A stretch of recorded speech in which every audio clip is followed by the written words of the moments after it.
Taishu Immortal Sect, Asking Tao Platform. On the vast square, over 10,000 new disciples stood in neat formations, spirits high, eyes shimmering with boundless longing for the path of eternal life. Cultivation. At the very front of the line stood a young man with his hands clasped behind his back, the curve of his lips forming a wicked arc. 3 parts mockery, 3 parts chill, and 4 parts careless charm. A gentle breeze brushed past. His long hair, dazzling like molten gold, danced lightly in the wind.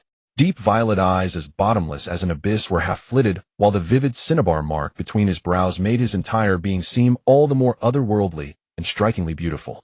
He did not even need to move. Merely standing there, he was like a naturally sculpted Tyrant King statue, effortlessly drawing every gaze in the square.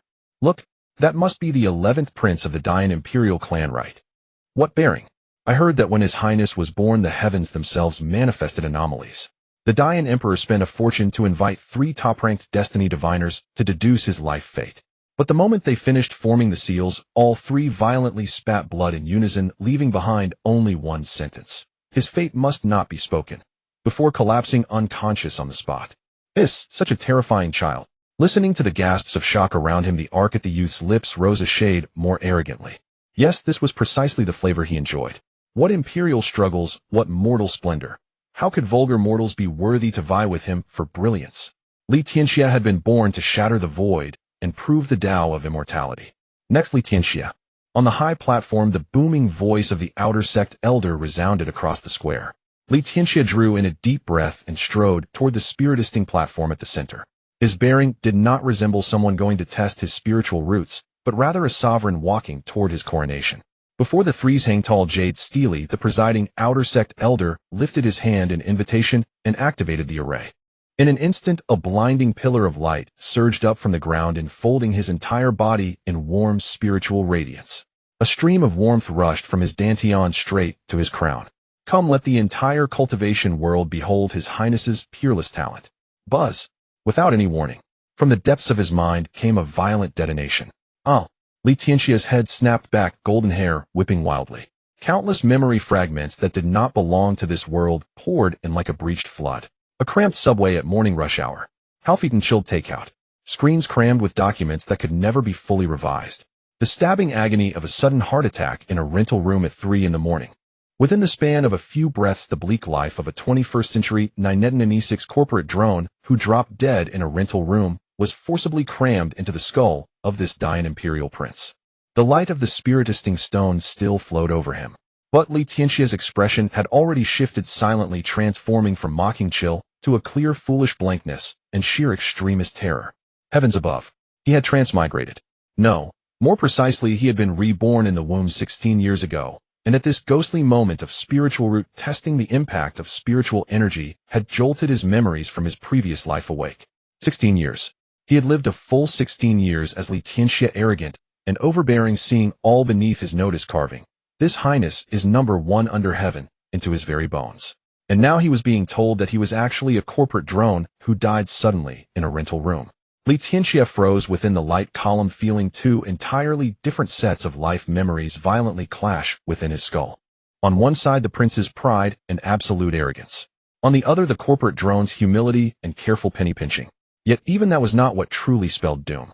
The truly fatal part was that as his past life memories surged in, he suddenly realized that the world he was in now was the very one from a power fantasy novel he had skimmed only at the beginning and the end while sitting on the toilet before his death.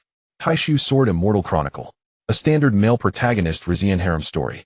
The protagonist, Lin Fan, a stray orphan who crawled out from the ruins of the western extreme demonic wastelands, was in truth the reincarnation of an ancient sword immortal. He rose against the heavens step by step, proving the Tao of sword immortal over the corpses of countless villains, and picked up 7 or 8 beauties along the way. Li Tianxia, the 11th prince of the Dayan dynasty, was the ultimate antagonist of that very book. On the surface, he was a peerless genius, yet in truth he harbored a slumbering bloodline of an ancient demon god. In the latter half of the original story, he fully awakened as a new world-ending demon king, slaughtering the 9 provinces and blood-sacrificing 10,000 miles. Final ending, his fiancée stolen, his fortuitous encounter seized, and he himself was cleaved into drifting ashes by a single sword strike from Lin Fan. A textbook walking treasury. A textbook stepping stone. A textbook top-tier cannon fodder who did not even leave a scrap behind. On the spiritisting platform, the light still shone and spiritual energy still flowed gently through his body. But Letientia's heart had already turned to ice. No, wait. His eyes snapped open, a sharp gleam flashing within the violet depths. Steady. There was still hope. What moment was this exactly? The Taishu Immortal Sect's entrance spiritual root testing ceremony. The story had only just begun. He had not yet clashed with Lin Fan, had not yet sent lackeys to break the protagonist's legs, had not even seen what Lin Fan looked like. Repairing the pin after the sheep are lost was not yet too late. So long as he did not provoke that future Sword Immortal daddy, did not commit the sort of idiocies only brainless villains would, and cultivated properly, while honestly keeping a low profile, he could completely avoid the Death Flag storyline of the original. He tentatively provoked in his mind. Seriously, it goes silent when faced with difficult questions. Li Xiaochuan closed the window, exhaling a long sigh, and lay back down on the bed. All the comforts he had never enjoyed in his previous life, he would make up for in this one. Having thought it through, the tense line of Letientia's shoulders loosened slightly, and the corner of his mouth unconsciously curved into a relieved smile. It was fine. Everything could still be set right. He could. Ding. A voice suddenly exploded in his mind without warning, so over the top and solemn it bordered on absurd, like someone had yanked an epic movie soundtrack to maximum volume. Since the dawn of eternity's day, the long night now descends. Supreme One who does not belong to this era. Peerless demon lord who wields death and terror. Terminator of the destinies of billions of living beings. 9 heavens, 10 earths, only I am supreme world-ending demon, king auxiliary system. Initializing. The smile Letientia had just raised froze bit by bit in place. Something foul had appeared. Jia. The voice shifted seamlessly, plummeting from epic demon king proclamation to the shrill cackle of a netherworld eunuch. Detected host body contains bloodline of an ancient demon god. A demonic aptitude seldom seen, even in 10,000 ages. Every drop of blood flowing through this body yearns for bloodshed and slaughter. Wait, hold on for a moment. The system completely ignored his inner shouting, continuing its impassioned speech entirely on its own, full of emotion and rising and falling cadence. You were born to trample these 9 provinces beneath your feet. Tremble, mortals. Grovel, ants. The age of darkness belonging to the Demon King is about to descend. Letientia stood expressionlessly in the center of the light pillar, violet eyes staring blankly ahead. To outsiders, the 11th prince appeared composed and unruffled, unperturbed by glory or humiliation, remaining calm beneath the countless eyes, watching the spiritual root ceremony, carrying the bearing of a future great emperor. Only he himself knew. Letientia's life was already ruined. Boom! Just then the spiritisting platform erupted with a thunderous roar that seemed to nearly overturn half the square. Everyone instinctively raised their hands to shield their eyes. The light pillars surged higher. The previously 7-colored brilliance suddenly drew inward, condensing into a hazy mass of chaos. Then the chaos burst apart. Gold, wood, water, fire, earth, wind, thunder, ice, light, darkness. Over a dozen elemental spheres of light whirled madly around Letientia like stars, circling the moon, dazzling beyond compare, painting half the sky in flowing glass-like radiance. Immortal grade. The outer sect elder in charge of the test sprang up from his meditation cushion, so excited his voice cracked. Immortal grade, mixed origin, spiritual root. Supreme affinity with all elements. Ignoring any attribute barriers. A spiritual root that had only ever existed in ancient records and legends in all the countless years since the founding of Taishu Immortal Sect. The crowd erupted. Heavens! Immortal grade spiritual root. It's really an immortal grade spiritual root. My God, the last time an immortal grade root appeared was the sect master from 3,000 years ago. No wonder he is the 11th Highness. Future leader of the righteous path. Who else could compare? Within the crowd, a little girl with loose black hair braided into twin buns, dressed in a water blue skirt, covered her mouth with both hands. Her eyes shone like twin stars as she bounced in place. Wow, His Highness glowing like that looks so good. So handsome, she squealed. Beside her, a tall girl with ink black hair, cascading like a waterfall, in a plain white dress, cast her a cold glance. Can you have a little dignity? But His Highness is really so handsome. From all directions, frenzied gazes surged toward the platform. Every face was marked with shock, reverence, and frenzy. Standing in the eye of the storm with over a dozen elemental lights swirling around him, Letientia looked as though a deity had descended. If this had been him 5 minutes ago, he would likely already be throwing his head back in wild laughter and stomping the ground thrice. Right now, he only wanted to find a crack in the earth to crawl into. Far too high profile. This was far too high profile. Jia. Just like this. The system cheered wildly in his mind. Listen to the exclamations of these ants. Look at their humble worship.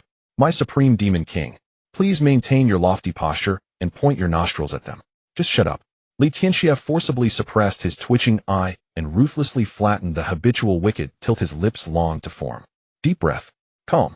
He could not reveal any abnormality now. 16 years of princely memories were still etched into his muscles. His body automatically maintained that perfectly aloof ascetic posture.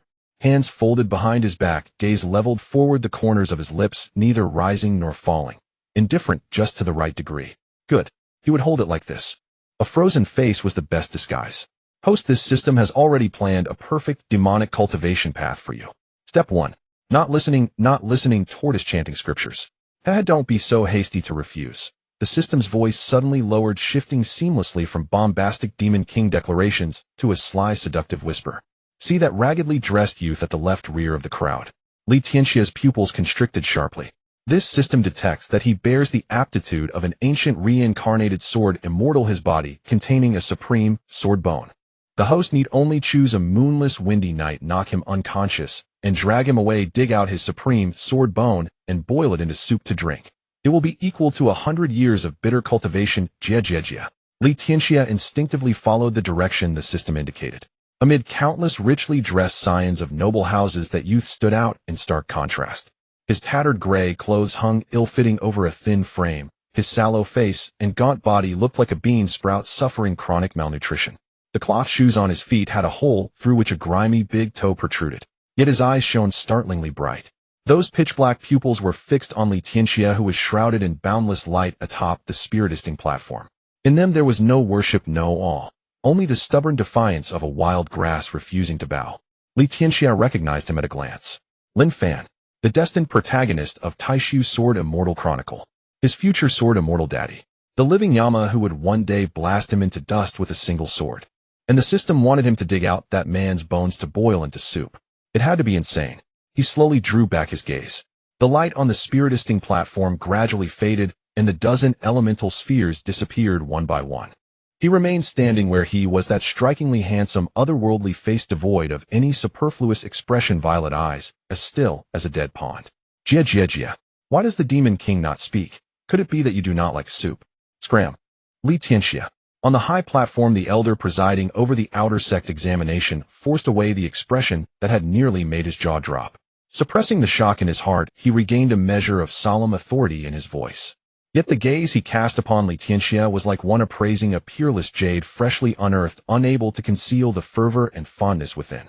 A celestial grade mixed Yuan's spiritual root, indeed an aptitude so supreme it appears but once in 10,000 ages. But you must remember. The elder cleared his throat, his voice wrapped in spiritual power and rolling across the entire plaza. After the immortal demon war 1,000 years ago, our Taishu immortal sect set down an iron law: all newly accepted disciples who passed the test regardless of spiritual root grade or mundane background must all begin as outer sect disciples. This was decreed by our predecessors to temper the mind and will. Do you understand? Standing within a halo of light, like dying embers, Li Tianxia slightly lowered his head, clasped his fists, and offered a flawless junior's salute. This disciple understands and will cultivate with humility. His voice was neither servile nor overbearing, his bearing respectful, yet free of sycophancy. The elder nodded in satisfaction, his tone softening. I hold great expectations for you. In your future cultivation in the outer sect, if you encounter any obstacles, you may come to me at any time. Li Tianxia bowed once more in thanks, then turned and walked down from the platform. His back was straight, his stride brisk and forceful.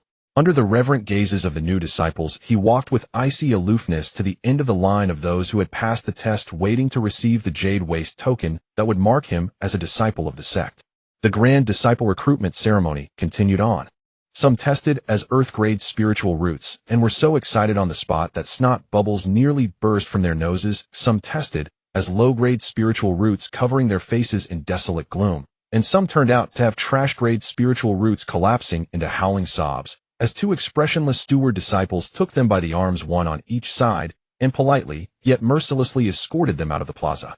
Spiritual root grades from low to high were trash, low, middle, high, earth, heaven, and celestial. Loitering idly at the very end of the line, Li Tianxia let his gaze roam aimlessly across the square. Suddenly he realized an exceedingly fatal detail. Wait, His name, Li Tian. Xia. He sucked in a sharp breath. Listen to this damned name. Reeking of baleful evil, dripping with insanity. Short of carving, I am the ultimate villain, right across his forehead. In 2 decades of web novels, had there ever been a character with such a name who lived to see the finale? Anyone called Tianxia was either the demonic cult leader or the final boss, destined to end with the protagonist's sword at their throat or beaten to death by the combined forces of the righteous path. And what were the names of those who survived to the very end? Chun Pingan, Li Xiaoyao, Zhang Xiaofan. No, the name had to change. It absolutely had to change. Immediately. At once. Now. Next. The steward senior brother in charge of distributing Jade Waste tokens did not even lift his head, his tone strictly official.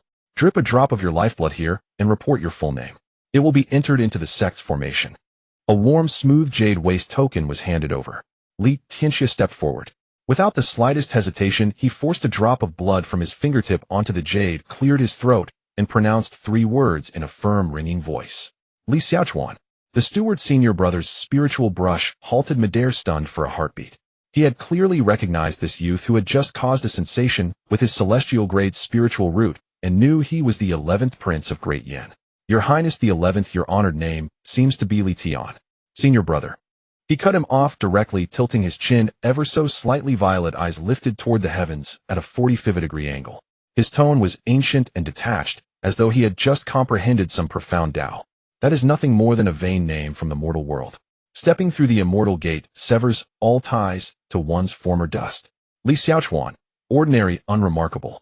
This is the Tao heart with which this disciple seeks to return to simplicity upon the path of cultivation. The steward senior brother drew in a sharp breath. The look he gave the other instantly changed, brimming with heartfelt admiration and emotion. Worthy indeed of a celestial-grade spiritual root. This indifference to vainglory, this desire to return to the original simplicity, surpassed his peers by far. A moment later, a jade waste token engraved with the 4 characters, Outer Sect Li Xiaochuan, was solemnly presented to him with both hands. Safe. The moment he took the token, he let out a long, heavy breath in his heart. From this instant on to hell with the villain Li Tianxia. He was Li Xiaochuan. A perfectly ordinary, utterly forgettable name, sounding exactly like some random extra thrown in to fill word count. Tell him who would ever associate someone called Xiaochuan with a world-destroying demon king. Absolutely no one. This maneuver was simply flawless. In his heart, Li Xiaochuan gave himself a thumbs up. Jajaj, a masterful disguise, my demon king lord. A ghastly, sinister laugh exploded in his mind. Damn, he had forgotten this filthy thing was still there. For the host to voluntarily discard such a menacing true name and adopt so low-key and humble an alias. This is clearly to hide your name and bide your time in secret, accumulating power. This system prostrates itself in 5-fold admiration. He was not accumulating power. He was trying to stay alive. Could it stop inventing its own drama? To reward the host for such unfathomable demonic scheming, this system has automatically loaded for you the ancient demonic forbidden art, 9 Nether Demon Emperor art. This cultivation art comes with an auto-cultivation buff. It operates 24 hours a day, forcibly absorbing the spiritual energy of heaven and earth and transforming it into peerless demonic chi. No active cultivation required from the host. Wait. Stop. And it cannot be shut down, cannot be deleted, cannot be uninstalled. Jajaj. Are you some kind of rogue malware? What do you mean running around the clock? What do you mean forcibly converting everything into demonic chi? Did I agree to this? Before Li Xiaochuan could even finish cursing in his heart, a domineering, malevolent stream of black chi erupted out of thin air, in his dantian spinning and swelling at a scalp-numbing speed. Demonic chi. And not just any demonic chi, but ancient demonic chi, so pure it was pitch black, so wicked it seemed to smoke. Li Xiaochuan's face went deathly pale in an instant. If left unchecked, this demonic chi would soon erupt from his body. And where was he standing now? On the plaza of the foremost righteous immortal sect under heaven. Barely 100 steps behind him stood the Hall of Transmission's head and its elders at the nascent soul stage. If even a trace of demonic chi leaked out and was detected, a single look from them could grind his bones to dust and send even the ashes off to transcend. His instinct to survive broke through the limits of the human body in that instant. Gritting his back teeth until they nearly cracked, Li Xiaochuan frantically drew upon the freshly awakened righteous spiritual energy belonging to his celestial-grade, mixed yuan spiritual root. All his spiritual energy, like emergency firefighters, poured out from every limb and bone, rushing toward his dantian and slamming down hard upon that rampaging black current. He had not yet formally cultivated for a single day. The meager righteous spiritual energy in his body was merely the family fortune amassed when his celestial-grade spiritual root awakened and naturally absorbed chi. Not enough. Far from enough. Only after mobilizing 90% of all the righteous spiritual energy within him did he barely manage to suppress that demonic chi and pin it deep within his meridians. It was like holding a steel door that could be kicked open at any moment with nothing but a toothpick. Li Xiaochuan's vision swam with darkness. The back of his robe was soaked with cold sweat clinging to his skin in an icy sheet. Can you feel it, host? The system's voice was so cloyingly sweet it seemed to drip. This is demonic chi, domineering, violent, arrogant beyond compare. As long as you allow the demonic chi to run freely within a single year, you can break through foundation establishment. Then, shut up. Just as Li Xiaochuan was mentally cursing the system's ancestors back through 18 generations, the cracked voice of the chief testing elder once again rang out over the plaza. Next, Lin Fan. Li Xiaochuan's thoughts were yanked back to reality in an instant. He lifted his eyelids slightly. Here he comes. The original novel's heaven-favored protagonist. From the middle of the crowd, a youth in ill-fitting tattered gray cloth stepped forward. His gait was utterly careless, his pair of black eyes startlingly bright as he glanced about, peeking left at the glazed tile eaves and right at the white jade railings like a country bumpkin entering the city for the first time to watch the bustle, which in truth was not far from reality. As an orphan who had grown up wandering the ruins of the western extreme demonic wasteland, being suddenly tossed into the foremost immortal sect under heaven, how could he not be dizzy with it all? Lin Fan sauntered up to the three's hang-tall, spiritisting jade steel, and curiosity brimming stretched out a finger to poke the crystalline stone. Don't touch that randomly.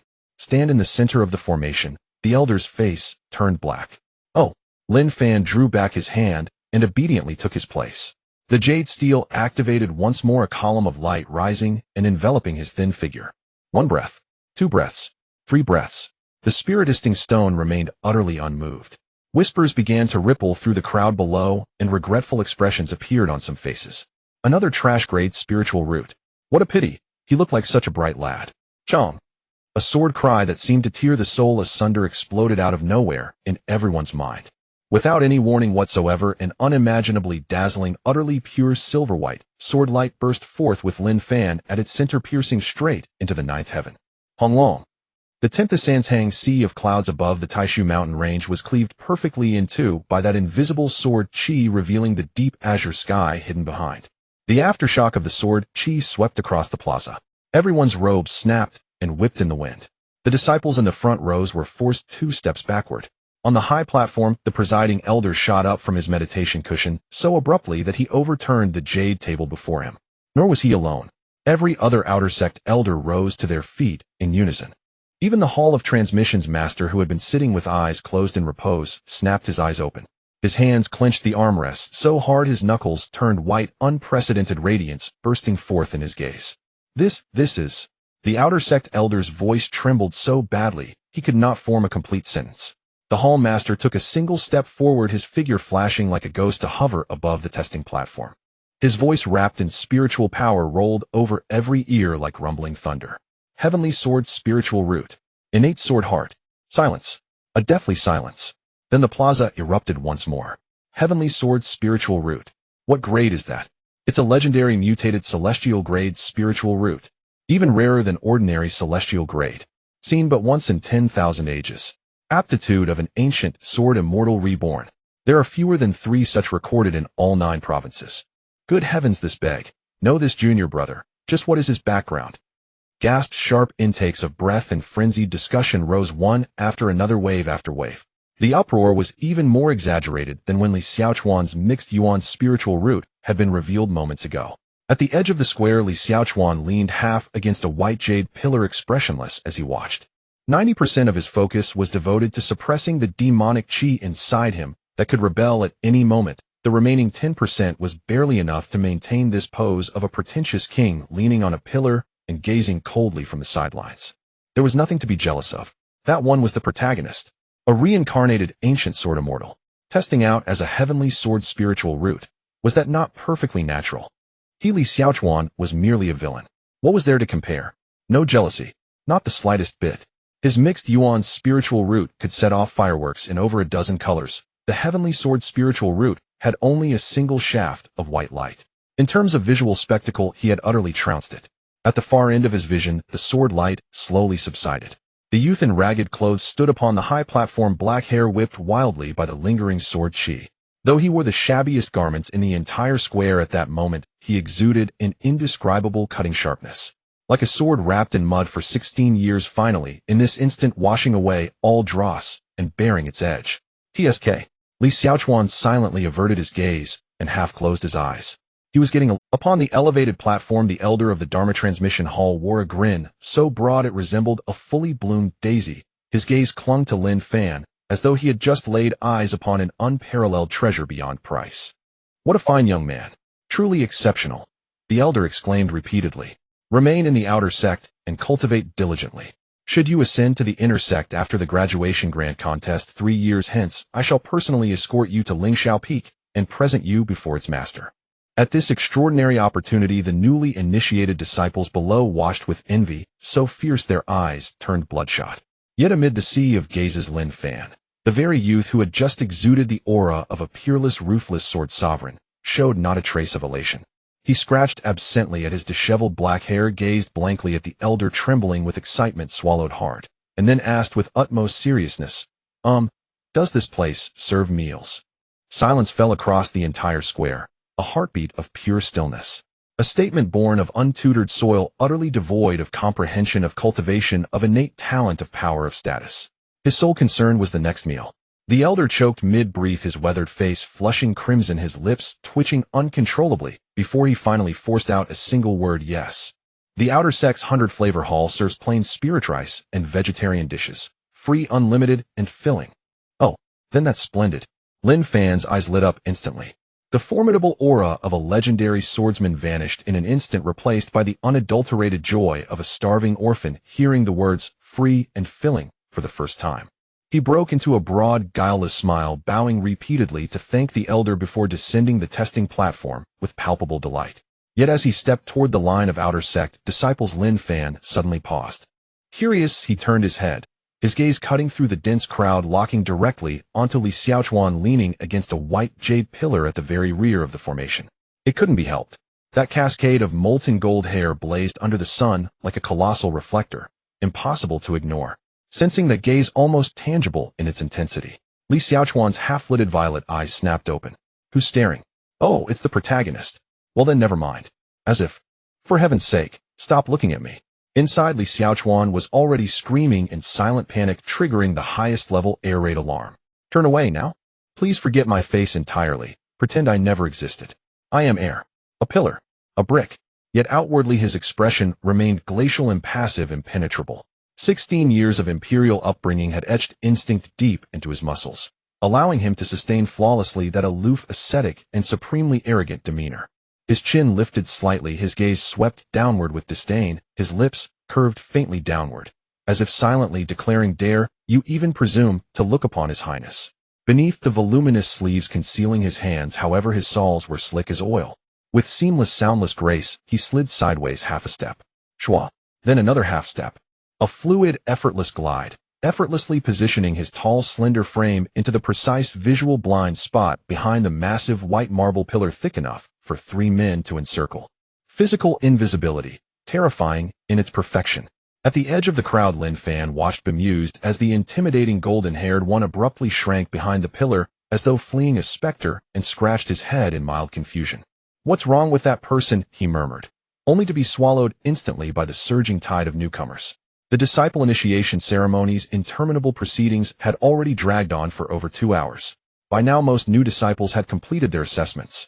The sun slanted westward, casting long, slender shadows of the white jade pillars across the bluestone plaza. Li Xiaochuan stood at the farthest edge of the outer sect formation, exerting every ounce of will to suppress his spiritual presence, pressing his sense of self lower and lower still. The effect was striking, but misdirected. While novices clustered in 2s and 3s, chattering animatedly, a perfect vacuum, exactly 1 zhang in radius, formed around him. It couldn't be helped. Golden hair, violet eyes, a vermilion mole, and a face so cold it could freeze breath. Every pore radiated an unmistakable sovereign aura: extreme danger. Keep your distance.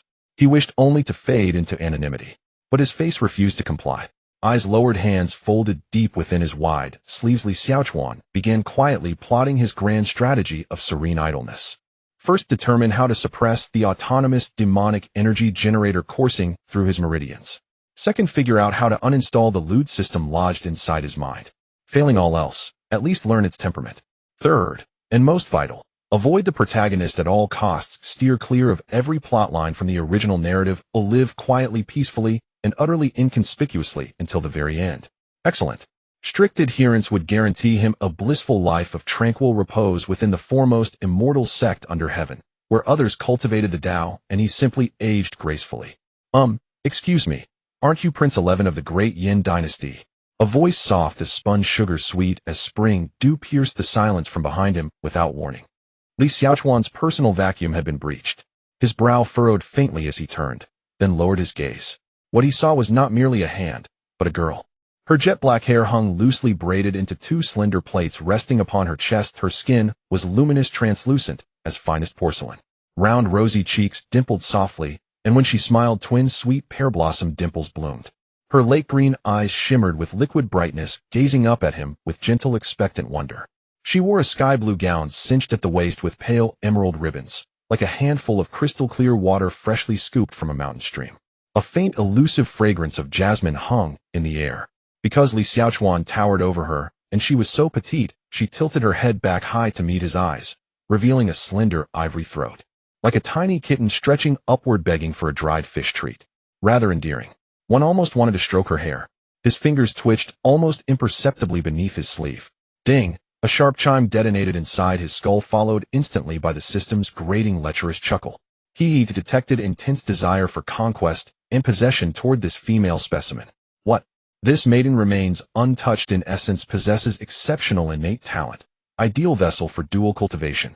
Supreme tier, demon sovereign dual cultivation. Art the ode of yin absorption and yang enhancement has auto-loaded into your divine sense. Carry out the seduction immediately. Indulge freely in cultivation. Heya. Are you insane? Heya. Your Highness, no need to explain. I understand perfectly.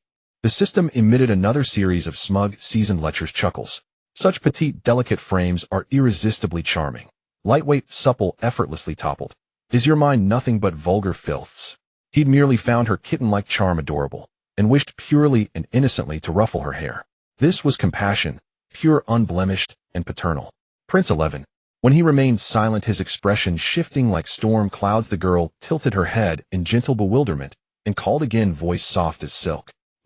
Li Xiaochuan drew a slow, steadying breath, suppressing both the urge to punch the system and the impulse to tousle her hair, and resumed his icy, expressionless mask. And you are? I'm Bai Lushuang. Everyone calls me Lulu. Her eyes crinkled into two crescent moons, her dimples deepening with each ripple of joy, soft, warm, and tender as freshly steamed glutinous rice cakes. I come from the Donghai Shueihua Pavilion. Your Highness, you glowed so beautifully during the spiritual root test, more radiant than anyone I've ever seen. Let's be friends. Bai Lushuang, Donghai Shueihua Pavilion.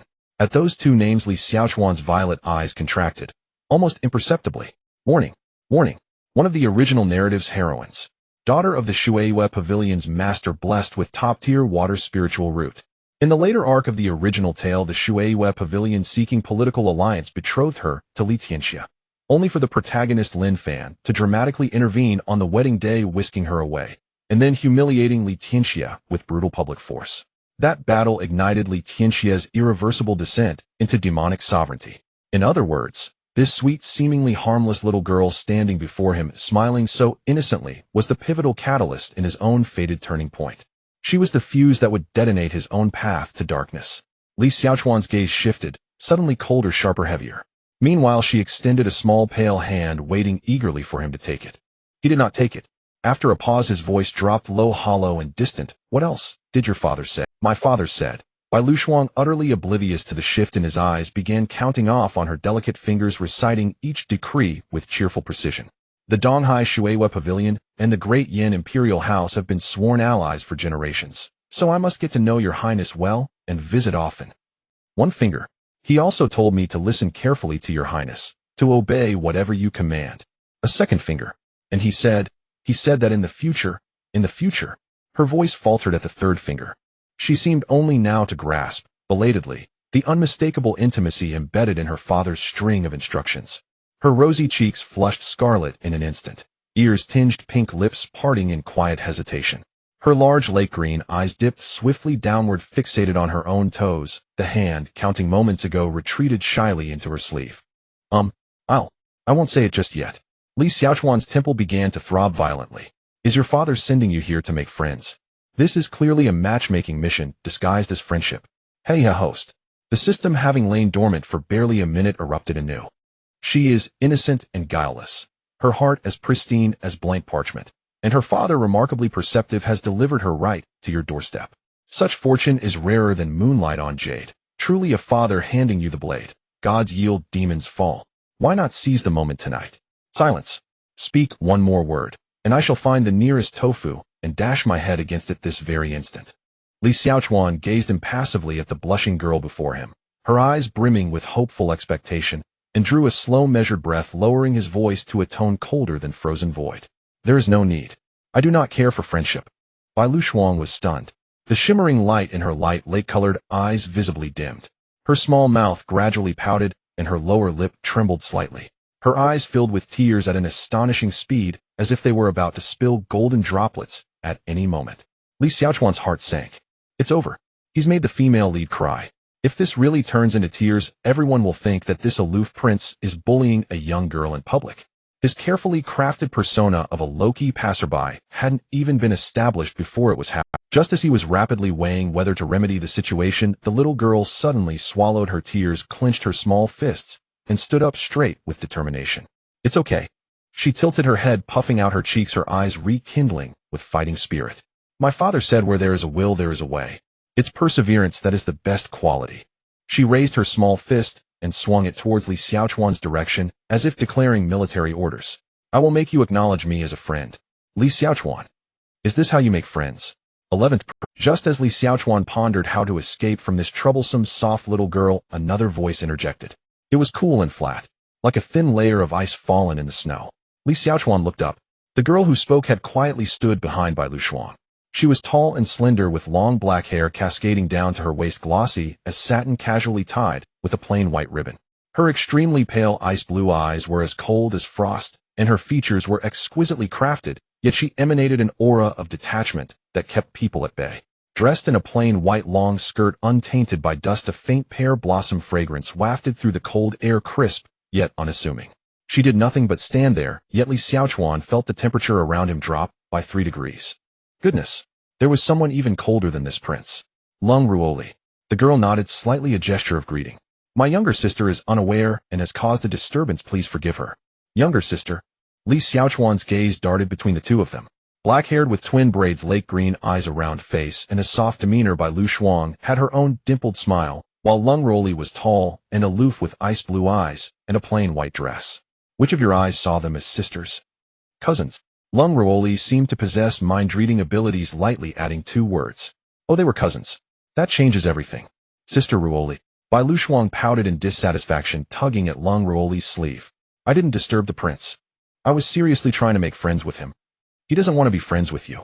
Lung Ruoli's tone was devoid of any fluctuation, cutting straight to the point. He does. Bai Luxuang puffed out her neck. The prince is just cool on the outside but warm on the inside. He just doesn't know how to express himself. Lung Ruoli looked at Bai Luxuang as if she were a hopeless fool. Then she turned her head. Her pale ice blue eyes coldly swept a glance at Li Xiaochuan, as if warning. The meaning in her gaze was clear. My cousin is a fool. But if you dare to bully this fool, I will make sure you know what physical annihilation means. Li Xiaochuan's heart sounded the highest level of air raid alarm once again. Another one. A direct descendant of the Lung family from a cultivation clan with a heavenly grade ice spirit root, skilled with a sword, and her combat prowess was off the charts. In the original work, Lin Fan's beloved was precisely by Yue Guang, whom Lin Fan had a crush on for most of the book, but never managed to pursue. Moreover, she was an extremely protective and obsessive sister. You female leads who are deeply bound to the protagonist's storyline, can you please stay away from me? Double the joy. The system began its mad howling like an experienced driver. A pair of lotus flowers. One aloof and cold fairy cousin, and one soft and adorable dim-witted cousin. Ice-like beauty and soft flower-like charm, sisters together, the ultimate fusion of ice and water. Lord Demon King. The trio is the most enjoyable, Are you driving? You dog system is definitely driving openly right. Li Xiaochuan formally report to uninstall and block you. On the surface, he still maintained that inscrutable cold and aloof expression, giving a perfunctory nod to Lung Ruoli. No problem. 2 words, not a single superfluous remark. Then he decisively turned and left. His robes fluttered, moving swiftly with an elegance comparable to that of a spirit soaring through the air, leaving the scene without looking back. Running away was the best strategy. Among the 36 strategies, this is the only one to use against the female lead. Bai Lushuang's disappointed murmur echoed behind him. Why did the prince leave? He finds you annoying? No. Sister Ruoli, you don't understand. The prince must be shy. There's no saving her. Li Xiaochuan sprinted several hundred meters until he finally blended into another crowd of new disciples before daring to slow down and check if he was being followed. Safe. He sighed in relief, just about to relax. But when he looked up, his gaze collided with another figure not far away. Lin Fan. The destined protagonist was currently surrounded by a group of well-dressed children from noble families encircled in the middle. Brother Lin Fan, your sword light just now was incredible. In the future, I will rely on you in the outer sect. Lin Ge, let's be friends.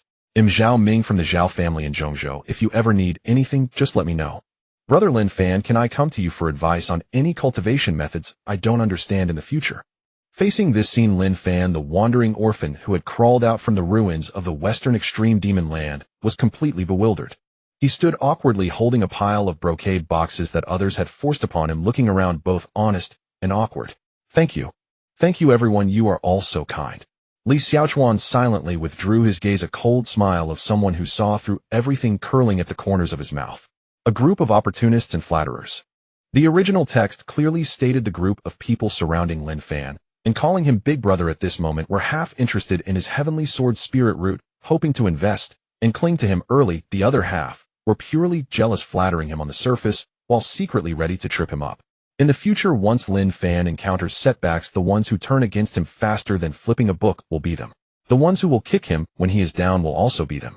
It was precisely because of experiencing these betrayals and schemes that the naive boy from the demon land would gradually transform into a decisive and ruthless supreme sword immortal.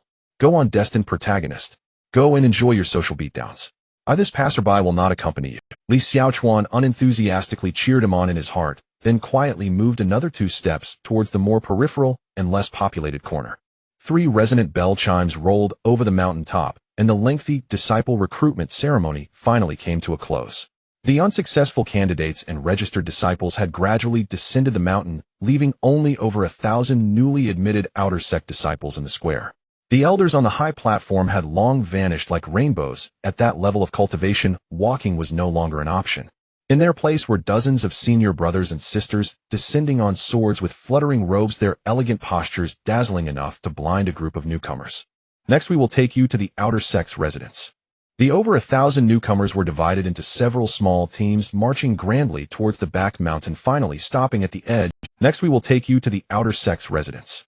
The over 1,000 newcomers were divided into several small teams, marching grandly towards the back mountain, finally stopping at the edge of a towering cliff shrouded in mist. Li Xiaochuan looked up and gasped. Before the cliff there spanned 10 suspended bridges made of black iron chains and ancient wood of unknown origin. The bridges were extremely long, stretching several miles, with the other end completely hidden in swirling fog, rendering the opposite shore invisible. The mountain wind howled past, causing the chains to rattle, and the entire bridge shook violently. Below the bridge was a bottomless abyss. The thick fog churned, with occasionally unknown birds swooping through the mist, emitting sharp cries. Li Xiaochuan peered down and felt his feet go numb in an instant. The wind was being funneled straight up from the bottom of the cliff, rustling his clothes and hair wildly. Once you cross this bridge, you'll enter the area where the outer sect disciples will be cultivating and living. The senior brother gestured towards the mist. Cross the bridge in groups, don't crowd or push. The new disciples swallowed nervously and began to line up to cross the bridge under the senior brother's guidance. Li Xiaochuan stood at the back of the crowd, his gaze swiftly scanning the 10 bridges. He deliberately slowed his pace, watching as Lin Fan was surrounded by a group of enthusiastic fans stepping onto the widest and most bustling bridge in the center. Very well. He decisively turned and silently made his way to the edge towards the least populated suspended bridge. Safety first. As long as he didn't walk on the same bridge as the protagonist, he wouldn't trigger any cliched incidents like broken bridges, falls, or encounters with monsters. The further away from the protagonist in the plot, the safer it was. The one leading this peripheral bridge was a taciturn senior brother. He wore a somewhat faded light blue long robe, and on his back was a long sword with a somewhat worn scabbard. From start to finish, this senior brother didn't utter a single unnecessary word. He merely pointed with his chin at the swaying bridge surface, signaling everyone to follow, then stepped onto it first, as if walking on level ground. Li Xiaochuan watched that cold and proud figure silently, giving a thumbs up in his heart. So cool. Handsome people don't talk much, they are aloof, yet professional. Li Xiaochuan took a deep breath and followed the group onto the swaying suspended bridge. The ancient wooden planks beneath his feet creaked, and the mountain wind rushed into his sleeves, making him shiver. Yet he maintained a calm expression, walking steadily and gazing ahead. The self-discipline of the domineering prince, even if his soles trembled his face, could not betray a single emotion. He had barely taken 2 steps when an extremely peculiar sensation suddenly traveled down his back. Someone was poking at his spine. Once, twice, 3 times. The force was incredibly light, soft, and gentle, like a fingertip lightly tapping. Li Xiaochuan's back stiffened. He did not turn around, pretending not to notice. As long as he did not look back, there would be no trouble. He kept his chin slightly raised, walking forward with an air of aloofness. Your Highness, Your Highness. A soft melodic voice drifted through the mountain wind from behind. He pretended not to hear. The wind was too strong. His ears were temporarily deaf. Quite reasonable. Your Highness. The voice rose an octave, carrying an unwavering determination that refused to give up until it was heard. Li Xiaochuan quickened his pace. Whoosh, huh. A breeze carrying the fragrance of jasmine brushed past his ears. Bai Lu Shuang, like a nimble rabbit, leaped past him from the narrow side of the bridge, overtaking him on a bridge suspended over a bottomless abyss. On a bridge without guardrails. Li Xiaochuan's pupils constricted suddenly, and his instinct was to reach out. But that petite figure in light blue had already nimbly circled in front of him. Then she turned around to face him on this swaying suspended bridge, and began to walk backward. Your Highness, you walk so fast. Bai Lu Shuang said as she backed away, producing a delicate oil paper package from her bosom, like a magician presenting it to him, with a gleam of treasure in her eyes. Her lake green eyes sparkled with anticipation, curving into 2 sweet crescent moons. Are you hungry? I have something delicious. The mountain wind howled on the suspended bridge, shaking it violently. The petite girl walked backward on her tiptoes, her entire body swaying. Her dark braids were slightly tousled by the mountain wind, a few strands sticking to her pink cheeks. Beneath her was the surging fog and the endless abyss. But she seemed completely unaware of the danger. 1 step, another step. Her small head bobbed with each step, and her fair pink face had crumbs of pastry clinging to the corners of her mouth. Li Xiaochuan halted abruptly. This scene, this dialogue, this positioning. It was simply a breathtaking shot straight out of an anime. A classic composition where the female lead turns on a bridge showered with falling cherry blossoms, smiling at the male lead and saying, "Let's go home together." Damn it. It was a trope straight out of a romantic fantasy. Li Xiaochuan felt his ironclad heart in that moment betray him, skipping a beat. He took a deep breath of the mountain wind, expressionless as he extended his hand. Under the perfect cover of his wide sleeves, he pinched the soft flesh of his inner thigh fiercely. The sting exploded instantly. His heart obediently returned to its rhythm. Good. Stay calm, Li Xiaochuan. She is the original female lead. A ticking time bomb. She was a plot trigger. Cute as she was, cuteness cannot be eaten and cannot extend life. Bai Lu Shuang did not notice his strange behavior and carefully opened the oil paper package. Inside lay several exquisite pastries presenting a soothing pale pink hue sprinkled with tiny golden osmanthus. As the oil paper package was opened, a refreshing yet not cloying aroma wafted in the mountain wind, causing even the new disciples walking a few rows ahead to turn their heads. Osmanthus and fulling cake. My mother made it by hand. Bai Lu Shuang looked up, her face glowing with the words "praise me" written all over it. It's so delicious. Your Highness, try it. Li Xiaochuan stopped in his tracks, looking down at the few pieces of cake. The pink and white hues were incredibly tempting. The mingling fragrance of osmanthus and the sweetness of fulling was wildly enticing his appetite. With this presentation and ingredients selling it in, who would easily fetch 1,800 apiece, and it would be limited to purchase. His Adam's apple involuntarily moved slightly. Then he forcefully averted his gaze, turning his face away. No need. Why not? Bai Lu Shuang's small face instantly fell, her lips pouting as if they could hang a soy sauce bottle. It's really super delicious. My mother's osmanthus and fulling cake is famous throughout the East Sea. My father always stuffs a big bag of it into the storage ring whenever he goes out. I'm not hungry. Your Highness, you're lying. You haven't had a sip of water since morning. I'm a practitioner, I abstain from eating. Li Xiaochuan was stubborn. Gulyalu. A loud long sound of an empty stomach came from Li Xiaochuan's abdomen. The mountain wind conveniently paused at that moment. The entire suspended bridge was so quiet that one could hear the sound of chains clanking. Li Xiaochuan looked expressionlessly at the swirling sea of clouds in the distance. That was the cry of a celestial crane. Yes, it was the call of a celestial crane. The cranes of the Tai Su Xian sect sounded just like a hungry stomach, resonating from the Dantian, full of energy. Quite reasonable. Bai Lu Shuang smiled, her dimples appearing as she rose on her tiptoes and thrust the oil paper package beneath his nose. Just try a piece. Just a small piece. The aroma of osmanthus and spiritual honey from the pastries was like an invisible hand scratching at the walls of his empty stomach. Li Xiaochuan fell silent. To eat or not to eat? If he didn't eat, this girl, being a bit dense, would probably really walk backward with the oil paper package all the way across this several milling suspended bridge. On a suspended bridge with no guardrails. If she slipped and fell, the blame would surely fall on him. Moreover, he was genuinely starving now. To suppress the surging demonic energy, he had expended 90% of his energy, and his stamina was already on the verge of running out. Just one piece. After eating, he would immediately say, thanks, it was average, showcasing his cold demeanor, then cruelly pull away. The plan was feasible. Li Xiaochuan's face grew stern as he extended his bony hand, adopting an extremely proud posture, and pinched a piece of pink osmanthus and fulling cake from the oil paper package. He brought it to his mouth. Boom. Li Xiaochuan's deep purple eyes widened in an instant. The cake was incredibly soft and melted in the mouth. The elegant fragrance of osmanthus and the rich sweetness of fulling collided and exploded on his tongue, while that barely perceptible hint of top-grade spiritual honey elevated the taste to a divine level. Delicious. This was incredibly delicious. It was 26 times better than the first time he had instant noodles in his previous life. Li Xiaochuan's eyes, usually filled with an air of aloof authority, unconsciously narrowed slightly. The cold, distant aura that kept others at bay melted away visibly like a pink bubble. By the time he realized it, his mouth was already empty. The piece of cake in his hand was also gone. Delicious, right? Bai Lu Shuang asked, eyes sparkling like a little puppy seeking praise. Li Xiaochuan snapped back to attention. His expression instantly returned to its cold, indifferent demeanor, and he casually uttered two words, "It's all right. Just all right." Bai Lu Shuang became anxious as if she had suffered a great humiliation. "It's obviously really delicious. No, Your Highness, you ate too fast just now and didn't taste the flavor. Try another piece this time, you must savor it." The oil paper package was thrust toward him again. Li Xiaochuan looked down at the remaining two pieces of cake. They were pink and tender, adorned with osmanthus wafting a gentle fragrance. Glancing at Bai Lu Shuang's starry-eyed gaze, eating another piece shouldn't ruin his aloof character. After all, he was being forced. He expressionlessly picked up the second piece, his movements slightly more natural than before. He bit down. It was just as delicious.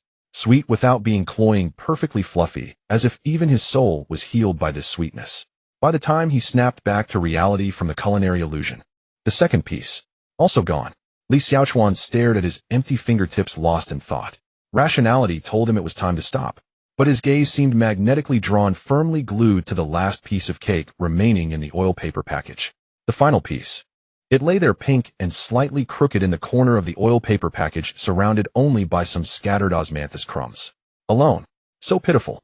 He wanted so badly to send it to reunite with the two pieces before it. Li Xiaochuan fixed his gaze on it. His purple eyes, deep and expressionless, exuding a fierce aura.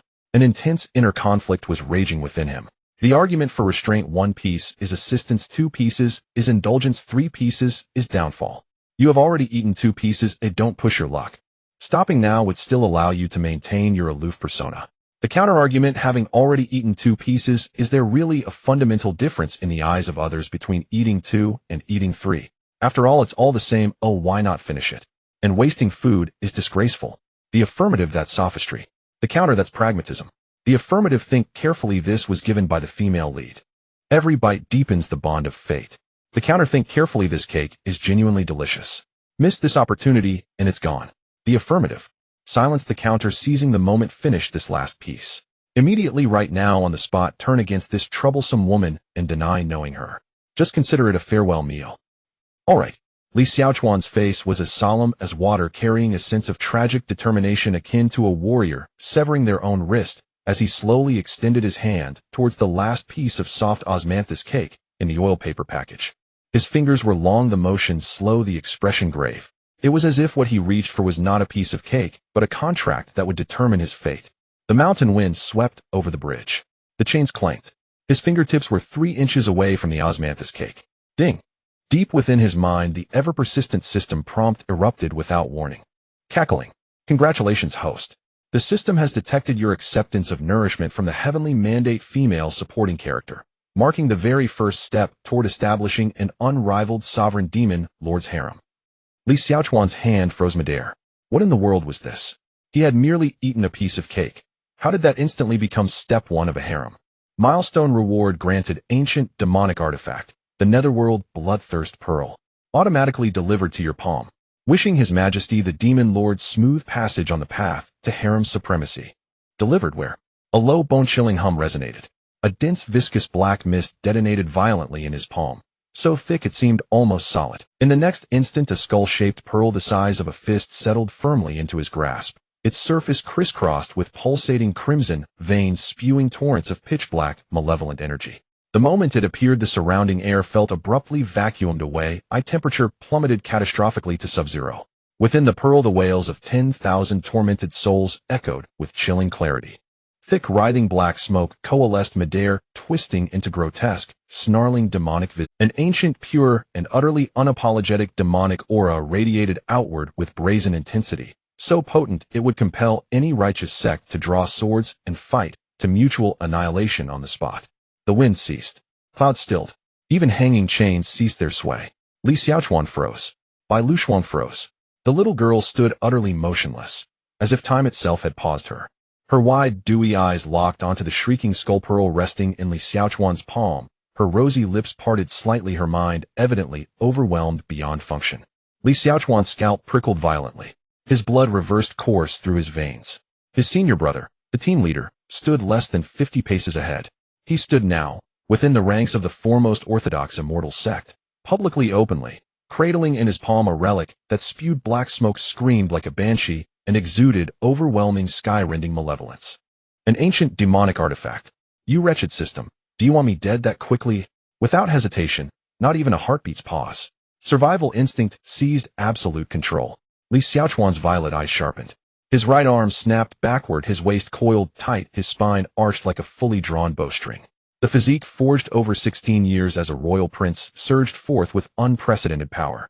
Grip tightened, torso twisted, arm swung, hand released. Whoosh!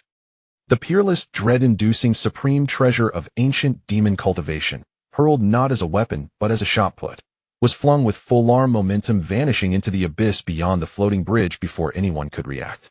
Black mist carved a mournful parabola through the air. The vicious, tormented souls trapped within the pearl were flung into disorientation by centrifugal force, shrieking in abject terror. Their cries faded, growing distant, growing faint, until swallowed entirely by the impenetrable fog of the bottomless chasm. Not even an echo remained. The system fell silent, utterly silent, for 10 full seconds. Host, you just discarded the ancient supreme artifact I meticulously selected. Discarded it. That was an ancient demonic artifact. Priceless, cataclysmic in power, capable of annihilating an entire city. A forbidden treasure beyond reckoning. Precisely why I discarded it. Who in hell would carry a city-annihilating demonic artifact inside the foremost orthodox immortal sect? Have you lost your mind? Silence again. Then, cackling. Excellent. Truly excellent. No wonder I chose you as the Demon Lord. Its voice suddenly surged with manic exhilaration, as if narrating its own grandiose fantasy, to cast aside such a peerless, terrifying artifact, as though it were mere refuse. This utter disdain for ultimate power, this sovereign refusal to rely on external tools, trusting only in one's own might. Truly the mark of a born monarch. I am now utterly certain you are the apocalyptic demon lord foretold by fate. Do you possess a fundamental flaw in interpretive cognition? Li Xiaochuan refused to waste another breath on this delusional, nonsensical system. Slowly he withdrew his right hand, still frozen mid-gesture, and drew from his sleeve a pristine white silk handkerchief, wiping his fingertips with exquisite, unhurried grace. Upon the floating bridge the breeze resumed its gentle flow. Clouds drifted serenely. Time flowed peacefully. Everything as though nothing extraordinary had ever occurred. DDI. Dianxia. Bai Luxuan stiffly turned her neck, trembling fingers pointing downward at the churning sea of clouds below, her voice quavering. Just now, that dark shrieking thing, what was it? Li Xiaochuan didn't so much as lift his eyelids, folding the handkerchief neatly before returning it to his sleeve. Turning to face the mountain wind, he gazed toward the distant immortal peaks. His violet eyes, deep as fathomless abysses, held no trace of agitation. His tone as placid as discussing dinner a crow. But it emitted black smoke. Its feathers are black. Perfectly natural. It shrieked. Its eyes were red.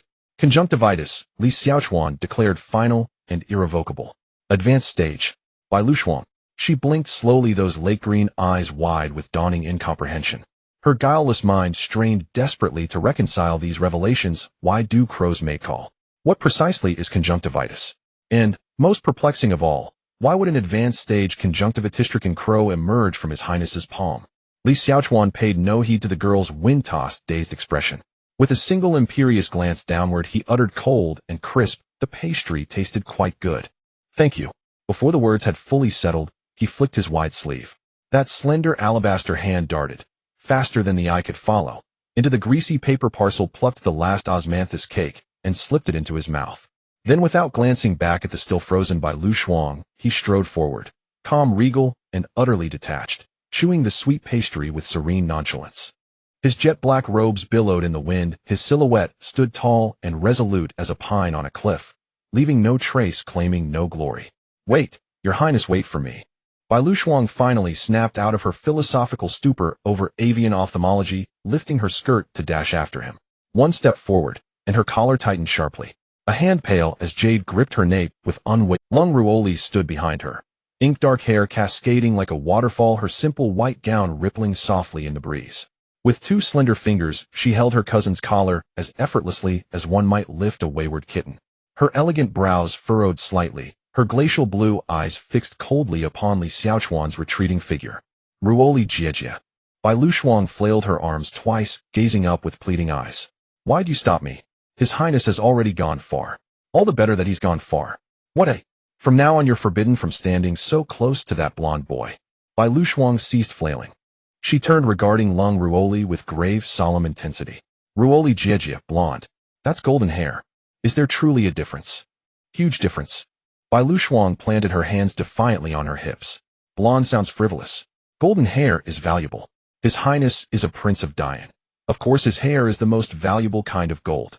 Lung Ruoli paused, silent for a beat, her gaze lingering on her cousin's lake green eyes, brimming with unshakable conviction, as though observing someone profoundly, irretrievably addled. "Is that the point? Is this truly about hair color?" "That isn't the point." Lung Ruoli lowered her voice nearly an octave. "Regardless, you are never to approach him closely again." "Why, oi?" Lung Ruoli did not answer immediately. Her gaze lingered on the tall, receding silhouette vanishing into the mist, her icy pupils flickering with something rare, unmistakable wariness. "I sensed something deeply wrong with him." The so-called Prince of Dian concealed himself impeccably, his bearing, speech, and aura flawless in every regard. Yet Lung Ruoli's instincts had never failed her. Beneath that polished exterior lurked a suppressed, volatile, skin-crawling darkness, coiled and waiting. And that brief flash of a black-veined pearl from his sleeve moments ago. In short, he is dangerous. Lung Ruoli withdrew her gaze, voice unyielding. "You will keep your distance." "Understood." "But," "Father said Prince 11 is a good person," Bai Lu Shuang murmured hesitantly, twisting her braid. "He told me to befriend him. You do well to listen less to your father." "But, no exceptions." Lung Ruoli's eyes dropped minutely. "The message unmistakable. Defy me further, and you'll receive a swat." "Oh." Bai Lu Shuang pouted, obediently nodding. Yet her lake green eyes couldn't resist drifting once more toward that fading pine-straight silhouette. "Golden hair is beautiful. Ruoli Jiejie's aesthetic judgment is clearly flawed. Are there any osmanthus cakes left?" Lung Ruoli asked suddenly, her gaze shifting to the crumpled paper parcel in Bai Lu Shuang's hand. Bai Lu Shuang instinctively looked down and unfolded the parcel, then froze. Empty. Only a few lonely osmanthus petals spun listlessly in the mountain breeze. "Edge." The girl gasped, stunned. "Gone. When did His Highness?" Lung Ruoli slowly lifted her gaze from the hollow parcel. It settled upon that distant, towering figure, majestic as a cliffside pine, silent in his mastery. Through clenched teeth, she whispered, cold and absolute, "Indeed, he is not a good man." As they crossed the long suspended bridge, the thick mist suddenly parted before them. The entire exterior disciple area unfolded before the eyes of the newcomers for the first time. Everyone collectively gasped in awe. It was immense. On the steep mountainside, buildings were densely arranged like terraced fields stretching endlessly to the horizon. On the wide bluestone main road, disciples in various uniforms came and went. Some flew low on swords while others strode briskly. Vendors along the roadside shouted about their medicinal pills, their calls mingling with distant chimes, creating a scene of bustling excitement. The Law Hall, Task Hall, Training Hall, Pill and Artifact Hall, Library, Pavilion, 100 Flavors Hall. Majestic buildings were distributed around the central square, with flying eaves and various formations shimmering with light, weaving together prosperity and antiquity. This is the #1 sect in the world, the Taishu Xianzong's outer sect. A colossal cultivation metropolis accommodating nearly 100,000 low-level cultivators. Welcome to the outer sect of Taishu Xianzong. The leading assistant instructor, observing the awestruck newcomers, wore a smile reminiscent of someone who had once been in their shoes. Put your jaws away. First, go to the outer sect's administrative office to handle procedures and get your dorm assignments. Li Xiaochuan followed the long queue and received his new disciple supplies. 1 basic storage bag, 1 bottle of gathering chi pills containing 6 pills, a stack of blank talismans and a spiritual brush, 1 entry manual, and a copper key engraved with Ding District Geo Building Room 404. All newly admitted outer disciples were allocated standard 4-person collective dormitories for free. A few young scions from affluent families grumbled incessantly about the arrangement of sharing a dorm. However, Li Xiaochuan found it inconsequential. A 4-person dormitory was quite nice. It even felt somewhat familiar. Wasn't this just a chance to relive the college dorm life? Exactly what he wanted was to be an inconspicuous passerby. In a 4-person dorm, everyone would get along harmoniously.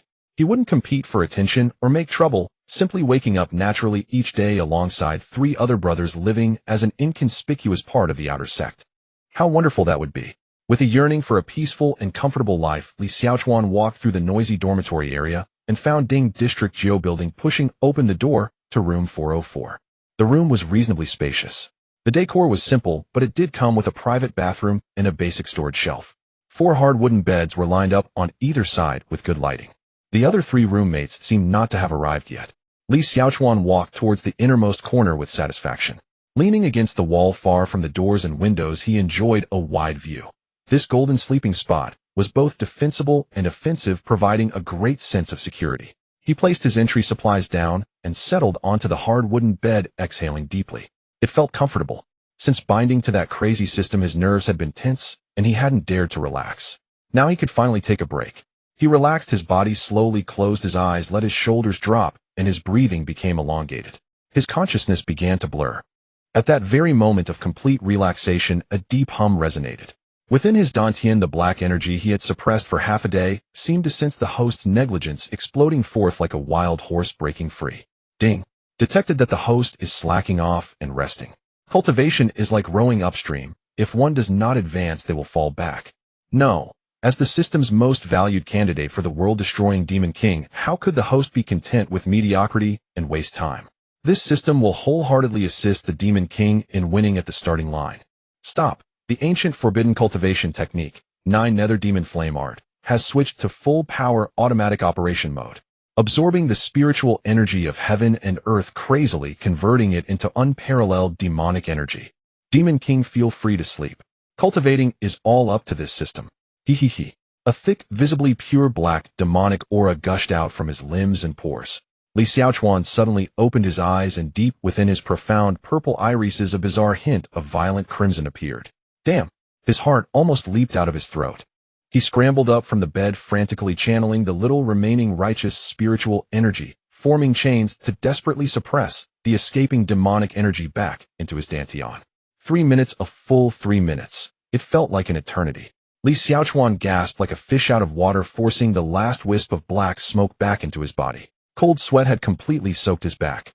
He sat rigidly on the bed, staring at the 3 empty wooden beds next to him. In his mind, a horrifying image suddenly emerged: a deep, silent night, with a black moon and a fierce wind. Exhausted, he fell into a deep sleep, completely losing control over the demonic energy within him. Meanwhile, the 9 Nether Demon Flame Art began to operate at full power. He became a biochemical weapon, continuously spewing black smoke. Later, his 3 roommates woke up in the middle of the night, needing to relieve themselves, rubbed their eyes, and looked at the strange creature on the adjacent bed enveloped in black smoke. They fell silent for 3 seconds. Silently, they pulled out a communication talisman from under their pillows. Hello, Law Hall. Our dorm has a demonic cultivator who has just refreshed. Yes, room 404. Please hurry, he's still emitting smoke. Li Xiaochuan shivered violently. In such a communal dormitory devoid of privacy, it was likely that within 3 days, no, within a single night, he would be treated as an undercover agent of the demon sect, politely and professionally executed. Oh, farewell to the dream of being an inconspicuous passerby. Farewell to the harmonious college dorm life. He grabbed his entry supplies and dashed out of the dorm. He sprinted all the way to the administrative office, stopping in front of the massive accommodation notice board. The board was densely filled with various accommodation options and prices resembling a rental agency's display ads. Li Xiaochuan scanned the board frantically before finally locking onto a line of text. Single independent courtyard includes soundproof formation, basic concealment formation. Contribution points, 300 points month. A soundproof formation. A concealment formation. For him, these were not luxuries, but life-saving necessities. With the soundproof formation, the noise from the leakage of demonic energy at night wouldn't be heard by the neighbors. With the concealment formation, the faint fluctuations of demonic energy wouldn't be detected by passing high-level disciples. This was not renting, this was buying his life. 300 points. Li Xiaochuan trembled as he took out the green jade token from his waist and pressed it against the formation disc. Balance 100 points. This was the initial funding issued when he handled the entry procedures, also the basic monthly salary for newly admitted outer disciples. Only 200 points short. And it was a deficit of 200 points every month. Li Xiaochuan stood in front of the notice board, falling into a long silence. He tried hard to recall how Li Tianxia solved resource issues at this stage in the original work. After thinking for a long time, he suddenly slapped his thigh. He remembered. In the original work, Li Tianxia, as the 11th prince of the Dian dynasty, had been pampered since childhood, and shortly after entering, he flaunted his royal demeanor, bringing a gang of sycophants to forcibly borrow the contribution points from those lower-level outer disciples. Not only did he move into a top-tier suite that cost 1,000 points a month, but he also became a tyrant among the outer sect. Shortly thereafter, he was nearly beaten to death by a group of wrong disciples who united against him. Later, filled with resentment and hatred, he gradually got himself entangled in a darkening plotline. A standard mindless villain behavior. A typical act of delivering experience points to the protagonist. A standard way to seek death. But Li Xiaochuan was different. He was a civilized person who wanted to uphold new values, abide by the law, and simply wished to live quietly. He could never resort to robbery. He absolutely could not resort to robbery, repeating it twice to show his determination. Therefore, must he take a job to earn rent? Li Xiaochuan took a deep breath, turning to look at the bustling building not far away, brightly lit with flashing signs. Task Hall. The large characters on the signs sparkled in the sunset, with disciples continuously entering and exiting. He looked up, gazing at the orange-tinted sky, stained by the sunset at a 45-degree angle, his golden hair glimmering in the twilight, and his purple eyes filled with the powerlessness of an office worker against fate.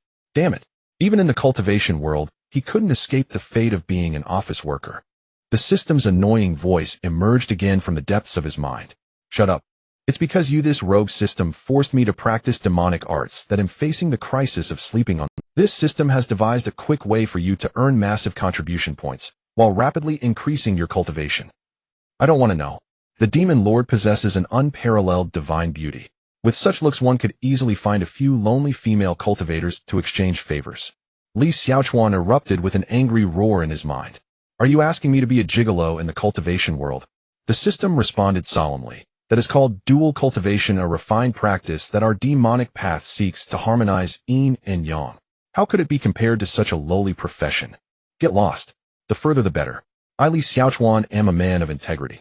Even if I starve to death or die from the pressure of demonic energy, I will absolutely rely on my own hard-working hands to earn every single contribution point. After an incense stick had burned down in the outer sect plaza beneath the eaves of the mission hall, Xiaochuan squatted in the shadow of a wall, staring blankly at the green jade token in his palm. He began to feel that the system's earlier bad idea seemed not entirely without room for negotiation. Half an hour ago, he had stormed into the mission hall filled with enthusiasm. Half an hour later, he emerged dejected. The task rating of the Tai Su Xianzong was notoriously strict. White tasks filled an entire wall, cleaning the scripture pavilion, drying medicinal herbs, feeding low-level spirit beasts. The requirements were very low, suitable for newcomers. But each task took up most of the day, yielding a pitiful 10 or 20 contribution points. At this rate, to gather the 200 points he needed, he would have to sleep here by the wall for half a month. As for the blue tasks that offered hundreds of points, chopping spirit wood in the back mountain, patrolling the defense line, all required a cultivation level that only those at the 4th level of chi refinement and above could register for. As a newcomer who had just entered and hadn't cultivated even for a day, he didn't even have the qualifications to register. And the sky was already getting dark. Less than an hour until sunset. Where would he find those 200 points? Where would he find lonely female cultivators? Cough. If he thought about it carefully, as long as he didn't absorb their cultivation, purely a mutually willing cooperation it seemed. Ugh. Pathetic. The once proud Li Xiaochuan, now with his edges worn down by life, stood up from the corner and walked along the bluestone path, unknowingly turning into a deserted grove at the edge of the outer sect disciple area. Deep in the forest was a flat patch of grass dotted with a few nameless wildflowers. The evening sun cast a golden glow on the blades of grass. The scenery was nice. Perfect for lying down and dying. He gave up his last struggle, collapsed straight onto the grass, hands behind his head, staring at the sky, painted red by the twilight. A dead end. He absent-mindedly plucked a blade of dogtail grass to chew on. A thought popped into his head: why not borrow some from that rich girl by Lushuang next door? With her silly rich girl persona, as long as he asked, she would surely hand over money without a second thought. She was the daughter of the East Seas Shueiyue Pavilion Master, carrying more spirit stones than she could throw. According to the sect's exchange rate of 1 low-grade spirit stone for 10 contribution points, if she casually let slip a few stones, he would have enough for rent. Speaking of which, how come the dignified Prince of Dian, the 11th Prince, couldn't find even a single low-grade spirit stone on his original body? Is Dian also following the idea of raising sons in poverty while spoiling daughters? Just as that thought crossed his mind, he slapped it away. No way. Absolutely not. Borrowing money means owing someone a favor. Owing a favor leads to entanglements. With entanglements, he would be caught up in the female lead storyline. Once he boarded the female lead ship, according to the original script, the ultimate fate of this villain would definitely be to be pierced by the sword of the destined protagonist, not even leaving behind ashes. Forget it. No more thinking. He would just make do and sleep on this patch of grass tonight. Worries would be left for tomorrow's Li Xiaochuan. Today's Li Xiaochuan was already a useless dog. He lay down to show respect. He closed his eyes. A gentle breeze brushed his face, wildflowers swayed lightly, and in the distance he could vaguely hear the voices of disciples from the mission hall calling out tasks. Everything was peaceful. A faint fragrance of peach blossoms seemed to waft through the wind. It smelled really good. Wait. Li Xiaochuan suddenly opened his eyes. Someone was there. On the grass, illuminated by the evening glow, someone had appeared without him noticing. Just 3 steps away, a woman lay sideways in the grass. Her crimson skirt was casually spread out. A moon-white thin veil was lifted by the evening breeze mixed with flowers and blades of grass. Her long black hair fell over her shoulders, and a half-bloomed peach blossom was loosely tucked into her hair, with droplets of dew clinging to the petals. She had her eyes closed, breathing evenly and slowly, looking more dignified in her repose than he was. A beauty, and a stunning one at that. What bad luck. Li Xiaochuan frowned, spat out the blade of grass he had been chewing, turned over, and stood up, brushing off the grass clippings from his clothes. Time to go. As a passerby, he shouldn't strike up a conversation with a beauty. A passerby should have the self-awareness of a passerby. No looking, no asking, no forming any connections, even if she was unbelievably beautiful. He took a step forward. Then deep within his dantian, the demonic energy he had just suppressed began to surge again, pushing up along his meridians, causing his temples to throb. Li Xiaochuan's steps froze. Not good. He had been highly tense all day, and most of his spiritual energy had been used to suppress the demonic energy. Now as the twilight approached, and the spiritual energy waned, it was clear that he couldn't hold it back. If the demonic energy went berserk after nightfall, and happened to run into a patrolling senior brother, who would pick up on the ancient demonic energy's chilling scent, tonight would be his doom. He needed a quiet place where no one would pass by to hide and stay still. And the patch of grass where he had just lain perfectly met all the conditions. Except that there was now an uninvited beauty on the grass. Li Xiaochuan closed his eyes. No choice. He silently walked back, sat down again on the grass, keeping the maximum safe distance from the unknown senior sister. But sitting down didn't solve the problem. The demonic energy surged in waves within his meridians. He had to gather 200 points before dark to rent a single independent courtyard, otherwise no matter where he slept tonight, he would be a live target. He subconsciously turned his head, his gaze falling on the senior sister beside him, who was pretending to sleep. Borrow from her. They were strangers. No reason to. Moreover, borrowing money was something that the dignified Prince of Dian, the 11th Prince, should not stoop to asking from a strange woman. Just as that thought crossed his mind, the woman seemed to sense his gaze. Her closed eyelids fluttered slightly, lazily opening. Her peach blossom eyes turned over casually, giving him a glance. There was a small beauty mark at the corner of her eye. It was the evening of sunset. The twilight was like silk. The afterglow fell on the girl's waterfall-like hair, making her unadorned face seem to glow with a thin layer of radiance. This felt like a fateful encounter. Stop. Stop, stop, stop, stop. What is this literary aside doing here? Who allowed you to insert narrative monologues into my head? And he discovered by the host. This system just thought. Since the atmosphere is right, it would be a pity not to give it a push. The beauty is all laid out, aren't you going to make a move? Get lost. Li Xiaochuan withdrew his gaze and turned his face to the other side. Forget it. Asking a stranger as senior sister for money was something he couldn't bring himself to do. He might as well wait until dark and venture outside to try his luck borrowing from a senior brother. Given his status as the 11th Prince of Dian, he should be able to borrow 200 points. He could write an IOU and repay it on time, keeping everything above board. He stood up, preparing to leave. Junior brother, you seem troubled. The voice was soft with a slight rise at the end, casual, and laced with the laziness of just waking up, yet it inexplicably made one's ears tingle. Li Xiaochuan paused for a moment, but did not turn around. No, it's nothing. Sorry to disturb you, senior sister. His tone was polite and his steps did not falter. Are you the 11th Prince Li Tianxia of Dian? His footsteps halted. The one with the awakened, immortal root. Li Xiaochuan turned around.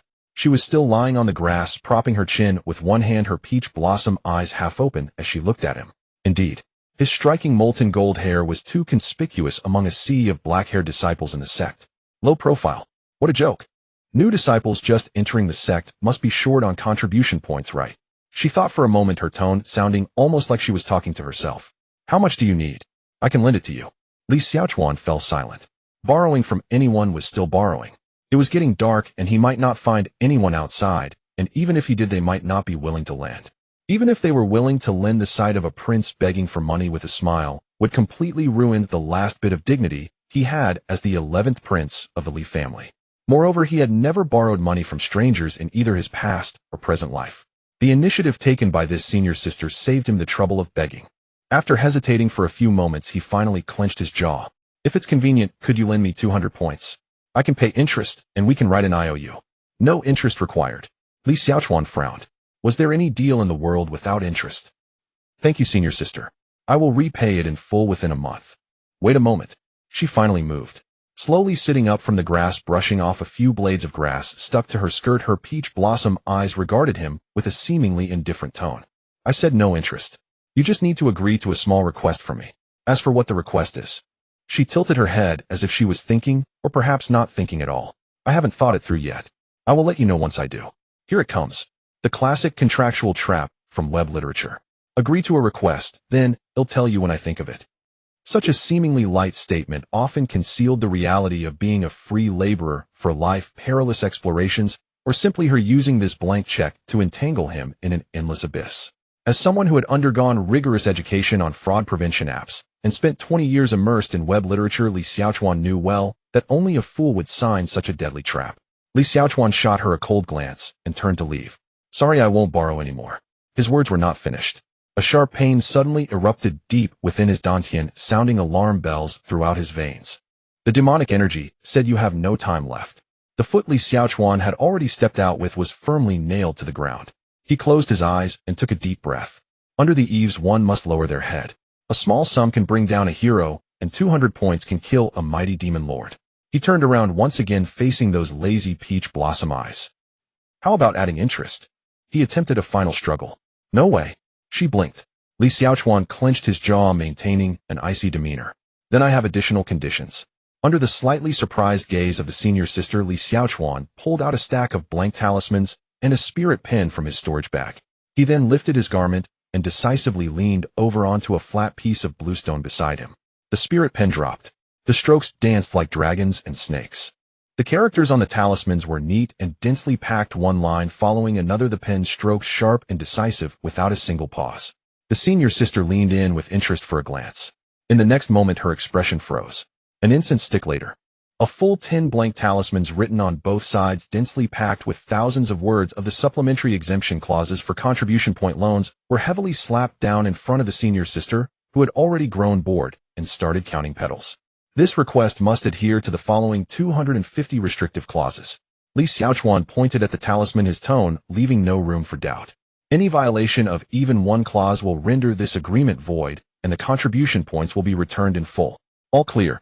The senior sister slowly brushed aside the strands of hair from her face, looking down at the talisman. Clause 1. The request must not violate the public order and good customs of the cultivation world, must not harm the interests of the Dian royal family, nor violate the regulations of the Taishu immortal sect. Clause 20. The request must not involve any actions that endanger the life or physical integrity of party, Li Xiaochuan, including, but not limited to, exploring unknown secret realms, exterminating high-level monsters, serving as a meat shield, testing poisons, or blocking disasters for others. Clause 75. The request must not require Party B to approach, provoke, or come into contact with a new disciple named Lin Fan. Clause 160. The request must not involve any dual cultivation harvesting or any physical transactions that violate male ethics. Clause 250. The final interpretation rights of this clause belong to Party B. In case of disputes, Party B's understanding shall prevail. The peach blossom eyes that had been half closed finally opened completely. She lifted her head, surveying the golden-haired youth before her who had restored his frosty demeanor and stood with his hands behind his back with a look that was hard to describe. This Dian prince, did he perhaps have a rather severe persecution complex? Sign it. Li Xiaochuan handed her the spirit pen. Her purple eyes were indifferent, her tone non-negotiable. Once signed, the loan is valid. The senior sister lowered her eyes, looking at the densely written talisman, and fell silent for a moment. Then she extended her slender finger, adjusting the branch of peach blossoms that was about to slip from her hair, before slowly picking up the pen. At the end of the talisman, she signed her name, then pressed her fingertip on the signature, allowing a faint pink spiritual power mark to seep into the talisman, completing the authentication. She set the pen down and lifted her peach blossom eyes, looking at Li Xiaochuan with interest. Your Highness the 11th Prince, you truly are unexpectedly interesting. Her tone was light, as if she were talking to herself. Li Xiaochuan did not respond. His radar was going off wildly. The word interesting coming from a mysterious beauty was not a good omen in any cultivation novel. Immediately after, Su Taotao took out her waist token and gently pressed it against Li Xiaochuan's jade waist token. Beep. 200 contribution points were instantly credited. Li Xiaochuan looked down at the fluctuating numbers on the token. 300. The heart that had been hanging in his throat all afternoon finally settled back into his stomach. The rent was settled. He wouldn't have to sleep on the grass tonight or worry about the dangers of demonic energy rampaging outside. Pleasure working with you, senior sister. After speaking, he casually picked up the stack of signed talismans, wanting to confirm what this wealthy creditor's name was. He saw the last talisman at the bottom next to the spiritual power mark. Written in very graceful characters were 3 words: Su Taotao. Li Xiaochuan's hand holding the talisman hesitated slightly. Su Taotao. Was there such a character in the original work? He quickly flipped through the database of Taishu Sword Immortal in his mind, which he had only skimmed the beginning and the end. Search keyword Su Taotao. Result: no matches found. Either she was an inconsequential NPC with no significant role, or a character from the 3,000 chapters he skipped. This conclusion left Li Xiaochuan extremely satisfied. A passerby borrowing money from another passerby was perfectly justified, without causation or plot, clean and straightforward. After repaying the debt in a month, they could each walk their own path perfectly. What's wrong? A lazy voice came from beside him. Li Xiaochuan turned his head and found Su Taotao had somehow already stood beside him. Those peach blossom eyes were less than 2 steps away, quietly watching him. The refreshing scent of peach blossoms was close at hand. You've been staring at my name for so long. She tilted her head, her hair slipping from her shoulder, revealing skin that was dazzlingly white above her collarbone. Is there a problem? A chill ran down Li Xiaochuan's back. No problem at all. Thank you, senior sister. Senior sister, goodbye. Without a moment's hesitation, he grabbed all the talismans and turned to run, his steps quick, robes fluttering, not looking back. Li Xiaochuan sprinted into the accommodation registration hall of the sect's administrative office. The jade waist token and the previous copper key for the 4-person room were heavily slammed on the counter. Senior brother, I want to change to an independent single courtyard. The deacon in charge of registration looked up expressionlessly from a pile of jade slips and spoke in a bureaucratic tone. An independent single courtyard costs 300 contribution points per month. Starting from today, it will automatically renew and deduct next month on the same date. If your contribution points are insufficient, the formation will automatically expel you along with your luggage. He paused. Confirm. Beep. The deacon skillfully picked up the waist token and casually swiped it across the formation plate. The formation plate flashed with light. 300 points deducted. Balance 0. Li Xiaochuan stared at the round, glaring 0 on the waist token, his mood momentarily too complex to express. A night back to square one. The room permissions have been etched into your waste token. Swipe it on the courtyard doors formation to unlock. The deacon returned the waste token and casually pointed outside. Walk that way. District B, Building 3, Room 0104. The location backs onto a cliff of the rear mountain, a bit remote, but it is quiet. Thank you, senior brother. Li Xiaochuan took the waste token and dragged his weary body toward District B. However, when he finally swiped open the courtyard door of Room 0104, the previous pain of spending money instantly dissipated. Unexpectedly, although Tai Su Xiansek's charges were exorbitant, the facilities were indeed worth the investment. This so-called independent single courtyard was a complete courtyard enclosed by walls. The yard was not large, but it was quiet. An old locust tree shaded most of the sunlight, and beneath it was an ancient well with crystal-clear water. A small bluestone path led to the main house with several clumps of unfamiliar spiritual herbs growing on either side, emitting a faint glow in the dusk. He pushed open the door to the main house. Inside there was a bed, a table, a chair, and a bookshelf, all clean and tidy. The bedding was neatly folded, and on the table there was a thoughtfully placed, uniquely shaped glass lamp, its base glowing faintly with spiritual patterns. Li Xiaochuan's furrowed brow finally relaxed. This was 1,000 times better than the 4-person room. The 300 points were well worth it. He walked to the back window and pushed open the wooden window. Outside was the vast sea of clouds he had seen on his way here. As the sun set, the sky was filled with colorful clouds that gilded the vast sea of clouds with a brilliant golden edge, while several celestial cranes gracefully glided between the layers of clouds. Li Xiaochuan took a deep breath of the air, scented with grass and trees. What a wonderful place for cultivating immortality. What a fine righteous sect. He must have been out of his mind to consider becoming some kind of villain. Bang! He slammed the courtyard door shut and flopped down on the hard bed, sprawled out in an extremely peaceful big shape. From today onwards, this will be his nest. At least for this month. After a brief period of relaxation, Li Xiaochuan's purple eyes regained their sharpness. Knowing oneself and knowing the enemy, one will never be defeated. To survive in this perilous sect, he must thoroughly understand the operation mechanism of the rogue software in his mind. Li Xiaochuan stared at the wooden ceiling, mentally preparing a detailed product analysis report for this pesky system. First, no tasks, no penalties. This broken system is nothing but a disembodied narrator that crazily paints grand visions, possessing severe delusions of grandeur and serious reading comprehension issues. Unlike other web novel systems that issue mandatory tasks, it naturally has no penalties for task failures. In other words, it's a mad dog that only barks but doesn't bite. Second, forced inheritance, automatic cultivation. This is the most disgusting aspect. The 9 Nether Demon Flame technique comes with a rogue buff that automatically cultivates 24 hours a day, which cannot be uninstalled, turned off, or paused. The demonic energy within him continuously accumulated, requiring him to consume up to 90% of the righteous spiritual energy for constant suppression. It's like carrying around a bomb that could explode at any moment, and this bomb is getting bigger. Third, excessive interpretation, forced rewards. As long as his actions are deemed to align with the villain logic by the system, demonic rewards will be forcibly issued. Even if that logic is something the system forcefully conjured up. The skull bead on the suspended bridge serves as a cautionary tale. This is the most dangerous part. What if one day in the sect's main hall a demonic blade suddenly appeared in his hand out of nowhere? How would he explain that? Should he say he ordered it online? So it means. Li Xiaochuan's lips curled slightly as he stared at the ceiling, talking to himself. As long as I don't make any ambiguous moves, spending my days just eating and sleeping like a complete slacker, you won't have any material to fabricate stories, and you won't be able to force me to become a demon lord. Right? As long as I don't put in any effort, the capitalist system won't be able to extract my surplus value. Ding, ha ha. The demon lord truly is a man of great foresight, exceptionally wise. This profound wisdom that sees through worldly rules and simplifies complexity is truly befitting of the destined person chosen by this system. Reward. The ancient demonic weapon Bloodbone Azura blade has been automatically issued to the host's side. Clang. A 3-foot-long blade appeared out of thin air.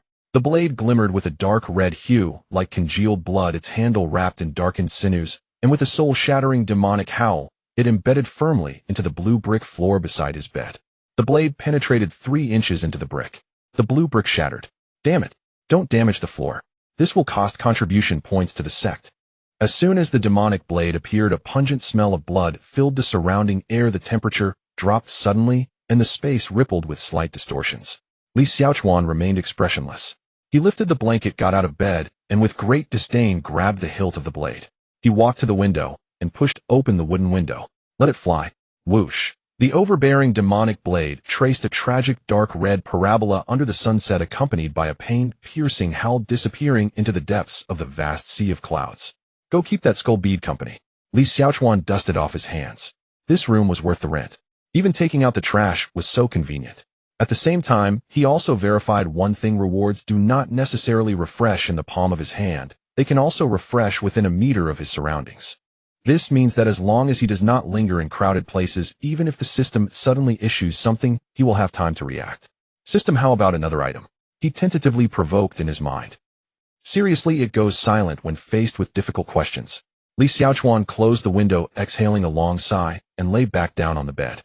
He grabbed the blanket that smelled of sunshine and pulled it up to his chin, adjusting into an extremely comfortable sleeping position. Sleep. As long as he falls asleep, this damned world will have nothing to do with him. Detecting that the host has entered resting state, 9 Nether Demon Flame technique switches to full power automatic operation. Li Xiaochuan's eyelids twitched. Then he resolutely ignored it. Whatever. After all, this is his own independent courtyard, and this area is remote and quiet. A prestigious sect like Tai Su Xian sect would never have a pervert peeking into other people's rooms without permission, right? The realm of cultivation should also observe some basic privacy rights, right? As he relaxed, the fatigue that had built up all day surged over him like a tidal wave. His consciousness gradually blurred. Li Xiaochuan prepared to welcome his first sweet dream in the cultivation world. Bang! Clang! A sudden loud noise came from the neighboring courtyard. It shook the glass lamp on his bedside, making it tremble violently and almost fall to the ground. Li Xiaochuan's brow furrowed in pain. Immediately after, a piercingly clear and soft voice of a girl echoed from next door, filled with panic. Ah! Such a huge spider. Li Xiaochuan's body wrapped in the blanket stiffened suddenly. That voice, why does it sound so familiar? The next moment, a calm and cold female voice responded from the neighboring room. That's a ghost-faced joy spider. It eats pests and doesn't bite people. But it's really huge, bigger than my head. It's also spitting green foam. The soft voice now carried a hint of desperate crying. It's an illusion. It's smaller than you. The calm voice rebutted without a ripple. Sister Ruali, don't just stand there. Draw your sword. It's looking at us. It jumped up. What a nuisance. Li Xiaochuan's eyes slowly opened. His purple eyes were filled with disbelief. By Luxiang. Lung Ruoli. Bang bang bang. Boom. Crash. Accompanied by the sound of some pitiful wooden furniture being smashed to pieces and the explosions of spells presumably activated by talismans, the neighboring courtyard was completely reduced to a scene of violent demolition. Li Xiaochuan stared blankly at the ceiling. The blanket slid off him feebly. His room was indeed a single independent courtyard. But, could someone tell him, why is the single courtyard area for outer disciples a series of connected units? The walls are shared and the yards are side by side. He is now living in the same building as the 2 female protagonists, just in different units. Is the heavenly Tao playing with him? Out of the 100,000 outer disciples of Tai Su Xian sect with so many rooms, why did the 2 female leads end up next door to him? Also, Shui Yu Pavilion and the Lung family are so wealthy, wouldn't it be better for them to each have their own rooms? Why share a rental?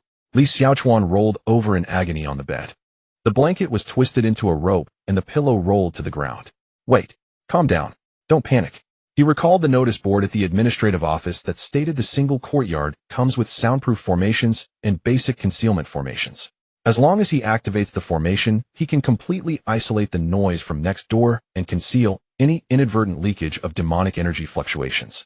While it is unfortunate that Bai Luxiang and Lung Roli live next door, as long as he doesn't open the door, make any noise, or interact with them, they won't even know who lives on the other side of the wall. Right. No need to panic. He just needs to find the switch for the formation. As if grasping the last lifeline, Li Xiaochuan sprang up from the bed in a flurry, not bothering to put on shoes, and hurriedly searched every corner of the room barefoot. Finally, on the top shelf of the bookshelf, he found a highly intricate sect-standard formation plate. It was octagonal, the plate's surface engraved with complex formations, and there was a groove in the center that fit the jade waist token perfectly. Next to the formation plate, there was even a golden embossed user manual. Li Xiaochuan's eyes gleamed greedily as he grabbed the manual. The next second, the expression on his face completely froze. The manual was written in extremely neat script. Advanced soundproof formation isolates all sound inside and outside. Daily operating cost 10 contribution points. Basic concealment formation conceals spiritual power fluctuations, shields against divine sense, probing below foundation establishment stage.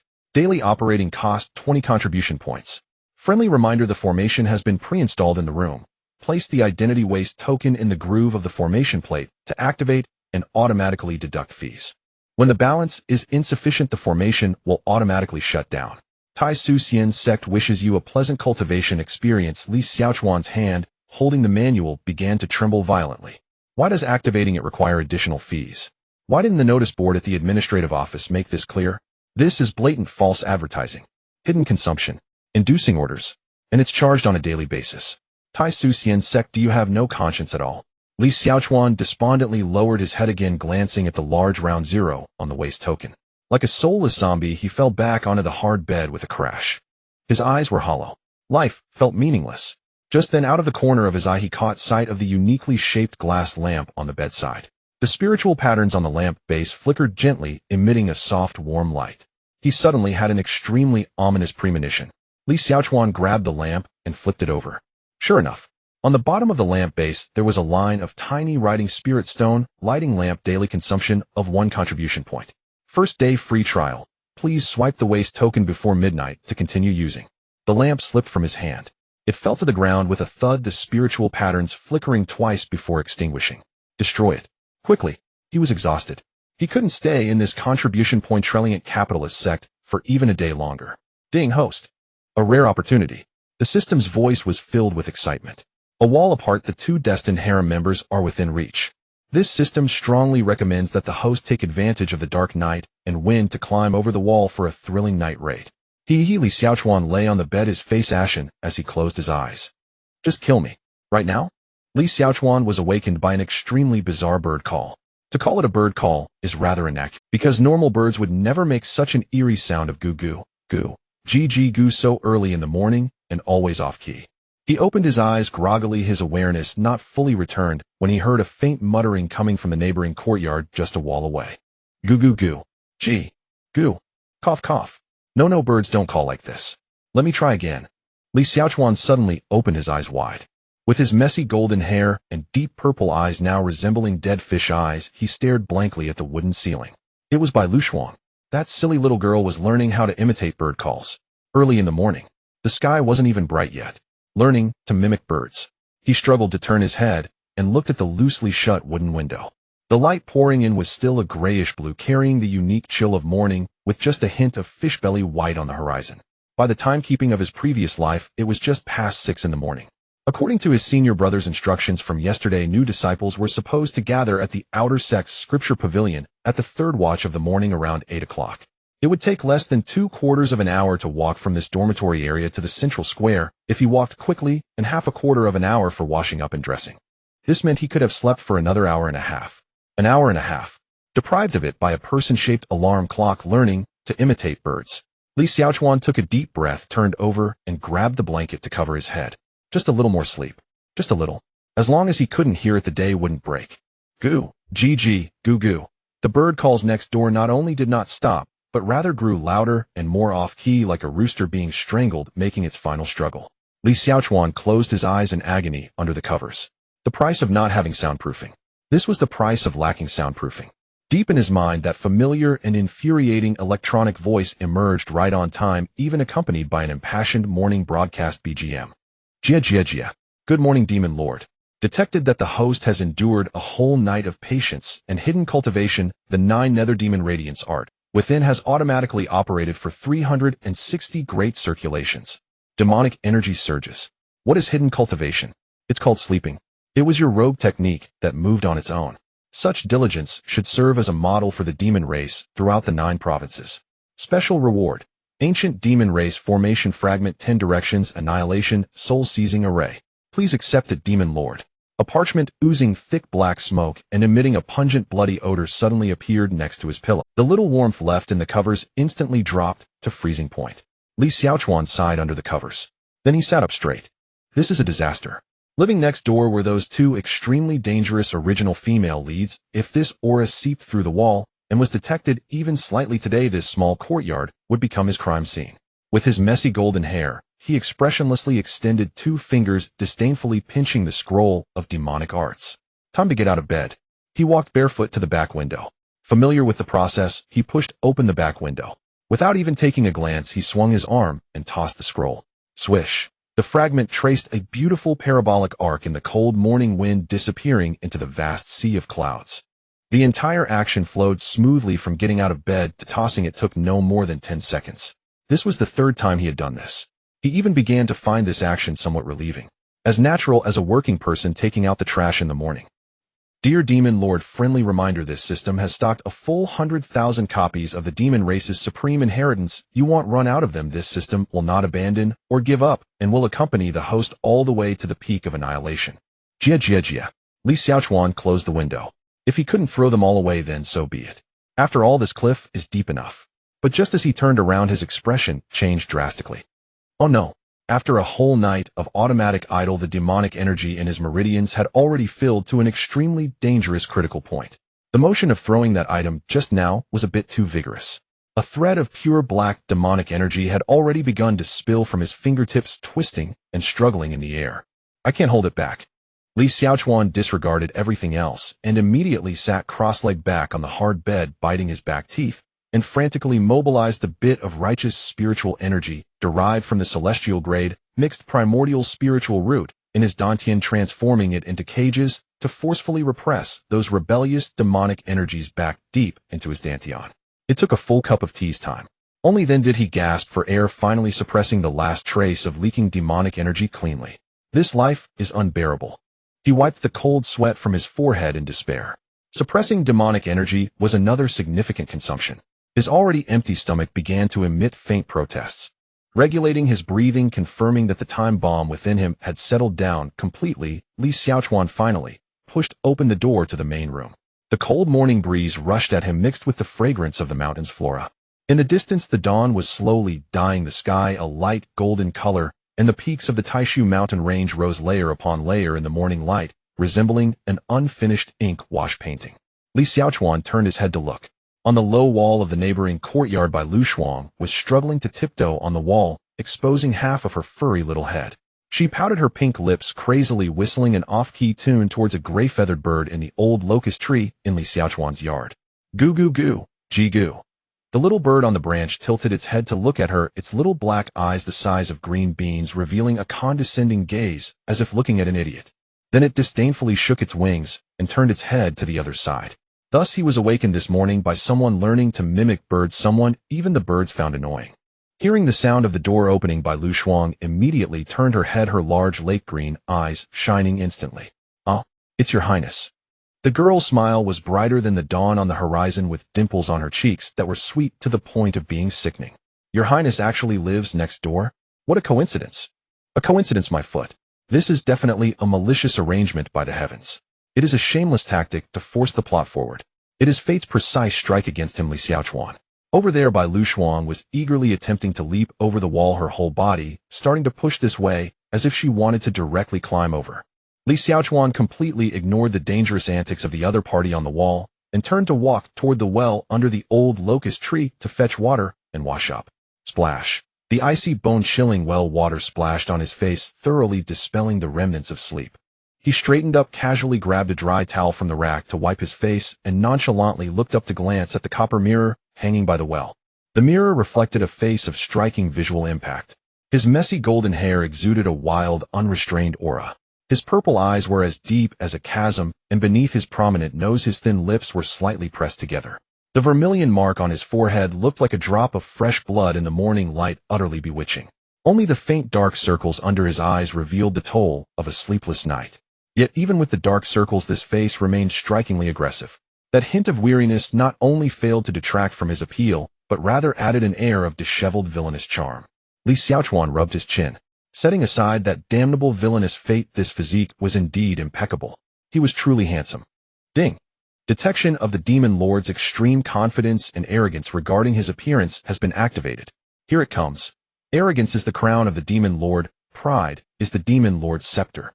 Your lips should always be curled upward. You were born to look down upon all beings with this face. I just looked in a mirror. To match the Demon Lord's supreme majesty, the ancient body refining technique, unyielding demon god body, has been automatically loaded. Demon Lord physique is being continuously enhanced. Physical strength is significantly increasing. Li Xiaochuan felt the surge of physical power within him. Muscle fibers were restructuring and strengthening at an incredible speed. Bone density was rising, and even the toughness of his skin was increasing. He fell silent for a moment. Then expressionless, he turned the copper mirror away. From today on, he would no longer look in the mirror.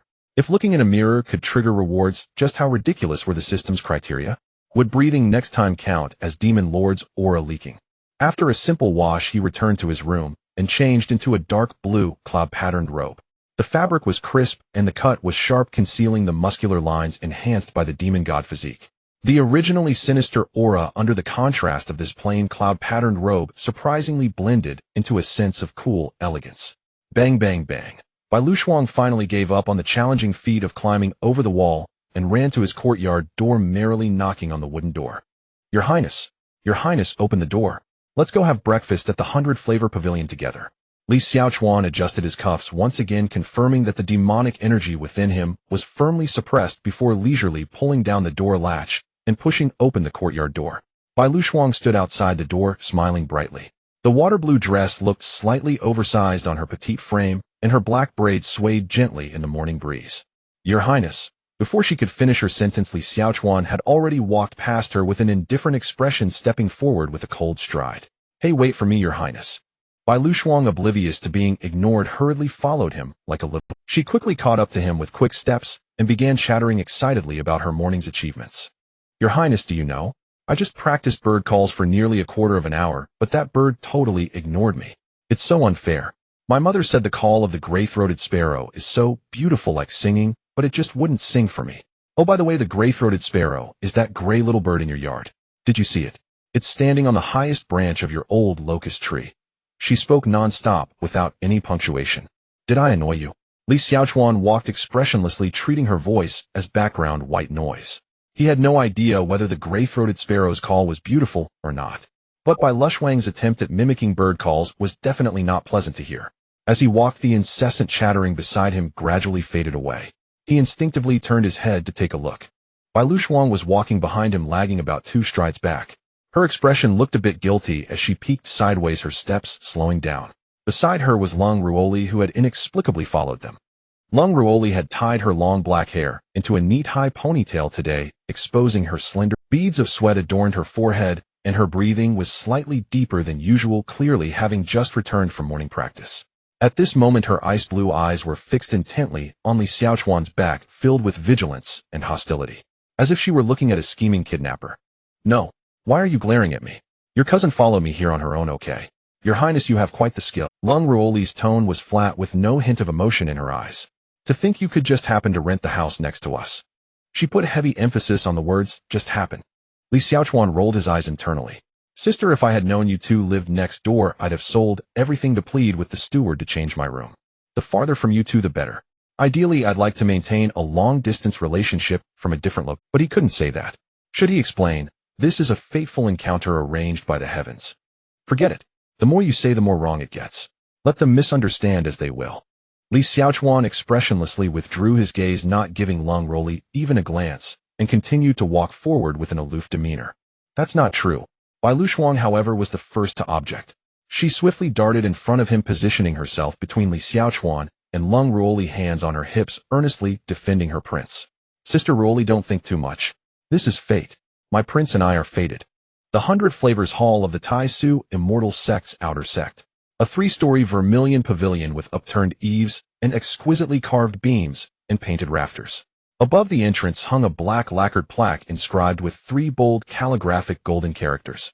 Li Xiaochuan stood before the gate, hands clasped behind his back, gazing upward for a moment before stepping across the heavy redwood threshold. His vision suddenly widened. Inside, a spatial expansion formation rendered the hall impossibly vast. Row upon row of rosewood long tables stood in perfect alignment, their furnishings austere and ancient.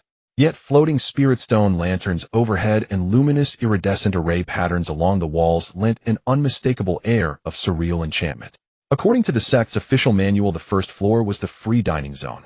Plain white rice, coarse wheat buns, and clear vegetable dishes utterly devoid of spiritual energy, served without limit to satisfy the basic sustenance needs of the majority of low-tier outer sect disciples.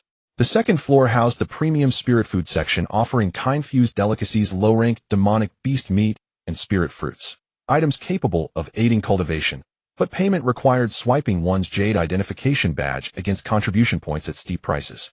Li Xiaochuan glanced down at the glaring 0 engraved on his waist token. He drew a slow, deep breath. It did not matter. Not being able to afford it today did not mean he never would.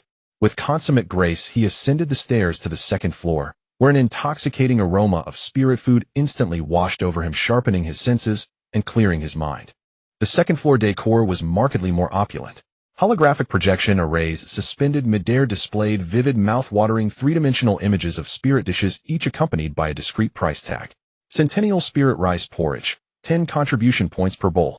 Charcoal Grilled Crimson Flame Boar Chop, 20 contribution points per serving. Tricolored Chi Replenishing Dumplings, 10 contribution points per plate. Jade Celery Spirit Vegetables Steamed Dumplings, 15 contribution points per basket. Li Xiaochuan swept his gaze impassively across the shimmering radiant projections. He reached beneath his robes and touched the cool azure jade waist token, its balance still 0. With icy detachment, he uttered 4 words, all flash, no substance. It must taste terrible, most likely laced with dubious alchemical additives. Without hesitation, he turned and descended the stairs 2 steps at a time back to the first floor. Your Highness. A soft melodic voice floated from behind him. Li Xiaochuan feigned deafness and quickened his pace. Returning to this slum of the first floor, he seized a large wooden tray and strode purposefully toward the serving area. After prolonged, grueling suppression of his rampaging demonic energy, his stamina had long since plummeted into the red. At that moment, Li Xiaochuan resolved to transmute sorrow and indignation into sheer appetite. He scooped 5 fist-sized coarse wheat buns from the bamboo basket, ladled a massive bowl of plain white rice porridge from the wooden tub, and added 2 plates of stir-fried greens, utterly greaseless and unadorned. After all, it cost nothing. The 300 contribution points swindled from his rent must be clawed back, penny by penny, bite by bite. Balancing this mountain of carbohydrates on his tray, he sought out the most secluded, inconspicuous corner and sat alone at an empty table. Crunch. He seized a bun and bit down hard, dry, dense, scraping raw against his throat like gnawing on sun-baked brick. A resounding failure. Hey, Your Majesty, the demon sovereign, why do you consume such utterly nutritionless refuse? The system wailed inside his skull, beating its chest in despair, as if he were chewing its own mother, a metaphor Li Xiaochuan himself had demanded. This is sacrilege against the noble bloodline of the demon race. This system recommends ambush that nearby Foundation Establishment Level 3 disciple and devour him. The Demon Clan's secret art, flesh-devouring chi absorption technique, is hereby offered, guaranteed to amplify both your physical might and demonic energy with a single bite. Silence. I'm eating. You even conjure blood-soaked buns. Your Highness. A crisp, tender voice drifted from afar. Li Xiaochuan's biting motion froze mid-chew. No, don't come closer. Stay away, stay far away. Frantically, he bowed his head and raised the dry, fist-sized bun before his face, using it as literal physical cover. Can't see me. Can't see me. Can't see me. Your Highness. There you are. I've searched everywhere. Bai Lu Shuang arrived bearing an absurdly oversized tray, her footsteps light and rapid as she seated herself unceremoniously across from him. Thud. The heavy tray struck the table with a dull, resonant thud. Li Xiaochuan, still clutching the parched bun between his teeth, resignedly lifted his gaze, only to be instantly dazzled by the dazzling, sumptuous radiance across the table. Translucent spirit rice porridge. Steaming jade celery dumplings. Crispy-skinned, tender grilled spirit fish. Soft, fragrant tricolor dumplings. And nestled at the edge, a small dish of high-tier spirit fruit, glazed in honey and shimmering with prismatic auroras, clearly exorbitantly priced. Spiritual energy rippled outward, fragrance reigned supreme. Li Xiaochuan's lips twitched violently twice. Every morsel belonged to the second floor's premium menu. This single meal would easily cost over 100 contribution points, equivalent to an entire month's stipend for a newly initiated outer sect disciple. What defied reason, however, was that this heedless girl had deliberately carried these second-floor delicacies all the way down to the first-floor slum to eat them here. What kind of egregious, ostentatious display was this? Was she staging a public execution for penniless paupers condemned to chew on free buns? A fierce, burning resentment, envy of wealth, flared fiercely within Li Xiaochuan's weary, overworked heart. You ordered all this without checking the prices, he couldn't help asking, eyeing her with the same pity one reserves for a landlord's simple-minded daughter. Why check prices at all? Bai Lu Shuang stuffed a generous bite of tricolored dumpling into her mouth, cheeks puffing round as she blinked her dewy, wide-set eyes, radiating pure, unblemished naivety. If it tastes good, that's all that matters. My father says when traveling abroad eating well and drinking well is paramount. You must never neglect your stomach. And besides, she beamed, father stocked me with plenty of spirit stones to exchange for contribution points. When they run out, I'll just earn more, or send a transmission talisman for him to send more. Li Xiaochuan, damned heir of capitalist cultivators. Inside, he once again bitterly flogged his stingy, distant father, the Emperor of Diyan, deep within the imperial palace. Father, you've disgraced the entire royal house of Diyan. Look at how other fathers act, giving their daughters stacks of spirit stones for pocket money. And what did you give your son? Absolutely nothing. Not even a single low-grade spirit stone. Same title, father, but what a chasm of despair. Li Xiaochuan impassively withdrew his gaze, lowered his head, and took another vicious, defiant bite of the desiccated bun in his hand. Let others squander their contribution points as they please. It was none of his concern. He felt no envy, not a shred. Li Xiaochuan, the man who vowed to survive unseen and unscathed until the very last chapter, would never deign to indulge in such vulgar coin-scented extravagance. Yet, this free bun, why did it grow increasingly sour the longer he chewed? Just as he channeled grief into hunger and waged mortal combat with the bun, a faint, delicate scent of pear blossoms brushed past him. Lung Ruali approached tray in hand, her steps serene and aloof. Her order lacked by Lu Shuang's flamboyance, yet remained impeccably refined spiritualized porridge, steamed dumplings, a plate of stir-fried spirit vegetables, and a cup of steaming spirit tea.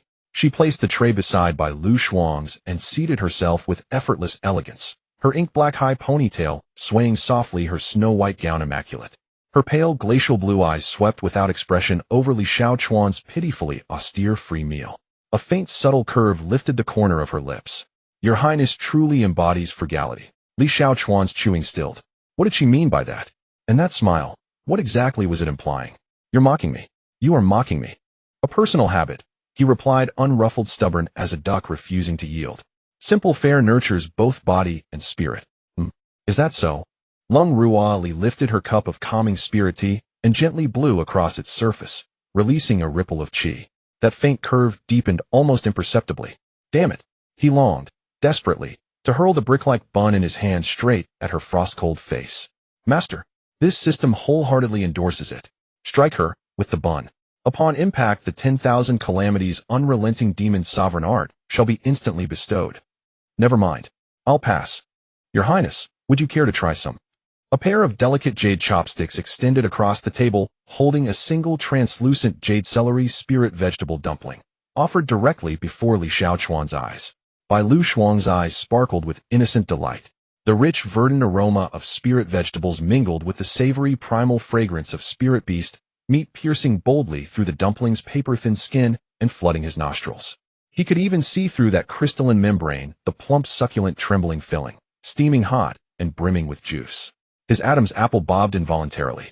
This was a premium dumpling, 15 contribution points per basket. But, yes, yesterday's osmanthus cake had already betrayed him, once nearly exposing his demonic artifact in broad daylight. Li Xiaochuan would never stumble into the same trap twice. No need, he breathed deeply, stealing his while turning his face aside, his violet eyes cold, distant, impenetrable. Just one bite. Bai Lu Shuang didn't retreat. In fact, she pushed the chopsticks forward another inch, nearly jabbing them into his nose. It's absolutely delicious. It bursts with juice when you bite. The filling is made from spirit horn deer meat. That scalding, savory, aromatic broth seemed to summon his soul across the table. Was she doing this on purpose? Was she launching a precise culinary assault on his heart? What new psychological warfare tactic was this? Very well, woman. Men, accept your challenge. No. Li Xiaochuan repeated, expressionless, fiercely. Then he lowered his head and bit down again savagely on the desiccated brick in his hand, sealing his resolve. Too dry. Choking. Water. Water. Water. He snatched up the bowl of plain rice porridge and gulped it down in one desperate draught, finally forcing the lump down his throat. Bai Lu Shuang, crestfallen, withdrew her chopsticks, glanced at the now-cooled dumpling, and quietly popped it into her own mouth. Your Highness, truly no? She asked, muffled by her bite. No. All right. She fell silent, obediently lowering her head to eat. Beside them, Lung Ruali observed coldly, watching this golden-haired prince choke down dry buns rather than accept even a single dumpling offered by Lulu. Her wariness did not lessen, it deepened further still. This man's depth of calculation was any ordinary man faced with Lulu's guileless charm and the immense dowry of the Munindwater Pavilion would have clambered eagerly onto her proverbial pole. Yet he claimed not a single advantage. impeccably clean, unervingly detached. His mastery of feigned reluctance was flawless. Poor naive Lulu remained blissfully unaware, completely ensnared. Unbeknownst to her, Li Xiaochuan's mind held only one thought: this bun truly chokes. Next time I'll ladle extra porridge. Having wolfed down the flavorless breakfast in 3 hurried bites, Li Xiaochuan set down his chopsticks decisively and rose. Finished. Leaving now. No pleasantries, no waiting for the 2 entangled heroines. With a flick of his dark indigo cloud-patterned sleeve, he strode out of the 100 Flavors Hall, regal, aloof, and utterly unglancing back. The morning light has fully brightened. The peaks of the Taishu mountain range stand majestically beneath the azure sky. On either side of the mountain path, exotic flowers and plants exhale misty spiritual energy, with glistening morning dew still hanging on their broad leaves. The outer disciples along the way gradually increased in number. Groups of 2 or 3 hurriedly made their way to their respective halls. Occasionally dazzling sword lights would sweep overhead, always eliciting gasps of surprise from the newcomers below, who had never seen such sights. As Li Xiaochuan walked, a burst of silver bell-like laughter suddenly rang out above him. He instinctively looked up. A flying sword swooped low overhead. On the sword stood a man and a woman. The male cultivator led the way, his robe fluttering in the wind. The female cultivator stood behind him, her arms wrapped around his waist, her cheek pressed against his broad back, laughing joyfully. The flying sword traced an extremely flamboyant arc in the air, diving into the clouds, leaving behind a string of laughter that was almost sickly sweet. Li Xiaochuan's purple eyes coldly fixated on the direction where the sword had vanished. Flying with a sword. Taking a girl for a ride. Isn't it just flying with a sword? He has hands and feet. Sooner or later he can fly by himself. Moreover, it's quite unsafe for 2 people to squeeze on a one sword. If the fluctuation of spiritual power causes them to fall, it would be a sword that claims 2 lives. From a safety perspective, such behavior is completely not worth advocating. He was not bitter, he just cared about his fellow disciples' flying safety. Ding, Kakik. Host. When your 9 nether demon flame art reaches perfection, this system will grant you the ancient supreme flying magical artifact, Lamborghini Sword. It will leave a trail of 9 heavens dark flames while playing epic Demon King BGM, 100 times more dazzling than that broken flying sword. At that time you can speed sword race in the skies with a group of stunning demonesses, allowing all the ants below to admire your heroic figure. What on earth is a Lamborghini sword? How can a sword play BGM? Just how many inappropriate things have intruded into this broken cultivation world? Li Xiaochuan rolled his eyes, withdrew his gaze, and continued forward. His destination was the outer sect scripture pavilion. He had already memorized the locations of several major halls in the outer sect during his reconnaissance yesterday. The scripture pavilion is located on the eastern side of the central square, facing the law transmission hall across a vast plaza, and is adjacent to a tranquil grove of purple bamboo. Today is the day for newly admitted disciples to collectively receive their basic cultivation technique, jade slips. More importantly, the senior brothers and sisters from the law transmission hall will also be present to assist newcomers in selecting techniques. He urgently needed a legitimate orthodox cultivation technique to help suppress the demonic energy. Relying solely on the meager spiritual energy passively absorbed through his celestial grade spiritual root was already nearly unable to contain the madly operating demonic power perpetual motion machine within him. Just as he reached the edge of the purple bamboo grove, less than 100 steps from the entrance of the scripture pavilion, Li Xiaochuan's footsteps suddenly halted. A discordant sound of pushing and shoving came from the corner of the bamboo forest ahead. Running away? You fatso, try running again. Do you understand the rules? Newcomers don't know what's what, right? Hand over the 100 initial contribution points in your waist token as protection money, and we'll look after you in the Shape District from now on. Li Xiaochuan's purple eyes narrowed slightly. Oh no. School bullying. The cultivation world version of collecting protection money. This classic prelude to a face-slapping scene that often appears in ancient web novels has unexpectedly landed right in front of him. He smoothly sidestepped to the side, thoroughly merging his tall figure into the shadow of a sturdy purple bamboo. The 12th rule of survival: never join the fray. Watching the drama is fine, but he must stay hidden. He stuck out half his head and focused his gaze. 3 rough-looking older disciples had blocked a chubby newcomer wrapped in luxurious brocade at a dead end. The 3 of them were dressed differently, but shared a common feature: their cuffs were flamboyantly adorned with 5 or 6 silver stripes. This is an unspoken rule. Among outer disciples, 1 silver stripe represents the first layer of chi refining, which can be obtained for free at the sect affairs office. Whether to wear it or not is entirely voluntary. Some choose not to wear it to feign weakness, but those who boldly flaunt it, especially with their sleeves rolled up, are essentially proclaiming, "I am not to be trifled with. Hand it over." Don't play dumb. New disciples have 100 initial contribution points in their waist tokens. The tall youth at the forefront had a standard cannon fodder face and 6 silver stripes on his cuffs. Chi refining 6th layer. The chubby newcomer was drenched in sweat, clutching his green jade waist token tightly, his facial fat trembling. But in the next moment he straightened his neck and his voice shot up.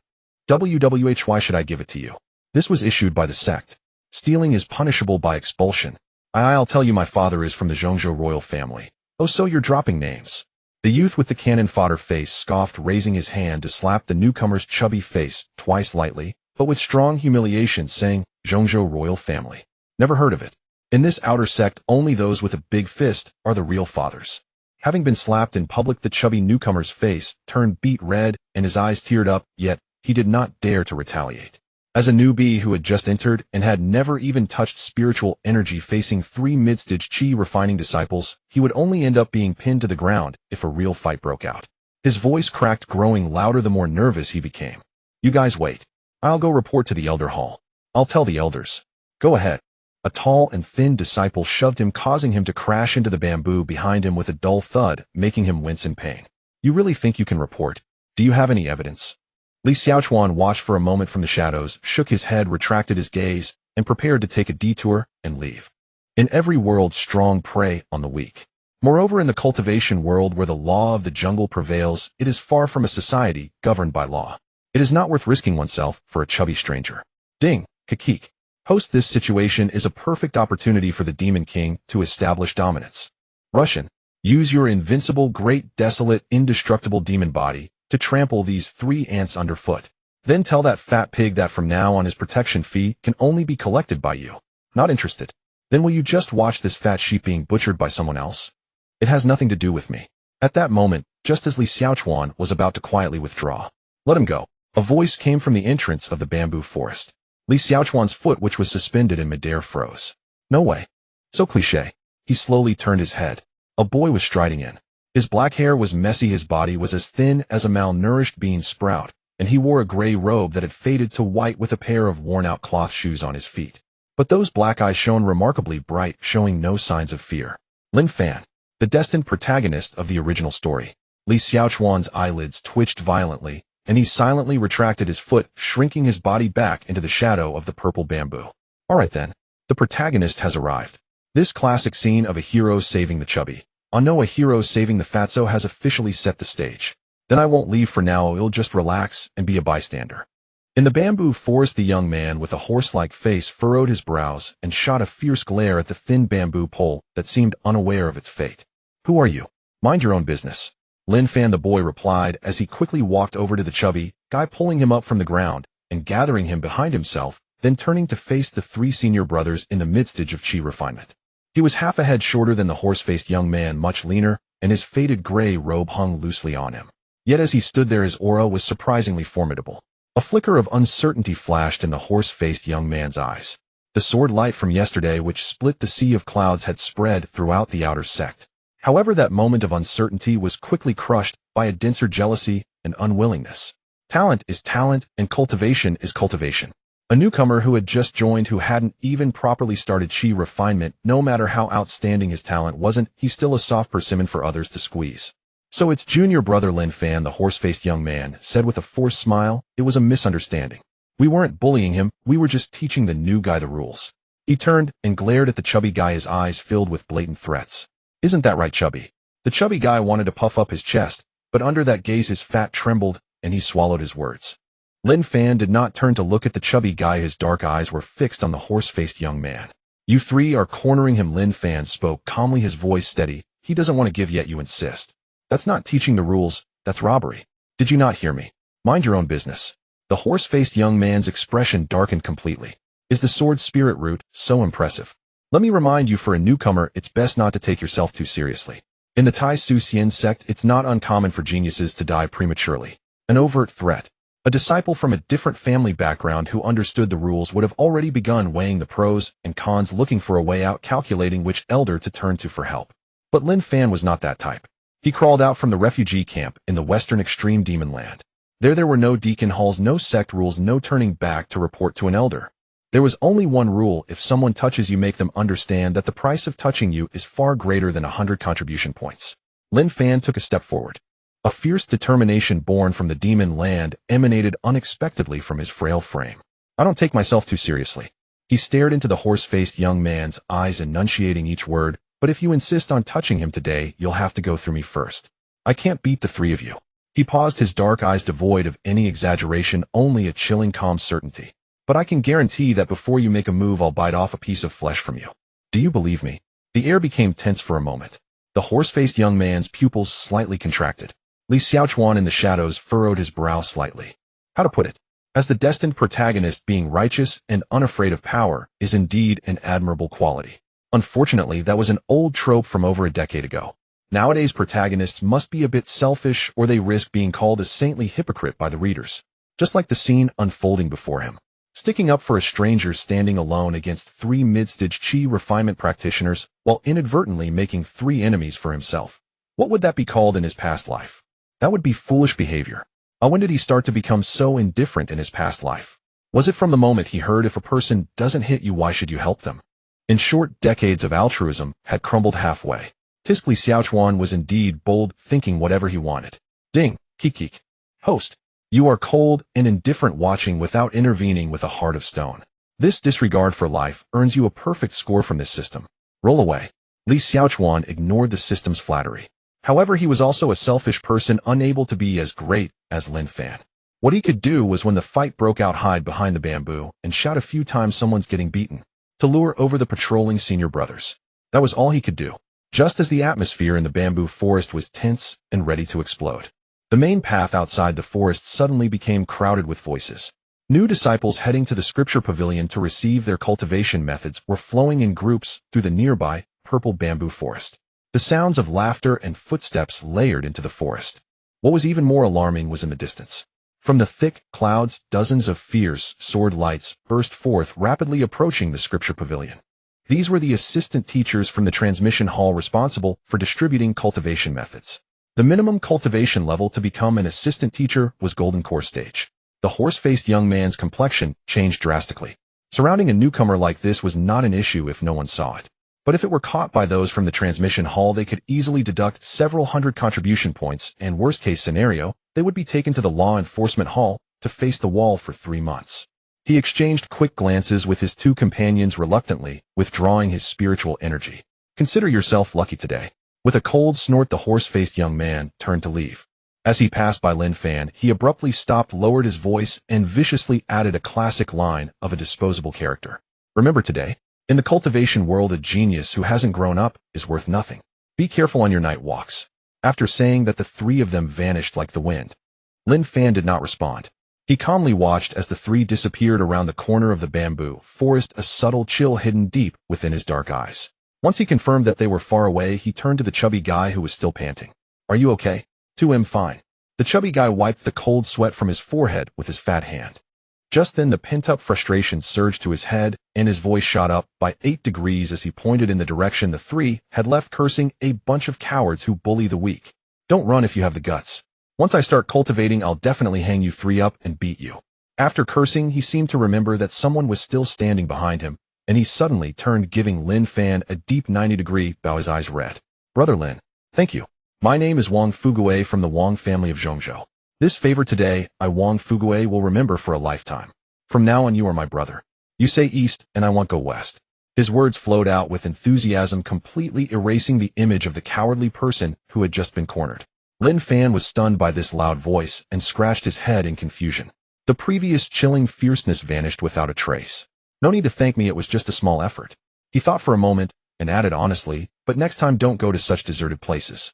In crowded areas they have to consider the sect rules and wouldn't dare act openly. Brother Lin, you're right. I'll remember.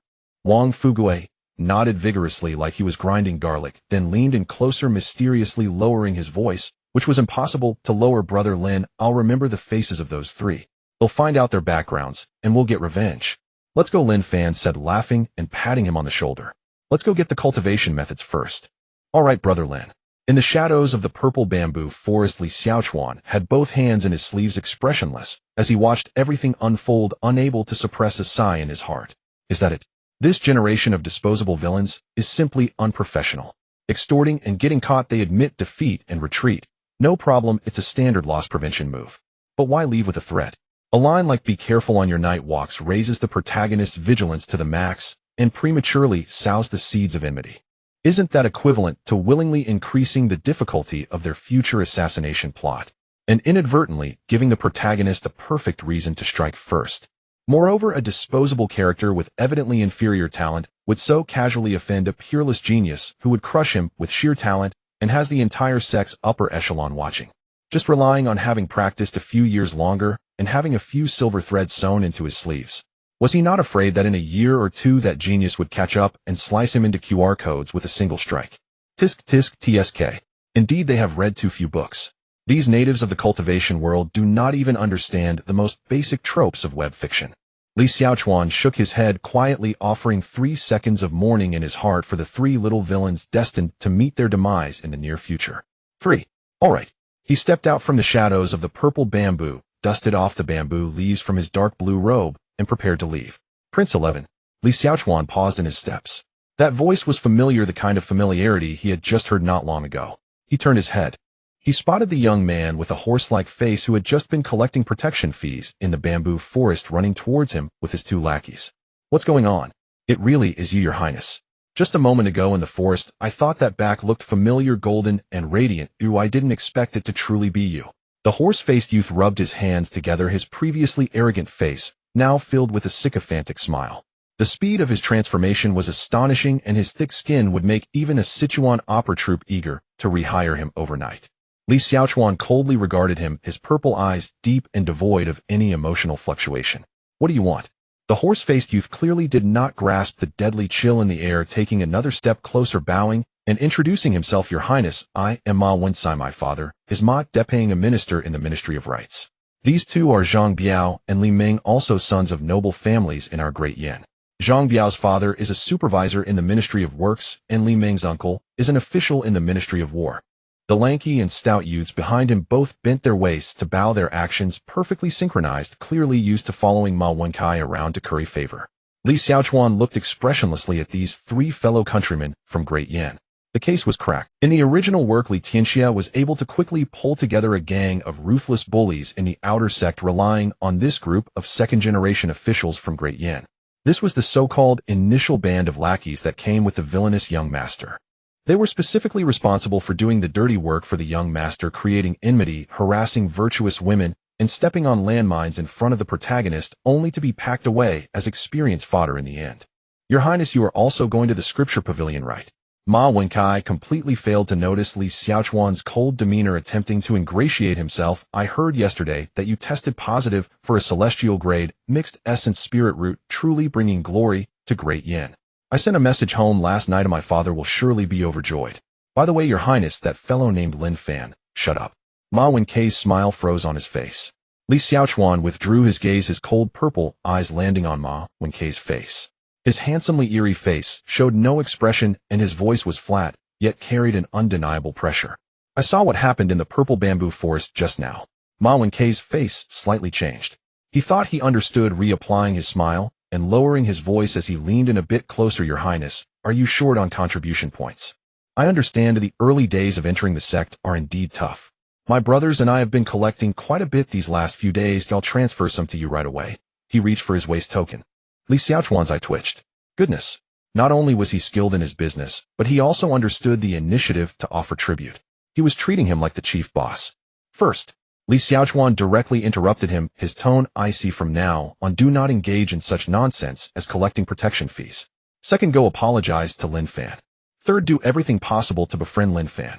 Whether it's treating him to a meal or giving him gifts, in short, use every means necessary to become friends with him. Ma Wencai's face gradually turned the color of pig liver, and the muscles at the corners of his mouth twitched several times. Behind him, Zhang Biao and Li Ming exchanged glances, their faces filled with disbelief and defiance.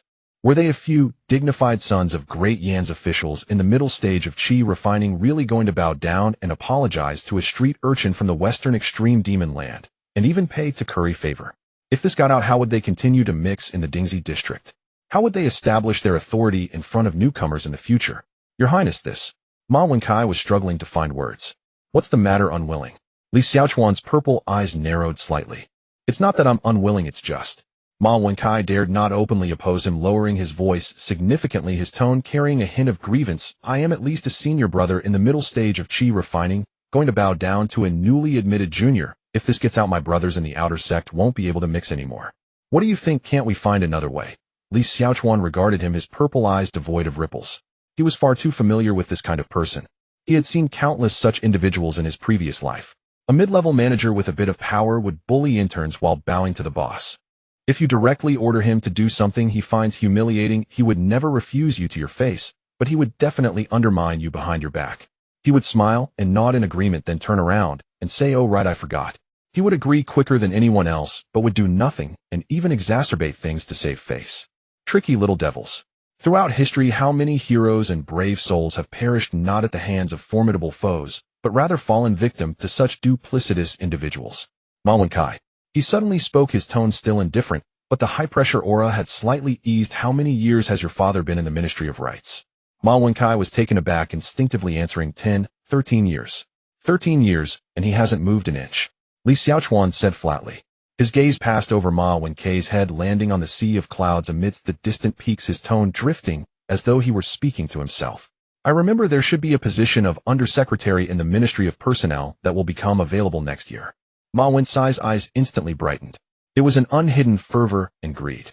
The two behind him, Zhang Biao and Li Ming, also perked up, their ears twitching in excitement. Don't underestimate a mere undersecretary in the Ministry of Personnel in Great Yin.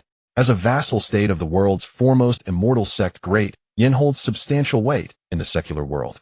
Lin Fan is a talented individual. He will be of great use in the future. Li Xiaochuan stood with his hands clasped behind his back, gazing at the distant sea of clouds, his golden hair shining with a cold gleam in the morning light, resembling a strategist contemplating a 1,000-mile game of chess. Whoever becomes friends with him, I will naturally speak well of them in front of my father. Empty promises. Painting a grand picture. He didn't even know who the current undersecretary of the Ministry of Personnel was. Whether it becomes available next year, who knows? But Ma Wenkai was oblivious to this. He only knew that the person before him was the 11th Prince of Great Yin, with a celestial grade mixed essence spirit root, a future of immeasurable potential. Words from the mouth of a prince were promises written in black and white. His father had endured for 13 years without moving, and whether he could surpass this hurdle depended on whether he could hold on to this glittering golden thigh. I understand, Your Highness. Ma Wenkai took a deep breath, the defiance on his face gone, replaced by a mix of ambition and sycophantic excitement. He straightened his back, his voice resolute. Rest assured, Your Highness. I will definitely get along well with junior brother Lin Fan. I'll invite him to dinner tonight, sincerely apologize, and ensure my intentions are genuine. Li Xiaochuan glanced at him indifferently. Very good. Greed indeed is the best driving force in the world. By the way, Your Highness, do you want me to help you? What I mean is, since you've just entered, if you're short on contribution points, I still have some here. Ma Wenkai reached for his waist token once more. No need. Li Xiaochuan coldly shot him a glance and turned to leave. Take care of yourselves. Ma Wenkai very perceptively did not follow him any longer. He stood there, his eyes gleaming, already starting to enthusiastically plot with his two sycophants where to take him for dinner tonight, what gifts to bring, and where to chop the thorn for his apology. Li Xiaochuan turned his back to the three, a hint of helplessness and fatigue flashing in the depths of his purple eyes. What he had just said was strictly speaking a lie. Using his status as a prince to manipulate people with false promises of benefits. This method was no different in essence from those bosses in his past life who painted grand pictures. He despised such behavior. Having finished despising it, he still had to continue. The end of a corporate slave is a boss, while the end of a villain is painting grand pictures. Fate is indeed a circle. But he had no other choice. He couldn't just let these three brainless fools continue to provoke Lin Fan and then get cut down by him at some critical plot point. What he feared most was, according to the usual web novel tropes, after eliminating the weak, they would come for the strong, and eventually, that sword would surely point towards the Great Yin royal family. In that case, as the 11th Prince, Li Xiaochuan would also be tied in to accompany them to the grave. At least for now, this way was the best outcome for Lin Fan, for himself, and even for these three fools. Lin Fan would have fewer harassers. He would have fewer incompetent teammates. And Ma Wenkai and the others would not become mere experience packages on the protagonist's leveling path. A three-way win. Perfect. However, in this world of cultivation filled with the malice of the heavenly Tao, there is an iron law that Li Xiaochuan could never escape from. The villain's attempts at redemption often lead to a reverse darkening effect. At this moment, on the other side of the purple bamboo forest, Lin Fan and Wang Fuguei had just emerged from the bamboo grove. The direction they were walking was opposite to Li Xiaochuan's, taking a half circle back to the main road, just in time to see the scene in front of the scripture pavilion across the bamboo forest. Through the shadowy purple bamboo leaves the two clearly saw the golden-haired prince who had been the center of attention at the spiritisting platform yesterday, standing with his hands clasped behind his back, exuding an air of superiority. And the three bullies who had just been arrogant and extorting protection fees in the bamboo forest were now bowing to him like three lapdogs, their faces plastered with smiles. The golden-haired prince's expression was cold, his thin lips moving as if issuing some command. The three bullies not only dared not utter a word of rebuttal, but instead nodded in awe, their eyes shining with excitement, as if they had received some tremendous favor. Lin Gu. Wang Fuguei followed Lin Fan's gaze, frightened to the point of trembling, instinctively grabbing Lin Fan's sleeve, his voice quivering. That person is the great Yan's 11th prince, who tested positive for a celestial grade mixed essence spirit root yesterday, right? Li Xiaochuan remained utterly unaware that he had already been branded the arch-villain in others' minds. At this moment his mood was even rather pleasant. Ma Wenkai and his three dim-witted cronies would no longer dare harass Lin Fan. Thus a minor conflict that could have triggered a chain reaction threatening the very survival of an empire was effortlessly defused by Li Xiaochuan's few well-chosen words. Indeed, not everyone possessed by Lu Shuang's peculiar immunity to his aura. As long as he stiffened his expression and unleashed his full sovereign presence, these NPC-like disciples proved remarkably easy to deceive. Li Xiaochuan lifted his chin and straightened his spine, resuming his customary aloof demeanor as he merged into the bustling stream of new disciples and approached the scripture pavilion on the eastern side of the central plaza. Before the scripture pavilion stretched a vast courtyard paved with white marble, already teeming with over 1,000 newly initiated disciples. Voices surged like waves, all stood on tiptoe, breathless with anticipation for the moment they would select their cultivation manuals. A sharp piercing whistle split the heavens. Dozens of radiant streaks descended from the clouds, diving gracefully before alighting precisely upon the jade steps directly before the crowd. As the luminous trails dissipated, dozens of tall, elegant figures emerged. A collective gasp erupted across the plaza. Their arrivals were none other than core disciples of the inner sect, teaching assistants from the Hall of Tao Transmission. Each bore an extraordinary bearing, spiritual pressure restrained, yet unmistakably commanding. Some wore long swords across their backs, others cradled intricate formation discs in their palms, still others carried miniature pill furnaces at their waists. The 6 great sects of the Tai Su immortal sect stood united here in full splendor. Li Xiaochuan's gaze swept across the assembly, then paused, arrested by a single incongruous splash of crimson. Su Tao Tao, the senior sister who had lent him 200 spirit points for rent, stood quietly at the rear of the line, her hands folded neatly within her sleeves. Her scarlet gown was overlaid with gossamer moon-white veils, her raven tresses were loosely coiled, and her peach blossom eyes, half-flitted and languid, quivered faintly as she stifled a yawn. The tiny mole beside her, eye trembling delicately with the motion. A chill ran down Li Xiaochuan's spine. He bowed his head, bent his waist, then dropped to his knees, all in one seamless, fluid motion, sliding silently behind 2 broad-shouldered disciples ahead, revealing only one eye above their shoulders. When confronted with a creditor, evasion was always the wiser course. Even if repayment was not yet due, the weight of debt invariably stirred an inexplicable sense of guilt. Welcome, junior brothers and sisters, to the outer sect scripture pavilion. A figure stepped forward from among the ranks. Tall and graceful, his features strikingly handsome, he wore a gentle, spring-like smile. A long sword rested diagonally across his back, while in his hand he twirled an ostentatious folding fan, its surface boldly inscribed with 4 characters spreading the Tao, imparting knowledge. His very posture radiated approachable divinity, an archetypal benevolent senior brother incarnate. With a crisp snap he closed the fan, his clear resonant voice, imbued with soothing spiritual energy, filled the entire plaza. I am Lu Chongfeng, a core disciple of the sword sect of the Tai Su immortal sect. Today we teaching assistants shall guide you through your initiation procedures. A ripple of excitement instantly stirred among the newcomers. Many female disciples' eyes sparkled with delight, whispers rising like rustling leaves. Firstly, you are all free to enter the first floor of the scripture pavilion today to choose your foundational cultivation manuals. We dozen or so assistants will remain stationed on the first floor throughout the day. If you have any questions regarding your selection, feel free to approach us at any time. The pavilion's specific regulations are posted at the entrance. Please read them yourselves. We shall not recite them aloud. Secondly, remember this unyielding rule: no manual may be copied or transmitted without authorization. Violators shall have their cultivation forcibly stripped and be expelled from the sect. This is absolute law, admitting no negotiation. A hush fell over the plaza, brief, profound. Then the fan snapped open once more. As for how to choose wisely, let me offer candid advice: do not covet quantity. Select only the manual most harmonious with your innate spiritual affinity, and master it thoroughly before advancing. A fire affinity cultivator choosing the blazing flame art will fare infinitely better than one attempting the frostbound curse. Of course, if someone truly craves the thrill of mastering both fire and ice, I shall not stand in your way. Laughter rippled through the crowd, easing the tension palpably. Now the second, and far more critical matter. Lu Chongfeng tapped the closed fan against his palm, then clasped his hands behind his back. The Hall of Dao Transmission has completed class assignments for this year's initiates. Your class designations have already been transmitted via formation disk to your Azure Jade Waste tokens. Simply press the token to your forehead to view your assignment. Li Xiaochuan complied, pressing the token to his brow. A soft light shimmered, and within his mind appeared the words Class Jia Li Xiaochuan. His eyelid twitched imperceptibly. Class Jia. He recalled the original narrative, or rather that fleeting mention of the Hidden Dragon class. Though outwardly preaching equality and uniform initiation for all, the sect secretly concentrated its most exceptional talents into a single cohort for intensive cultivation.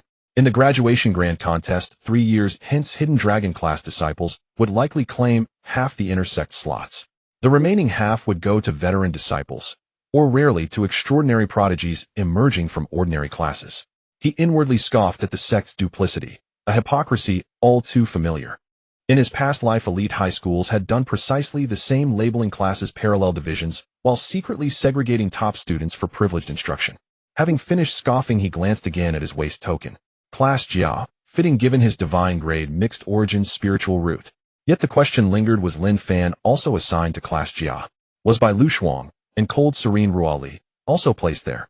Protagonist, supporting cast, and heroine, all crowded into one classroom. Inescapable proximity. He ceased scoffing entirely. He wanted to withdraw. Around him, others performed the same gesture, chattering excitedly. Class Ding, what about you? Me too. Wonderful, we'll be together. I'm in classy. Li Xiaochuan removed his token from his brow with blank-faced composure and slipped it back into his sash. For the next 2 days you may acclimate yourselves to the sect and become acquainted with your peers. Formal instruction begins tomorrow. Lu Chongfeng's voice rang out once more. Classes run daily from the first hour of Chun to the first hour of Wu. The 6 sects rotate instruction, 1 lesson per day. All other time is yours to devote as you wish, to cultivation, to missions, or otherwise. The sect is no nursemaid. Cultivation rests solely upon your own resolve. So it was back to mandatory early morning attendance. Could one perhaps arrange proxy check-ins, as in university? Amid this dense constellation of protagonists and supporting characters, he was merely a minor antagonist. Let whoever wishes attend this class, no matter. Ah damn. It seemed he'd lost those 3 loyal underlings who used to fetch his meals, punch his attendance card, and run his errands. That concludes our briefing. Lu Chongfeng snapped his fan shut and offered a supremely elegant bow to the assembly. You may now enter the scripture pavilion freely. May your martial fortune flourish. A tidal wave of movement surged forth. Li Xiaochuan lowered his center of gravity and edged along the periphery of the current toward the pavilion's entrance.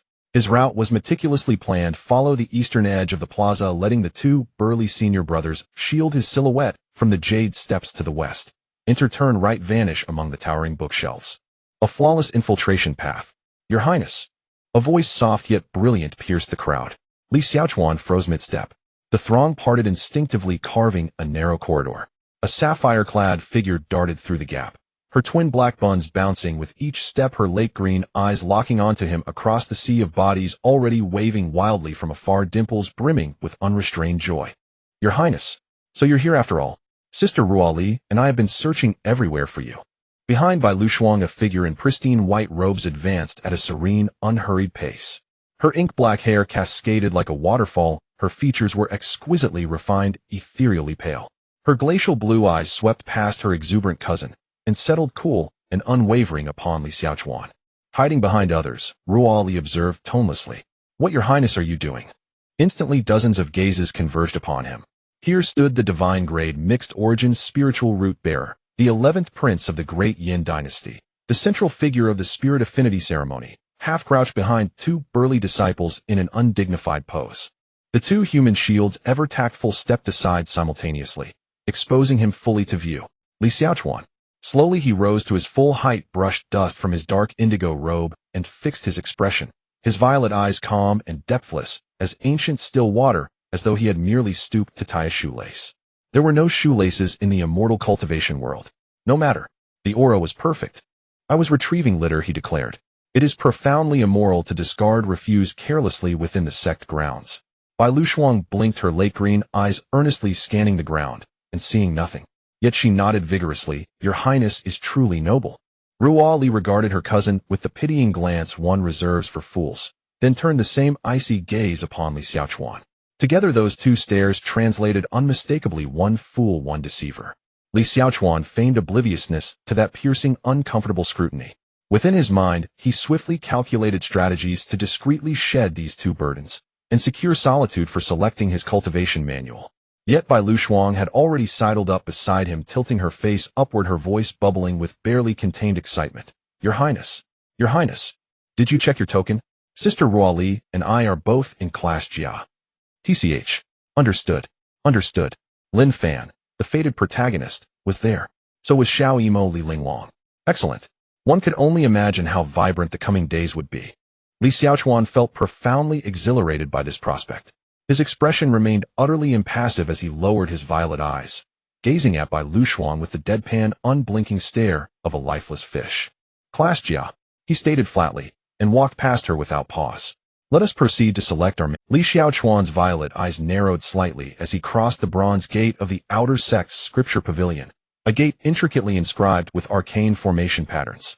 Beyond it lay a world unseen. Another extravagant spatial expansion formation stretched before him.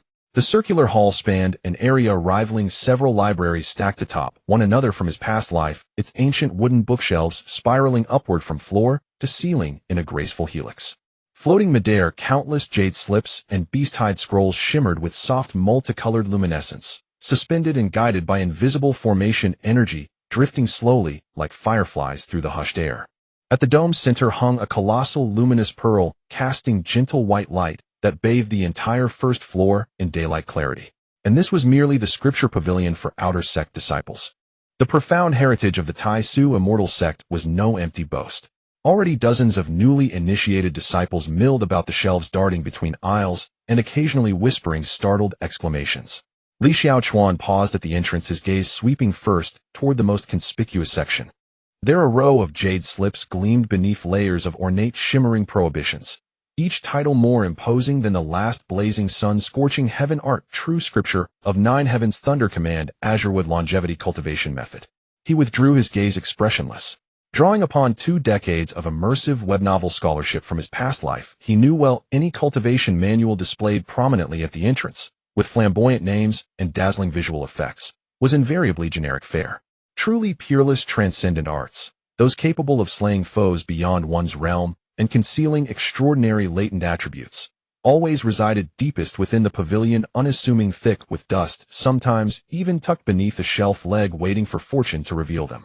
Having resolved his course, he slipped away unnoticed as Bai Luxuang's attention drifted toward a water affinity manual. In the farthest corner the light visibly dimmed. Even the dust on the jade slips here lay thicker than elsewhere. Li Xiaochuan was satisfied. With practiced ease he gathered his conspicuously molten gold hair into his collar, shrinking himself into the shadows. His hair, catching the pearl's radiant glow, simply shone too brilliantly to ignore. His slender pale fingers brushed across dusty jade slips, scanning swiftly. Soon he drew out a dull ash-gray slip from the lowest shelf. Cleansing heart art. Pressing it to his forehead, he read its sole introductory line: a tranquil heart flows like still water, turbid thoughts cleanse themselves. When the heart grows still, the spirit platform clears. When thought ceases, all laws become accessible. He closed his eyes, sensing deeply. No offensive capability, no discernible rank, merely an obscure auxiliary heart cultivation method, typically prescribed to disciples recovering from spiritual deviation, or to former demon cultivators seeking purification of demonic qi. An excellent choice. A faint glint lit his eyes as he slipped the jade slip without hesitation into his voluminous sleeve. To others it was negligible, to him indispensable. He continued searching. The second jade slip lay buried at the lowest shelf pinned beneath two larger heavier ones. After some effort he extracted it, and blew away the surface dust revealing 5 ancient seal script characters. Tai-Su Primordial Unity Art. A moment's resonance confirmed it one of the Tai-Su immortal sect's oldest foundational arts, ranked yellow, tier upper grade. Neutral in elemental affinity, balanced and harmonious. Its cultivated spiritual energy rich, enduring, and profoundly stable. Its glaring flaw was equally evident: excruciatingly slow progression. Achieving mastery demanded exceptional talent. Hence for millennia it had gathered dust in obscurity. Slow. Talent was precisely what he lacked least. It resonated perfectly with his primordial unity spirit root. He claimed it, sliding the jade slip into his sleeve alongside the first. He resumed his search. The third jade slip rested on the second-to-last shelf, cleaner, at least free of dust. 5-element heaven-evolving art ranked mysterious, tier lower grade. Simultaneous cultivation of metal, wood, water, fire, and earth. Energies interweaving, mutually reinforcing, perpetually regenerating. At peak attainment, the 5 elements rotated seamlessly, amplifying power manifold. A subtle lift graced Li Xiaochuan's brow. Wasn't this the very art cultivated by Li Tianxia, the protagonist of the original narrative? Should he choose it too? Cultivation arts held no intrinsic virtue or vice. Only their application determined their worth. Crouched in the dim corner, he held 3 jade slips in hand, paralyzed by agonizing indecision. Tai-Su Primordial Unity art laid unshakable foundations and refined spiritual energy, ideal for his spirit root. 5-element heaven-evolving art offered comprehensive offense and defense, elemental synergy, and adaptability to any scenario. Cleansing heart art purified demonic chi and stabilized the mind. The remote control for the ticking bomb within his own body. Together they formed a complete triad. Anyone missing would leave a critical gap. As senior brother Lu Changfeng had just advised, new disciples must resist greed. Choose one primary art, cultivate it to minor perfection before considering others. Sage counsel, yet spoken for ordinary cultivators. Though Li Xiaochuan dreamed only of anonymity, of reclining quietly, surviving unscathed, his every instinct screamed otherwise. Reality stood immutable, his talent bordered on absurdity. A celestial tier primordial unity spirit root coupled with the ancestral bloodline of an ancient demon god, 2 supreme inheritances converging across generations. With such a constitution, he possessed no right to mediocrity. Worse still, a cascade of calamitous plotlines loomed ahead, some avoidable, others inevitable. Survival demanded preparation. To play the pig while devouring tigers required being indisputably a tiger, not a pig. Therefore, adults take all. Without expression, Li Xiaochuan tucked the 3 jade slips into his sleeve and rose to head toward the duty desk to register them with his sect token. Brother Lin, what manual did you pick? A loud, boisterous voice erupted unexpectedly from the aisle beyond the next bookshelf. Li Xiaochuan froze midrees. Lin Fan. And that plump youth from the bamboo grove, Wang Fugui. Instantly, he dropped back down, vanishing into the deepest shadow behind the shelves. Foundational sword cannon. Lin Fan's voice carried mild awkwardness. I can't read much. I never held a sword before, not even among the ruins. This one has illustrations. I'll start from the absolute beginning. In the shadows, Li Xiaochuan gave a slight nod. Foundational sword cannon was the Tai-Su immortal sect's most elementary sword manual. Every stance and strike meticulously illustrated, perfectly suited for novices. Lin Fan's choice revealed remarkable self-awareness, the hallmark of the destined protagonist. Ah, Brother Lin, you're mistaken. Wang Fugui cried, mortified, his voice soaring another octave. With your heaven sword spirit root, you should seize only the most supreme, most formidable art. Look, this one I brought you, 9 Heavens Thunder Tribulation Sword. Just the name alone exudes majesty. But what? Wielding swords with thunderous force. How could it not be glorious? Fear of characters. I'll teach you each one letter by letter. Trust me, you won't regret it. Exactly. Brother Lin, this Tai-Su traceless sword scripture also suits your talent perfectly. Why settle for pedestrian basics? Several scions of noble families chimed in, eagerly thrusting high-tier manuals into Lin Fan's arms, desperate to curry favor with the future sword immortal. Behind the shelves, Li Xiaochuan didn't so much as flicker an eyelid. A heaven sword spirit root was indeed extraordinary, but attempting advanced sword arts without foundation was pure self-sabotage. It resembled a child prodigy in elementary mathematics attempting graduate-level calculus. The chasm in difficulty couldn't be bridged by talent alone. Still, it concerned him not. Without solid foundations, even mountains tremble. These youths weren't aiding Lin Fan. They were undermining him. Yet again it bore no relevance to Li Xiaochuan.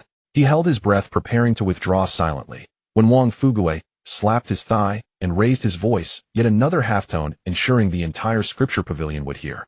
Let me tell you all, that so-called 11th prince of the great Yin dynasty is undoubtedly a hypocritical pretender, outwardly aloof and impeccably refined, yet secretly ordering his underlings to extort protection fees from us newcomers in the bamboo grove.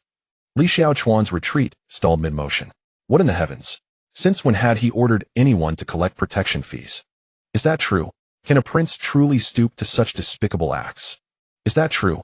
Can a prince truly stoop to such despicable acts? I've disliked that prince since day one. Always wears that grim, debt-collecting face, as if the whole world owes him money. Unlike Brother Lin, who's approachable, upright, and radiant. Exactly. And that celestial tier primordial unity spirit root. Sounds impressive, but frankly, it's just a chaotic inferior root. One sword stroke from Brother Lin will sever him cleanly. Behind the shelves, Li Xiaochuan remained motionless in shadow, his face utterly devoid of expression. That accursed loudmouth fatso.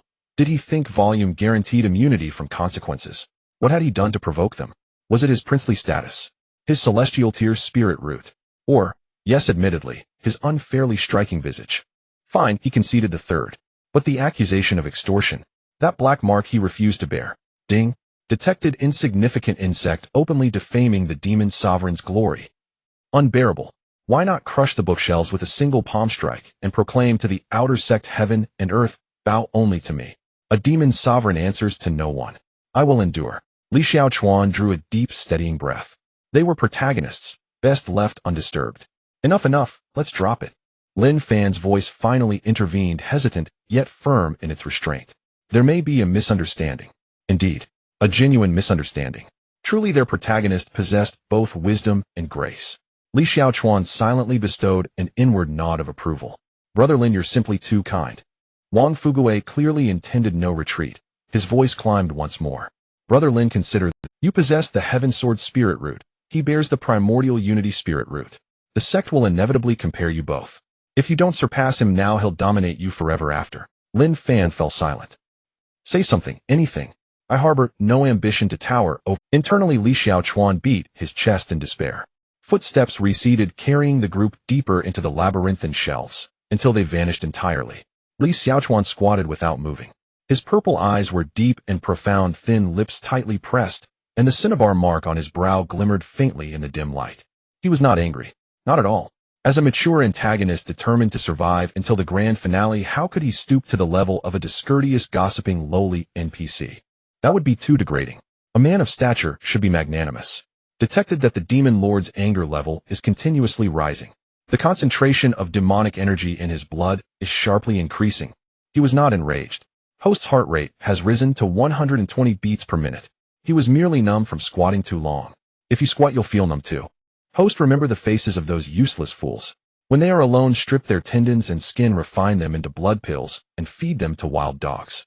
This system can provide a full set of tools for the crime. Go away. Has been issued to your storage bag. What? This broken system can casually open his storage bag. Li Xiaochuan was stunned, and then his scalp tingled as he hurriedly pulled off the beginner's storage bag from his waist and opened it. Inside, several items had quietly appeared. A black short knife, curved like a snake, with crimson blood patterns floating on its blade. A pair of black finger tigers set with unknown beast eyes. A chain wrapped with iron spikes. And a dark purple pill the size of a fist emitting a strong stench engraved with 5 words that made one's scalp tingle. Demon Slave Control Pill. Each item exuded a nauseatingly strong aura of blood and demonic energy. Li Xiaochuan's pupils contracted sharply, and he quickly covered the storage bag. When were these garbage items stuffed inside? He. This system has thoughtfully activated the automatic silent delivery mode. The system spoke in a tone reminiscent of a scheming eunuch seeking praise. To avoid disturbing the demon lord's cultivation, all rewards from this system have been automatically placed in the bag. Surprised or not? Unexpected. Especially that demon slave control pill, a must-have for home travel training servants and taming beautiful female cultivators. He. You bastard. Li Xiaochuan's vision darkened. He had no idea how many deliveries he had missed. But he could be certain that he had been carrying a bag full of heavily demonic items while wandering around the #1 righteous immortal sect in the world. What if an elder passes by and senses it? What if one day the storage bag splits open by itself? What if? No, he couldn't think about it anymore. The more he thought about it, the more he felt that his cultivation career had reached its end. In his mind, he used the language of his past life to curse this broken system from the inside out. After cursing, he expressionlessly tightened the opening of the storage bag. He wrapped it 2 times and tied a dead knot. On top of the dead knot, he tied another dead knot. Finally, he turned the entire bag inside out and tightened it 1 more time. Once he returned to the small courtyard, he would dump everything out. First, he needed to deal with the current situation. He took a deep breath, stood up, and brushed off the dust from his sleeves. That fat bastard had thoroughly cemented the misunderstanding between him and Lin Fan. His intention with the operation in the purple bamboo forest was to prevent Ma Wenkai from bothering Lin Fan. But Wang Fugui observed it from an unusual angle and interpreted it as the prince issuing financial targets to his subordinates in public. And Lin Fan probably believed it to a large extent. This was quite troublesome. He hoped that Ma Wenkai and those 3 idiots could execute the task of getting along well with Lin Fan properly to eliminate this misunderstanding. As for our destined protagonist Lin Fan, although he did indeed show some responsibility when he blocked the knife for Wang Fugui in the bamboo forest, but in a different environment after a few days of comfort surrounded by a group of friends who adored him, the vigilance he had forged from the ruins of the demonic lands began to wane. To put it simply, he was still too young. I hope young Lin can endure enough societal hardship in the grand workplace of the Taishu immortal sect and grow quickly. The peace of the 9 provinces is waiting for you, the future sword immortal, to save it. He smiled. Li Xiaochuan maliciously mocked the protagonist's naivety in his heart, and indeed felt much better. He gathered 3 jade slips and walked toward the registration desk at the exit of the scripture pavilion. As he passed the water-type cultivation area, his keen peripheral vision caught sight of a familiar water-blue small figure. Bai Luxiang was on tiptoes about to cry, without tears, trying to reach for a jade slip on the top shelf. Her pink lips were pursed high, and her fair arms were stretched straight out. However, her petite and delicate figure was simply not cooperating, with her fingertips always just out of reach of the jade slip by 3 inches. Lung Ruoli stood beside the bookshelf, arms crossed. Her black hair flowed like a waterfall, a plain white long dress untainted by dust, and there was no hint of willingness to help in her extremely pale ice blue eyes, as if she were admiring a short-legged cat trying to reach the fish on the table. Sister Ruoli, can you help me get it? Get it yourself. Good luck. Woo-woo. Li Xiaochuan passed by them expressionlessly, his pace unhurried. Very well, both female protagonists were busy and would not bother him for the time being. At the registration desk, the disciple in charge scanned his waist, token glanced at the 3 jade slips, then raised his eyes to look at him, hesitating to speak. Li Xiaochuan looked back expressionlessly. The disciple silently lowered his head, registered, and let him pass. Good, he was an insightful one. As he stepped through the bronze gates, the autumn sunlight fell on his face, bringing a slight chill. He squinted his eyes, adapting to the light. The crowd in the White Jade Plaza had not dispersed. Most of the new disciples were still selecting cultivation methods inside the pavilion, while the senior brothers and sisters who were overseeing the distribution were scattered throughout the plaza, ready to assist newcomers at any time, each surrounded by a circle of people. Li Xiaochuan glanced around. There were the most people gathered around Lu Chongfeng, all of whom were female disciples. The senior brother was elegantly waving a folding fan in one hand, while the other was behind his back, speaking animatedly to a group of starry-eyed junior sisters. The fan changed sides with 4 large characters inscribed, answering questions. Very professional. A fan with dual purposes. His gaze casually shifted and paused in another direction. Su Tao Tao. She leaned against a white jade pillar at the edge of the plaza, her hands gathered in the sleeves of her moonlight-colored thin gauze, her black hair loosely pinned up with a branch of peach blossom tucked in.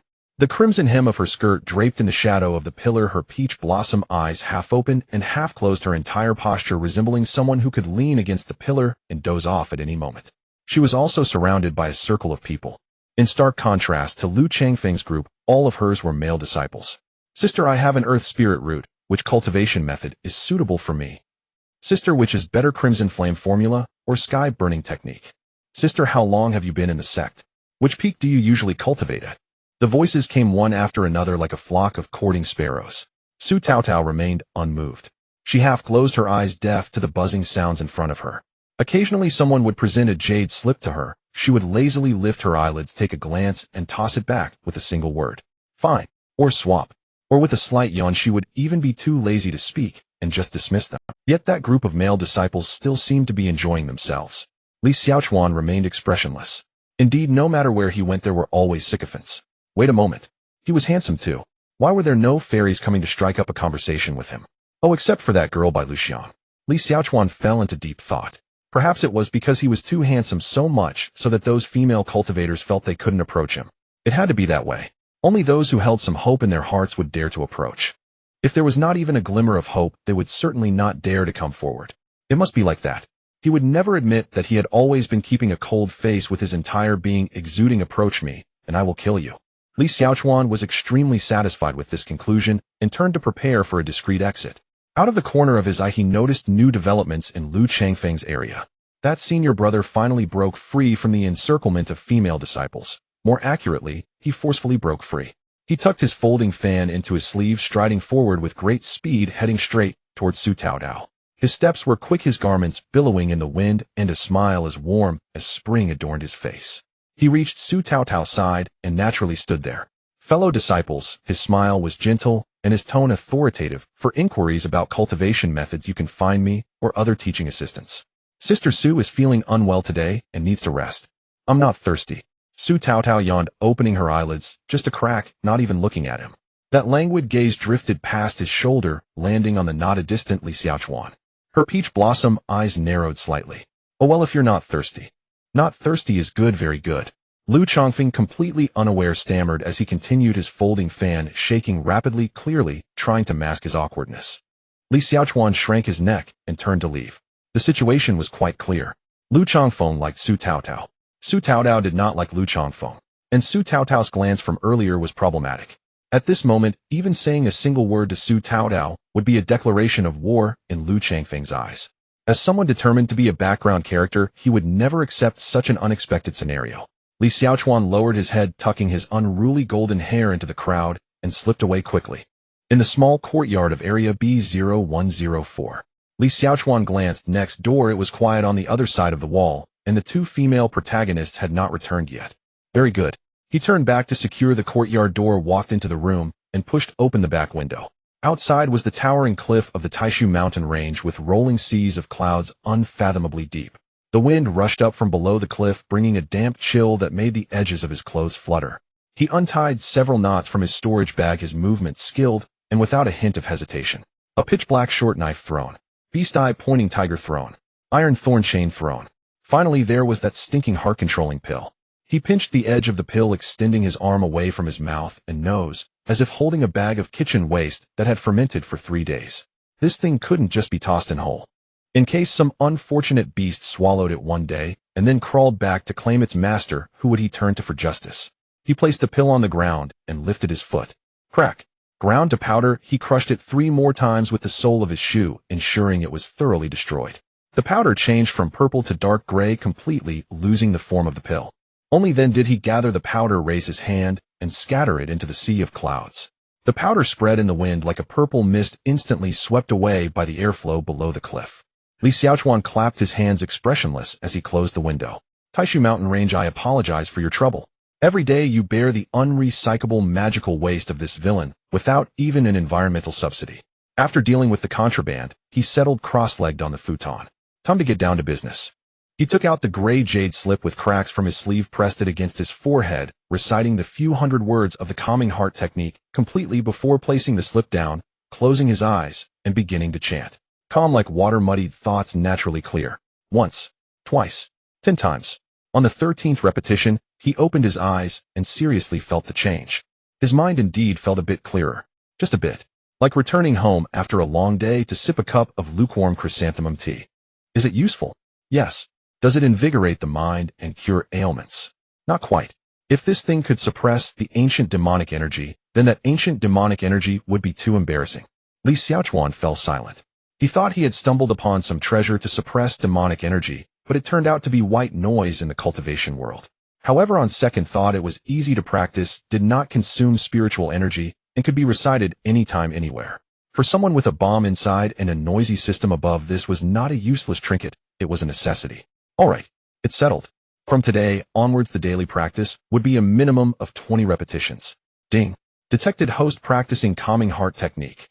Here it comes. Wonderful host. Reciting scriptures in the daylight and slaughtering cities at midnight, seamlessly switching between good and evil. This is the composure a top-tier demon lord should possess. This system is optimistic about you. Li Xiaochuan closed his eyes expressionlessly. Calm like water-muddied thoughts naturally clear. Host.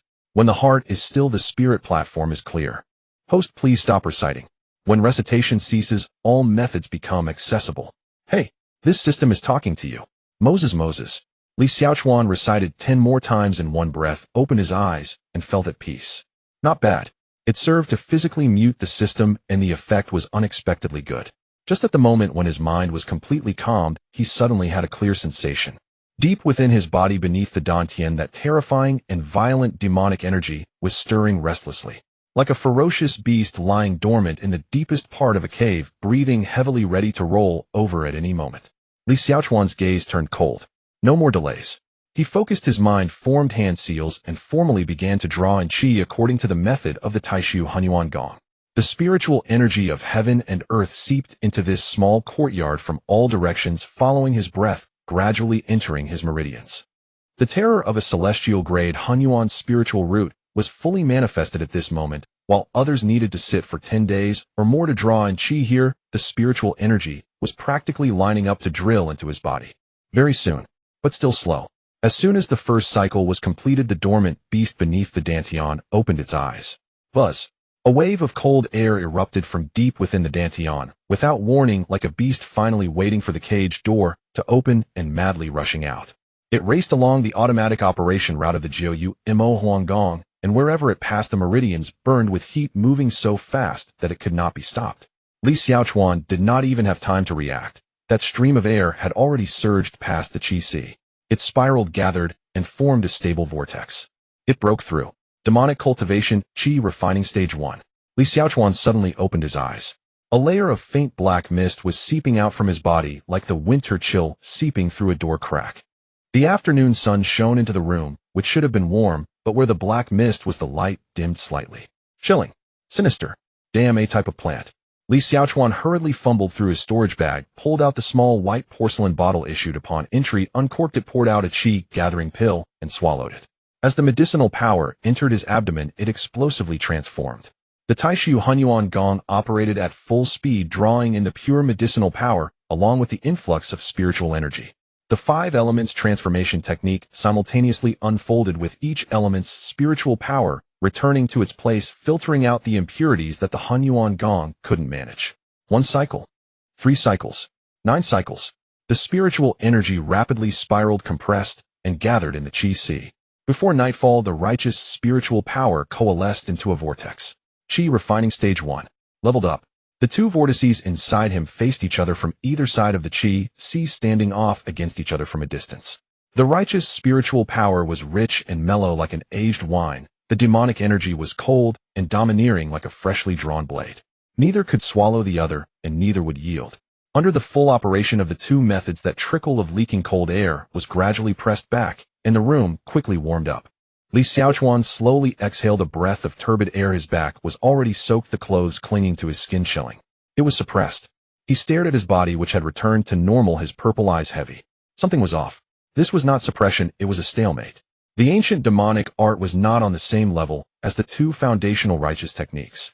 Being able to level up today was half due to his high spiritual root talent and fast cultivation speed, and the other half due to that qi-gathering pill accelerating his absorption of spiritual energy. The key point was that the demonic art operated automatically, running continuously for 12 hours, with the demonic energy increasing without pause. And he was human. He couldn't meditate for 24 hours, the gaps in time could only be filled with pill. In other words, based on today's consumption, he could barely keep up with his righteous cultivation by taking 1 qi-gathering pill each day. Li Xiaochuan picked up the small white porcelain bottle and shook it against the light of the setting sun. A bottle contained 6 pills. He had just taken 1. 5 pills remaining. 5 days. Damn, he was only 16. Was he already living a life where he had to take medicine on time every day to survive at such a young age? Moreover, he expressionlessly calculated the costs. Qi-gathering pill 1 pill costs 10 contribution points at the pill refining hall. If calculated over a month of 30 days, that's 300 points. Rent for the small courtyard, 300 points per month. Monthly salary, 100 points. Income, 100. Fixed expenses, 600. Goodness. You really are something, Li Xiaochuan. Having died once, crossed over once, and changed worlds, he still had to work so hard for money. He directly fell back onto the futon, sprawled out, staring blankly at the beams of the room. So what is the purpose of living? Can anyone give me an explanation? Your Highness, Your Highness. Suddenly, a furry head popped up over the wall. Bai Shuang was clinging to the edge of the wall, her chin resting on her hands, her large lake green eyes sparkling as they looked down at him.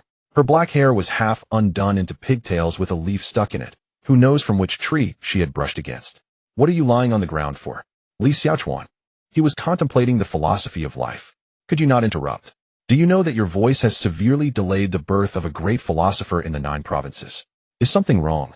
He coldly spat out 2 words still lying on the futon. Your Highness, don't you remember? Tonight is the new student gala at the Lanhua platform. Bai Shuang shook her head on the wall. Hurry and change your clothes, let's go together. The freshman welcome gala.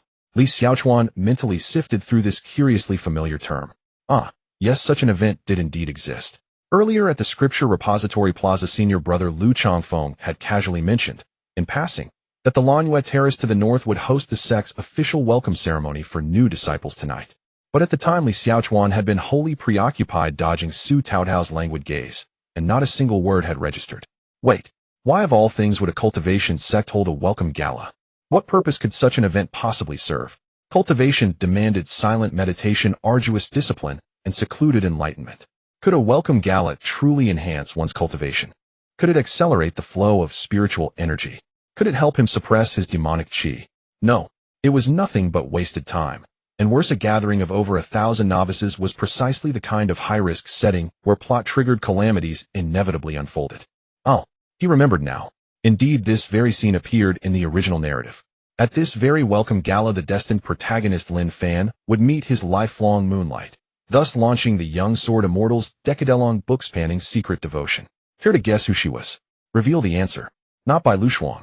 Lung Ruoli. Frankly, Li Xiaochuan conceded this point without reservation.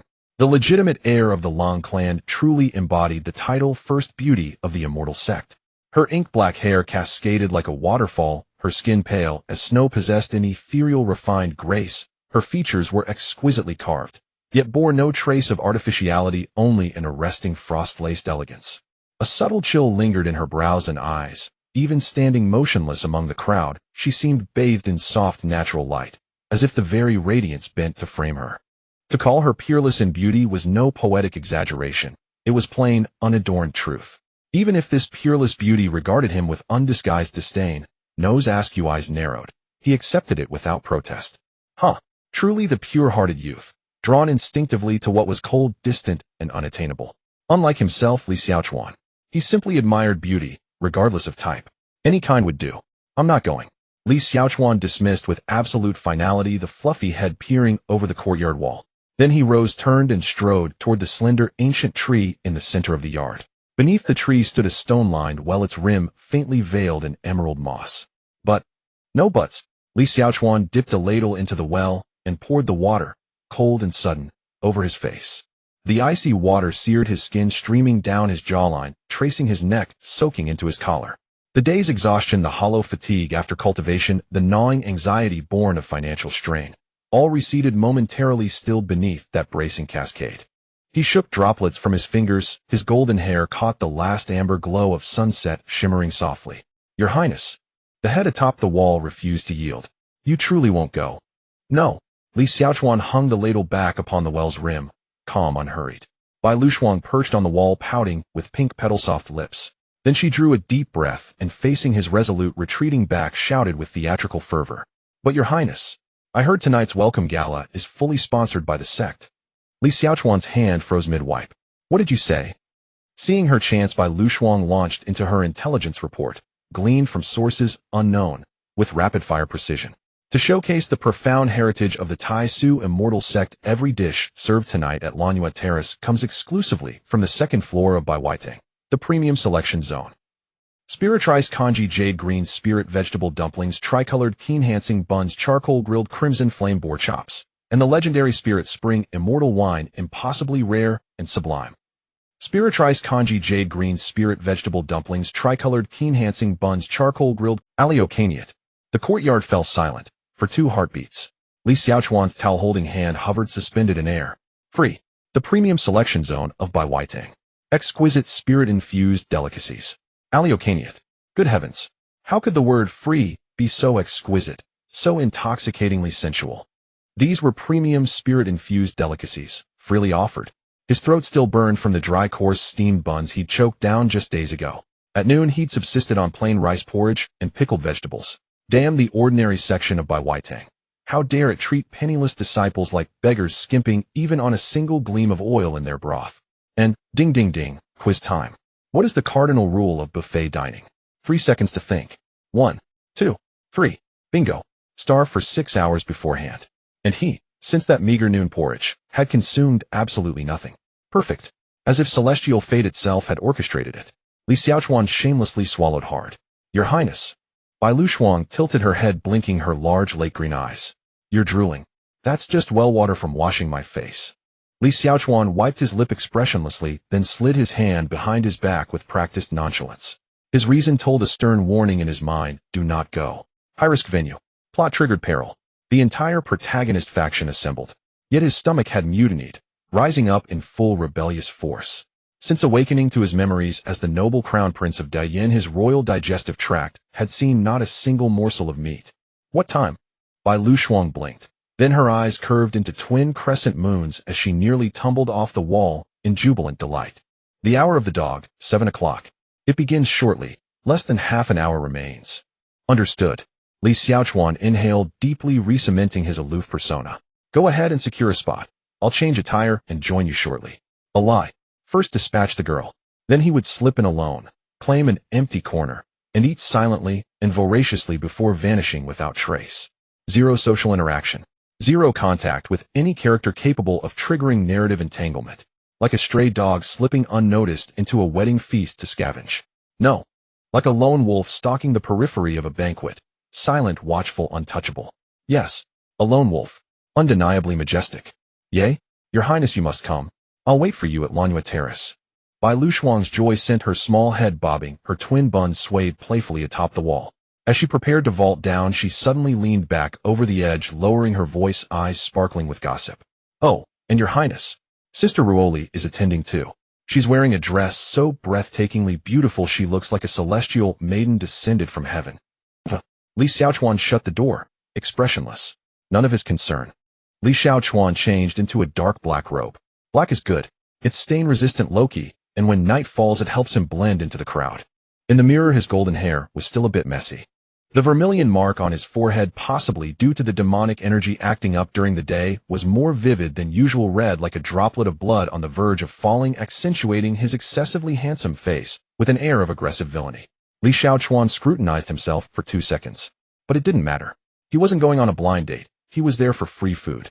For free food, appearance was irrelevant, but what mattered was stomach capacity. He flipped the copper mirror back over.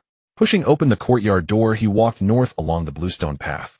As night fell, the road was filled with outer disciples walking in pairs, their laughter drifting far away with the evening breeze. As he walked, Li Xiaochuan slowed his pace. In front of him, a senior brother had a fully crimson fire featherbird perched on his shoulder, its tail feathers trailing half a foot of warm light, illuminating the path like a moving lantern. A little further ahead, a tall senior sister had a silver lightning leopard following at her feet, its silver patterns flowing gracefully, causing a stir among passing new disciples, while the senior sister held her chin high, as if trying to look at the sky. Not far away was something even more extravagant. A burly senior brother had a green-scaled python as thick as an arm coiled around his shoulders, surrounded by a group of new disciples asking questions.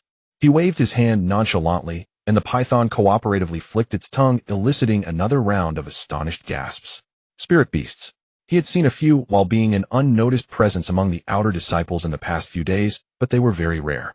According to the sect's manual, maintaining spirit beasts in the outside world required a continuous consumption of the host's spiritual power, so they were usually kept in spirit beast pearls only released during battles or cultivation. Unexpectedly tonight, in order to show off and attract attention in front of the newcomers, these older disciples disregarded the consumption of their blue energy. This also highlighted another core system of the Taishu immortal sect, and the entire 9 provinces cultivation world, the contract spirit beasts. Cultivators could establish a soul link with spirit beasts through a special contract ritual. After the contract, the spirit beasts could be stored in spirit beast pearls, sharing spiritual power and assisting in cultivation and battles. Some rare high-level spirit beasts could even awaken intelligence and transform into human form, becoming the most loyal companions on a cultivator's path. Wait a minute. Li Xiaochuan watched as a senior brother by the roadside took out a round spirit beast pearl which opened and closed flashing red light as it sucked the fire feather bird inside with a whoosh. The corners of his mouth twitched madly. Is there something wrong with this cultivation world? What is this overwhelming sense of déjà vu? Is this Pokemon? Or a mythical beast from Palu?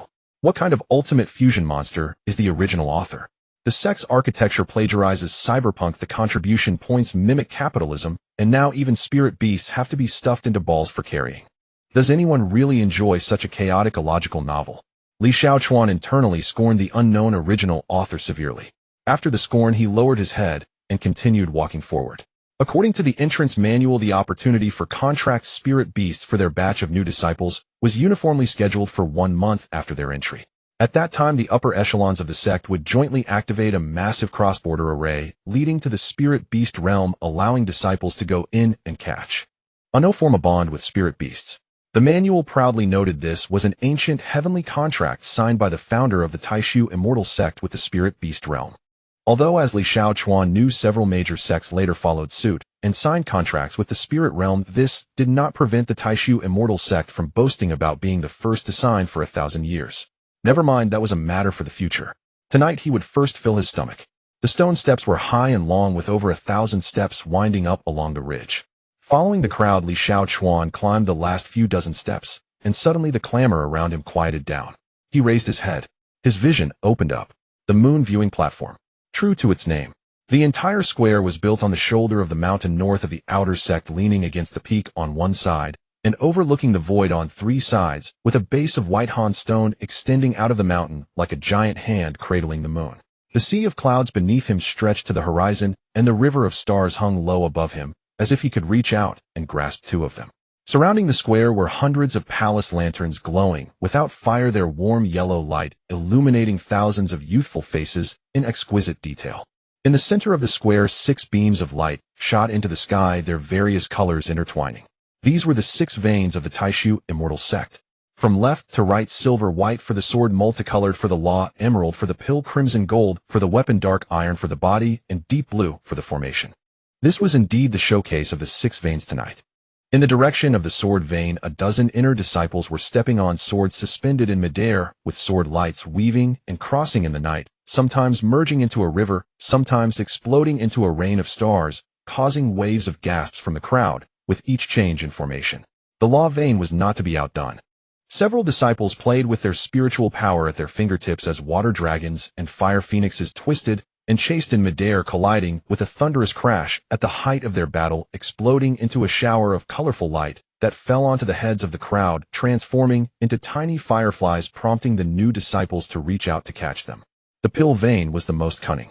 They didn't perform, but instead set up a row of pill furnaces by the stage, the lids half open, with the fragrance of medicine wafting through the evening breeze. Without needing to say anything, just the aroma that made one feel invigorated with a single whiff served as the best recruitment advertisement. On the weapon veins display, various magical tools spun in midair, gleaming and radiant. The body vein was more direct, with 2 disciples barehanded sparring on stage, their punches sweeping through, causing the lanterns at the edge of the stage to sway in unison, eliciting cheers from the newcomers. As for the formation vein, the guiding starlight that lit up under everyone's feet as they entered the square, and the ridiculously low-hanging river of stars above their heads were all their handiwork. The most understated yet the most impressive. Li Xiaochuan stood at the top of the steps, scanning the area. He understood. What was called a welcome party was essentially the 6 veins recruitment fair held 3 years in advance. After all, in 3 years during the graduation competition, the top 100 would have the choice of where to go in the inner sect.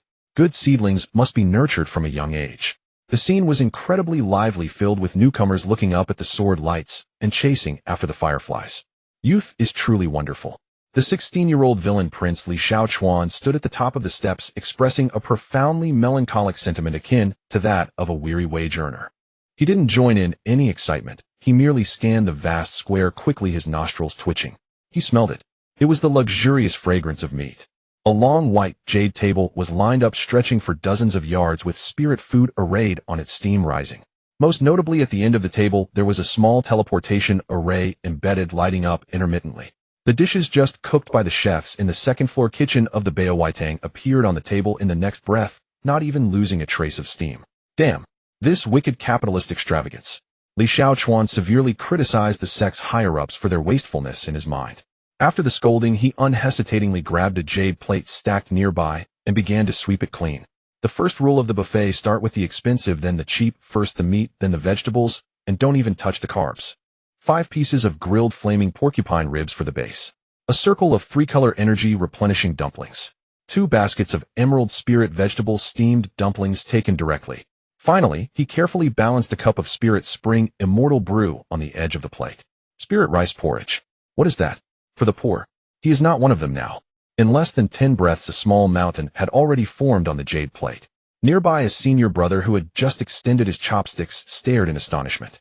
Li Xiaochuan nodded slightly with a blank expression, turning elegantly with the plate, his step steady, as if he were carrying not a mound of meat, but some rare magical artifact. In the southeast corner of the square, behind a low pine tree that was not well illuminated by the palace lanterns, there were not many disciples here. Most of the young people, filled with passion, had squeezed to the front of the stage to watch the performances, observing sword lights and magical arts, and admiring their senior brothers and sisters. Not everyone was like him, utterly uninterested in those novel displays of cultivation. Eating was the top priority. He sat down at a stone table and began to eat. The moment the porcupine meat entered his mouth, he nearly lost control of his expression management. The outer skin was crispy, the meat juicy and hot. A pure warm current flowed down his throat into his stomach, gradually spreading throughout his limbs. The beginner's manual did not deceive him. The spiritual food indeed contained spiritual energy, which transformed upon entering his stomach. Albeit weak, it was better than nothing. This meant that eating now was equivalent to cultivating. Paid eating. Li Xiaochuan felt a slight warmth in his eyes. Living still had its meaning. He then picked up a jade-colored spiritual vegetable dumpling. With one bite, the piping hot juices burst instantly in his mouth, the delicious flavor of spiritual deer meat mixed with the sweet freshness of the spiritual vegetables, so tasty that his tongue nearly swallowed it whole.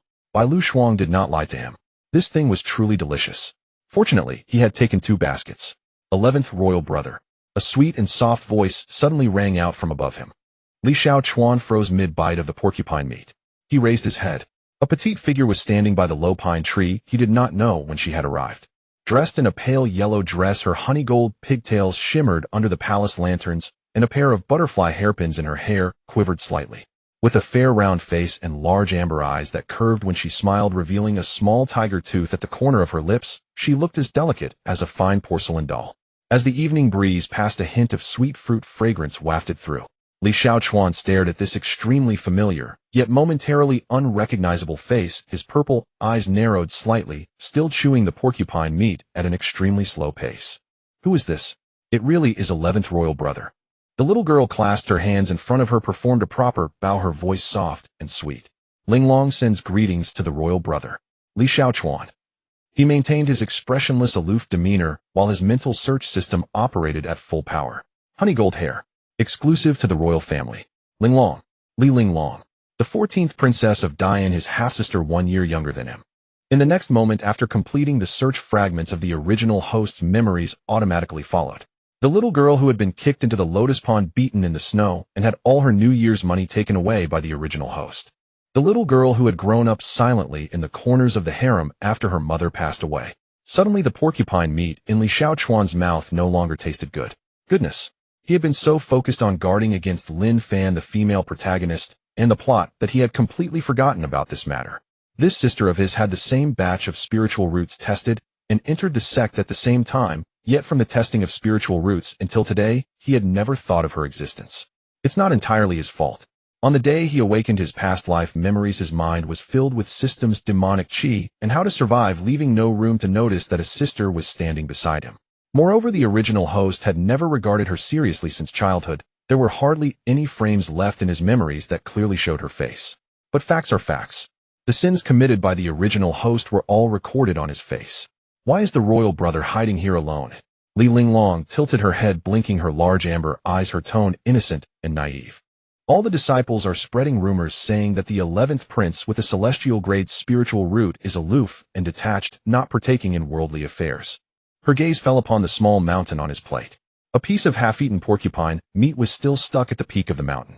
So it turns out the royal brother doesn't partake in worldly affairs, but eats this instead. Li Xiaochuan. With an expressionless face, he set down his chopsticks, took out a clean white silk handkerchief, and elegantly wiped his mouth. Is there something? Li Linglong's amber eyes widened instantly, her small mouth pouting enough to hang an oil bottle. Royal brother, how unreasonable. Clearly when they were young he had personally seen her bathing in the lotus pond, playing with her in the snow, and had even kept her dowry for her in advance. Li Xiaochuan's eyes twitched imperceptibly. Why did the black history of bullying her sound so wrong when it came out of her mouth? Moreover, what does it mean to keep the dowry? Did the original host rob your New Year's money, and also come up with a long-term investment plan? Just as he was lost in thought, Li Linglong moved. Her fair, delicate little hands, which had been held in front of her, had somehow pulled out a pair of jade chopsticks. The tips of the chopsticks swept in front of him. Whoosh, whoosh, whoosh. In an instant, the three most succulent and crispiest pieces of red flame porcupine meat left in Li Xiaochuan's plate vanished, neatly stacked onto the small jade dish that she had somehow conjured. The entire process took less than a breath. Li Xiaochuan. Our royal brother, I'm so sorry. Li Linglong blinked her large amber eyes innocently. Since childhood, I have really hated eating vegetables. I can't control my hands when I see meat. While saying this, she disdainfully extended her chopsticks diligently, pushing the leftovers from her plate in. Green. All green. Blanched spiritual vegetables, stir-fried green, leaves boiled emerald cores. These healthy and nourishing green spiritual vegetables are all offered to the royal brother. Li Linglong smiled innocently. Then in an extremely provocative manner, she picked up a piece of oily porcupine meat and took a big bite. Mmm. The chewing sound was exaggerated and extremely annoying. Li Xiaochuan looked down, looking at the pile of green vegetable leaves in his plate. His heart bled. My meat. I worked myself to death in my last life, and the last thought before I died was about the barbecue place downstairs. I am also a pure carnivore who cannot live without meat. You damned little demon. To Li Xiaochuan, Li Linglong was a typical example of a white-cut black. With a seemingly innocent and adorable exterior, she was as harmless as a porcelain doll when she smiled. Yet deep down she was vengeful and full of tricks, harboring a heart full of malice. It wasn't entirely her fault, though. Her mother died young, and without anyone to protect her in the palace, she was bullied from a young age. As for the original owner, that fool with a brain full of holes, not only did he fail to protect his own sister, but he also led the way in degrading her. Now the wheel of fortune had turned. She had grown up, gained confidence, and was now finding ways to collect debts. Across from him, Li Linglong was chewing on a porcupine dish with small bites, while her amber eyes provocatively glared at him. She was waiting. Given her 11th royal brother's capricious temperament, daring to snatch food from his mouth would surely provoke him to flip the table in rage within the next moment. The moment he lost his temper, she would immediately pout, shed tears, and cry out loud in front of the thousands of disciples present. She had memorized her lines. Royal brother Linglong just wants to have a meal with you. So what if she had celestial quality spiritual roots? The prince who bullied his younger sister in public would surely be despised by the entire outer sect tomorrow. A perfect plan. However, Li Xiaochuan merely stared expressionlessly at the mountain of dishes for 3 seconds. Oh, he responded coldly. Then with extreme calmness he picked up his chopsticks, grabbed a piece of blanched spiritual vegetable, and began to chew it expressionlessly. Crisp, fresh and sweet, abundant in spiritual energy. No kidding. This was a top-tier spiritual vegetable from the premium section of 100 Flavors Hall, usually worth at least 10 contribution points. The gentle and pure wood-type spiritual power flowed down his throat slowly, traversing his meridians, even calming the restless demonic energy in his dantian. So what if it was a vegetable? It was still free. Compared to the free buns in the ordinary section that scratch one's throat, this was paradise. It was just a few pieces of meat. Adults are magnanimous and don't squabble with children. After all, it was an Aleocaniate buffet. He could just go get more after finishing. Li Linglong held her jade plate, eagerly waiting for him to lose his composure. After waiting for a long time, all she got was the sight of that poker-faced figure chewing methodically, his back straight, chin slightly raised, and even the angle at which he picked up food exuded royal dignity. She was stunned. The porcupine dish in her mouth fell back onto her plate with a thud.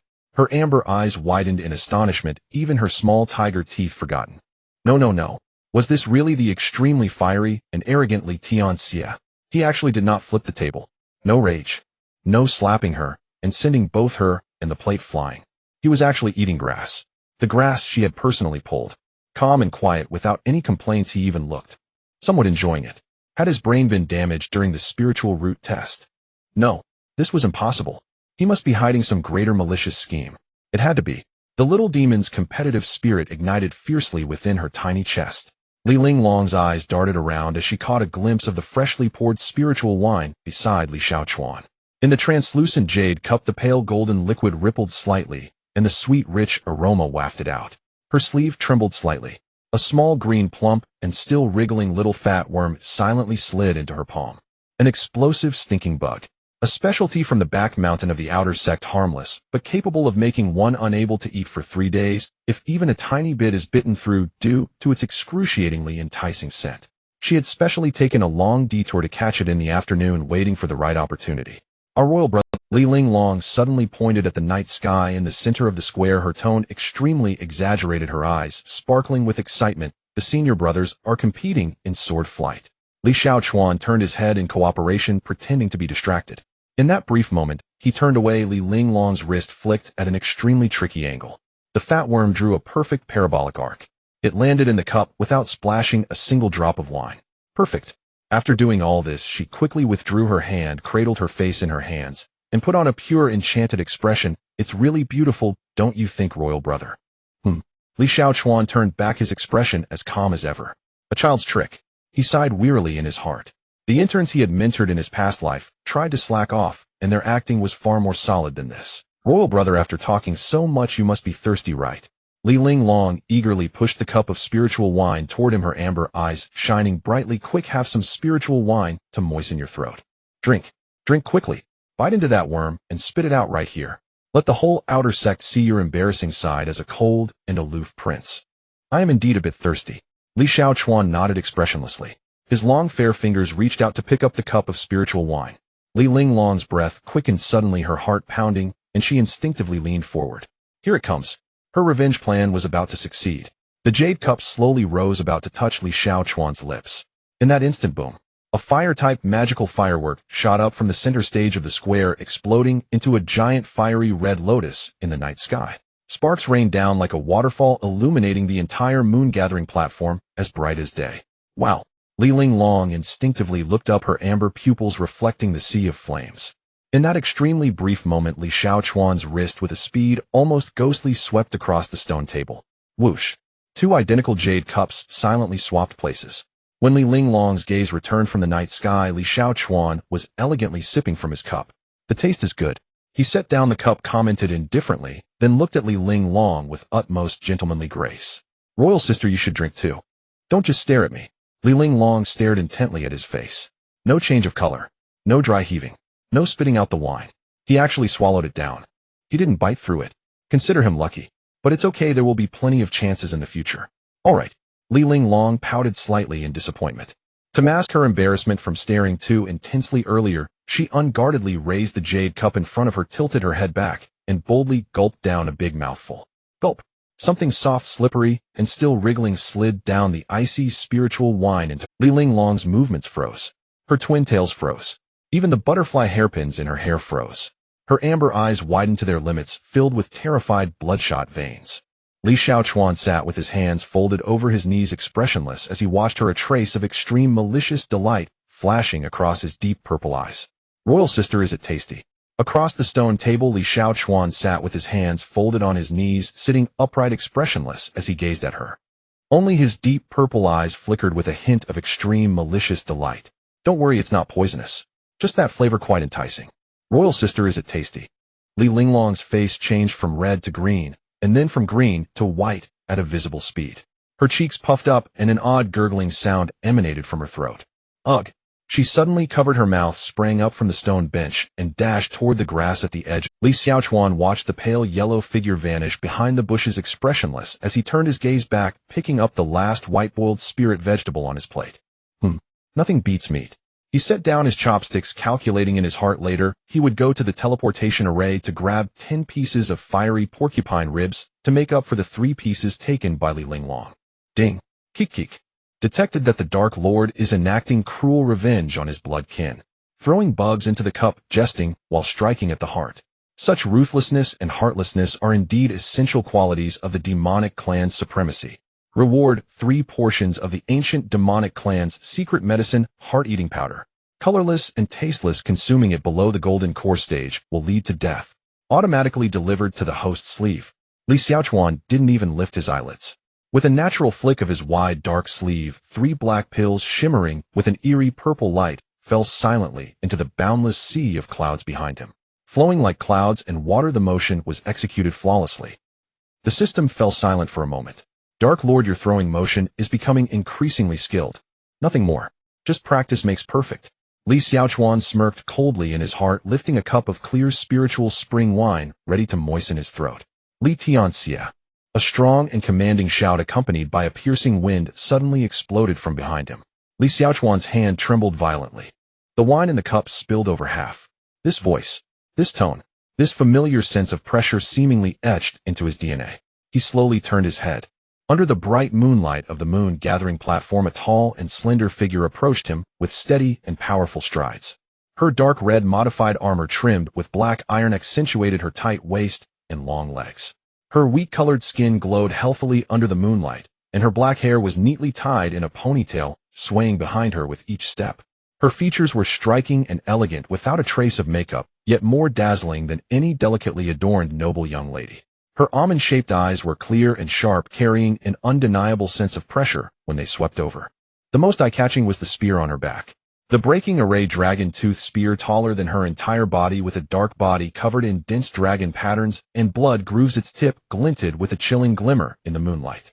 Just resting there, it exuded a fierce aura of anyone who dares to approach will be skewered. Qin Hongying, the legitimate granddaughter of the Duke of the Great Yin. She was the ambitious fiancée of his third brother Li Tianao, his so-called future third sister-in-law. Also the terrifying woman who had beaten him up since he was a child. Li Xiaochuan's pupils constricted violently, a rare flicker of fear flashing deep within his purple eyes. In the original story, Qin Hongying was one of the few who could evoke physiological fear in Li Tianxia.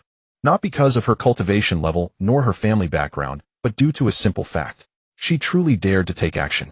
When the original owner was 7 years old, he kicked Li Linglong into the lotus pond and was caught on the spot by Qin Hongying. That sister, only 9 at the time, without a word grabbed the original owner's collar and shoved him headfirst into the same lotus pond's mud, nearly drowning him.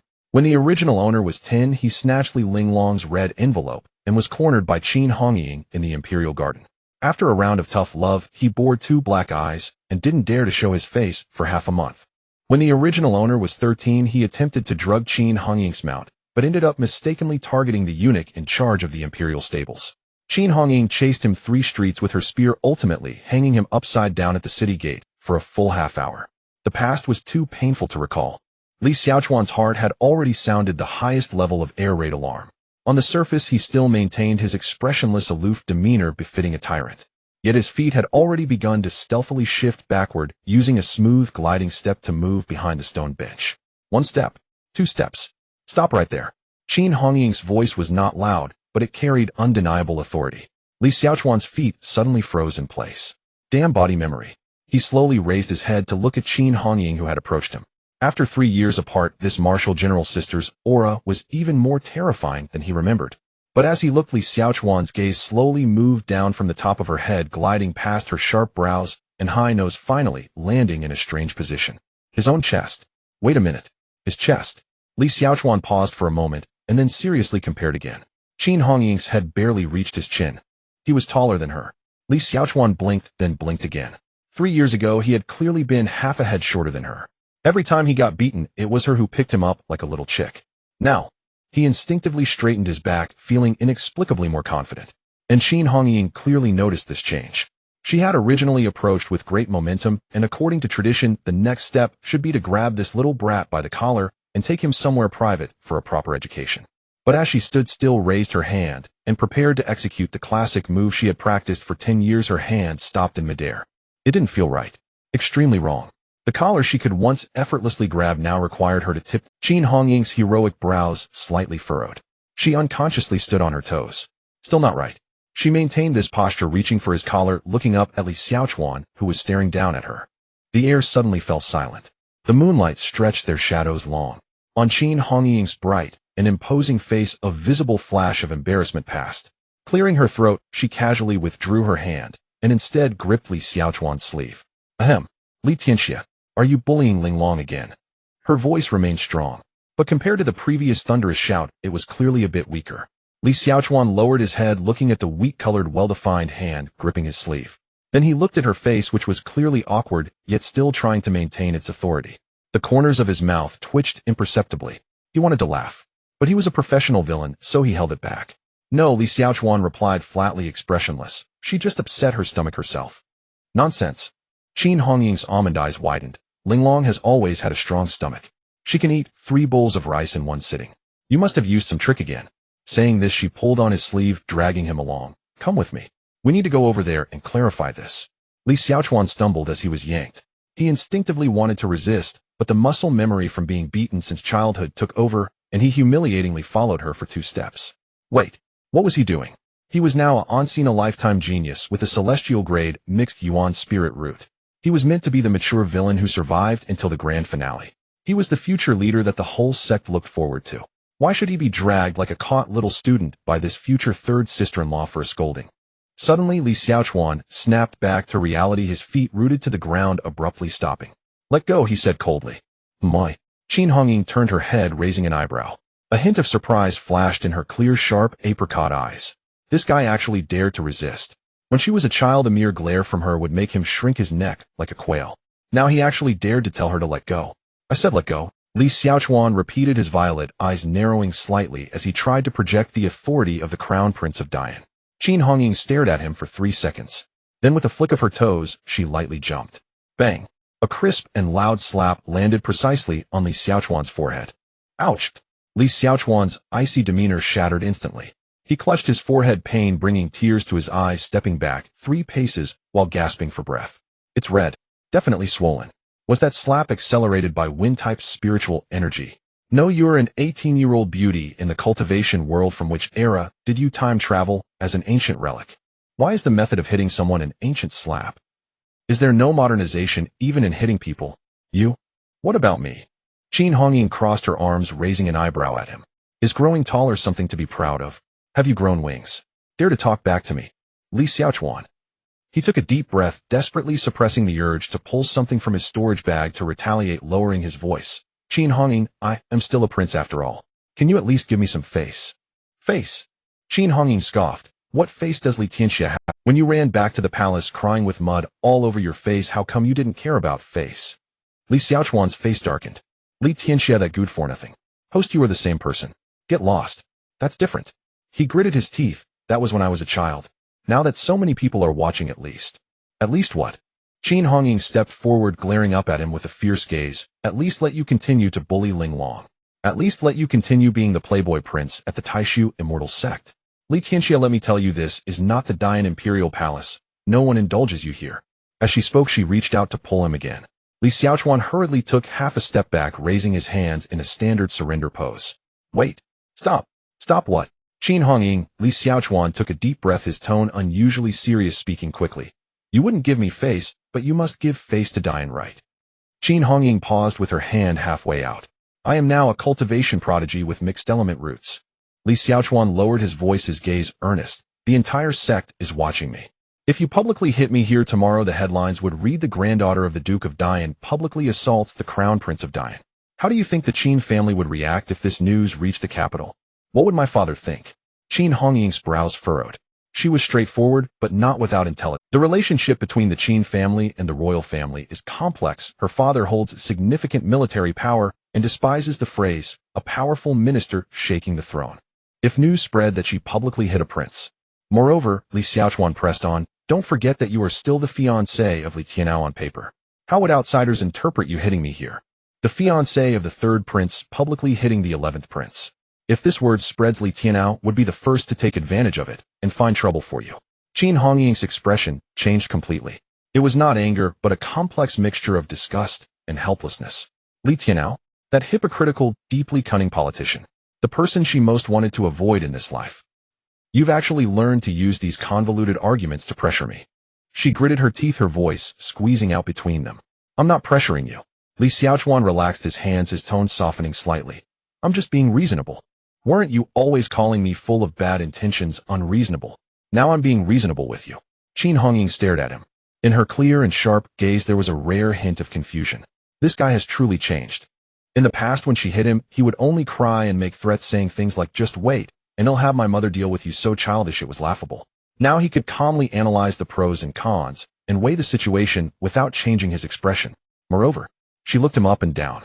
Golden hair, violet eyes, a vermilion mark on his forehead, and a stature as straight as a pine. It was still that eerily handsome face, but his entire demeanor was completely different from the gloomy, twisted little brat she remembered. He had become more composed, and he was slightly more pleasing to the eye. Humph. Qin Hongying finally snorted coldly, releasing her grip on his sleeve. Consider yourself lucky today, kid. Li Xiaochuan secretly breathed a sigh of relief. He had escaped a calamity. But Qin Hongying suddenly raised her voice, startling him. The matter with Linglong is not over. You better behave. Don't think that just because we changed places I can't deal with you. Once we find a secluded place, I'll settle the score with you. Saying this, she turned and strode toward the bushes where Li Linglong was still retching. Linglong, are you okay? Can you still walk? They'll take you to the pill and artifact hall to get some. Sister Hongying. Li Linglong weakly lifted her head, her amber eyes brimming with tears of grievance, her pale face resembling that of a little flower, her voice soft as silk. The crown prince put worms in my cup. Good grief. Now she was turning the tables. Who caught the worms? Who poured the wine? Now the victim has become him, huh? Li Xiaochuan was about to speak, but upon meeting Qin Hongying's piercing gaze, he swallowed his words. Forget it. This case cannot be won. The original host's past crimes were there. No matter what he said now, it would be seen as a defense. I know sister will take charge for you. Qin Hongying bent down, effortlessly lifting the princess Li Linglong into her arms. The motion was smooth and powerful, utterly effortless. Before leaving, she turned around and shot Li Xiaochuan a fierce glare. That look clearly said, you better wash your neck clean and wait. Then, holding the tearful little girl in her arms, she strode away into the crowd. Li Xiaochuan stood in place, rubbing his still throbbing forehead, exhaling a long breath of frustration. He should never have come out for this damned buffet dinner tonight. After going back, he needed to deal with the Li Xiaochuan, who compromised for free food an hour ago. Your Highness. A familiar, clear, and soft voice floated from behind him. Li Xiaochuan took a deep breath and slowly turned around. Moonlight from Lanyue Terrace bathed the pale, emerald figure standing before him. Bai Luxuang had changed into a flowing fairy gown of pale, emerald silk. Its layered hems fluttered like tender willow sprouts in early spring, while a silvery sash cinched her slender waist. Her raven-black hair, unbound for once, no longer coiled into twin buns, spilled loosely over her shoulders. Only a single lustrous pearl hairpin nestled beside her temple, its soft pearly sheen complementing her rosy cheeks. The moment she saw him, her lake green eyes lit up like twin sparks.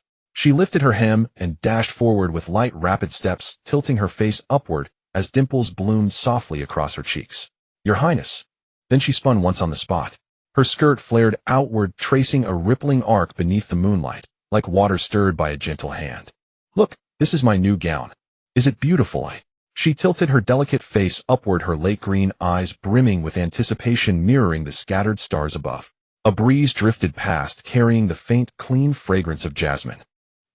Li Xiaochuan paused, silent for a breath. It was beautiful, truly beautiful. In his past life, such grace, such radiance, would have drawn tens of millions of likes on a single short video with comment sections flooding with nothing but wife. But he could not say so. Acceptable, he replied, shifting his gaze toward the churning sea of clouds in the distance. Humph. Your Highness simply lacks appreciation. Bai Luxuang pouted her rose-pink lips. Father said when praising a maiden's gown, one must look straight into her eyes while speaking. Did your father teach that too? One might well consult the curriculum of the Shuamoj sect master's household education program. Yet her sulk lasted no longer than 3 heartbeats. By the 3rd beat, she was radiant again, reaching out to seize his sleeve. Your Highness, why haven't you come to find me? I searched everywhere for you just now. Did you? Li Xiaochuan replied, utterly unruffled and utterly untruthful. There were too many people. I searched for you too. He felt no trace of guilt. He had been searching for them, only to veer away the instant he spotted them. His gaze swept the surroundings, finding no familiar figure clad in plain white. He asked casually, where is Lung Ruoli? Sister Ruoli? Bai Luxuang's eyes instantly sparkled with excitement. She's been invited by Senior Brother Lu. He said he wants her as the finale act. And if Sister Ruoli performs a sword dance on stage to attract new disciples to the sword sect, he'll award her 100 contribution points. Li Xiaochuan nodded, comprehension dawning. Ah, so that was it. 100 contribution points. Even in this ruthless capitalist cultivation world, no one could resist the irresistible allure of contribution points. Not even the Ice Maiden. Sister Ruoli has already gone backstage to prepare. She'll take the stage any moment. Bai Shuang tugged his sleeve, pulling him toward the main stage. Your Highness, come watch with me. Sister Ruoli's sword dance is breathtaking. Li Xiaochuan stumbled slightly under her pull. He did not want to go, because he knew exactly what would unfold next. This was a legendary scene from the original narrative, The Freshman Welcome Gala. Lung Ruoli's sword dance stunned the entire audience. Lin Fan, seated below, stared transfixed, his immortal wine spilling down his trousers without his noticing.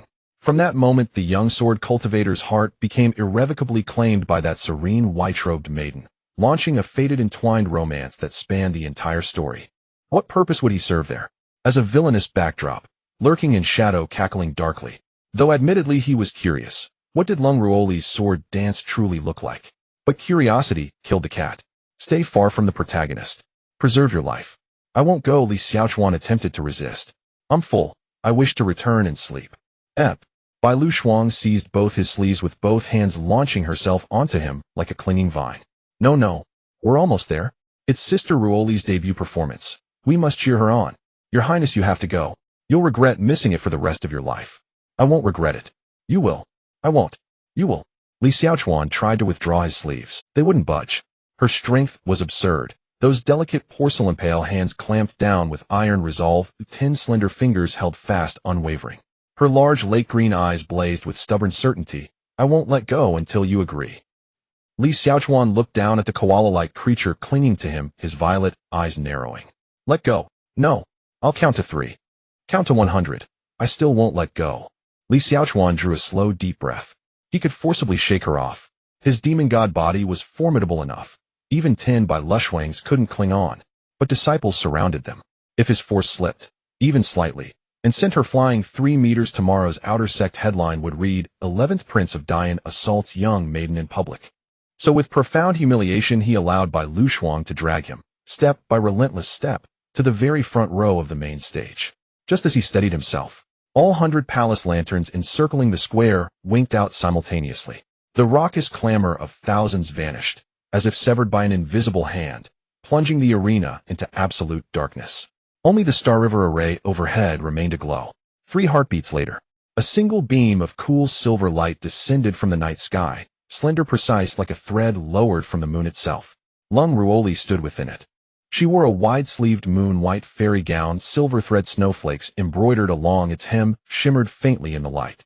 Her ink-black hair flowed unbound, glossy, voluminous, so dark it rendered her moon-white attire nearly translucent. Her eyes remained lowered, her slender fingers resting quietly upon the hilt of her snow-white longsword, like a solitary lotus blooming atop the frozen abyss. No one gasped. No one cheered. Thousands stood in silence. The quiet, so profound one could hear the whisper of wind through the lanterns. That single figure had silenced every voice. Even the loudest disciples in the front row forgot, their mouths hung open. A night breeze swept across the stage, carrying the faintest trace of pear blossom fragrance. She lifted her gaze. Her eyes, pale glacial blue, were so faint they verged on gray like 2 newly formed shards of ice caught within the column of light. Her gaze swept the crowd below, not lingering on a single soul. Then her sword tip dipped, touching the stage lightly. Ding! A crystalline chime, like an ice bead striking jade. She moved. Her first strike cleaved downward. Dust motes suspended in the light parted cleanly to either side, leaving a razor-straight path in their wake. Her second strike thrust forward. Her blade caught a sliver of moonlight, tossing it diagonally into the night sky. She turned, her moon-white hem brushing the stage as it unfurled, her raven hair arcing black behind her, falling half a beat late. Cleave. Thrust. Hook. Lift. At first, each movement remained clear to the eye. Each stroke was immaculate. No excess force, no wasted motion. As though the sword stroke had always existed in the fabric of heaven and earth, and she merely drew it forth. Gradually the sword grew faster. Strokes blurred into a seamless tapestry of light. Her form flickered in and out of visibility. Moon-white and ink-black flashed in alternating rhythm, until distinction dissolved, no longer sword or body, only a swirling vortex of lunar radiance wrapped in a streak of obsidian. Cold seeped silently from the stage. Breath exhaled by front row disciples condensed into fine ghostly mist, unnoticed by anyone. No one dared shift their gaze, not even for a glance at their own breath. This was no spell, no dazzling effects, no thunderous surge of spiritual energy. It was the purest expression of her heavenly grade ice spiritual root, the sword intent so refined that wherever the blade passed, the heavens themselves cooled in reverence. Thousands of eyes tracked that moon-white figure, holding breath, fearing even a blink might shatter the moment, as if each glance away were a theft from eternity. Even Li Xiaochuan forgot to look away. In his past life, he'd seen countless sword dances, wirework, slow-motion 10-layer filters, wind machines blasting at full force. All illusions. The truth stood here: one person, one sword, one beam of light, and an entire plaza frozen in awe. Lung Ruoli wasn't performing. She was conversing with her sword. Moonlight, night, wind, frost blooming across the stage. All mere listeners to that sacred dialogue. Man and sword as one. That perhaps was the ultimate realm. The final strike. Lung Ruoli leapt skyward. Her moon-white sleeves billowed fully in the night air. Her form dissolving into the lunar glow, indistinguishable whether man borrowed moonlight or moonlight borrowed man. Her long sword descended vertically, a single silent sweep. No sound followed. Fine frost coating the stage shattered silently under the sword intent, exploding into snow, but snow confined to a perfect 3-foot square. Delicate flakes drifted down, settling upon her shoulders, her hair, the moon-white hem of her gown. She sheathed her blade, lowered her gaze, and stood still, alone within her private, silent snowfall. Silence reigned absolute. It endured for 3 heartbeats. On the 4th, the entire moon-embracing terrace erupted. Cheers, applause, and thunderous stomping surged forth. Waves of sound crashed against the mountain cliffs and rebounded, trembling even the lamplight within the palace lanterns. Several senior disciples from the sword sect seated in the front row thrust their fingers into their mouths, whistling shrilly, one sharper than the last, while freshmen in the rear clapped until their palms burned crimson, oblivious to the sting. Lung Ruoli remained unmoved. With a subtle flick of her wrist, her long sword slid free once more, alight as drifting snow. She leapt upward, and with surgical precision, her blade tip struck the crimson silk banner suspended above the stage. Whoosh! The red silk fluttered down, revealing behind it a black banner inscribed in fierce, unyielding sword intent. The Lingxiao sword sect welcomes all talents under heaven. She landed, sheathed her sword, and inclined her head. Not a single word spoken. She turned and descended the stage. Clean, decisive, leaving not even a wisp of cloud in her wake. Li Xiaochuan stood among the crowd, clapping twice with impassive composure. The performance had been exquisite. The banner perfectly executed. 100 contribution points. Well worth every one. Ding. This peerless beauty is the unrivaled choice for the demon sovereign's harem. This system strongly recommends you now. Shatter through the crowd, ascend the stage in a single stride, seize her sword, lean close to her ear, and murmur with icy disdain. It is I who am destined to unite with you. He, guaranteed to be unforgettable. Have you run out of demon sovereign tropes?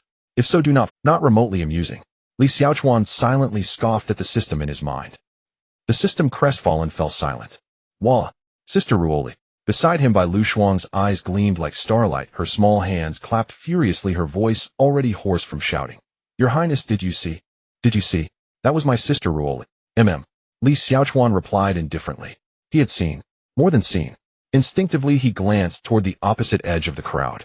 Where Lung Ruoli had descended, a cluster of disciples had already gathered, mostly seniors, though a few bold newcomers squeezed forward, eager to speak with her. And beyond the periphery of that throng stood a youth. His black hair was disheveled, his gray robe faded by countless washings, and in his hands he held a bowl of spirit spring immortal wine.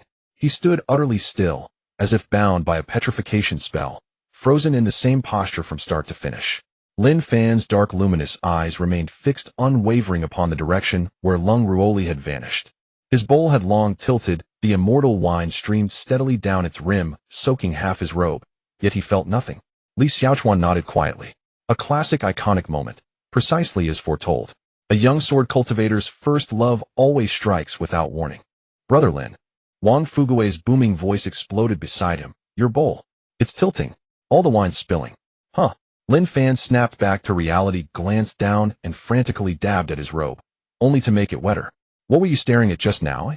Your soul was stolen away. And no, nothing. Nothing. Wang Fugui leaned in, his round face creasing into a knowing grin, though his voice dropped not a decibel. Brother Lin, tell me true, were you entranced by that sword-dancing senior sister? No, I wasn't. Lin Fan's face flared crimson. Wang Fugui, lower your voice. He's blushing. Brother Lin's blushing. Shut up. Don't worry, Brother Lin. Wang Fugui pounded his chest, spittle flying. I've got this. I'll go right now and find out everything. Her name, her residential district, whether she has a cultivation partner. Get back here. Lin Fan lunged, but missed.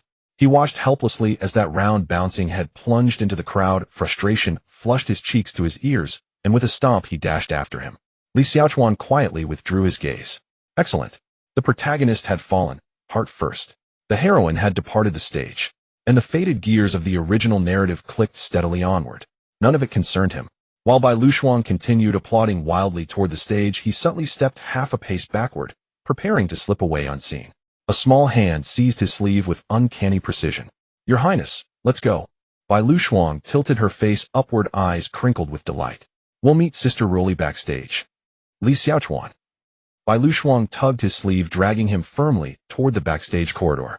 She was still lost in the memory of that dazzling cascade of sword light and snow-white radiance.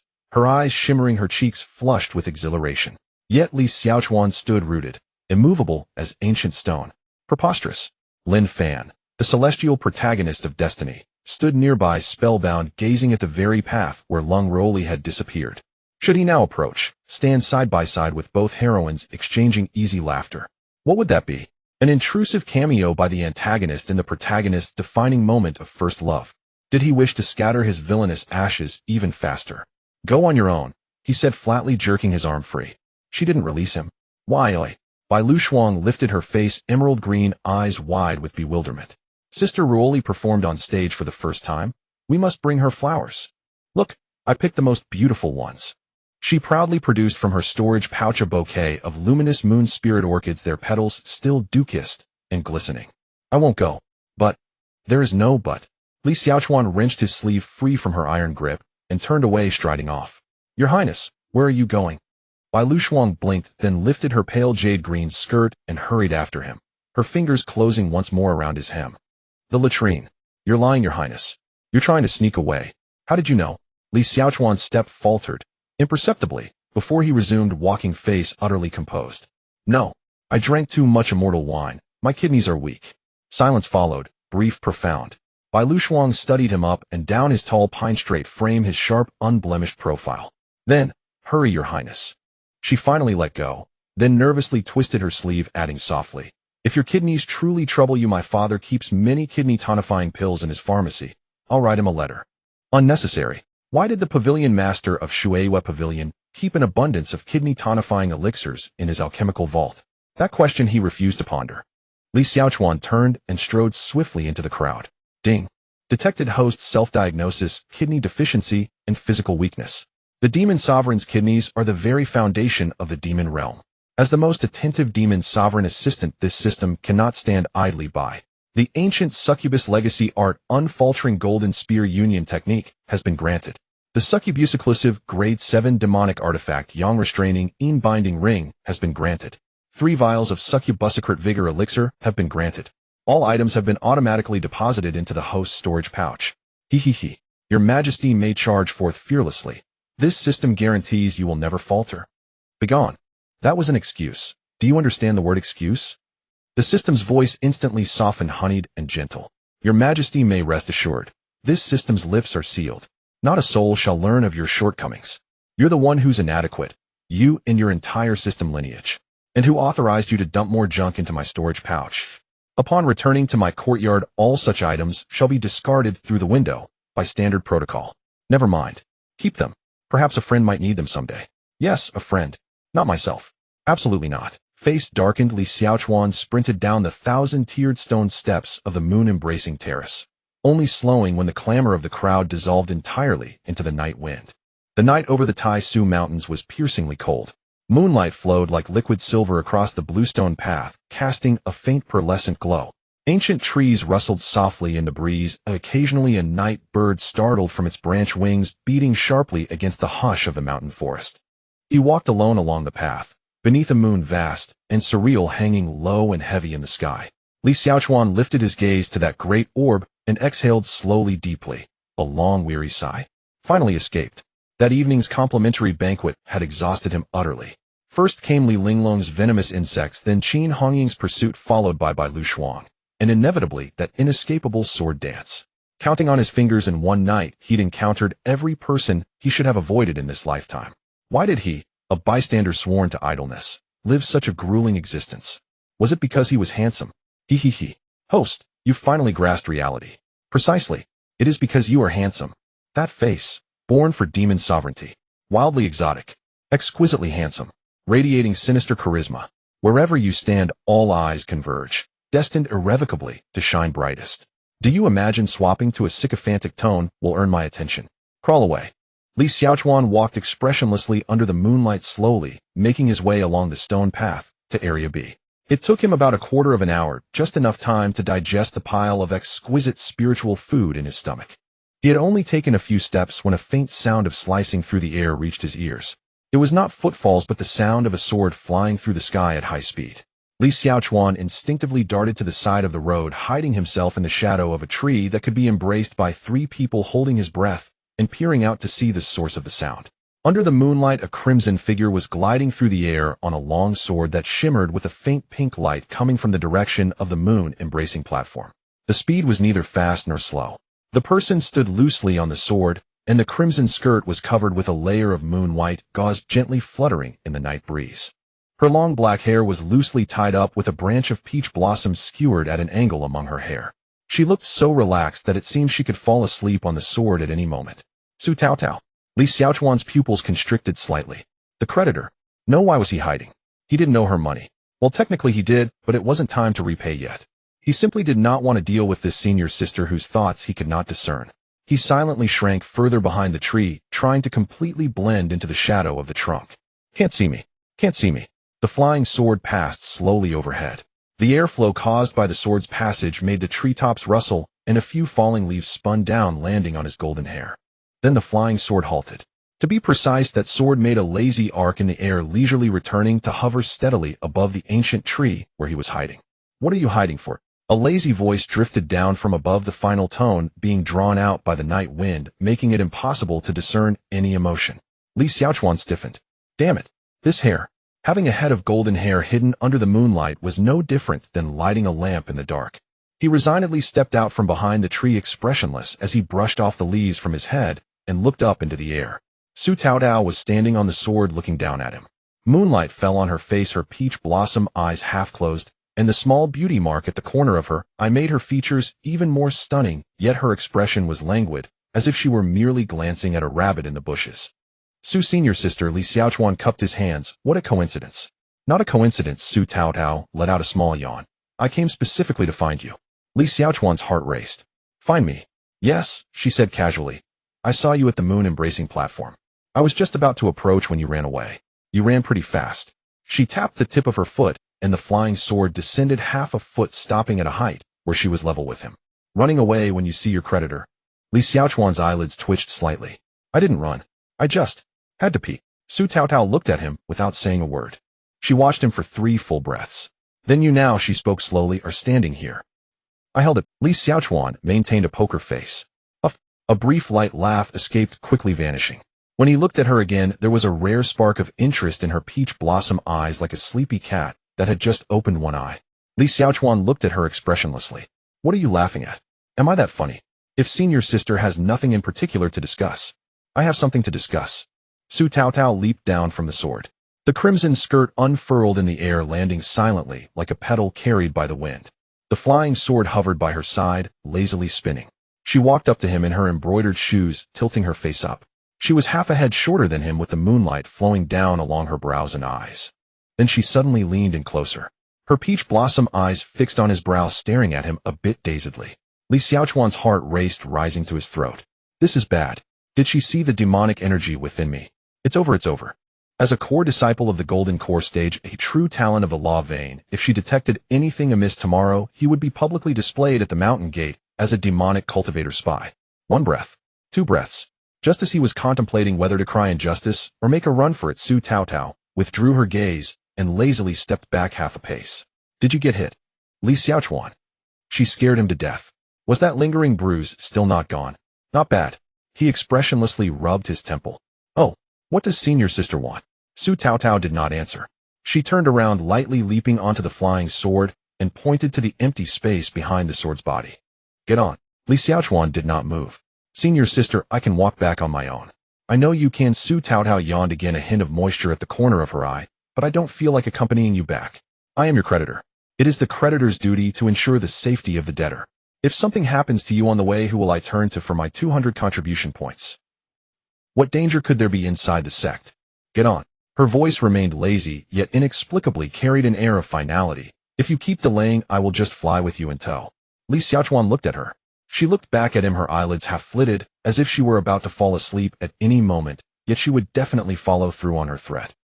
Fine. He gritted his teeth and spat out this word. Su Taotao's eyes curved slightly. Good. Li Xiaochuan took a deep breath, walked to the side of the flying sword, and twitched the corner of his mouth. The sword was not long, a little over a meter. With two people standing on it, they were almost pressed together. Senior sister, he made one last struggle. How about I stand in front? You would block my view from the front, Su Taotao said slowly. Little junior brother, you also don't want us to crash into the cliff of Lingxiao Peak in the middle of the night, and tomorrow be pulled out from between the rocks, each half right. Li Xiaochuan shut his eyes, resigned. He awkwardly stepped onto the sword, standing stiffly behind Su Taotao, his hands hanging at his sides, tense straight, not daring to touch her at all. Are you steady? Hold on a bit.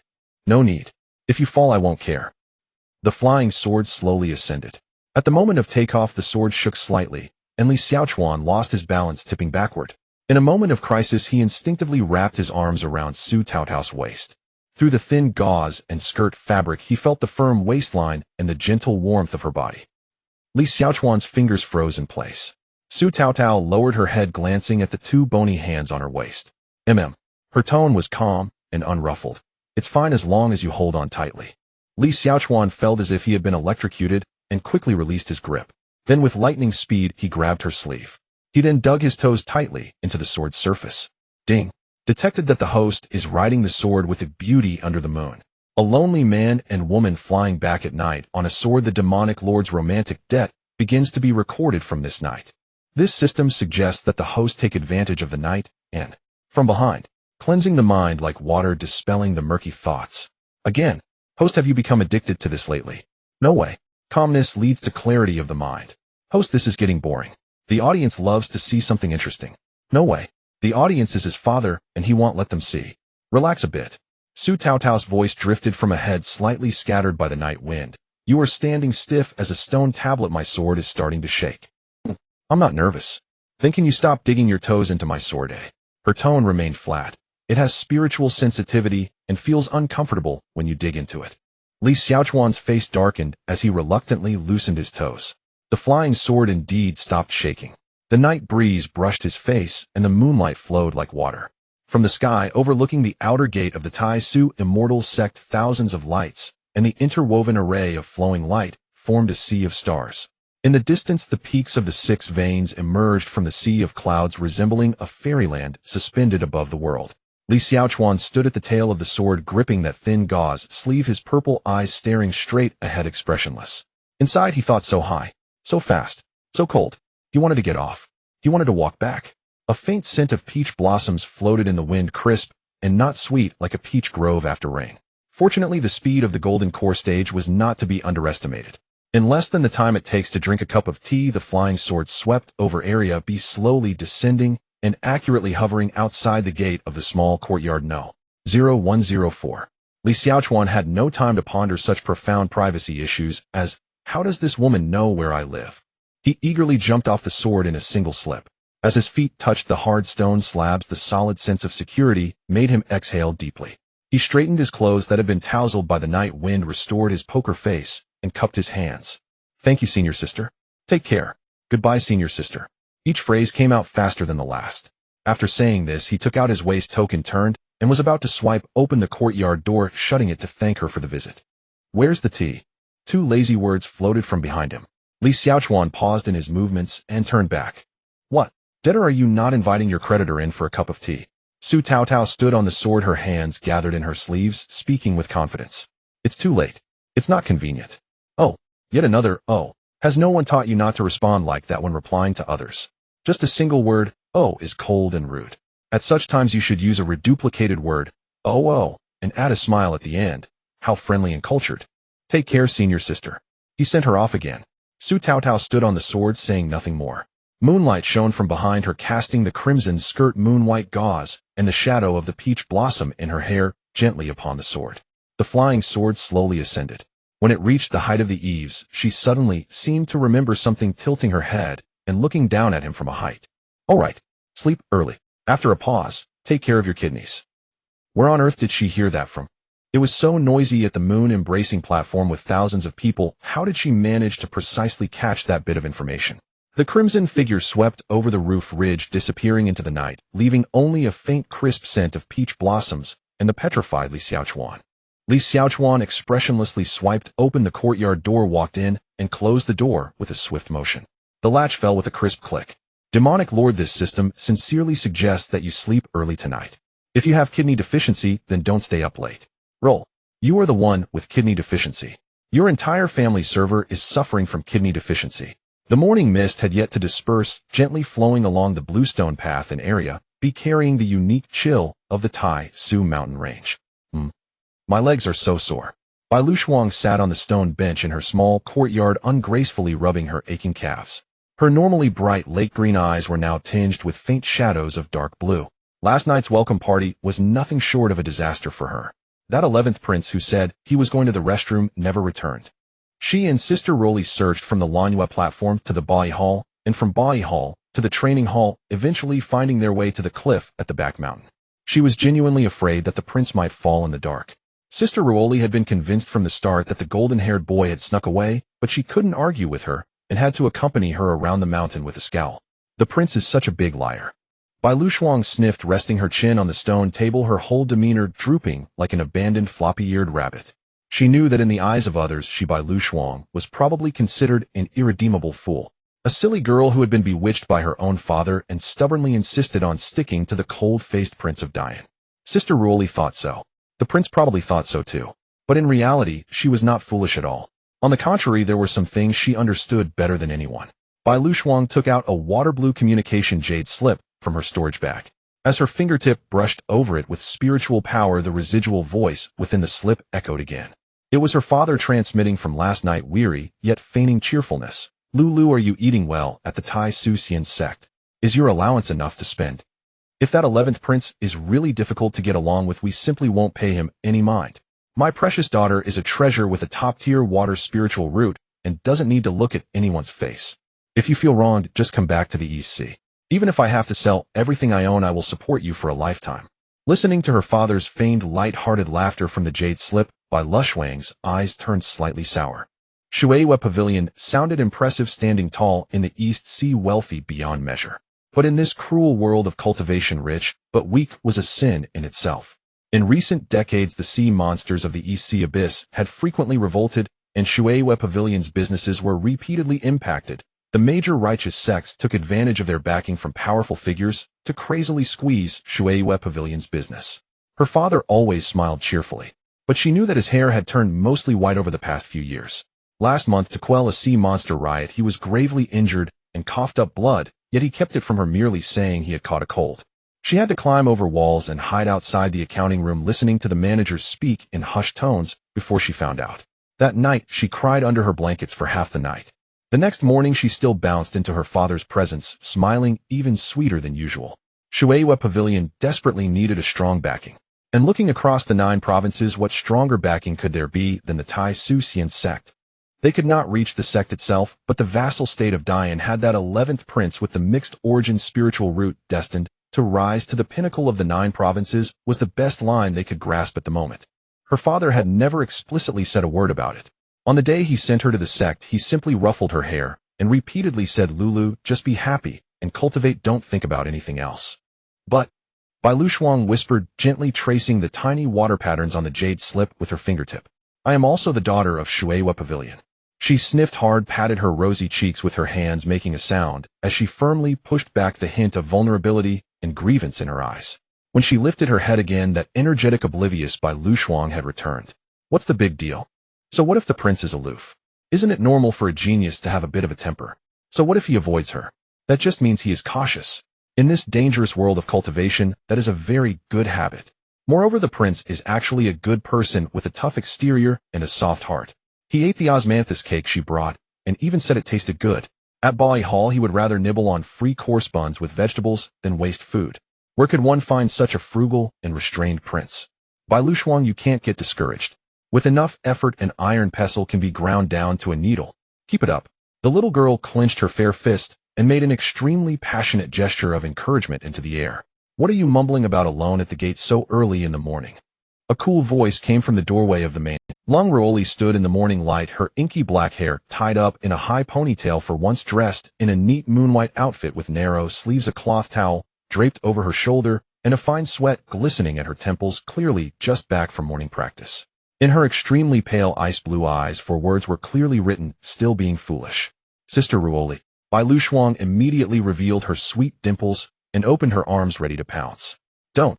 Long Ruoli accurately pressed her hand against Bai Lu Shuang's forehead, keeping her at arm's length. "You're sweaty." She adjusted the towel and looked down at her. "Are your legs no longer sore?" Who was the one who cried out that they couldn't walk while searching for that golden-haired boy last night? It was the golden-haired boy. Bai Lu Shuang corrected her seriously first, then stuck out her tongue a bit sheepishly. "They still hurt.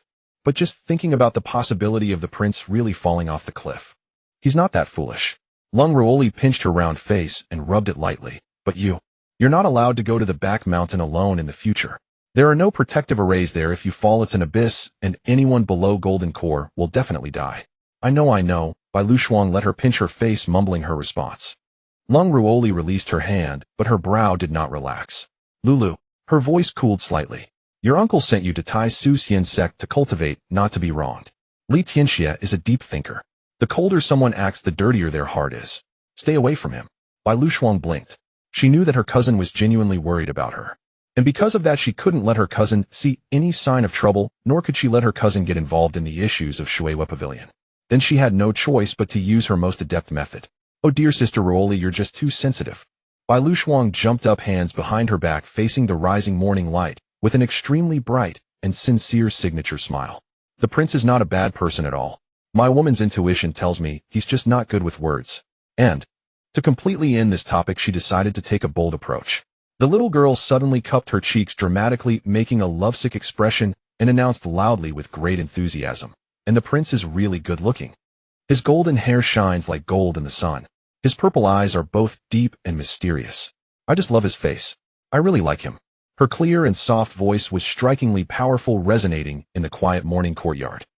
Long Ruoli was infuriated by this shameless declaration, her cold, icy face threatening to crack. "No hope. You just crave beauty. He being good-looking is justice." Bai Lu Shuang proudly stuck out her little tongue. But just as that deafening declaration of "I really like him" echoed in the air, creak, the door of courtyard 0104, separated by a wall, was slowly pulled open from within. Li Xiaochuan stood at the threshold, frozen. In the morning mist, the door of the adjacent courtyard 0103 was wide open. His deep purple eyes slowly and very reluctantly turned towards the open courtyard door, locking eyes with Bai Lu Shuang, who was cupping her face on the other side. The morning breeze stirred a fallen leaf, swirling right between their gazes. Long Ruoli's expression instantly solidified. In the next moment, his fists crackled with tension, an uncontrollable chill emanating from him. Bai Lu Shuang's love-struck smile also froze. Her rosy cheeks visibly turned from pink to bright red, and then from bright red to burning at the tips of her ears. "Prince." Li Xiaochuan looked expressionlessly at the pair of cousins. "No, don't you all whisper without closing the courtyard door. And is this the volume of a whisper? Even the beasts in the back mountain can hear it clearly." He took a deep breath, managing his expression with a professionalism befitting a villain, and coldly uttered 3 words, "I was passing by." After speaking, he smoothly took a half step back. The courtyard door was ruthlessly slammed shut. Inside, Li Xiaochuan leaned against the door panel, his heart racing. Ding. Detected. A beautiful person confessing in public. Host's charm value skyrocketed. The first person to join the Demon King's harem automatically delivered to your door. The host doesn't even need to lift a finger. This is fate. It is recommended that the host immediately open the door, lean against it, and chuckle softly. "This king heard you." He ensure the little beauty ascends on the spot. He heard nothing. He didn't hear anything. He wasn't home today. Oh, no one was coming. Li Xiaochuan was sneaking out over the wall. It wasn't that he was being improper, it was simply that the direction of the courtyard gate next door perfectly coincided with his usual path. This morning's powerful declaration of "I really like him" was still playing on repeat in his mind. He lacked the courage to face Bai Lu Shuang at this moment. He hadn't even decided what expression to wear. Should he be aloof? Pretend he didn't hear?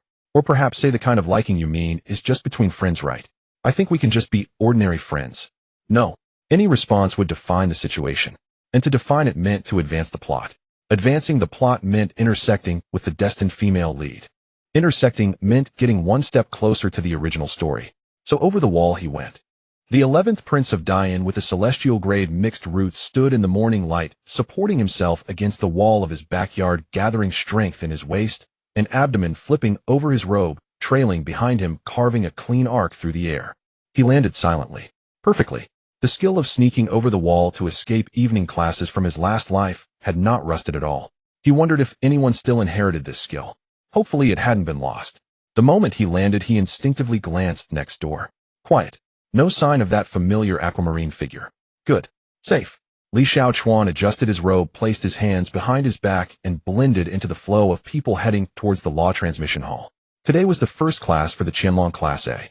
The law transmission hall was built against the mountain in the northern part of the outer sect's central square, with classrooms sprawling down the mountainside, growing quieter the deeper one ventured in.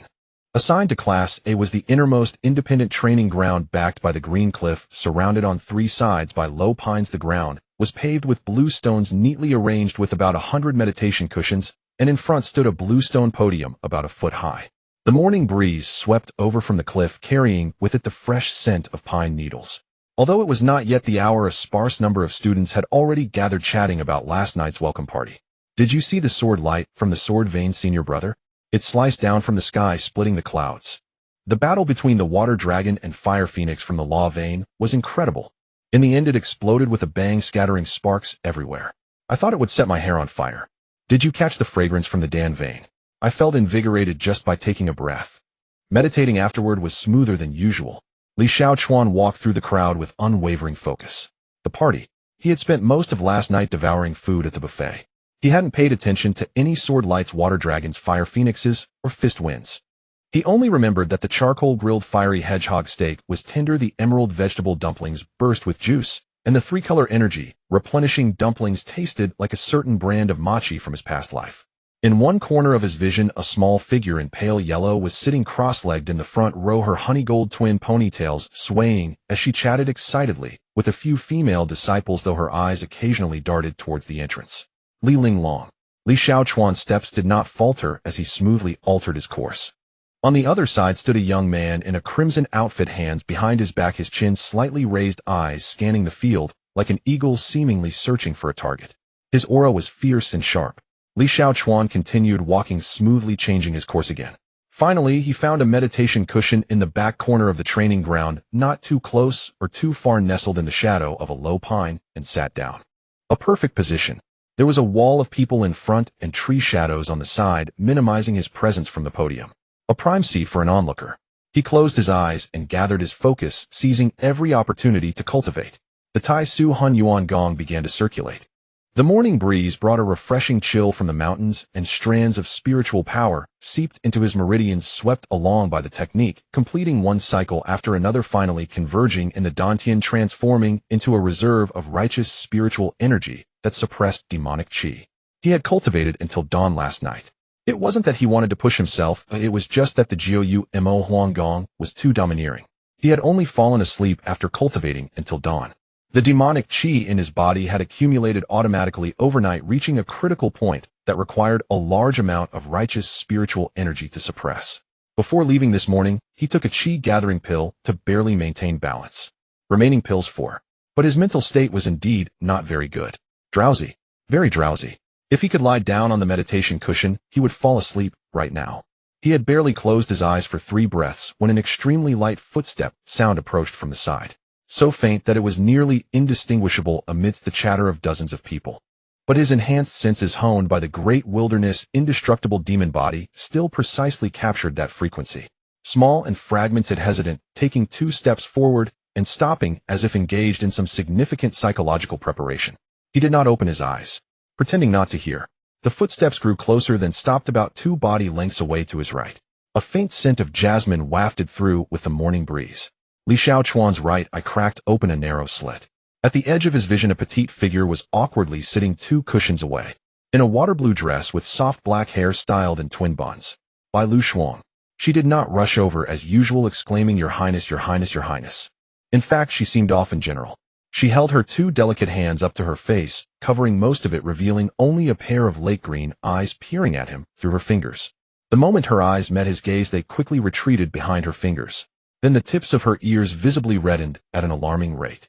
Not slightly flushed, more like a fully ripe tomato red. The color spread from her cheeks to the tips of her ears, even her neck was tinged with a light pink. He had climbed over the wall for nothing. Li Xiaochuan silently sighed in his heart. He had thought this girl was the kind who would forget what she said with a thick skin comparable to a city wall. He never expected she could be shy as well. A certain extremely subtle emotion he was unwilling to acknowledge flashed through his chest. He decisively snuffed it out. He averted his gaze, closed his eyes, breathed steadily, maintained an expressionless face. If you are not embarrassed, then it is others who should be. But Bai Lu Shuang was evidently still feeling awkward. From behind her small hands came the sound of extremely light breathing, hurried and disordered like a frightened little rabbit desperately trying to calm its racing heart. Occasionally mixed in were a few indistinct phrases of self-hypnosis whispered at the lowest volume. "It's okay. Your Highness definitely didn't hear. He said he was just passing by. Passers-by definitely won't notice what is being said next door, right?" The last two words suddenly rose a pitch, drawing the attention of a disciple in the front row. Bai Lu Shuang instantly shrank into a ball, her small hands clenched tighter, emitting a soft whimper from behind her fingers. "Wow." Li Xiaochuan's mouth twitched. "Please don't voice your inner thoughts, my lady." Cough. A cold voice came from the side of the field. Dressed in a flowing white gown, her dark hair fell like satin to her waist, radiating the aura of an ice fairy descending to endure tribulations. As she walked through the crowd, everyone instinctively followed her gaze, only to instinctively look away when their eyes met her pale blue ones. The imposing presence of the first beauty in the entire book was no idle boast. As she approached, her gaze swept over Li Xiaochuan. That glance was so cold it could freeze frost flowers on the blue stone slab. Then her ice-blue eyes turned to Bai Lu Shuang, landing on those small hands covering her face and her flushed ear tips. "What are you doing?" "Nothing. Cousin, don't look at me." Bai Lu Shuang's voice came muffled from behind her hands, and she shrank back even further. Lung Ruoli's brows twitched slightly. Her gaze shifted rapidly between Bai Lu Shuang and Li Xiaochuan for an extremely brief moment, then quite naturally, she sat down on the empty cushion between them. A human-shaped isolation zone. To be precise, a human-shaped ice wall. "You have some ambition." She crossed her arms lightly, uttering two words without looking back. Bai Lu Shuang let out a soft woo from behind her small hands, her voice even quieter. Li Xiaochuan remained unfazed, silently, giving Lung Ruoli a thumbs up in his heart. "Miss Lung, well done." The three of them sat in a row, each silent. The corner was quiet save for the sound of the morning breeze rustling through the low pine branches. This silence lasted until the final breaths before the hour bell. Suddenly, two disheveled figures rushed in from the entrance. Lin Fan was dragging Wang Fu Gui, both sprinting to make it in time. Their hair was messy, clothes disheveled. Wang Fu Gui's chubby face was flushed, and as he ran he resembled a bouncing meatball, panting and softly lamenting. "Lin Gu, slow down. My legs. It's not about the legs, it's my stomach bouncing. Last night's meal was too heavy. I told you to drink less of that immortal brew." Lin Fan's voice also carried a heavy fatigue with dark circles under his eyes. He hadn't slept well last night either, and it wasn't solely due to the alcohol. Every time he closed his eyes, he saw that figure standing in the moonlight, a sort of snow, tossing and turning until the early hours he finally dozed off in a haze. The two found empty seats in the back row, and as soon as Wang Fu Gui sat down, he collapsed onto the meditation cushion, striking a pose reminiscent of a "please bury me here" posture. Just then, the hour bell rang. From the direction of the training grounds entrance, the chatter of all the disciples suddenly fell silent without warning. The bell had just finished ringing. In the distance, a white dot appeared in the sky. The speed at which the white dot approached was unreasonably fast. In the blink of an eye, it went from the outline of the mountain peak to hovering above the martial arts arena, accompanied by a sharp sound that cut through the air, passing over everyone's heads. The hair of the disciples in the front row flew back in unison. Before some could even raise their heads, the sword light had already vanished. A pair of boots landed steadily on the stone platform. Dressed in a moon-white sword robe, not a speck of dust on him. The long sword on his back had already returned to its sheath, as if the earlier sharp sound that had made half the mountain tremble had nothing to do with him. The newcomer stood in the center of the platform, swiftly unfurling a folding fan, the surface of the fan flashing toward the crowd below. 4 big characters appeared, written with elegant strokes. "Foundation is king. Good morning, junior brothers and sisters of Class A." The newcomer closed the fan, bowed to the crowd below, his smile as warm as a spring breeze. "I am your swordsmanship assistant, core disciple of the sword vein, Lu Changfeng." From today onwards, the swordsmanship class will be taught by your senior brother. A chorus of uneven greetings echoed in the arena. The eyes of several female disciples in the front row were not just bright, they were glowing. Li Xiaochuan in the back row corner clapped twice with a blank expression. Well then, a rather impressive entrance, senior brother Lu. Lu Changfeng tucked away his fan, raised his hand, and slowly drew his sword from behind. As the blade emerged 3 inches from the sheath, it emitted a soft hum. The noise in the entire arena suddenly fell silent. The first lesson in swordsmanship, he said, I will first show you what a sword is. He did not make a flourish, nor did he gather energy. With a flick of his wrist, the sword was out. A cold light swept across the sky, slicing through the dark clouds above the crowd. The clouds split in half, as if an invisible hand had pried them apart, slowly retreating to both sides. A beam of straight sunlight broke through the rift, illuminating the stone platform, shining right at Lu Changfeng's feet. The arena remained quiet for a long time. Li Xiaochuan in the corner unconsciously straightened his back. So impressive, and so powerful. Lu Changfeng sheathed his sword. Swish! The folding fan opened again, and his smile returned. The gentle senior brother seemed as if he had never drawn that sword. He did not rush to start the lesson, but first explained the 6 veins to the newcomers. The sword vein specializes in combat, the law vein, in techniques, the pill vein, in alchemy, the artifact vein, in forging, the body vein, in endurance, and the formation vein, in mountain protection. Each vein explained succinctly. He would casually praise the specialties of each family, leaving no detail overlooked. After the explanations, he shifted his tone. Of course, Lu Changfeng lightly shook the fan, his smile unchanged. All 6 veins are paths to the Tao, each can lead to immortality. But today's senior brother must say something biased. He displayed the fan to the crowd once again. In the realm of cultivation across the 9 provinces, the pinnacle of combat power is the sword. Spells require seals, medicines require time, formations require arrangements. Only the sword once drawn is the answer. The newcomers below felt their blood surge. Li Xiaochuan nodded in agreement internally. Whether you want to admit it or not, this statement was indeed very persuasive, especially when it came from someone who had just sliced through the clouds with a sword. Speaking of swords, Lu Changfeng's gaze swept across the arena, pausing slightly in one direction. Everyone saw the final sword at the moon viewing platform last night. All eyes in the arena turned to the back row corner. Lung Ruoli sat on her mat, her black hair cascading over her shoulders, her eyes observing her nose observing her heart, as if the person being discussed had nothing to do with her. Her ice blue eyes remained completely still, not even a blink. Beside her, Bai Luxiang was quite proud, puffing out her small chest, her double bun hairstyle lifting slightly, her large lake green eyes filled with the words, "That's my cousin." In a certain spot in the front row, Lin Fan's back straightened ever so slightly. Li Xiaochuan shrank back into the corner. Looking at beauties. Don't look at me. Junior sister Lung has only entered the sect for a few days. In terms of spiritual power, she is about the same as you all, just having touched the threshold of refining qi. Lu Changfeng's smile faded, his tone becoming serious for the first time. But why was her sword able to command the entire audience? It is not talent. It is foundation. The angle of the sword, the timing of sheathing, the wrist, elbow, shoulder, waist, and steps, each part honed to perfection. So the same strand of spiritual energy, when it reaches her sword, forms the essence of sword intent. This is what the 4 words on senior brother's fan mean today. He snapped the folding fan open. Foundation is king. Remember, this talent determines how far you can go, but foundation determines whether you can survive to go that far. Li Xiaochuan, hiding in the corner, listened earnestly. In the next hour, Lu Changfeng taught the fundamentals of sword cultivation, the 3 types of sword grips, the sequence of exerting strength, and the basics of thrusting, hacking, lifting, and blocking. I have to say, the senior brother really knows how to teach. The dry basics were made fascinating by his words. When it came to the sequence of exerting strength, he casually drew his sword, thrusting it out, the tip of the sword stopping precisely an inch before a falling pine needle, the needle caught in the wind of the sword, spinning 3 times before landing.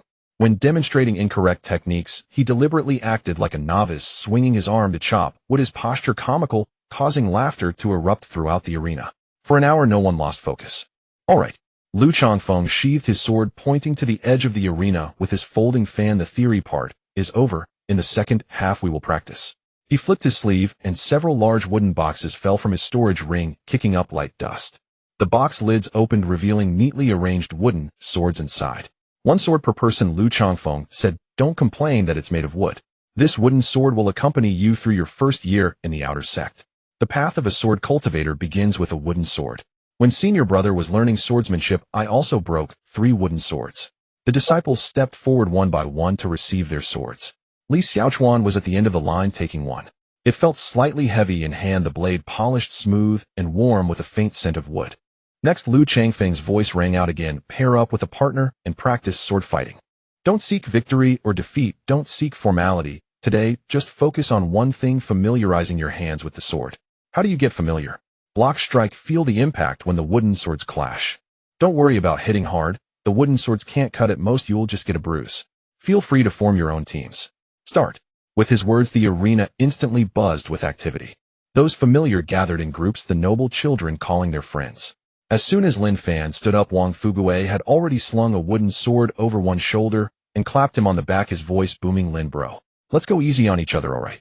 Li Xiaochuan stood in the corner holding his wooden sword, falling into a brief silence. Lung Ruoli and Bai Luxiang were certainly paired together. Other than that, he had no one in this class that could be considered familiar. But that was okay. He didn't need acquaintance. His core principle was simple: find the most ordinary, inconspicuous classmate, one who after the match, he wouldn't even remember the name of. The entire process of drawing swords would be soft, feeding moves to each other, concluding gently. No one would stand out, and no one would embarrass themselves. A perfect invisibility plan. He locked onto a few targets. The scrawny boy in the southeast corner who had been shrinking his neck was good. His demeanor was very ordinary. The round-faced disciple standing idly by the side was also suitable. His presence was very low. He raised his sword, took a step, and walked towards the scrawny boy. After 3 steps, he stopped. The scrawny boy jumped back like a startled rabbit the moment he approached, quickly grabbing the sleeve of a companion beside him, curling himself behind his companion, revealing only a pair of frightened eyes. Li Xiaochuan's gaze shifted to the round-faced disciple. The round-faced disciple was even more absolute. He directly turned around and high-fived the person behind him, their coordination as if they had rehearsed for 3 years, both walking away hand in hand. Li Xiaochuan scanned the area again. Wherever he looked, everyone was pairing up at a visible speed. The speed was comparable to ticket snatching. A few who hadn't managed to form teams quickly lowered their heads as soon as they met his gaze, frantically pretending to tie their shoelaces. All right, there are no shoelaces in the cultivation world. But it didn't affect their acting skills at all. Li Xiaochuan stood expressionlessly and placed the wooden sword hanging by his side. Had he been isolated? So they do have invisible bullying here. Just as he seriously contemplated whether to approach Lu Changfeng to request solo sword practice, a series of unmistakable footsteps sounded behind him. Not the cautious kind, but the kind that strides in carrying the wind, the sort that everyone in the arena would hear. A figure in fiery red approached him against the flow of people, wooden sword in hand. The newcomer stood tall with sharp features, dressed in a fiery red outfit that made them look like a raging fire. Stopping 3 steps away, they raised their chins slightly and pointed the wooden sword to the ground. Li Tianxia. Mu Rongjing's lips curled into an excited, almost fanatical arc, the light in his eyes frighteningly bright, as if he had already rehearsed 100 times the scene of a certain golden-haired prince clumsily blocking his sword. I have come to be your opponent. Li Xiaochuan. No. Who are you? What are you so excited about? Do we have a grudge against each other?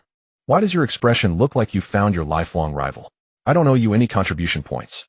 Honestly, you look quite good and you wield your sword quite handsomely. This level of confidence and vigor is infectious for any normal person. But the problem is I am not a normal person. I am just a passerby who wants to quietly slack off in the corner. Why not just find someone to deal with? Both of us can happily muddle through this class. He discreetly scanned the area one last time, making a final struggle. No more options. The entire arena had completed pairing. Lin Fan and Wang Fugue had already started their playful sparring. Bai Luxiang and Lung Ruoli were paired up, with Lung Ruoli slowly correcting her cousin's sword grip with one hand. Even Li Linglong had paired up with a tall girl with sharp features, who was now testing her grip with the sword wind, whistling clearly, not someone to be trifled with.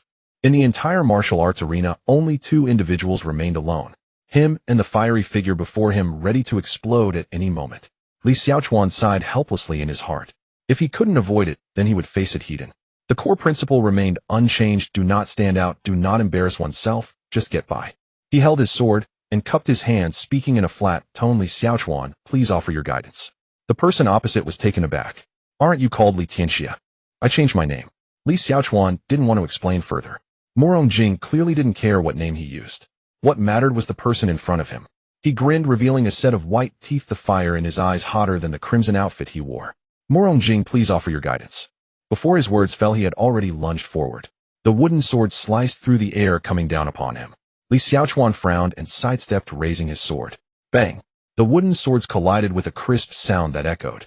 A jolt reverberated through his hands. Was there no martial ethics? The last syllable of "please offer your guidance" hadn't even settled before he was already upon him. Was this a friendly spar? This was an ambush. While blocking, he frantically searched through the original owner's memories for the name Murong Jing. Bang, bang, bang. The sound of the wooden sword was dense as popping beans. Murong Jing's sword momentum was swift and fierce with one bang, bang, bang. The sound of the wooden sword was dense as popping beans. Murong Jing's sword momentum was swift and fierce with one strike following another, offering no space for testing. Each strike aimed for critical points, the force far exceeding what a wooden sword should possess. Li Xiaochuan fought, while retreating, calculating as he backed away, objectively assessing both sides' strengths. This body had practiced swordsmanship in the palace since childhood. Although the original owner had not awakened a spiritual root and had no cultivation, his swordsmanship foundation was solidly that of a mortal expert. In his reckless moments, he even dared to spar with Qin Hongying. Although he was always pressed to the ground, the very act of challenging Qin Hongying indicated his foundation. Currently, he was practicing both demonic and righteous energies at the first level of Qi refinement. Even if 90% of his spiritual power was used to suppress demonic energy, the remaining bit that seeped into his muscles and meridians was not something Murong Jing, who had just stepped into the threshold of Qi refinement, could compare to. Not to mention the bones strengthened by the undying demon body. Simply put, he could handle this with 10% of his strength and still have energy to spare. But the real challenge wasn't how to fight. It was how to perform. He couldn't win. Winning would be too ostentatious. He couldn't lose. Losing would be even more ostentatious. He couldn't keep defending. Senior brother Liu was standing by, hands behind his back, watching, and he couldn't fool the discerning eyes of the experts. Neither winning nor losing, and he couldn't let others see that he was acting. What kind of hellish performance evaluation was this? The meal for the onlookers was getting harder and harder to swallow. Li Xiaochuan maintained a poker face, and the director in his mind was on the verge of collapse. Was that strike blocked at 70 or 80%? Would being more stable make it too obvious? The last block was too steady. A normal person should have taken half a step back. Should he stagger a bit? How much would be appropriate? Half a step? 1 step? Should he let out a muffled grunt? And sweat? Right, where's the sweat? After fighting for so long, not a single drop of sweat. Could the undying demon body not have a bit of survival instinct? A normal person would be panting by now. He slightly parted his lips, simulating a breathing frequency. He was even acting out his breathing. Meanwhile, in Murong Jing's eyes, the scene was entirely different. He saw the golden-haired prince frowning, retreating step by step, his strikes hesitating and his counterattacks weak, presenting a pathetic struggle. Murong Jing's blood surged with excitement. For today, he had spent a considerable sum to activate the teleportation array, crossing half of the 9 provinces from the distant Dachi to arrive at the Tai Su immortal sect. The two nations were mortal enemies. He had grown up hearing the name Li Clan of Diyan. This year, upon hearing that the 11th prince of Diyan had a natural phenomenon and was to enter the Tai Su immortal sect, he packed his bags that very day. He wanted to personally trample the brightest genius of Diyan underfoot in front of the world's talents at the foremost immortal sect of the 9 provinces. What kind of celestial grade mixed root was this? Nothing more than that. Murong Jing became more and more exhilarated, adding more ferocity to his sword momentum, the angles of his strikes becoming increasingly cunning, forgetting the phrase familiar with the wooden sword entirely. Li Xiaochuan's mouth muscles twitched. Nobody, why are you stepping it up? Didn't we agree not to seek victory or defeat? Didn't we agree that at most it would result in a bruise?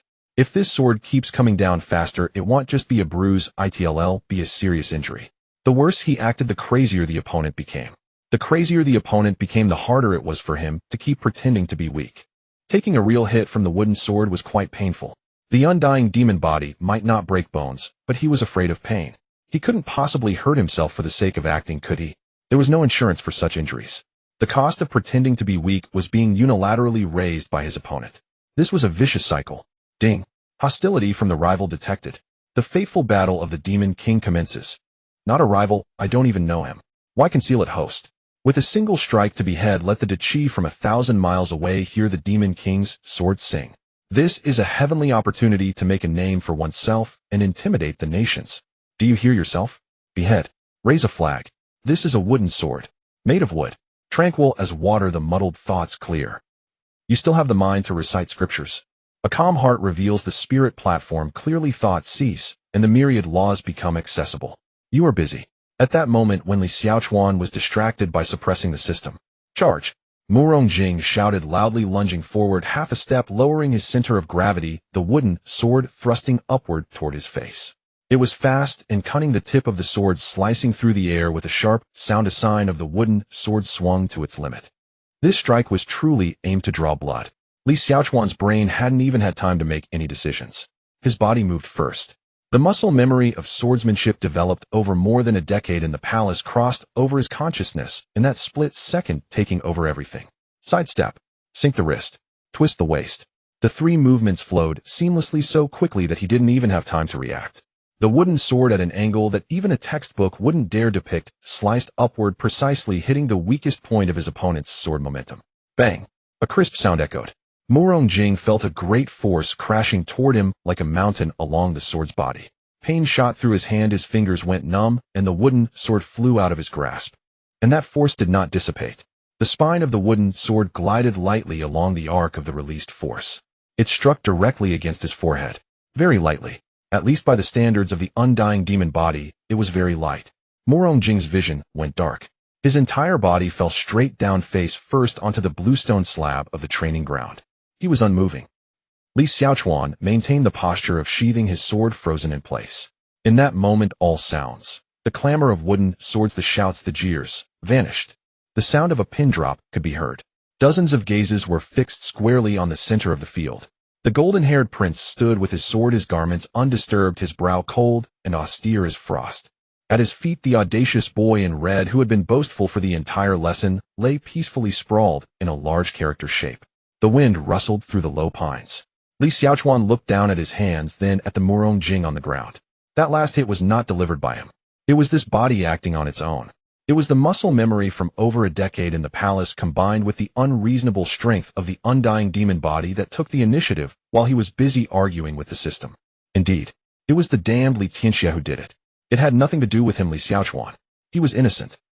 Li Xiaochuan could even imagine the headlines for tomorrow's outer sect. Shocking. The 11th prince strikes ruthlessly during the first swordsmanship lesson, knocking out his peer on the spot. Informed sources reveal the two are mortal enemies, and the prince has long plotted revenge under the guise of sparring. There were previous rumors that the prince had instructed his subordinates to collect protection fees in the bamboo forest. So the dark history can still be linked, huh? Cough. Lu Changfeng had arrived at the scene without him noticing. He half-covered his lower face with a folding fan, crouched down, and checked Murong Jing's breathing, then lifted his eyelid to take a look. It's nothing. The eldest senior brother stood up, speaking casually. He took a hit to the forehead and fainted. He'll wake up in half an hour on his own, but he'll have a bump on his forehead for the next few days. The scene remained silent. No one laughed. No one spoke. It was so quiet that even the falling leaves of the low pines could be heard. Lu Changfeng glanced around, his gaze finally resting on Li Xiaochuan, briefly pausing at his right wrist where he held the sword. What are you all frozen for? He snapped his fan shut, clapped his palms together, and smiled again, as warm as spring. It's just sparring. A few bumps and bruises are normal. Junior brother Li, please carry him to the infirmary. The rest of you continue practicing. The crowd dispersed with a roar, and the sound of wooden swords began to pick up again. Li Xiaochuan silently sighed. He bent down, scooped up the boy in red who lay sprawled like a large character, and threw him over his back. Murong Jing's head drooped on his shoulder, his forehead bruised, and a bit of drool hung from the corner of his mouth. His breathing was steady. He was in deep sleep. The perpetrator carried the victim parading through the crowd. Along the way, every time someone swung their sword, they couldn't help but steal glances at the golden-haired figure carrying the boy in red. Some gazes held reverence, some fear, and others couldn't suppress their curiosity. He could clearly hear the whispers lowered for discretion spreading outwards from the training ground at an astonishing speed. It was over. Completely over. At noon, after the swordsmanship class ended in the morning, Li Xiaochuan carried Murong Jing to the medical ward. After hearing from the senior sister in charge of the treatment confirmed that there's nothing serious, just let him sleep it off, he turned and left without saying a single extra word. He wasn't particularly close to Murong Jing. Although he was the one who knocked him out, it was the other party who struck first. He merely reacted instinctively. Self-defense. At most, it could be considered excessive self-defense. If worse came to worst, he simply wouldn't play with him anymore. Li Xiaochuan thought mischievously. At noon, he ate a few free steam buns on the first floor of Byway Hall, then returned to his courtyard to feign a nap for half an hour. After getting up, he walked out, and as usual climbed over the wall. With both hands against the wall, he exerted force from his waist and abdomen, flipping over and landing seamlessly. The moment he landed, he suddenly froze, realizing something was off. Why was he still climbing over the wall? What was he afraid of? Hadn't Bai Shuang already hypnotized herself this morning, saying she hadn't heard anything? Then he hadn't heard anything at all. If he hadn't heard anything, what right did he have to climb over the wall? Li Xiaochuan expressionlessly turned back the way he came. Then he opened the courtyard door and walked out openly and confidently. Humph.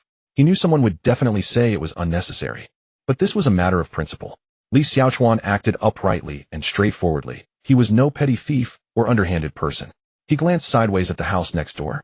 The courtyard door was tightly shut, utterly quiet. He smirked disdainfully. Women. He then withdrew his gaze, striding with a cool demeanor directly toward the task hall. To make money. The task hall was located on the east side of the central plaza, a 3-story stone hall with flying eaves and horns, the most popular place among the outer sect without a doubt. Before he even entered, the noise of the crowd hit him. In the center of the first floor of the hall stood a huge array plate, above which was projected a light screen towering 3 meters high, densely scrolling with task entries mostly in white, with occasional blue lines mixed in. Under the light screen, people were bustling about, with individuals occasionally squeezing through the crowd, rushing to the surrounding steward counters with their tokens. The scene was eerily reminiscent of fighting for concert tickets in his past life. Li Xiaochuan squeezed to the front of the light screen and looked up. Then the light in his purple eyes gradually dimmed.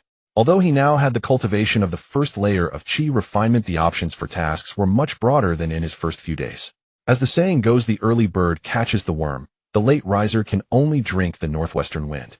At noon, those easy tasks like cleaning classrooms, organizing herbs, and feeding spiritual beasts had already been snatched up completely.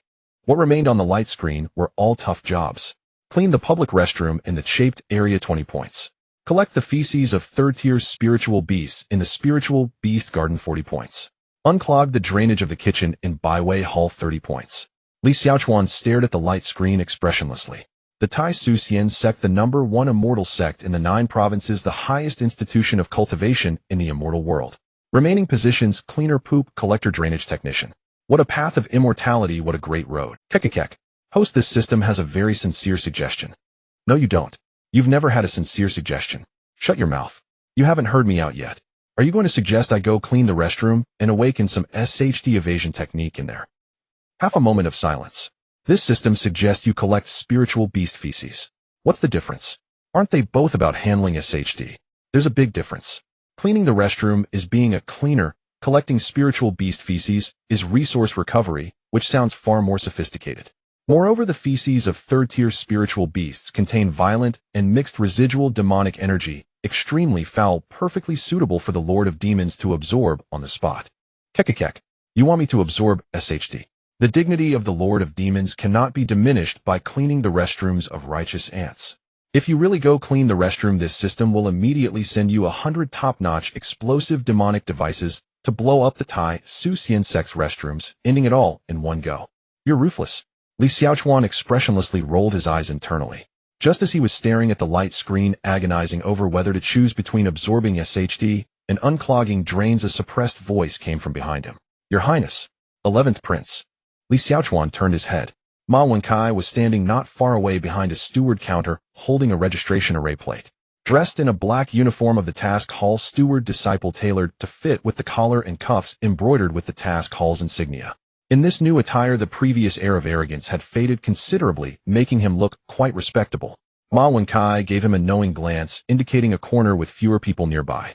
Li Xiaochuan raised an eyebrow slightly and walked over. Your Highness, are you here to take on a task? Ma Wenkai glanced around to confirm no one was paying attention, then lowered his voice and beamed with enthusiasm. I just happened to be on duty in the task hall today, handling the registration and distribution of white tasks. If you want to take on a task, why didn't you let me know in advance? Just browsing around, Li Xiaochuan replied, casually changing the subject. What's the progress on Lin Fan's side? Upon mentioning serious matters, Ma Wenkai's expression immediately shifted from eager to reporting mode, leaning in closer and lowering his voice even more. In response to Your Highness, it's in progress. It's just a bit more difficult than expected. I even prepared a generous gift to apologize, and that Lin Shitty accepted the apology, but he didn't take the gift and politely saw us out the door. He was quite guarded, not easily swayed. Li Xiaochuan was not surprised. After all, the person who had been collecting protection fees one day could be bringing gifts to apologize the next. Oh, anyone would have second thoughts. But don't worry, Your Highness. Ma Wenkai quickly turned the conversation. A glint of shrewdness flashed in his eyes. If the front door won't work, we'll go through the side door. That little chubby guy next to Lin Fan from the Wang family of Zhongzhou values his reputation, loves excitement, and is easy to deal with. I've treated him to a couple of meals these past 2 days, and have even helped him with some minor conveniences here at the task hall. Now we're already like brothers. As long as we can win over Wang Fugui, the progress on Lin Fan's side will eventually come naturally. Li Xiaochuan glanced at him. What a guy! That brainless cannon fodder from the bamboo forest is surprisingly adept at the art of climbing the social ladder and making connections. No wonder he was raised in a family of officials. These second-generation officials might not excel in anything else, but in the course of social interactions, each one is a full score by inheritance.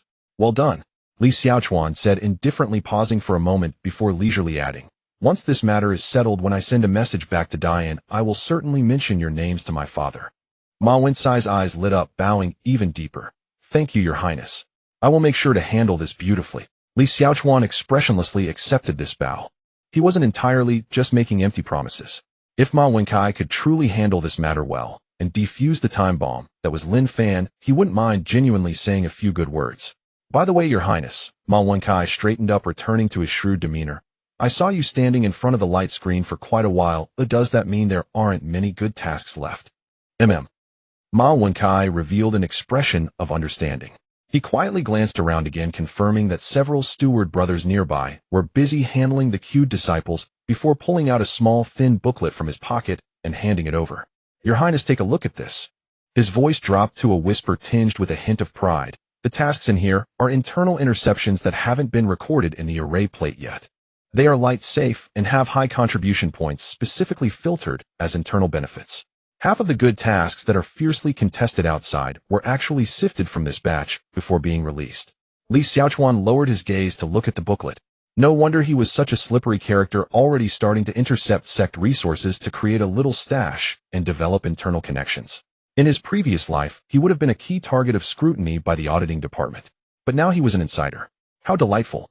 Li Xiaochuan accepted the booklet without changing his expression and opened it. Inside, the tasks were densely listed, indeed not in the same style as the filthy trifecta on the light screen.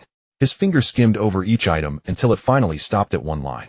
Task ID by Transmission Hall Copy 038, Task Name Copy, the Foundational Technique, Tai, Su, Tu, Aju, Jade Slip Task Requirements, Chi Refinement First Layer, and above neat handwriting, no errors, must be able to use the Danshin technique to accurately replicate the meridian operation diagram from the original Jade Slip task. Reward 10 contribution points per slip.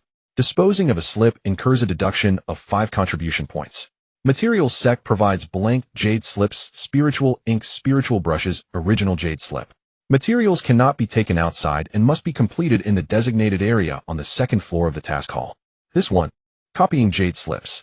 Working indoors, shielded from the wind and rain without shoveling SHD or unclogging drains. Paid by the piece, the more work done, the more earned. Isn't this just a clerical position in the cultivation world?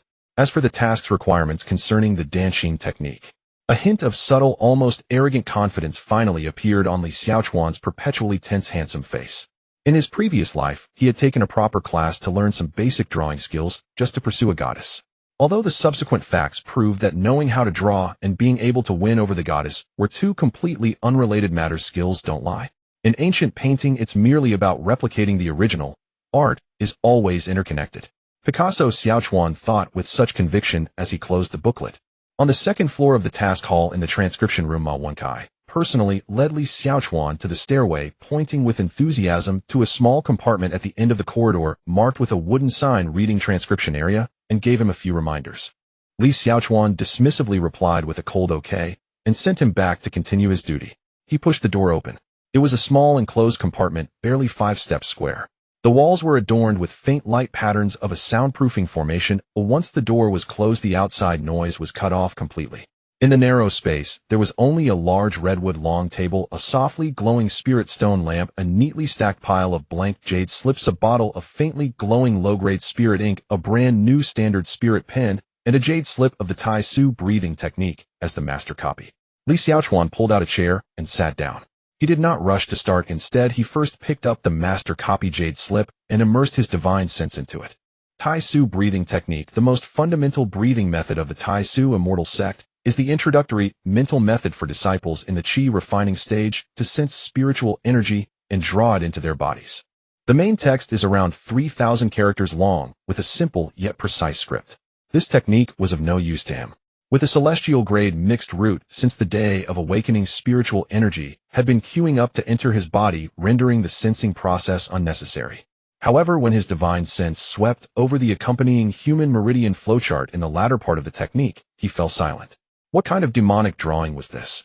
Inside the jade slip was the so-called authoritative fundamental meridian chart that had allegedly been passed down for thousands of years. The lines were twisted, the proportions distorted, and the human figure resembled a radish with 4 branches sticking out. The direction of the meridians was indicated by several crooked dashed lines. The points where spiritual energy converged were marked with black dots haphazardly, and the trajectory of the chi was blurred into a mass, relying entirely on the disciples' comprehension to supplement it. Even an abstract painting by a master depicting a chick pecking at rice was more sincere than this. How could such a drawing be presented as a teaching master copy? Weren't they afraid that new disciples would mistakenly guide the spiritual energy into the wrong path, losing their way and going mad? The #1 immortal sect in the 9 provinces, and this is the teaching resource they provide. Picasso Xiaochuan scoffed lightly. Fine. No matter how poor the drawing by the client was, the second party still had to deliver according to it. He still had some professional integrity as a worker. He got to work. First, he rummaged through his storage bag and pulled out a white porcelain bottle, pouring out a chi-gathering pill to swallow. The orthodox spiritual energy had been stored up in advance, effectively suppressing the demonic energy, adding an extra layer of insurance to prevent any improper leaks from occurring halfway through, turning the transcription room into a crime scene. Remaining pills 3. Though it hurt to spend, life was more important. He picked up the pen, unrolled the slip, and focused. The spirit pen dipped in spirit ink, touched the blank jade slip, and antiquated small characters flowed out line by line. In his past life, he had written proposals for 10 years and created spreadsheets for 10 years. His hand was steady, as if equipped with optical stabilization. In this life, with the original owner's royal calligraphy skills as a foundation, his writing was neat and precise, with not a single flaw. 1, 2, 3. He wasted 1. The last stroke of a rare ancient character's spiritual power slipped away, the force went off, and the pen tip tilted, rendering the entire slip unusable. 5 points deducted. 5 points. Enough for a bowl of spirit rice porridge at the 100 Flavors Hall. His heart bled. He continued. The rhythm gradually steadied. The coordination between the spirit pen and the jade slip became increasingly smooth. The tactile sensation from his past life and the precision of his spiritual power in this life slowly aligned, noticeably increasing his speed in the latter part. 2 hours later, he finished the last jade slip.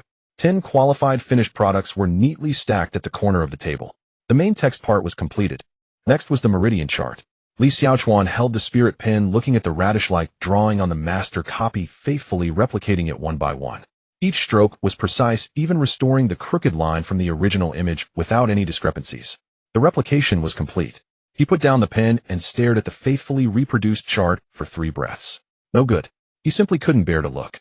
If this chart were even slightly clearer, new disciples could save half a month's worth of detours upon entry. He hesitated for a moment. Just once.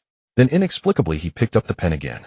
His fingertips divided the spiritual power into 5 streams: golden, white, azure, green, deep blue, crimson, red, and earthy yellow, with 5 differently colored fine spiritual powers flowing along the pen tip. This was the basic skill of the 5 elements transcendence technique, which he used as a color palette. The 5-colored spiritual light fell on the blank area at the end of the jade slip. He began to outline. Blurring, stacking. The outline of the human figure emerged first with accurate proportions and a balanced frame. It was no longer a radish, but a person. The 12 primary meridians were clearly marked in 5 distinct colors: gold for the lungs, and large intestine green for the liver, and gallbladder blue for the kidneys, and bladder red for the heart, and small intestine, and earthy yellow for the spleen and stomach. Spiritual energy nodes were highlighted with bright dots, and the direction of flow illustrated with shimmering light. Finally, he rotated his wrist and infused the last stream of spiritual power. The entire chart slowly turned in the divine sense projection of the jade slip, becoming 3-dimensional. A full-color dynamic 360-degree perspective chart of human meridians. A 3D representation. Li Xiaochuan set down his pen, admiring his finished product, the corners of his mouth involuntarily curling upward. Perfect. This is what teaching material should be. Just as his smile reached halfway, it froze. Wait a minute. What was he doing? The task requirement was to accurately replicate the master copy. He had completed the replication. The work was delivered. So what were those past 15 minutes spent on outlining, coloring, and creating a three-dimensional rotating projection? Was he competing? He clearly came to the immortal realm to relax, to be an inconspicuous bystander. Why was he uncontrollably engaging in a dimensional reduction attack-like frenzy of internal competition even while transcribing a basic jade slip? For a task worth 10 points, he delivered a completion level of 100 points. Where did this deeply ingrained perfectionism come from? From which past life was it inherited? It seemed to be from the last life. Pressured by a client's remark of something feels off, he revised a proposal 28 times, and even prepared a 29th version as a backup. Damn it. The affliction of a corporate slave cannot be cured even by death. Not even by reincarnation. Li Xiaochuan stared at the 10 softly glowing finished jade slips caught in a battle of wits for 10 breaths. Should he erase the 3D chart entirely and only submit the original replica? He hesitated, struggled. In the end, he gave up. Erasing it all would take another quarter of an hour. Time is also a cost. Moreover, he was simply too exceptional to hide it. Should he be blamed for that? Li Xiaochuan sighed in a rather pretentious manner, packed his things, and went downstairs to submit. In the evening, at the first floor of the task hall, at the submission counter, the person responsible for the acceptance was not Ma Wensai, but another serious-looking black-clad senior brother. The other party took the 10 jade slips, routinely probing into the first one with his divine sense expressionless as he verified the script. After 3 breaths, his eyebrows moved slightly. After another 5 breaths, he suddenly sat up straight. The colorful, slowly rotating 3D meridian chart reflected in his wide-open eyes. He looked up at the expressionless golden-haired newcomer outside the counter. Then he lowered his head, checking each of the remaining 9 slips. With every glance, his breath grew heavier. This chart, did you draw it? Yes, Li Xiaochuan replied nonchalantly. I added it casually. It shouldn't count as a mistake, right? The senior brother opened his mouth. Not counting as a mistake. His gaze darted back and forth between the jade slip and Li Xiaochuan's face, finally squeezing out a murmur that sounded almost dreamlike between clenched teeth. The basic breathing technique can be drawn like this. Ultimately, the acceptance was passed. The waste token vibrated slightly, and 85 contribution points were credited. Li Xiaochuan tucked the waste token away and walked out of the task hall. His steps were cool, and his mood was buoyant. On the first day of work, he had earned 85. After deducting the chi-gathering pills he had consumed today, it was still a positive cash flow. At this rate, his rent was secured and money for medicine was in sight. His goal of lying flat was just around the corner. Li Xiaochuan walked in the sunset with his hands behind his back, feeling for once that the road ahead was bright. Just as Li Xiaochuan stepped across the threshold of the task hall, on the second-floor veranda of the Danchi Hall directly opposite, Su Taotao leaned idly against the railing, her hands tucked into her sleeves, a peach blossom pinned in her hair, swaying gently in the evening breeze. Her crimson gown was overlaid with a gauzy moon-white veil, translucent as a petal suspended in twilight. Her peony-shaped eyes were half-flitted, a single tear mole at the outer corner flickering in and out of view, with each subtle narrowing exuding languid elegance. She had just concluded a meeting with a senior elder and intended to return straight to her chambers for a nap, until her gaze swept across the courtyard and caught sight of that junior disciple emerging from the task hall. His golden hair blazed vividly in the setting sun. Hands clasped behind his back, chin slightly raised, he walked with unhurried sovereign poise, as though the entire realm held no claim upon him. She did not call out to him. Truth be told, she had nearly forgotten the 200 contribution points she'd lent him that day, and the so-called contract of absolute exemption brimming with absurd clauses. 200 points meant little to a core formation cultivator like herself. Less than the tip for a private banquet of spirit-infused delicacies. She'd handed them over casually, recognizing his celestial-grade spiritual root, merely extending a favor to secure future goodwill. The money itself was trivial, but having a genius destined for soaring ascension owe her a debt that was exceedingly profitable. As for those whimsically drafted contractual stipulations, they now struck her as faintly amusing. Su Taotao let out a delicate yawn, then paused mid-turn. Come to think of it, the task hall. He'd gone to the task hall. Curiosity stirred within her. With leisurely grace, she descended the stairs and glided into the task hall. Ah, Su senior sister. Behind the counter, a black-robed sect attendant, engrossed in hushed conversation with a colleague while holding a jade tablet, jolted upright the moment he saw her. A golden core senior sister from the transmission hall, gracing the outer sect's task hall. It was as if the sun had risen from the west. Senior sister, the golden-haired newcomer, just now. Su Taotao spared no pleasantries, tilting her chin lightly toward the entrance. What task did he undertake? He undertook a transcription task. copying the Tai Su absorption exhalation manual. The attendant dared not hesitate. Then, as if recalling something extraordinary, he eagerly proffered the jade tablet in his hand. "Senior sister, would you care to examine it? It's rather remarkable." Su Tao lifted her eyelids ever so slightly, took the tablet, and brushed it with a wisp of spiritual energy, her divine sense flowing inward. The first half, 3,000 characters of the manual's core text, neat, precise, flawless. Utterly conventional.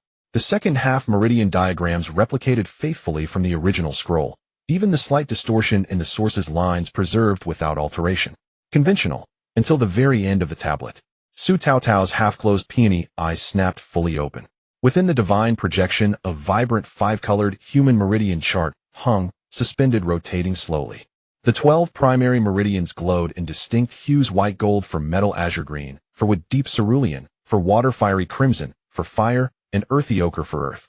Each elemental chi perfectly anchored, sharply delineated, yet harmoniously interwoven. Chi nodes shimmered as pinpoint luminances, flow directions traced by luminous currents. Every detail rendered with crystalline precision.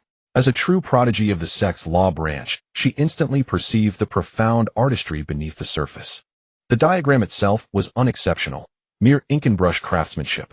What defied belief was the brushwork. This was no spirit ink rendering. Each stroke was drawn directly with quintessential elemental chi.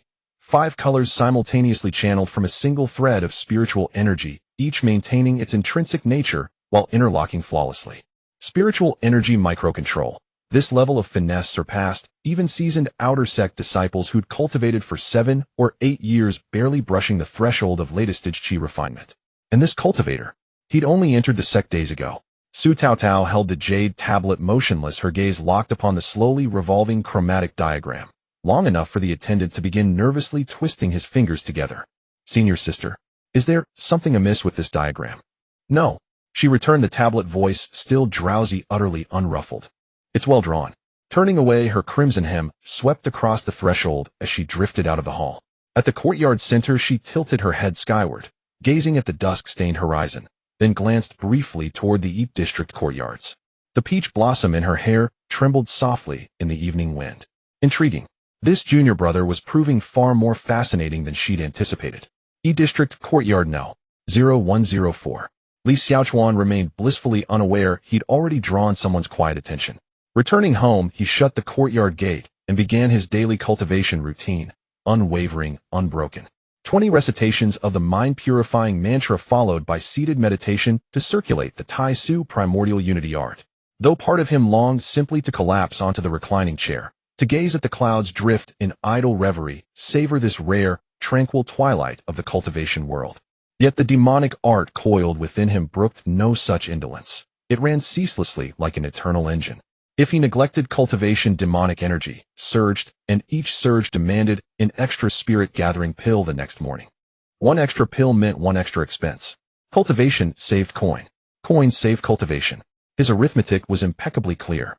Clarity of mind flows like still water, turbid thoughts dissolve of their own accord. Just as he intoned the verse, a fluffy little head popped up over the courtyard wall, jet-black silken hair, tied in twin buns, one askew, its floral hairpins slipping down beside her ear. She must have labored hard to clamber atop the wall. Li Xiaochuan lifted his gaze just once. Instantly the head vanished. Vanished with spring-loaded speed. He resumed, chanting, eyes lowered. Tranquility sharpens the spiritual platform. And there she was again. Only half a forehead and 2 wide lake-green eyes peered over the ledge, like a cautious mole in a whack-a-mole game stealthily scanning his direction. He looked up once more. Whoosh, she vanished again. From beyond the wall came a muffled oof and the rustle of fabric shifting. Li Xiaochuan. Really? Could this modest courtyard, rented for a mere 300 contribution points, afford even a shred of privacy? In broad daylight, under heaven's impartial gaze, a young woman was spying on him from the wall. How ought one handle such a situation? Could he summon an attendant to apprehend her? What would the official complaint read? Neighbor observed me meditating from atop my wall. As he seriously weighed legal recourse, a soft shush cut the air. A small object arced over the wall and landed with a soft plop at his feet on the bluestone paving.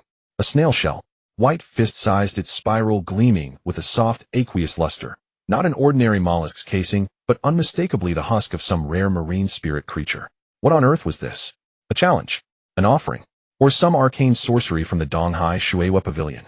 Whatever it was, using his humble 300-point courtyard as a target range seemed rather excessive. He picked it up and tossed it back. 3 breaths later, shush, plop. It flew right back. Li Xiaochuan's lips twitched. He hurled it again. Shush, plop. Back it came, landing with uncanny precision almost exactly where it had fallen before. He threw it a third time. Shush, plop. Returned once more. 5 rounds, back and forth. Like a homing boomerang launched, it always returned along the same arc, landing with increasing accuracy each time. On the 5th return, a muffled, near-tearful whisper, thin protest, floated over the wall. Your Highness, please stop throwing it. Li Xiaochuan froze, arm halfway extended. He glanced down at the shell in his palm, then up at the wall. Half a tiny head finally emerged, 2 dewy lake green eyes peeking above the rim, shy and trembling as they met his gaze. Your Highness, place it against your ear. Her voice was barely audible, a fragile hum like a mosquito's wing beat. Li Xiaochuan stared at her, then at the shell. Without thought, he obeyed. Cool, damp, carrying the faint salt-kissed breath of the sea, the shell pressed against his ear. Instantly, the head vanished again. 2 breaths passed. Then from deep within the shell's spiraling hollow, a voice, soft, tender, trembling faintly, like ripples across water, began to resonate. Your Highness, can you hear me? Oh, what is this thing? It can transmit sound over distances. Li Xiaochuan took the snail shell away from his ear and examined it from all angles. The shell was smooth with intricate spiral patterns. When viewed in the light, a faint water-like glow could be seen swirling inside, and when touched, it emitted a delicate wave of spiritual energy. But on the other side of the wall, impatience grew. A small head popped up, gazing at him with large lake green eyes filled with a look that seemed to say, try it, go ahead. After a moment's thought, he brought the shell to his lips. Message received. The wall fell silent for 3 breaths. A confused, soft voice came from the snail shell. Your Highness, what are you saying? Nothing. Li Xiaochuan cleared his throat expressionlessly. What is this thing? It's a sound transmit. The voice from inside the shell instantly puffed up with pride, the tone rising slightly. It's a specialty of our Shueihua Pavilion. A pair of shells that can transmit sound within 10 miles at any time without needing spiritual energy or formations. You can use it as long as you want. Li Xiaochuan raised an eyebrow while holding the snail shell. No need for spiritual energy. No limit on usage. 10 miles transmission. Not bad. What he didn't know was that within these small shells lay an ancient legend from the East Sea. The legend spoke of a pair of husband and wife snails deep in the East Sea. They lived and died together. If forcibly separated, they would crawl towards each other. They do not eat, do not drink, do not sleep, and do not rest. They will continue until they meet again or die on the way. 10 miles is the greatest distance they can traverse in their lifetime. After their death, a thread of indestructible, yearning water spirit remains between the 2 shells. Within 10 miles, their voices are connected. Of course, Li Xiaochuan knew nothing of the story behind it. At present, he was filled with a simple thought, a good item. Practical. If it could be put on the pill shop, it should be able to sell for quite a few contribution points.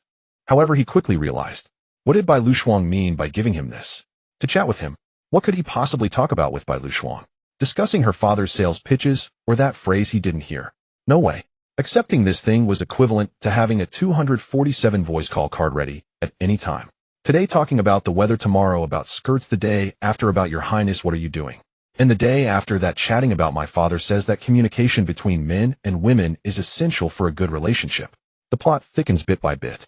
I must return it. Thank you for your kindness, Li Xiaochuan said, weighing the snail shell in his hand before tossing it over. The shell traced a neat parabolic arc and gently landed back on the other side of the wall. I have no use for it. A small voice exclaimed, followed by the sound of hurriedly retrieving the item. After a few breaths, half a small head slowly poked back up. The lake green eyes looked at him, the voice soft like a wilted jasmine petal blown by the evening wind. But, no buts. He spoke flatly, leaving no room for argument. If you need anything in the future, just knock on the door. Oh, the large watery eyes visibly dimmed, the spark of joy within them extinguishing bit by bit. The little girl slowly withdrew her head from behind the wall, and just before disappearing, she added softly, well, Your Highness, you go on with your business, I won't disturb you anymore. The voice sounded dispirited, even the tone drooping. On the other side of the wall, a rustling sound could be heard. The sound of embroidered shoes on stone slabs was light and slow, fading away bit by bit. The courtyard fell into complete silence. Li Xiaochuan sat cross-legged back on the mat. Very good. Clean and decisive. He closed his eyes. Calm as water, turbid thoughts dissipate. Whoosh. A sound of air breaking. A gust of wind, 10 times more forceful than before, flew over the wall, heading straight for his face. Li Xiaochuan didn't even bat an eyelash. He simply turned his head. Smack. The snail shell brushed past his ear and crashed into the lounge chair behind him, bouncing twice before rolling to a stop. This throw was swift and fierce. The force, angle, and murderous intent were not the same as the previous soft toss. He opened his eyes and looked up. A figure he did not recognize had appeared on the wall. Dressed in a pure white dress with ink-black hair cascading down to her waist, a few strands fluttered in the evening breeze. Lung Ruoli stood with one arm crossed over her chest, looking down at him from a height. Her pale blue eyes were like thin sheets of ice, revealing no warmth. Take it. 2 words not up for debate.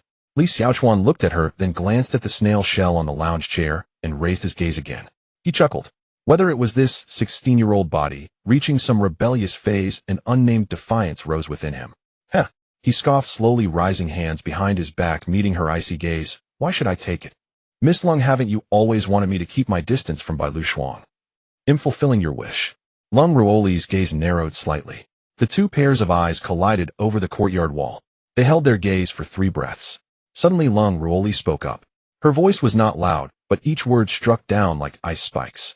If you refuse to take it, I'll inform the Elder Hall about the demonic energy surrounding you. In that moment, Li Xiaochuan's heart skipped. What? When did she find out? Where did he slip up? At the banquet? During cultivation? Or was it that thread of demonic energy that leaked out during his breakthrough that night? No, calm down. Don't panic. He couldn't show any signs on his face. In the blink of an eye, the expression management skills he had honed after being undermined by clients for 3 months came into full play. Li Xiaochuan's face showed no sign of disturbance. He even slowly raised one eyebrow, revealing a perplexed expression. What are you talking about? What demonic energy?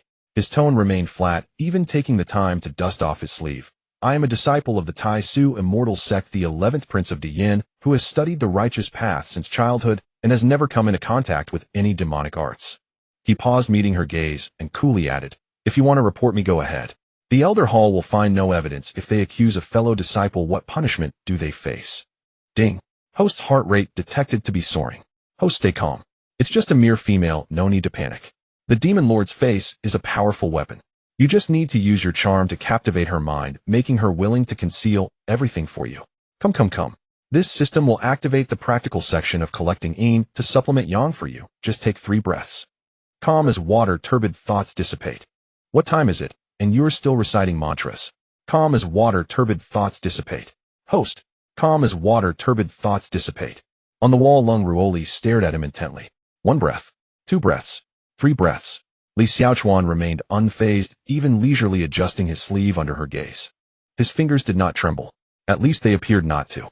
Lung Ruoli suddenly withdrew her gaze, as if nothing had happened. You will take it. Her tone shifted to be crisp and decisive, as if the previous threat came from another world. In the next swordsmanship class, I will be your sparring partner. Li Xiaochuan was taken aback for a moment. Wait, how did the conversation shift from reporting to sparring? Do the Lung family members not use transition cues when they speak? Morong Jing has been lying in the infirmary for a long time, and now no one in the class dares to spar with you. Lung Ruoli looked down at him, her tone straightforward, as if stating the weather. In the next class, you can either continue standing alone in the center of the arena being watched by the entire class, or you can spar with senior brother Lu. She paused. You don't want to expose your strength, right? Li Xiaochuan's pupils slightly constricted. Spar with me. Lung Ruoli continued, my sword can handle yours. If you want to hold back your strength, I can cooperate. No one will suspect. Li Xiaochuan fell silent. His purple eyes drooped slightly, his mind racing. Just how much does this ice-cold cousin know? Did she genuinely discover the demonic energy, or was she just bluffing? Was this offer for sparring out of goodwill, surveillance, or a fishing expedition? If it was goodwill, the benefits would be substantial. With her as a partner, he could continue to act weak in class without being exposed. If it was surveillance, then the closer she got, the more dangerous it would be. But thinking it through, if she wanted to keep an eye on him, she could do so regardless of whether he agreed or not. Agreeing at least allowed him to control the distance. If it was a fishing expedition, he bet she wasn't. Lung Ruoli's character was straightforward and blunt, not a schemer. The character file was quite clear. Wait, what character file? All right. He walked over, expressionlessly picked up the snail shell from the lounge chair, and nonchalantly tucked it into his sleeve before her eyes. Deal. Humph. Lung Ruoli let out a soft snort, hard to tell if it was satisfaction or disdain. The pale skirt flared as she vanished beyond the wall. Faintly from behind the wall, sounds from the courtyard drifted over. Lulu, don't be down. The voice was still cold, but it had softened a shade compared to when she spoke to Li Xiaochuan. He took it. A brief silence followed. Then a small explosion went off on the other side of the wall. Really? Really? The weariness in her voice was instantly swept away, and she was suddenly full of energy. The sound of footsteps to data almost rhythmically striking the stone slabs. Li Xiaochuan pressed his forehead. So all that effort in turning down the offer, firmly refusing, and inadvertently offending an ice-cold cousin was for nothing.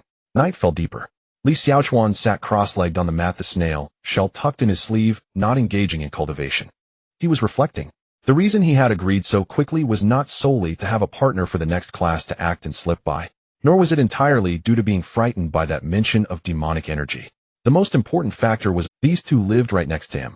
The rent was already paid, and there was no moving out.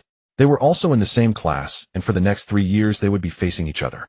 The wall, the classroom, the various halls. He couldn't avoid them for now. Since he couldn't avoid them, he couldn't let the relationship become too strained. What if he kept giving them the cold shoulder, and ended up offending someone, seriously getting noted down in their little book, and facing trouble for the next 3 years? The female lead's little book. The most dangerous forbidden book in the entire story, without exception. Thus he couldn't be overly agreeable. Being agreeable would create emotional ties, and emotional ties led to dead ends. Yet he couldn't be overly rejecting either. Rejecting would create enmity, and enmity also led to dead ends. The ideal relationship model was to be ordinary friends. Similar to colleagues in his previous life or classmates he wasn't familiar with. You know me, I know you, you don't disturb me, I don't disturb you. Once off work, cut all contact. After graduation, never keep in touch, on the surface polite and courteous, but in reality miles apart. Safe, dignified, zero plot entanglement. He had to grasp this balance well. Li Xiaochuan realized all this, letting out a long breath as he took out the snail shell from his sleeve, examining it closely. The water-like glow of the shell shimmered under the moonlight, quiet and beautiful. He placed it neatly on. At 6 in the morning, the mist over the Taishu Mountains had not yet dissipated, and the stone-paved path in Area B glimmered with a layer of cold, damp light. Li Xiaochuan was awakened by the sound of a snail shell. Your Highness, it's time to get up. Your Highness, the sun is shining on your backside. Your Highness. Did you try? I heard a muffled echo. Li Xiaochuan, eyes still closed and expressionless, reached out to flip over the snail shell that was turned upside down on the windowsill. The sound instantly transformed from a dull thud to high-definition surround sound. Your Highness. It was indeed trapped. You can't treat snails like this. They will suffocate. What kind of situation is this? Being woken up by a beautiful girl so early in the morning. What is this, a two-dimensional scenario? A sweet morning with childhood friends. The energy of a sisterly girl awakening. He, a self-proclaimed background character villain, has no right to enjoy such treatment reserved for protagonists. He expressionlessly brought the shell to his mouth and uttered a single word. Morning. The other end of the shell fell silent for a full 3 breaths. Then a thunderous cheer erupted, shaking the shell walls. Your Highness, you responded. Good morning, Your Highness. Your Highness, would you like to go to the Bai Hall for breakfast? They'll treat you to eat on the 2nd floor. Steamed dumplings with Lingjiao deer meat. 3-color spirit replenishing dumplings. Together. Li Xiaochuan paused for a moment. 2nd floor. Premium area. Steamed dumplings with Lingjiao deer meat. 3-color spirit replenishing dumplings. The taste from the welcome party flashed in his memory. His Adam's apple moved slightly. No need, he said expressionlessly. I have something to do. Ah, okay. The voice from the snail shell visibly wilted, then added hopefully. Then should I pack it for you? Leave it at your courtyard in trance. No need. Then. No need. Oh, then Your Highness, get up early and don't oversleep. MHM. Li Xiaochuan placed the snail shell back on the windowsill, covering it tightly. Since he had reflected on things clearly last night and settled on a social strategy of being ordinary friends, daily greetings were no big deal. He maintained the basic social etiquette of neighbors without advancing any plot. This response was neither too far nor too close, striking the perfect balance. He would give himself a score of 90. The 10 points deducted were because he had almost been swayed by steamed dumplings with Lingjiao deer meat. It took him a full 2 breaths to say no need. Damn it, the temptation of spiritual food was surprisingly great. He got up, washed his face, and sat cross-legged back on the mat. He formed hand seals operating the Taishu Hunyuan Gong, while silently reciting the Qingxin Ju. Calm heart, like water, muddy thoughts naturally clear. Once. Twice.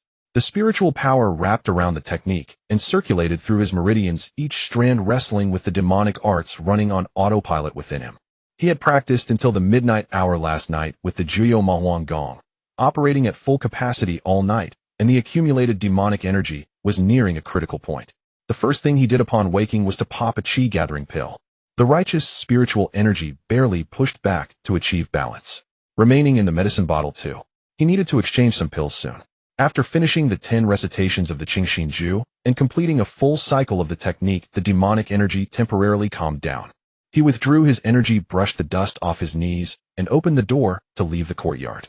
He took the main entrance, the first floor of Bai Hall. The ordinary area always looked reassuringly simple. Free plain porridge and filling boiled vegetables were neatly arranged on a long wooden table, emitting a gentle warmth. Li Xiaochuan scooped a bowl of white rice porridge and glanced at the nearby steamer. Boiled eggs. Not bad, not bad. There were actually boiled eggs today. He picked one up expressionlessly, paused for half a second. A second one, pausing again for half a second. A third one. 3 plump tender-boiled eggs were neatly stacked in the bowl, steaming hot, paired with white porridge, a balanced nutrition. Eggs cost nothing. Free protein is the most precious spiritual elixir in the world of cultivation. Freebies bring me joy, freebies keep me healthy. After finishing breakfast, he wiped his mouth and got up to leave. Outside the Bai Hall, he instinctively glanced around. No water blue figure. And no pure white figure. Good. Peaceful.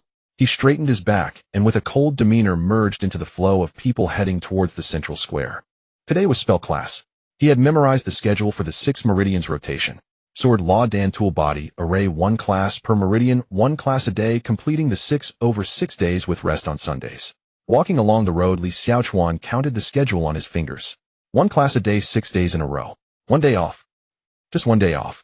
He had escaped the college entrance examination, evaded graduate school, and dodged the insane work schedule of his previous life. Now he found himself in the world of cultivation. But it turned out this place also had just 1 day off. When would dual days off be realized across the land of Jiuzhou?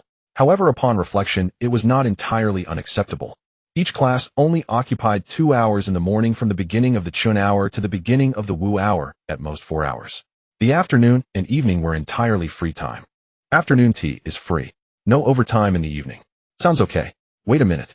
He still had to go to the task hall in the afternoon to earn contribution points for rent. In the evening, he still had to cultivate righteous techniques to suppress demonic energy. He was clearly still a 16-year-old single youth, yet he felt more exhausted than those burdened with elderly parents and young children struggling with a mortgage. Could he not give the young man a little freedom? The A-class training ground. Li Xiaochuan arrived punctually at the sound of the Chin hour bell. He walked towards his usual spot. Middle back row corner, shaded by low pine, the designated seat for background character A. Halfway there, he paused his steps. Lung Ruoli and Bai Luxuang were already present. Bai Luxuang sat on the outermost side, her aquamarine dress neatly spread out, her hands obediently resting on her knees, her back straight, her lake green eyes sparkling as they focused on the entrance. The moment she saw him, her eyes brightened a notch, her mouth opened as if to call out, but she abruptly swallowed it back, replacing it with a cute little smile. 2 soft, fluffy dimples appeared. To her left on the mat between her and Li Xiaochuan, Lung Ruoli sat, an unyielding ice barrier. Li Xiaochuan hesitated for a moment, considering changing seats. He scanned around. He was late today, and all the mats around were occupied. In the corner at the back where he usually sat, there was someone on the left, someone on the right, and the only empty spot was beside Lung Ruoli. His usual spot. Helpless, expressionless, he walked over and took a seat. The moment he sat down, it belatedly struck him that he had neglected a crucial matter. This seating arrangement wouldn't be fixed, would it? TSK. I should come a bit earlier for the next class. At the beginning of the Chin hour, over 100 new disciples sat neatly in the training ground, waiting for the arrival of the teaching assistant for the spellcasting class. Bai Luoxuang from a distance exchanged glances with Lung Ruoli, silently asking him something with her lips moving. He could roughly guess the question, which was likely something like, "Your Highness, did you listen to the snail shell last night?" Or, "Your Highness, what did you have for breakfast today?" Li Xiaochuan stared ahead with an expressionless face. He couldn't see. He received no signal. The reception was poor. "Class time, please do not be distracted." Lung Ruoli ignored her, simply extending a hand to gently press Bai Luoxuang's head back to its original position as she attempted to lean forward. The bell for the Chin hour had already rung. The podium remained empty. Late. Just as he was about to give a bad review for the teaching assistant's teaching attitude. On the central bluestone slab of the podium, a seedling had suddenly appeared. No one saw where it had come from. One moment it was absent, and the next it was there. Silently, it emerged from the cracks of the stone slab. The tender green sprout broke through the stone, visibly growing taller, branching out, and sprouting leaves. In one breath it grew 3 feet. In 3 breaths it reached a height of 10 zhang. The branches twisted and curled, and the treetops spread out, blocking all the light from above the podium. Then it bloomed. The flower buds opened one by one on the branches. 1 flower, 2 flowers, 10 flowers, 100 flowers. The entire tree was in full bloom, with peach blossoms, layers of light pink, and deep pink, transforming a tree that had grown from a withered stone into a silent cloud of beauty.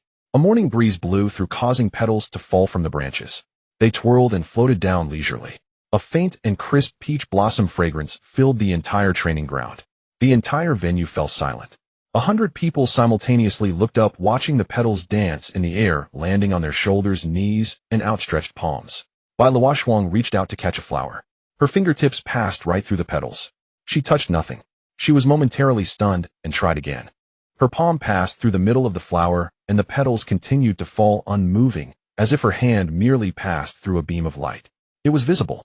It was detectable, but untouchable. Li Xiaochuan's pupils contracted slightly. The spiritual energy had manifested. Each petal was formed from pure spiritual energy, creating a visual and olfactory illusion, while deliberately erasing the tactile feedback. The precision of this spiritual energy manipulation felt like a display of skill, yet it also seemed casual. He focused again and noticed that a person had appeared beneath the tree. No one saw when she had arrived. Just like the tree, one moment she was absent, and the next she was standing there. The figure strolled to the center of the podium, and the blooming peach blossoms swirled around her, enveloping her from head to toe in a silent floral spectacle. Everyone below the podium was stunned. A fair hand waved gently in the air. The blossoms silently burst open, transforming into a flurry of sparkling fragments, scattering in all directions. The peach tree also faded away from its branches to the trunk, dissolving inch by inch into the air like a dream melting under the sun. The air was filled with a strong fluctuation of spiritual energy and that refreshing fragrance of peach blossoms. The stone podium returned to its clean appearance. Only one person remained standing there. In a crimson skirt with moon-white gauze, her loose black hair was adorned with a single peach blossom pinned at an angle. Peach blossom eyes with a teardrop mole at the corner. Su Taotao. So beautiful that she looked otherworldly. Not a beauty crafted by makeup, but a natural allure untouched by the mundane. Li Xiaochuan silently sighed in his heart. Aren't all you teaching assistants supposed to showcase your skills upon your appearance? Lu Chongfeng cuts clouds with his sword, and Su Taotao cultivates trees and blossoms. Each one seems to create a sense of ceremony for the first lesson. However, he admitted that this display of flowers was prettier than that sword. I am your spellcasting teaching assistant. Her voice was lazy with a prolonged ending, as if she had just woken up and was not fully alert. Su Taotao. The new disciples below the podium were still immersed in the recent floral shower, momentarily speechless. Su Taotao and the 100 people exchanged blank stares. The atmosphere became somewhat awkward. Clap, clap, clap. Li Xiaochuan, expressionless, deliberately clapped 3 times. To facilitate the creditor, he broke the silence. The crowd stared for a moment, then scattered applause erupted quickly, merging into a wave. A few male disciples clapped particularly enthusiastically, wishing they could spark fire from their palms. Su Taotao remained unfazed. She leaned back against the spirit-gathering jade on the stone podium, her entire demeanor slumping into a lazy state, as if she could fall asleep at any moment. As the applause gradually faded, she slowly spoke up. Those flowers just now were spells. Tilting her head slightly, the peach blossom in her hair swayed. Don't just look at how beautiful they are. She raised her hand and casually flicked her fingertip. A petal that had yet to completely dissipate suddenly brightened and shot out fiercely. Boom. A 0.5% high blue stone at the edge of the training ground exploded right in the center. Fragments flew, dust rose, and the cracked surface shone as smooth as a mirror. The entire audience gasped in shock. That flower had just been swirling gently beside her, and when one reached out to touch it, there was not even a hint of texture. Now it had blown up the stone. Su Taotao retracted her hand, her peach blossom eyes half closed, her tone still lazy. Spells can be beautiful. They can also kill. The distinction lies in how the spiritual energy is used. She paused as if brewing a profound conclusion. Then she yawned. Li Xiaochuan's lips twitched slightly. Your yawn makes me want to yawn too. All right. For the first lesson. She waved her hand and pulled out a stack of paper from her storage ring. With a surge of spiritual energy, the papers floated up, fluttering down to each person in front of them, precisely 1 sheet per person, no more, no less. First, answer the questions. 1 instant sticks time. Do as many as you can. The disciples below exchanged glances. Questions. Shouldn't a spellcasting class start with teaching how to guide qi into the body and then how to condense spells? Why are we starting with a test? Li Xiaochuan glanced down. The paper neatly printed several questions. Question 1. Given that the flow rate of spiritual energy for a qi refining level 3 cultivator is 3 inches per breath, and the energy travels from the dantian to the palm, covering a distance of 9 inches, how many breaths are needed to condense a fireball spell? Question 2. A strand of spiritual energy is injected into 3 fire beads. The first bead requires 20% of the total amount, and the second requires 3 times the first. How much percentage can be injected into the third bead?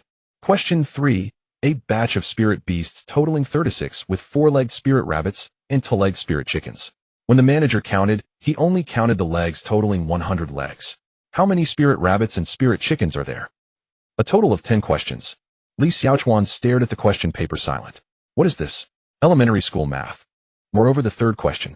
The classic chicken and rabbit in one cage. Come on, at least change the names of the species right. Adding a spirit is just a new species in the cultivation world.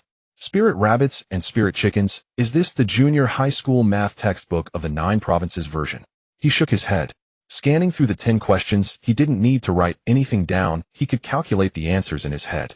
The most difficult one was probably the chicken and rabbit in one cage. It was roughly equivalent to a 4th grade math problem from his past life. However, he did not rush to write.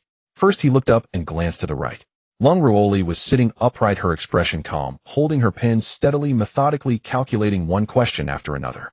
Her writing was clean and neat without any corrections.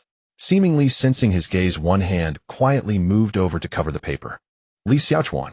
Miss Lung, what is this vigilance of a good student, not allowing a poor student to copy? He thanks you, he doesn't need it. He shifted his gaze half an inch to the right.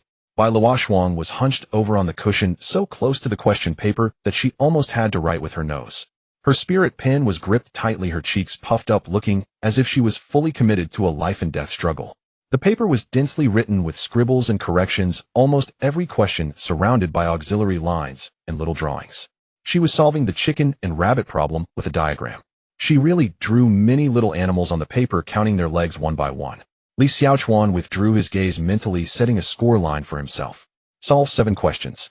Just above passing. Not outstanding, not falling behind. He picked up his pen and began to answer the questions. Wrote 2, skipped 1. Wrote 3, skipped 1. Deliberately leaving the 3 seemingly most complex questions blank, he filled out the remaining 7 based on what he learned in his past life, nearly at the speed of 1 question per few breaths. The pen stopped. He set it down. In less than half an instant's time, he had completed the work faster than the 2 female students beside him. Half the time remained, and Li Xiaochuan found himself with nothing to do. He set down his pen and idly surveyed his surroundings, first glancing over at Lin Fan. In the back row to the right, Wang Fugui lay on the cushion, his chubby fingers fiddling with one another as he mumbled numbers, scribbling and erasing on the paper, creating a messy jumble. Lin Fan's paper lay neatly in front of him, clean and tidy. He sat quietly, earnestly focused on the test paper, his expression sincere and posture proper, his gaze intent. Yet he did not put pen to paper. Li Xiaochuan sighed softly in his heart. Lin Fan hadn't even fully recognized all the characters yet. As the destined protagonist, the future savior of the 9 provinces, he was the reincarnated sword immortal of ancient times. He hadn't fully recognized the characters. It was hard to evaluate. However, thinking about it, he had encountered far too many things since his transmigration, making him feel as if he had already lived half a lifetime. In fact, if he counted on his fingers, it had only been a few days since he entered the sect. There was enough time. As the protagonist, he would surely come to understand sooner or later. His gaze drifted again. His eyes landed on a particularly conspicuous head. The reason it stood out was not due to its hair color or temperament, but because right in the center of the forehead was a large, round, and swollen bruise of a greenish-purple hue. Li Xiaochuan blinked and looked closely. Oh, it was Mu Rongjing, the one he had struck on the forehead with his sword during yesterday's martial arts demonstration. Today he came to class sporting a bump the size of a salted egg, showing commendable spirit and tenacity. At this moment, he was holding the test paper in one hand, scratching his ear and cheek with the other, occasionally touching the bump on his forehead and grimacing as he quickly withdrew his hand. He touched it again, but couldn't help himself. As if sensing something, Mu Rongjing suddenly lifted his head. His fierce gaze, piercing through half the martial arts field, locked onto Li Xiaochuan with precision. Those eyes were filled with ferocity and murderous intent, clearly conveying the message: this grudge will not be forgiven. Li Xiaochuan expressionlessly shifted his gaze away. He must not laugh. Absolutely must not laugh. Ridiculing a fellow disciple was unbecoming. His gaze wandered again. In the front row, slightly to the left, a honey-gold little head was stealthily stretching over. Li Linglong held her paper with both hands, her amber eyes darting around, and her butterfly hairpin fluttering as she was trying to peek at her neighbor's answers from an extremely awkward angle. If you're going to peek, why are you leaning over at an 80-degree angle? Your entire upper body is almost falling onto the other person's cushion. Shouldn't you just snatch the paper and copy it? Li Xiaochuan sighed silently. Little sister, the first rule of copying answers is not to get caught. You lack even the basic awareness of counter-surveillance. It's like you were running naked in front of the invigilator. He hesitated for a moment, but ultimately decided against reporting his own sister. Forget it. Though Li Xiaochuan was not a good brother, betraying a blood relative in class felt a bit unethical. Today let's consider it as big brother giving her a break. His gaze drifted again and then met a pair of peach blossom eyes. Su Tao Tao was leaning on the spirit-gathering jade, her eyes half-closed, seemingly dozing off. Yet that sliver of her gaze peeking through her half-closed eyelids was clearly fixed on him. Li Xiaochuan felt a chill at the back of his head. He had interrupted her. He quickly averted his gaze, lowered his head, furrowed his brow, focused his mind, and mumbled to himself, putting on an act of deep contemplation. You see, he is doing the questions. He is very serious. He is not looking around. He is not observing his classmates. Time's up. Su Tao Tao's languid voice floated over, leaving no room for any response. With a wave of her hand, all the test papers flew up and neatly landed back in her grasp. For the remainder of the time, practice on your own. She placed the stack of papers on her lap, casually picked up a spirit pen, and began grading. Take out the cultivation jade slips you received from the scripture pavilion and practice individually. If you have any questions, feel free to come up and ask me. After saying that, she no longer paid any attention to the students below, focusing on grading the papers. 100 new disciples exchanged puzzled glances. Was that it? What happened to the spell class? Is it too much to expect a lesson on channeling chi into the body? Even a demonstration on how to condense a fireball would suffice, right? Handing out a paper and leaving them to self-study. What exactly is this spell class teaching? Moments later, the new disciples gradually sat down cross-legged. Some closed their eyes to cultivate, some immersed their divine sense into the jade slips, and others frowned at their palms, trying to squeeze out a bit of spiritual energy. Not a single person dared to approach her with questions. It wasn't that they had no questions, they simply didn't have the courage. A person who could shatter a stone with a blossom of peach flowers must have a temperament quite different from ordinary people. What if I asked a stupid question? Would I be blown up too? This doubt was written on every new disciple's face. Bai Lu Shuang, however, was not afraid. At this moment, she was pinching Lung Ruali's sleeve, whispering about the answers. Ruali, how much did you write for the third question? 16 spirit rabbits and 20 spirit chickens. Lung Ruali hesitated for a moment, but still responded. I calculated 18 of each. Bai Lu Shuang proudly lifted her little face. Is that so? Lung Ruali looked uncertain. The corner of Li Xiaochuan's mouth twitched slightly as he overheard. Where does your confidence come from? You both got it wrong. Lulu, how many questions did you do? I wrote them all. Bai Lu Shuang puffed out her little chest proudly. My dad said it's better to kill 1,000 than to miss one. As long as you write enough, there's always a chance of hitting the mark. Lung Ruali fell silent for 3 breaths. She wanted to refute, but recalled that she too had several questions she couldn't understand, ultimately relying on instinct to guess. That makes sense. She expressionlessly uttered 3 words. The iceberg and the natural airhead reached a peculiar consensus on exam strategy. As for Li Xiaochuan, he had already tuned out the voices beside him. The whispers of the female protagonist were not worth listening to too closely. It was unethical, impolite, and lacking in decorum. He was currently sitting cross-legged with his eyes closed, channeling the Tai Su Hun Yuan Gong for a small cycle, while silently reciting the Qing Xian Ju to suppress the demonic energy. He had mastered the art of multitasking to perfection. In the corner of the back row, Wang Fu Gui's loud voice reached its limit. Lin Gu, this character is pronounced 11. This one is pronounced Ju. This horizontal stroke is not written like that, you've reversed it. His chubby fingers gestured at the characters on the paper, speaking very slowly and patiently. His voice was not loud, but even at its lowest volume, his naturally loud voice was comparable to normal conversation. Several heads in the front row turned in unison. Lin Fan's cheeks turned slightly red. However, he did not push Wang Fu Gui's hand away. Bowing his head, he slowly wrote on the paper according to the characters pointed out by the chubby boy. An hour later, Su Tao Tao called time for everyone. The papers have been graded. With a flick of her hand, the test papers flew back, landing accurately in front of each person. Li Xiaochuan glanced down at his paper. He had answered 7 questions, all correct. 70 points. Very good. Just above passing, which was within expectations. Then Su Tao Tao spoke up. This time, only one person's name and score will be announced. Li Xiaochuan hadn't even had time to think about which unfortunate soul would be publicly executed. Li Xiaochuan. Su Tao Tao's languid voice echoed throughout the martial arts field, neither too light nor too heavy, just clear enough for everyone to hear. 70 points. The highest in the class. What? Li Xiaochuan's expressionless face nearly faltered at that moment. Su Taotao's voice remained languid, as if she were reading an inconsequential notice. Everyone else failed. A stir rippled through the crowd. Li Xiaochuan. Who is Li Xiaochuan? I don't know. Do you know him? I've never heard of this person. Whispers spread among the group. Among 100 people, few recognized this name. Indeed, Li Xiaochuan had never publicly announced his name change since entering the sect. Everyone still called him Li Tianxia. Only on his own answer sheet did the name, Li Xiaochuan, appear neatly written. He sat there expressionless, but inside, he was on the verge of collapse, jumping around in despair. Why was he the highest scorer? Half of the 10 questions were at a second or third grade level. He had intentionally only answered 7 questions. Did the other 99 people not manage to score even 60 points? Was there no capable person among them? He glanced subtly to the right. On Lung Ruoli's answer sheet, red ink marked a glaring number. 50. The cold young woman expressionlessly flipped her answer sheet over and placed it on the mat. Her movements were quick, yet her demeanor remained composed and elegant. But Li Xiaochuan had already seen it. Miss Lung, oh Miss Lung.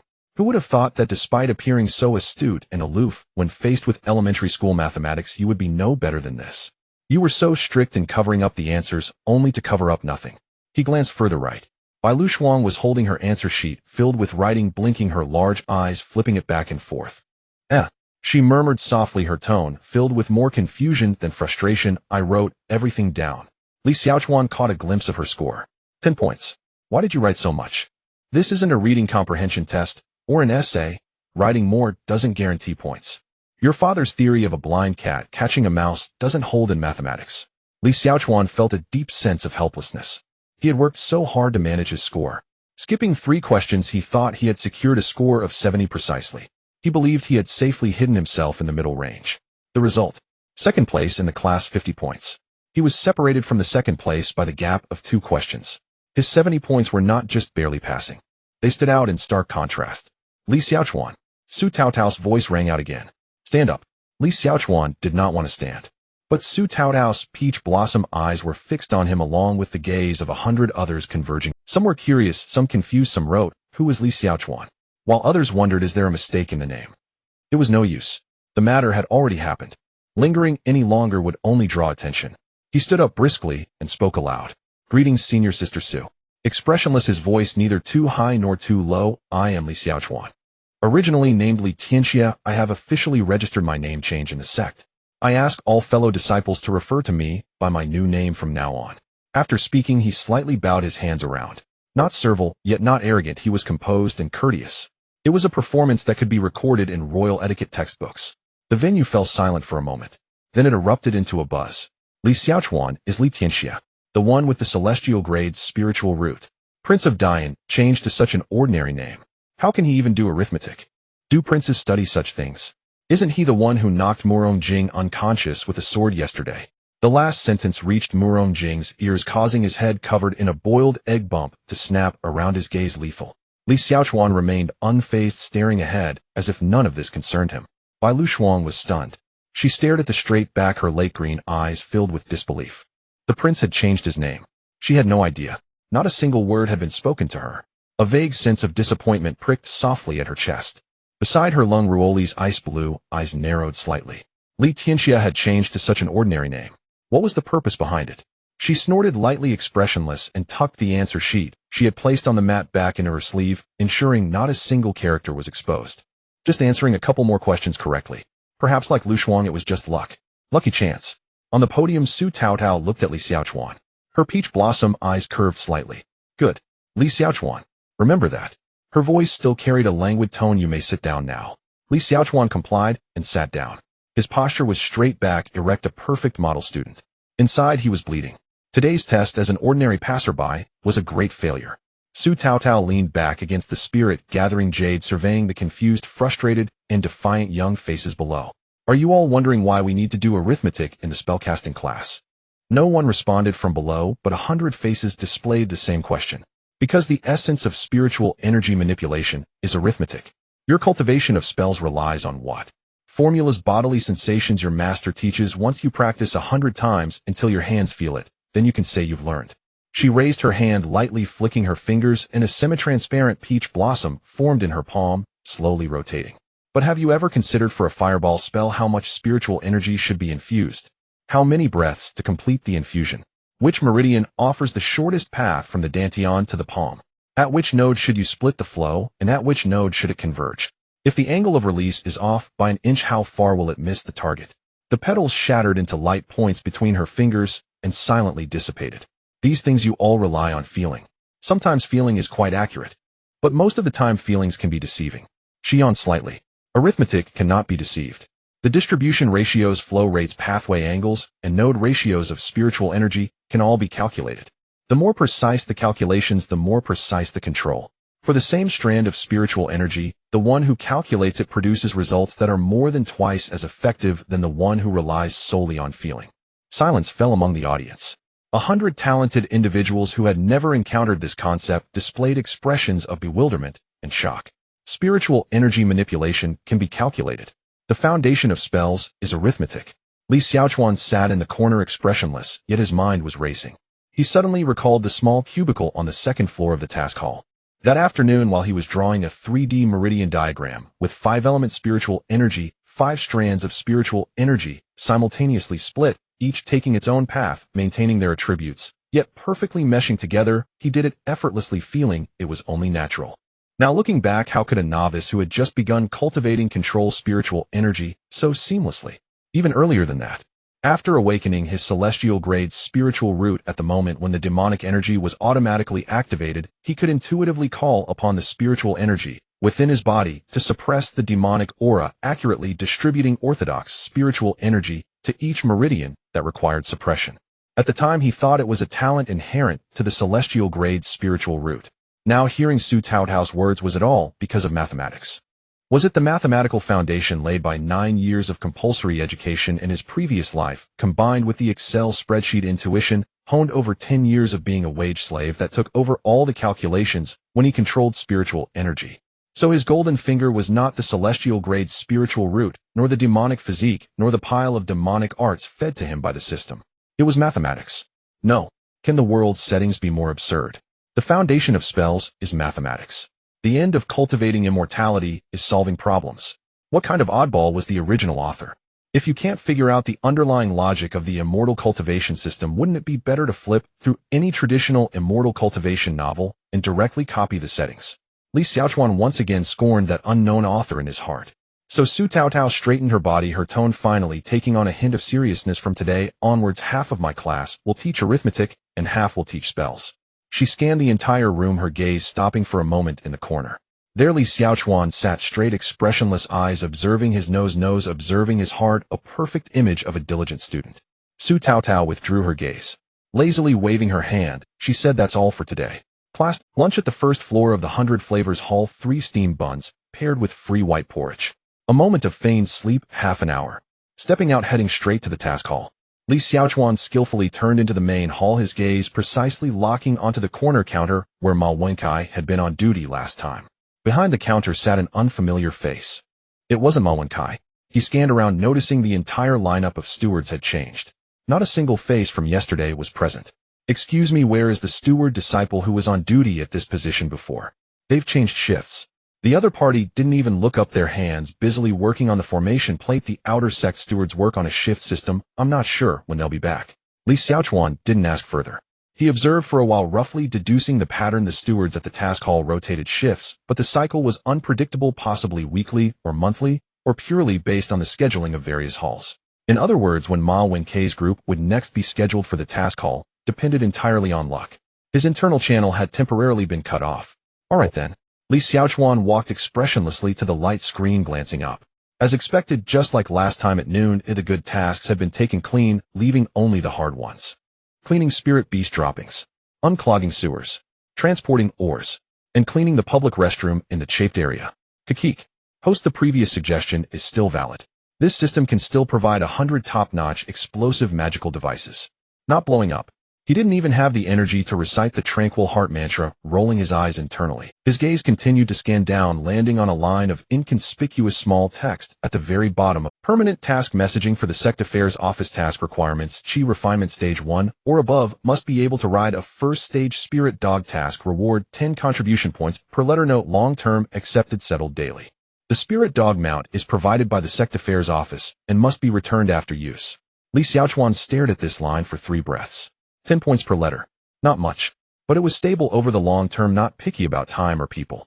No foul smell, no going into the sewers, no touching spirit beast droppings. Riding a spirit dog to deliver messages was essentially just running errands and enjoying the breeze throughout the outer sect. Moreover, his financial gap was quite evident, owing Su Taodao 200-300 for monthly rent, 300 for gathering cheap pills, and 100 for monthly salary. His income did not meet his expenses. Waiting for Ma Wenkai to return meant starving himself. Workers had no right to pick and choose tasks. "He'll take this." He swiped his waste token. Half an hour later, a large black dog half the height of a person squatted at the entrance of the sect affairs office.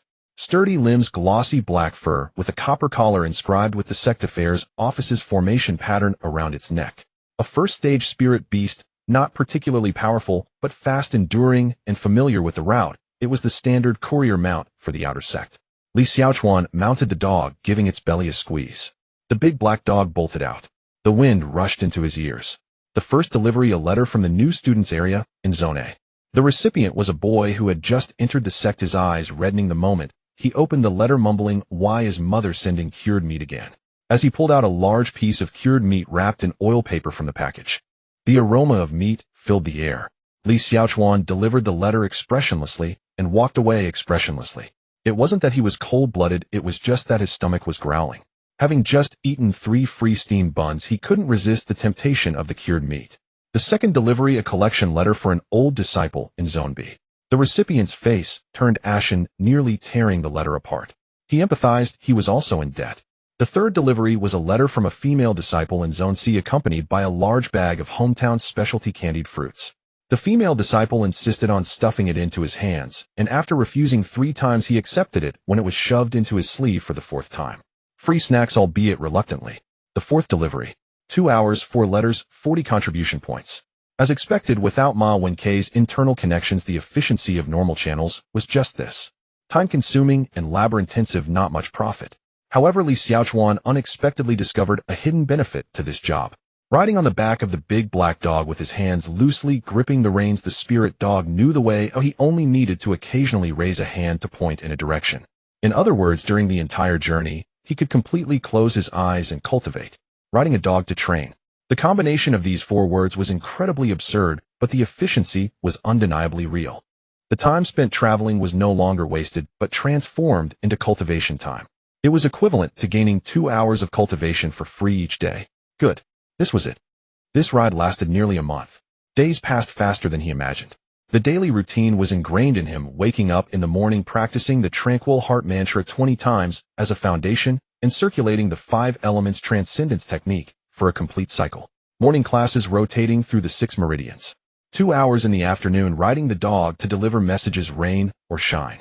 Returning in the evening, sitting in the library for a while. The library was different from the scriptures hall. It didn't store techniques, only miscellaneous books. Geography records of the Jiuzhou continent, collections of strange tales, brief histories of various countries, illustrations of monsters, and even travelogues and adventure journals written by previous disciples. In his past life, Li Xiaochuan was the type who read all sorts of web literature and miscellaneous books, so these materials were exactly to his taste. Moreover, the more he learned about Jiuzhou, the lower the probability of stepping on landmines in the future. At night, he practiced the Great Void primordial skill, suppressing demonic energy, refining and purifying spiritual power. 1 gathering chi pill every day without fail. Sleeping at dawn. Simple. Regular. Monotonous. No essential difference from the 2.1-line life of a worker in his past life. On the first day of the month, his waste token vibrated. 300 points deducted. Rent. Li Xiaochuan stared at the suddenly deflated balance, feeling pain in his heart as his eyes twitched twice. Then expressionlessly he tucked away his waste token and went out to deliver messages. Workers have no right to feel pain. Even if it hurts, they must work. Over this month, he had seriously considered changing his living arrangements. The reasoning was quite solid. 2 female protagonists lived next door. He specifically visited the sect affairs office to ask if there were any other vacant courtyards. The steward flipped through the records for a long time, shaking his head. Not many single courtyards are available in the outer sect. The remaining few were either next to the restroom in the shaped area or downwind from the spirit beast garden. Are you sure you want to have a look? Li Xiaochuan weighed his options. Courtyard 0104, conveniently located, well equipped. Most importantly, the back window faced a sheer cliff. This was a decisive advantage. Other courtyards didn't have a bottomless free garbage dump allowing him to open the window at any time to dispose of demonic items sent by the system. This month he had already thrown several batches of magical devices over the cliff pills, forbidden books, bizarre artifacts. Each time he opened the window through and closed it, the movements became increasingly smooth. If he changed to another courtyard, this industry chain would be severed. Magical devices would only accumulate in his storage bag, which would truly become a ticking time bomb. The only downside was the neighbors. However, during this time their interactions had been relatively peaceful. Although the Snail's Hell guy was noisy, at least he was only noisy at fixed times. The Iceberg cousin's promise of sparring had indeed come true. He had a reliable partner for every swordsmanship class. Comprehensive assessment benefits outweigh risks. Let's make do with life. During the days of delivering messages, he had gone all around the outer sect. Zones A, B, C, and D, the paths, intersections, and shortcuts of the 4 major areas were all imprinted in his mind. Which path the spirit dog ran fastest, which corners required slowing down, which areas had good afternoon sunlight suitable for cultivating. With eyes closed, he knew it all clearly. The new student area had the most letters, so he spent most of his time shuttling through the various new student segments. As time went by, the 11th prince with celestial grade spiritual roots is delivering messages on a dog spread throughout his cohort. Logically, being present in various areas every day should have made him familiar with people and helped him make some friends. But it had been a month. None. Not a single one. Because every time he rode the big black dog through the crowd, it was this image: golden hair blown back by the wind, purple eyes tightly shut, expressionless, exuding an aura that discouraged approach. The big black dog galloped under his control, its hooves flying, and pedestrians hurriedly dodged as he passed. In reality, he was cultivating with his eyes closed. The demonic energy within him was rising every moment. He had no choice but to cultivate. But in the eyes of others, this celestial grade spiritual root prince of Dian was cold and unapproachable, too disdainful to even open his eyes to look at the road. Riding a spirit dog rampaging through the outer sect was akin to a royal procession. Li Xiaochuan was unaware that his nickname among the new students had evolved from cold-faced prince to blind dog rider. He didn't care. What was there to care about? One more friend meant one more storyline. He was thankful for everyone's distance. Over the course of this month, 6 courses were gradually introduced. Among them, swordsmanship taught by Lu Changfeng, with whom Lung Roli paired for sparring practice. Through several sessions, their performances coalesced into a subtle, unspoken synergy. He wielded his blade with deliberate restraint, while she responded with measured suppression. Exchanges fluid and balanced, each session concluding in an even, indecisive draw. To onlookers, it appeared only natural that a celestial grade spirit root and a heavenly grade ice spirit root would stand evenly matched. No surprise, no anomaly. None suspected he exerted merely 1/10 of his true strength. Occasionally, an unconscious flicker of his innate mastery drew a lingering glance from Lung Roli, but she said nothing. Meanwhile, Bai Luxuang sought out other female disciples for practice. The young girl swung her sword with commendable form, her spirited cries ringing through the air. Muran Jing, by contrast, wore the wounded air of one abandoned. Fuming, he pursued an unfamiliar junior disciple and relentlessly pressed him in combat. The cultivation of arcane arts was taught by Su Taotao. Each class followed an unwavering rhythm, half devoted to numerological calculation, half to spellcraft. The complexity of the calculation problems rose steadily, and so too did his quiet recalibration of his own scores. He solved 6 problems in the second session, 5 in the third, deliberately engineering a gradual descent in rankings aiming to settle unobtrusively among the mid-tier students. Yet his peers' scores climbed even more slowly than his declined. He remained unshaken at the apex of the class. Li Xiaochuan had long since grown numb to it. In alchemical studies, students learned to identify spirit herbs. Their teaching assistant, a senior sister, brought forth a basket brimming with herbs nearly indistinguishable from one another. All were green, uniformly so. Leaf shapes differed only subtly, since overlapped almost entirely. The sole distinctions lay in the delicate tracery of venation and the faintest fluctuations of spiritual energy. In this subject he succeeded in concealing his prowess, intentionally misidentifying several inconsequential specimens, blending seamlessly into the mid-rank cohort unnoticed by all. Next came artifact forging. Li Xiaochuan stood in the mine wielding a pickaxe covered in mineral dust with a blank expression. The sect brought new disciples to mine, euphemistically calling it feeling the fluctuations of spiritual veins in the ore. He felt it. What he felt was the soreness in his waist and back and the dust from the ear stuck in his fingernails. Wasn't this just free labor? The physical training classes were the most straightforward. Pure physical training, running weighted running stances, and sparring. This was the class he found the easiest to hide in. Just keep the output of the indestructible demon body of the great wilderness at a minimum, run at a moderate pace, maintain a moderate stance, and fight evenly with anyone. The only time he nearly got into trouble was when he was grouped with Morong Jing. The bump on her forehead had faded, but the vengeful glint in her eyes remained. At the moment he faced Li Xiaochuan, her eyes turned crimson, her body surged with fiery spiritual power resembling a bull that had seen red cloth. Li Xiaochuan decisively raised his hand to concede before she charged. Clean and swift. He gave no chance for any escalating conflict. Morong Jing was so furious she almost kicked the wooden post beside her. The array class was the most complex of the 6 subjects. The assistant teacher projected layers of intricate geometric lines and spatial structures on the jade plate, discussing topics like spiritual power, longitude and latitude, 3-dimensional array nodes, and topology of nodes. The array veins of the Shinpi sect were the strongest in the 9 prefectures, and the exquisite array plates used by the outer sect were living proof. But for the new disciples this was as incomprehensible as a heavenly script. Most of them stared blankly. Li Xiaochuan understood it though. Having done 3-dimensional modeling in his past life, spatial geometry was not unfamiliar to him. The underlying logic of arrays was akin to mathematics, both of which were his bread and butter in his previous life. But this time he played it smart. He maintained a poker face throughout, said nothing, only took half-hearted notes, and occasionally blanked out. He successfully blended into the sea of confusion around him. When the assistant teacher's gaze swept over him, it did not linger. Hiding his skills, he had succeeded. Summary of the month: in 6 classes the spell class was exposed, the swordsmanship class was controllable, while the other 4 classes were perfectly concealed. Overall score 83. Disguise effectiveness as an inconspicuous passerby. All the deductions were attributed to Su Tao Tao. As for his cultivation level, he was at the 3rd level of Qi refinement. In demonic cultivation, he was also at the 3rd level of Qi refinement. Throughout the month, all his fragmented time was spent on cultivation.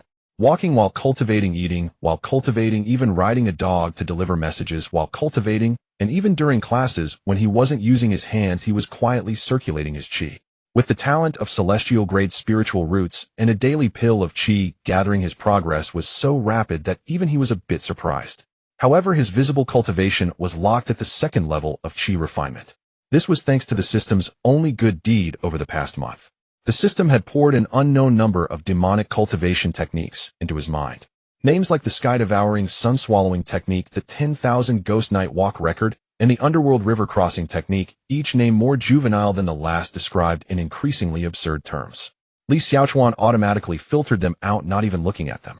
The only exception was a small demonic technique called hidden essence and concealed breath technique. It had only one function: to hide one's cultivation level. After practicing, it could lock the visible cultivation at any level below the true cultivation, rendering all divine sense probes below the golden core level ineffective. Li Xiaochuan stared at the description of this technique twice. Then, with the most serious attitude he had ever taken towards demonic techniques, he spent an entire day mastering it. From then on, his visible cultivation was locked at the 2nd level of Qi refinement. Not too high, not too low, unobtrusive, and not falling behind. A perfect disguise as an inconspicuous passerby. As for the system, ding, detected the host actively cultivating demonic techniques. Breakthrough progress. Demon Lord awakening progress 1. The host has finally gained insight. This system knew that the shoddy, hastily made techniques of the righteous path wouldn't hold you forever. Come on, strike while the iron is hot. Let's practice this 9 nether soul-eating scripture together. Buy 1 get 1 free today's special. Don't miss out for a year. I practice techniques to hide my cultivation. You call this awakening. Your demon lord conquered the 9 prefectures by hiding his cultivation. That's not called awakening, that's called surviving. It's also a strategy. The system sulked and went silent. One evening, after delivering the last letter, Li Xiaochuan rode his large black dog across the stone bridge at the edge of the armor district, preparing to return to the sex affairs office with the dog. He casually glanced at the stone pavilion below the bridge. He discreetly looked a bit longer. Inside the stone pavilion sat 3 people. Ma Wenkai had his arm around Wang Fugui's shoulder. The two were laughing heartily as brothers.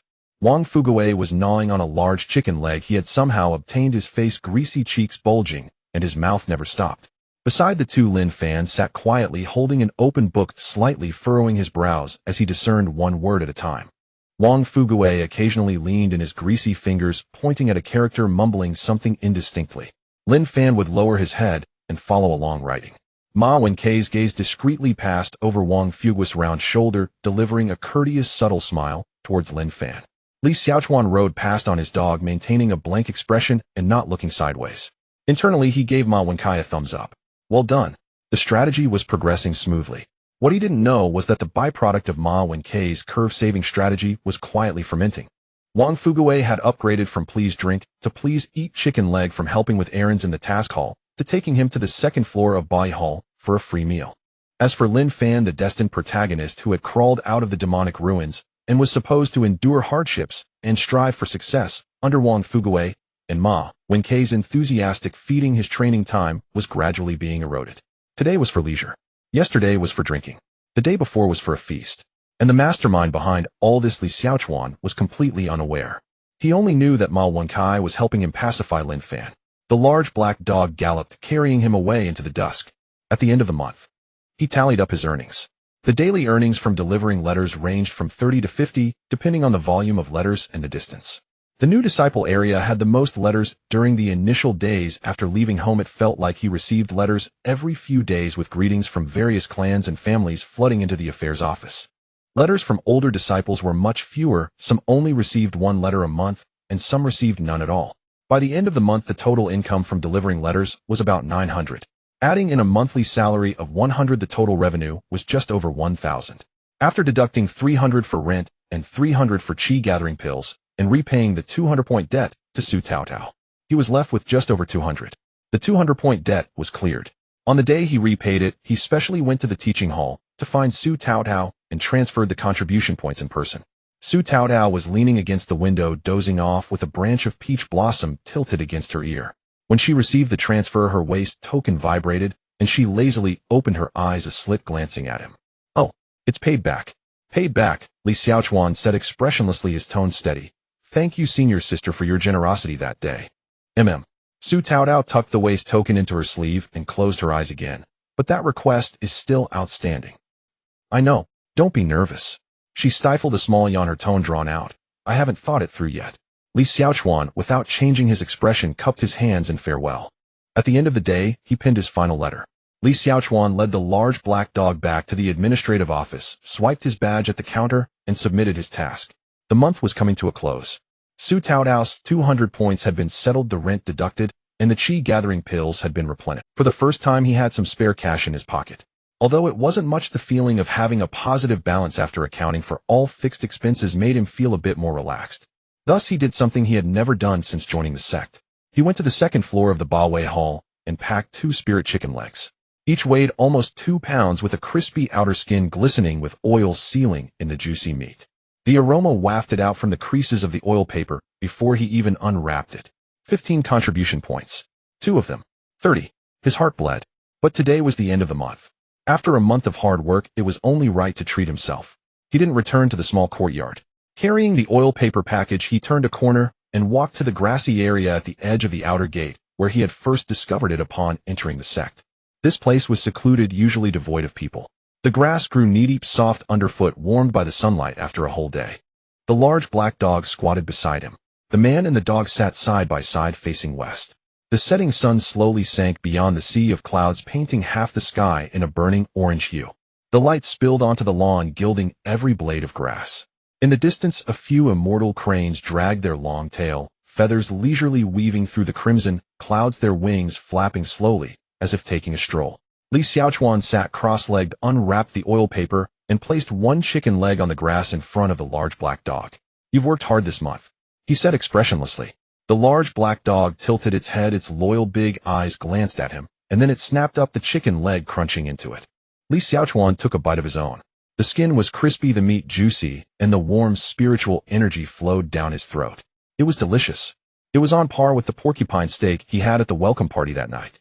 No, it was even better than the porcupine steak. Because that time it was free, and this time he earned it himself. Each bite of the chicken leg he earned himself carried the fragrance of labor. Man and dog sat on the lawn, munching on chicken legs as they faced the setting sun. The wind carried the scent of grass and trees, the coolness of distant mountains, and the oily aroma of the chicken legs' juices. This month he had ridden the large black dog through the wind and rain, covering hundreds of routes, and delivering who knows how many letters home. The letters were filled with others' concerns. Some urged their sons to cultivate diligently, some sent cured meat, some asked if their daughters were cold, and others rambled on about how the old cat at home had just had another litter. He delivered each letter to the doorstep, observing the expressions of those who opened them, whether they laughed, cried, or cursed before mounting the dog and heading to the next address. Not a single letter was addressed to him, nor would there be. In this lifetime his father was the Emperor of Dian with many sons. His parents from his past life were separated by an entire world. Li Xiaochuan finished the last bite of the bone, crumpled the oil paper, and stuffed it into his sleeve. The sun had sunk below the sea of clouds, leaving only a golden edge at the top still propped against the horizon. Li Xiaochuan finished the last bite of the bone, crumpled the oil paper, and stuffed it into his sleeve. The sun had sunk below the sea of clouds, leaving only a golden... He took it back to the administrative office's spirit beast shelter, paused at the entrance, and glanced back at it. A man and a dog had run in the wind and rain for a month. This black dog was quick to navigate, steady on its feet, never barking, unnecessarily more reliable than most colleagues he had encountered in his past life. See you in 3 days. The large black dog wagged its tail. He turned and walked alone into the twilight. The outer gate was much quieter under the moonlight. The hustle and bustle of the day faded away, with a few late-returning disciples hurrying along the path. In the distance, the training hall still had a few spirit stone lamps lit, and the muffled sounds of spells striking training posts could be faintly heard. They were still practicing. Li Xiaochuan shook his head and quickened his pace. He returned to Area B, swiped his badge, entered the courtyard. The courtyard door clicked shut. He looked up and his footsteps halted. Bai Lu Shuang was sitting on the wall. Ever since the message snail was sent out, this girl rarely climbed the wall anymore. She communicated everything through the snail shell, although he considered even replying once in 10 times to be generous. Yet the little girl was relentless, sending messages daily, without fail. What did Your Highness eat today? Your Highness, I practiced for 3 hours today. Good night, Your Highness. And other trivialities that piled up into a long string. He didn't even need to respond, as she could perform a complete solo act. Tonight she had climbed the wall again. Her home-style pale blue skirt spread across the gray tiles on the wall, 2 small legs dangling down, gently, 1 foot adorned with an embroidered shoe, while the other was bare, the shoe having been kicked off to who knows where. With her hands propped on either side, she tilted her head back slightly, humming an unknown tune, soft and sweet, completely off-key, yet boldly so. Moonlight illuminated her long black hair, strands blown by the night breeze, swaying gently along with her skirt. It all appeared so leisurely, devoid of any tension of crossing over the wall, as if she were simply relaxing in her own courtyard. Li Xiaochuan watched her expressionlessly. It wasn't right. The wall of this small courtyard was indeed a mere facade. He had always thought there was some formation restricting anyone from climbing it. He didn't expect it to be just a decoration. The lack of privacy was too poor. Did they not fear that one day he might climb over for a nighttime raid? Wait, why would he climb over? He was a gentleman. No, wait, what would happen if someone else climbed over? He was a handsome young man, like this little girl before him. Could the architectural planner of the administrative office not have a bit of professional ethics? He tiptoed and slowly moved towards the door, preparing to pretend he hadn't seen her, and head straight inside. Your Highness. Bai Lu Shuang looked down and saw him, her lake green eyes shining brightly under the moonlight. The next moment, the little girl propped herself up, leaping down from the wall. As she landed, her skirt fluttered. The bare foot struck the bluestone slab. The embroidered shoe hanging from the wall fell with a thud beside her as she jumped down. She didn't bother to pick it up, hopping with one bare foot right in front of him. She looked up, her large watery eyes sparkling with unrestrained joy. Your Highness, you're back with the letters. I've been waiting for you for so long. I moved a stool to climb the wall. I've been lying here for a long time. She babbled on, her voice soft and sweet, accompanied by a waft of jasmine fragrance. A small leaf, unknown from where, was caught in her hair, her dual buns slightly askew, and a bit of dust on the tip of her nose. Li Xiaochuan glanced at her before shifting his gaze away. I'm a bit late today. Is there something you need? Bai Lu Shuang took a couple of steps back, clasped her hands behind her back, puffed out her little chest. Her face bore an expression that seemed to have been held back for a long time, just waiting for this moment. Your Highness. She took a deep breath. How's your cultivation now? I have something important to tell you. She emphasized the next 4 words, her chin lifted slightly, and her voice raised half a pitch. I am now at the 2nd level of qi refinement. After saying that, she puffed out her chest, tilted her head back, waiting for praise.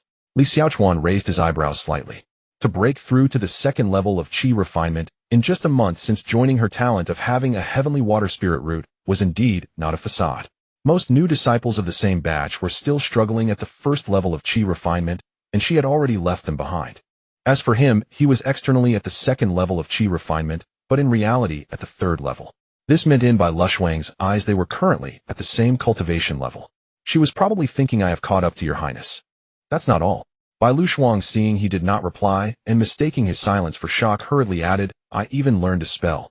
She stretched out both hands, palms facing one another, formed a clumsy hand seal, and in a childlike voice murmured the incantation. A water orb about the size of a basketball slowly condensed in her palms. It wobbled precariously like a bubble on the verge of bursting. Under the moonlight, the sphere gleamed with crystalline luster, threads of spiritual energy flowed within, casting tiny flecks of light. It was rather pretty. Behold my water burst technique. Bai Shuang cried, flicking her hand with elation. The water sphere that should have flown forth suddenly lost control the instant it left her grasp. It veered off by 90 degrees and exploded with a splash. A great wash of water drenched Li Xiaochuan from head to face. Cold water poured over his golden hair and down along his collar. His robe was soaked in a large swath, droplets clung to his face, and even his eyelashes dripped. The courtyard fell silent. Li Xiaochuan stood motionless, letting the beads trickle down his chin. He watched her with an expressionless face. Bai Shuang froze in the pose of having just flicked her hand. Her large watery eyes slowly widened, the pride on her small face shattered inch by inch, and was replaced by pure, overwhelming terror. Oh, Your Highness, I'm sorry. I didn't mean to. She flung herself forward in a panic, reaching out with both small hands and flusteredly patting at his drenched clothes, trying to dry him. The more she patted the messier, she became, the more chaotic, the more frantic, her little face almost puckering into a bun. I can't control it well yet. Your Highness, don't be angry. I'll dry you off. I'll have it dry in a moment. She patted and patted. Not a single drop less. Li Xiaochuan lowered his gaze and looked at those two little claws clumsily slapping at him, accomplishing nothing. He remained silent for a long time.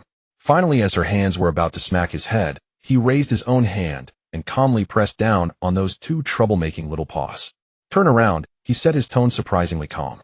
Bai Shuang blinked in bewilderment, then obediently turned, presenting her back to him.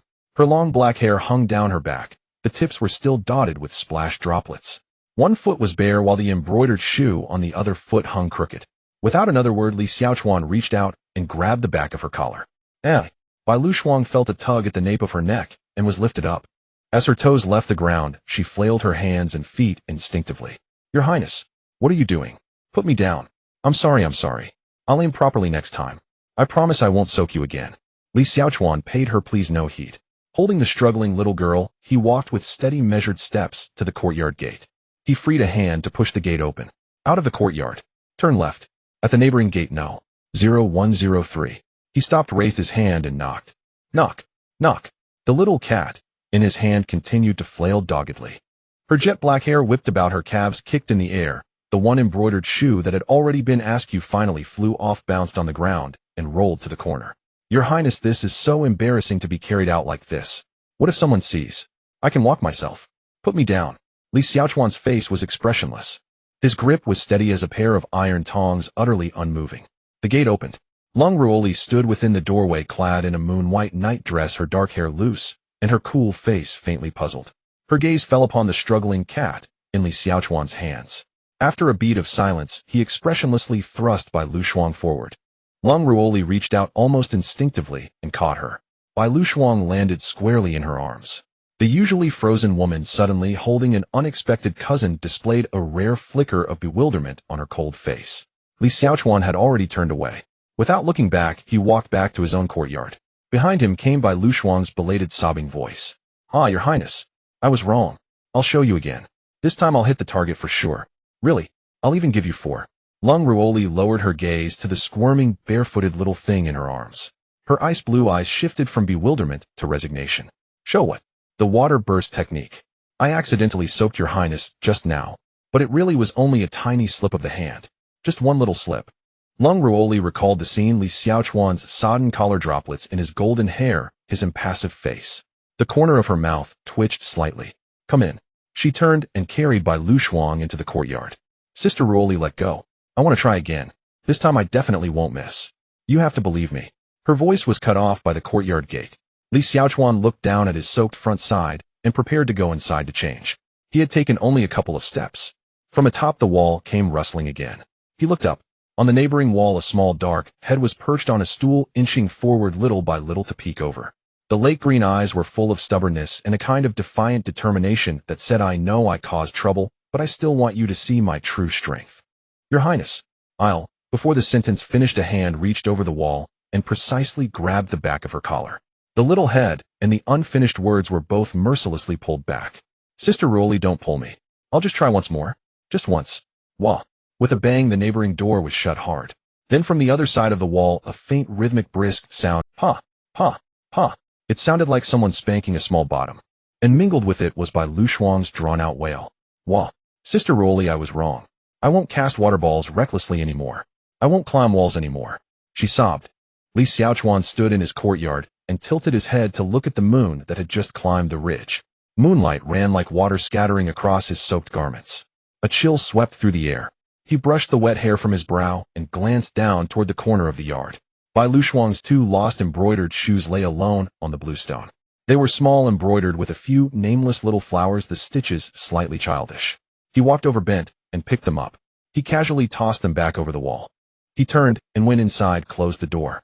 The courtyard was quiet. How nice. Once again, it was the moon landing platform.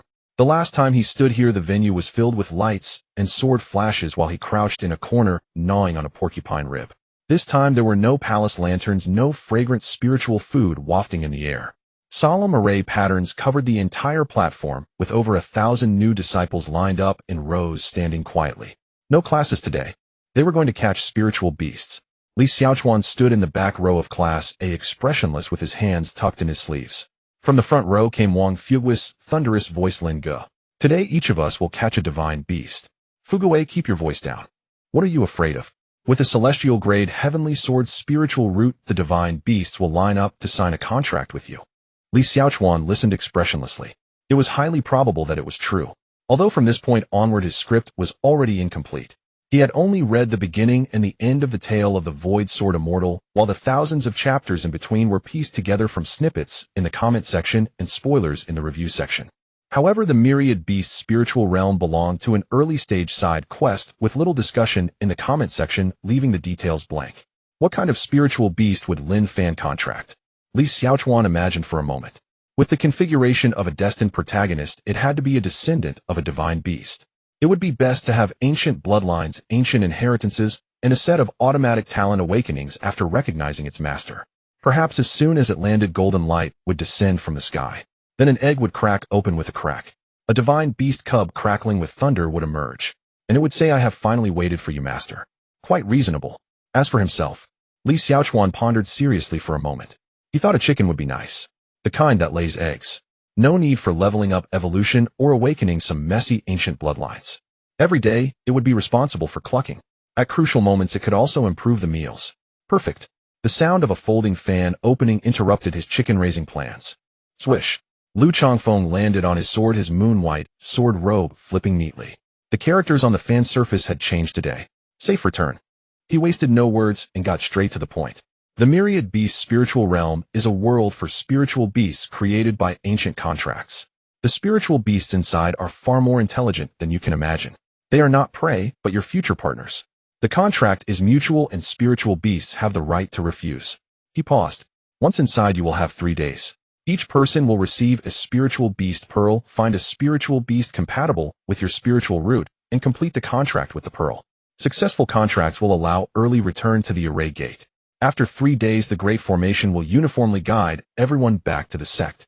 He took out a stack of palm-sized thin booklets from his storage ring. With a surge of spiritual energy, the booklets flew to each person's hand. The Spiritual Beast Illustrated Guide. It records the habits, attributes, danger levels, and recommended contracting methods of common spiritual beasts in the spiritual realm. Flip through it before entering.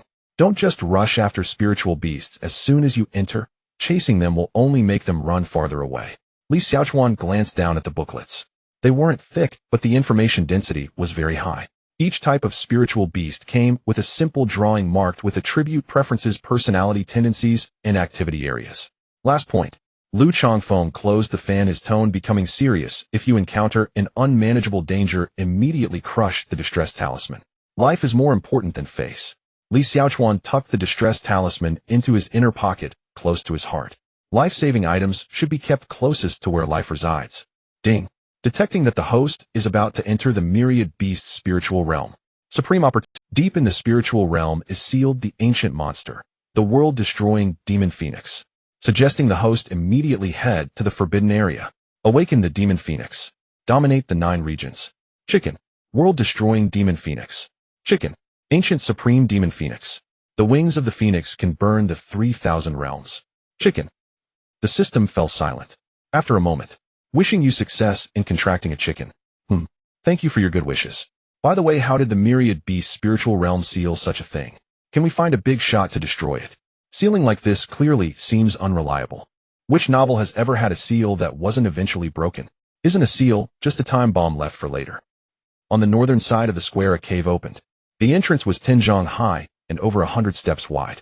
The cave walls were covered with ancient runes, and an eerie blue light flickered uncertainly, like the eyes of something that had slept for 10,000 years, slowly blinking. In the center of the cave entrance, a giant array disc floated in midair. The array patterns on the disc were complex to the point of making one's scalp tingle, with geometric lines weaving through the space, intertwining into a three-dimensional structure. Li Xiaochuan stared a bit longer. After a month of studying array theory, he had barely grasped the basics, but this array was completely beyond his reach. Forget it. It wasn't a level he should be concerned about. 5 figures stood beneath the array disc. 5 transformation realm elders simultaneously formed seals, pouring their spiritual energy into the core of the array. The array began to vibrate at low frequencies, a humming sound resonating from the ground. In the center of the array disc, a point of light was slowly expanding. From the size of a fist to that of a wash basin, and from a wash basin to half a person tall, it eventually formed a light curtain with a diameter of 3 zhang. On the other side of the light curtain, indistinct green hues surged. The disciples began to step into the light curtain one by one. Each person's figure distorted for a moment within the light curtain before disappearing. Along with the disciples entering, dozens of golden core teaching assistants also arrived. Li Xiaochuan glanced over and saw 2 familiar figures among the group of assistants. Lu Changfeng had already put away his folding fan, his sword-like brows slightly furrowed, quietly discussing something with an unfamiliar teaching assistant beside him. Su Taotao stood on the other side. Her black hair was loosely tied up, dressed in a peach-colored dress with a moon-white thin veil over it. Several assistants were talking to her, and she tilted her head, squinting her eyes, appearing as if she might fall asleep at any moment. Li Xiaochuan withdrew his gaze and lined up in the queue. One by one, the people in front were swallowed by the light curtain. It was his turn. He took a deep breath and stepped in. The dizziness lasted only a moment. When he regained his footing, the first thing that hit him was not a sight, but the strong fragrance of grass and trees mixed with the sweet and fishy smell of moist earth and unknown flowers. All the scents blended together, flooding his nostrils with such intensity that it almost knocked him over. He frowned. Opening his eyes, the sky was not blue. It was a strange hue between bronze and dusk. There was no sun. The light source came from the heavens themselves, illuminating the dense forest below with an unreal warm tone.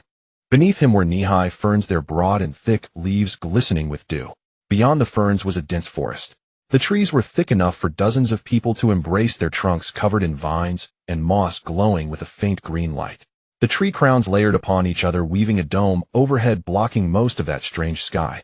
Occasionally light leaked through the gaps in the tree crowns, casting beams of orange-green light in the forest. In the beams of light, countless tiny spores and pollen floated slowly. In the distance, something moved quickly between the tree crowns. The branches and leaves trembled with a rustling sound before falling silent again. Further away, a low and long howl sounded. It was neither bird nor beast, but like some large creature. Li Xiaochuan's shoulders tensed slightly. The concentration of spiritual energy in this place was significantly higher than that outside the Taishu mountain. With each breath, the mixed spiritual energy from heaven and earth surged into his meridians. The demonic energy within him stirred. It was not a rampage. It was excitement. His mind was as clear as water, and the turbid thoughts cleared away. He suppressed it, but he remembered this moment. He had to finish everything within 3 days. The high concentration of spiritual energy in the spiritual realm would accelerate the automatic operation of his demonic techniques. Delaying would not end well. The teleportation point was a relatively open clearing in the woods. Class A disciples stood in small groups among the ferns, most of them still recovering from the dizziness of the cross-border teleportation, gazing around. Disciples from other classes were also being teleported in one after another, and the number of people in the clearing increased. The Golden Core teaching assistants had already dispersed. Some were flying on swords to patrol, while others leaned against tree trunks ready to respond to emergencies.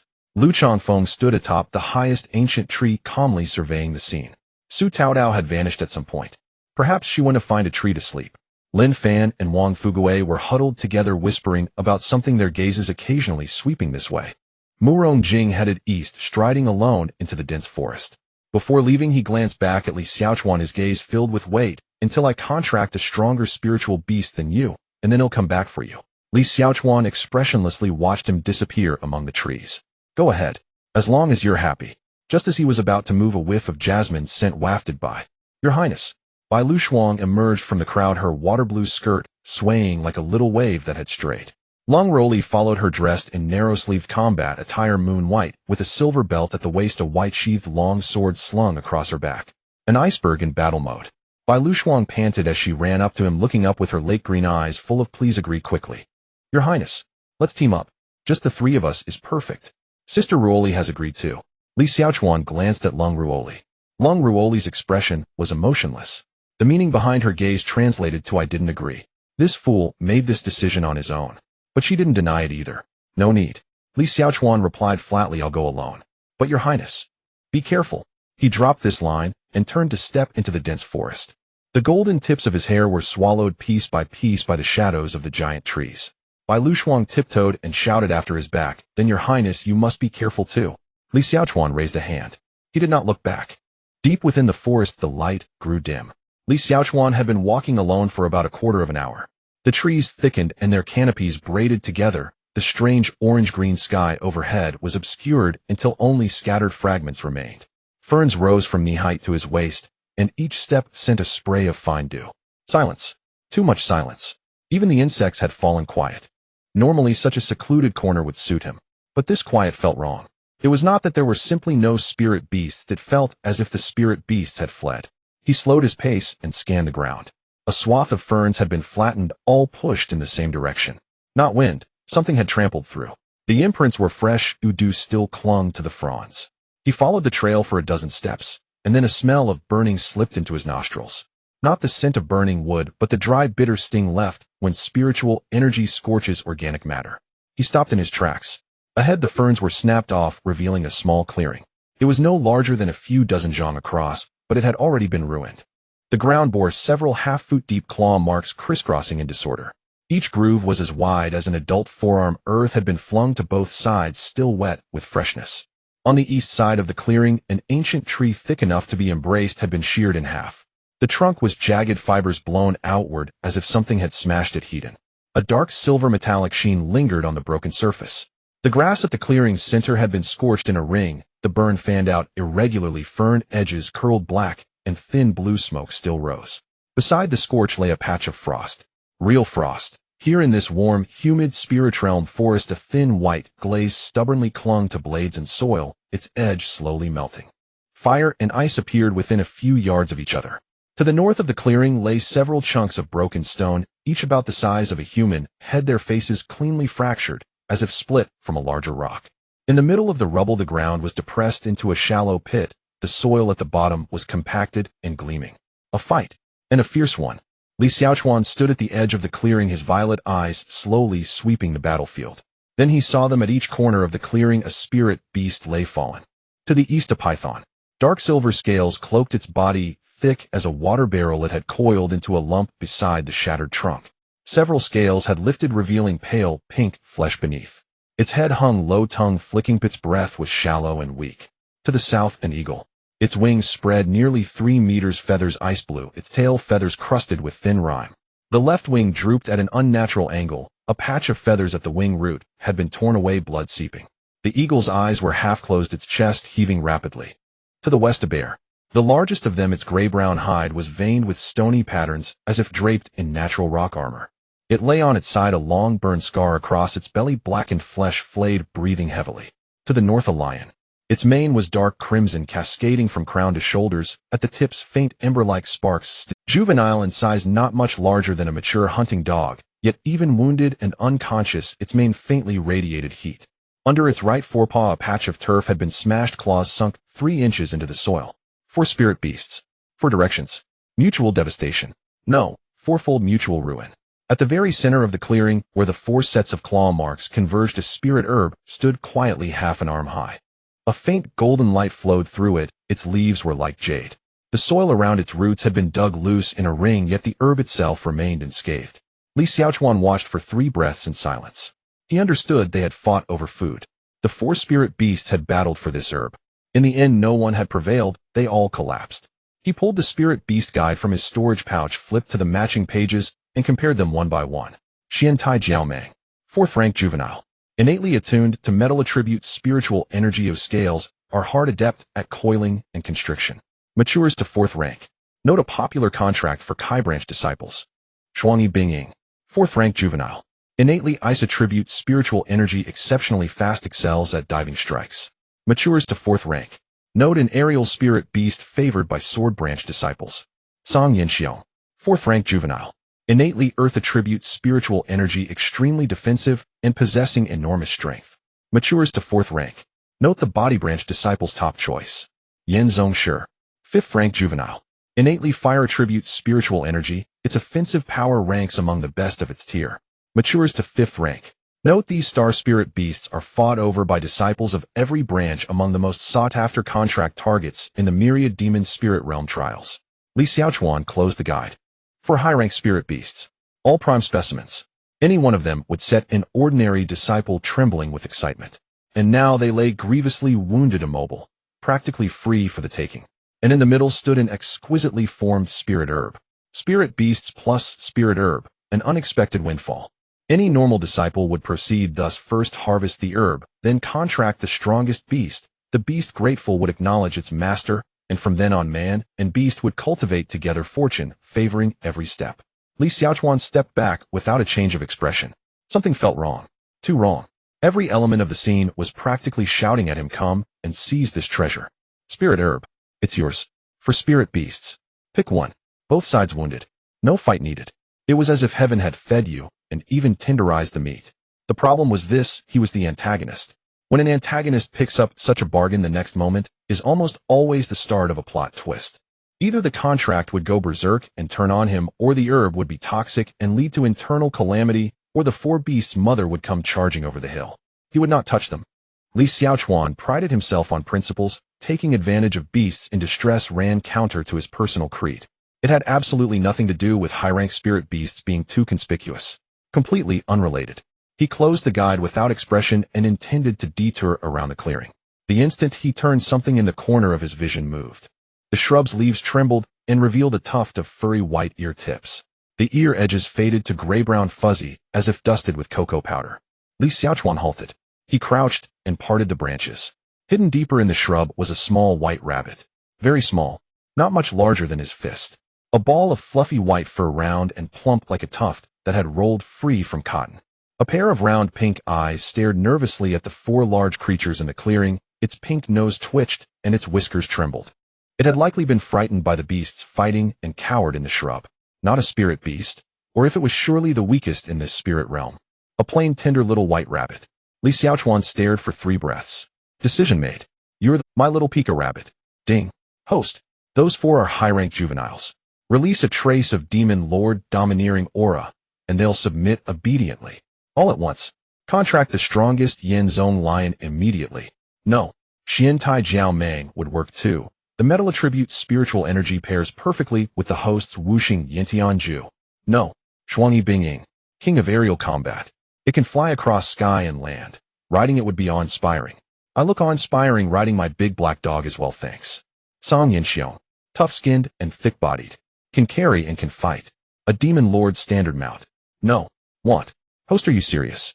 Are you really going to give up 4 4th-rank spirit beasts to contract an unranked white fluffball? Very serious. It's very cute. Can cute help you conquer the 9 provinces? No. But it's round and plump. Round and plump. The system seemed to be desperately searching for a counterargument, and fell silent for a few breaths. This system wishes to die, then die. The demon lord system has no self-destruct function. A pity.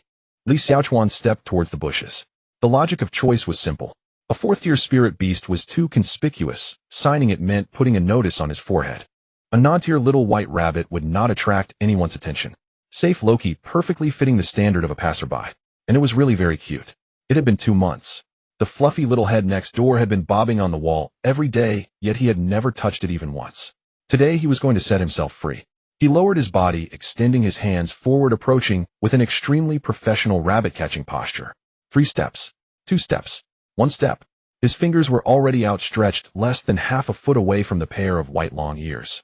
The little white rabbit's ears suddenly stood upright. The pink nose twitched twice. Its red eyes turned around, locking onto his gaze. One breath. With a push of its hind legs, the entire fluffy ball shot out like a cannonball, diving into a crevice at the base of an ancient tree. Li Xiaochuan chased to the tree root, crouching down to look inside. It was pitch black. He couldn't see anything. He reached in and felt around. Empty. The little white rabbit had already run out from the other side. Beneath the tree roots was a complex network of tunnels. The entrance was small, just enough for a little white rabbit to squeeze in and out. An arm could barely fit inside, but the body would definitely not make it through. Li Xiaochuan withdrew his hand and stood up. Expressionless. Good. You want to run? Fine. He circled around the ancient tree and rediscovered that white fluff in the ferns on the other side. The little white rabbit squatted 10 steps away, tilting its head to look at him, its red eyes filled with certainty that said, "You can't catch me." The pink nose twitched. Then it turned and ran. Li Xiaochuan chased after it. The rabbit darted into another tunnel. He went around to block it. The rabbit emerged from the third opening. He lunged forward. The rabbit dodged and slipped into the fourth tunnel. The underground area here was practically a rabbit's dedicated escape maze. Tunnels connected to tunnels, each exit perfectly located under different tree roots, crevices, and bushes. The rabbit dashed through effortlessly, going in and out at will, while Li Xiaochuan chased outside, soaked with sweat. As he chased, he crossed a patch of low hills blooming with purple flowers, leaped over 2 shallow streams, and startled a nest of red-tailed lizards napping on the rocks. Along the way, he saw many traces of spirit beasts. Scales rubbed against tree trunks, large footprints left by spirit beasts on the ground, and the faint outlines of nest entrances visible deep in the bushes.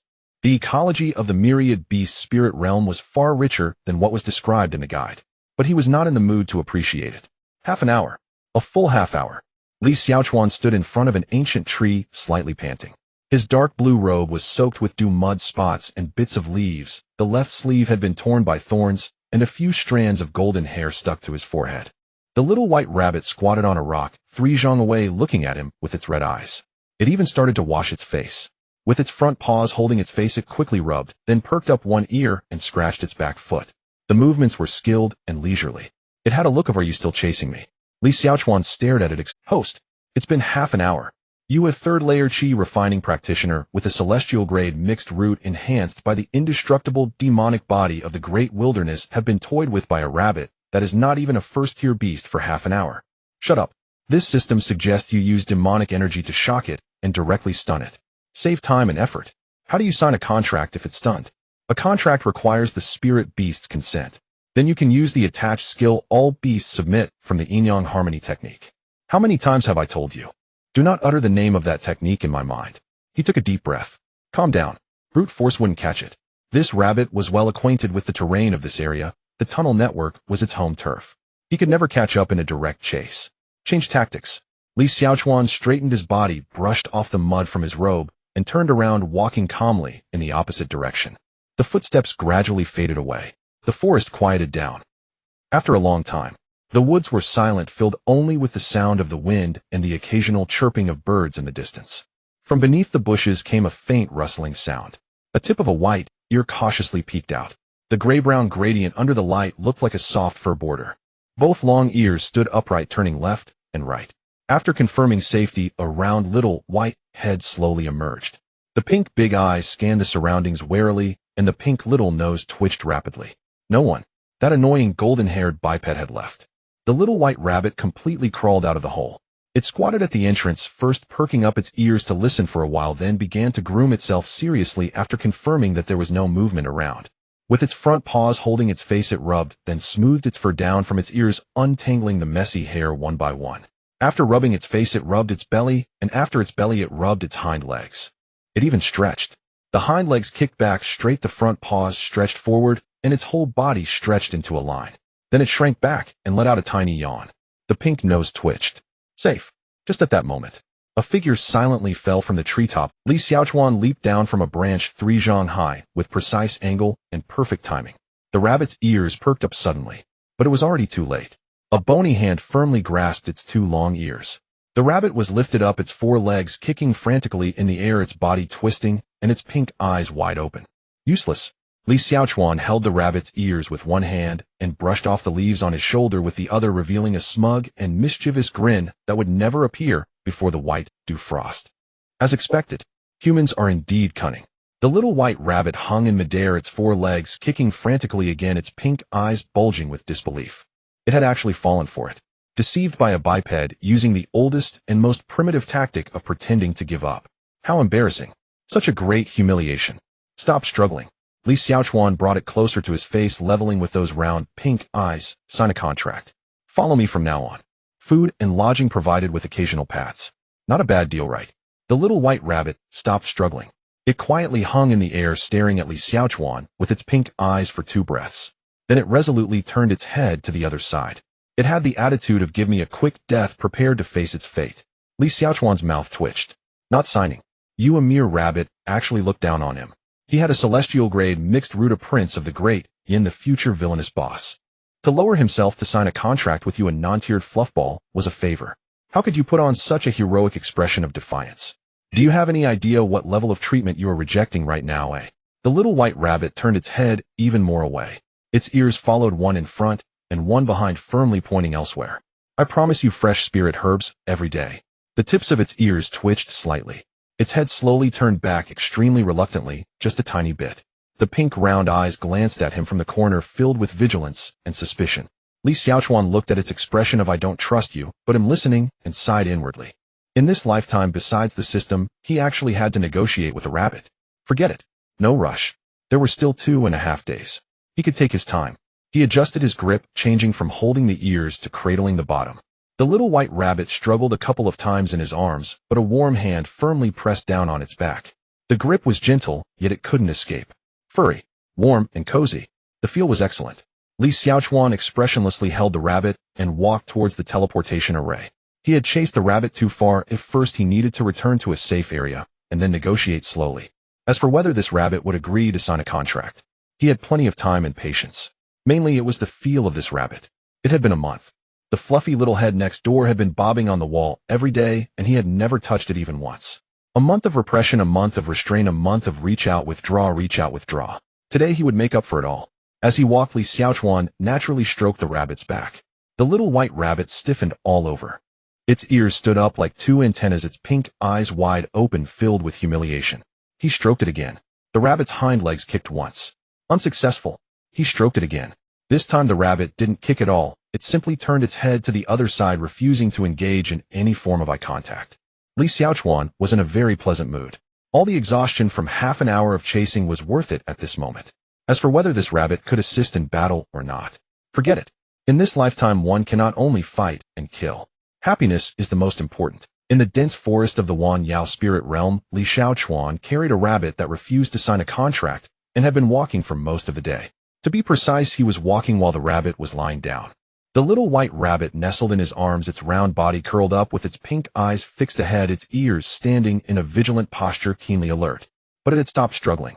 After a morning of resistance, it realized that this golden-haired biped's arms were as unyielding as iron, and no matter how it kicked, it was futile. It simply gave up the physical struggle and resorted to a form of mental cold violence. This was manifested as not looking at him, ignoring him, rejecting any form of eye contact. When you touched it, it remained still. When you stroked its fur, it didn't budge. When you scratched its chin, it turned its head away. Li Xiaochuan walked expressionlessly, occasionally stroking the rabbit. The white fur was incredibly soft, and the sensation of his fingers gliding over it felt like caressing a breathing cloud. The tactile experience was still exquisite, regardless of whether it acknowledged him or not. The terrain deep within the forest began to rise gradually. The ferns became sparse, replaced by patches of low shrubs and moss adorned with tiny blue flowers. Li Xiaochuan followed an unknown stream upstream. The water was crystal clear, revealing a bed of smooth white pebbles below, with a few small fish about an inch long swimming upstream, their scales shimmering in the dappled light before vanishing into the crevices. On the shallow bank by the stream, 3 completely white spirit deer were lowering their heads to drink water. Their antlers were a light golden color, resembling 2 clusters of miniature coral, with thin morning dew clinging to the tips. Their drinking motion was extremely graceful, their long necks arching in a gentle curve as their lips lightly touched the water's surface, producing hardly a sound. Li Xiaochuan slowed his pace, passing silently a dozen steps away from them. The 3 spirit deer raised their heads in unison and glanced at him. Their golden vertical pupils were calm and gentle, devoid of hostility. They merely looked and then continued to drink. They were docile spirit beasts. They did not attack humans, nor were they afraid of them. Perhaps they had become accustomed to the annual influx of new disciples in the contract secret realm. Li Xiaochuan observed them a little longer. The spiritual energy fluctuations of the three spirit deer were very shallow, roughly equivalent to the first or second level of qi refinement. They belonged to the bottom of the food chain in the spirit realm, living through sociality and vigilance, avoiding conflict and not approaching humans. They were typical pacifists. They were quite a match for him. Unfortunately, he already had a rabbit. After walking a bit further, the stream narrowed and the ancient trees on both sides grew denser, their canopies nearly blocking out half of the daylight. Colorful shadows flitted between the treetops. Li Xiaochuan looked up. A flock of spirit birds perched on the branches above. They were of various species, some with wingspans over 10 feet, while others were no larger than a palm. Their feathers ranged from crimson to emerald to icy blue, vibrant, as if someone had splashed a watercolor painting across the treetops. Some of the larger birds dozed on the branches, wings partially folded, occasionally rolling over. The smaller ones hopped among the leaves, chirping incessantly. One small bird, entirely golden, tilted its head to observe him for a while before opening its beak and spitting out a spark that landed precisely on the grass blade beside his foot. The grass blade emitted a wisp of smoke. Li Xiaochuan glanced down, then looked back up at the bird. The bird caught a couple of times, its tail feathers proudly raised. Was it showing off? Or demonstrating its skills? He expressionlessly sidestepped.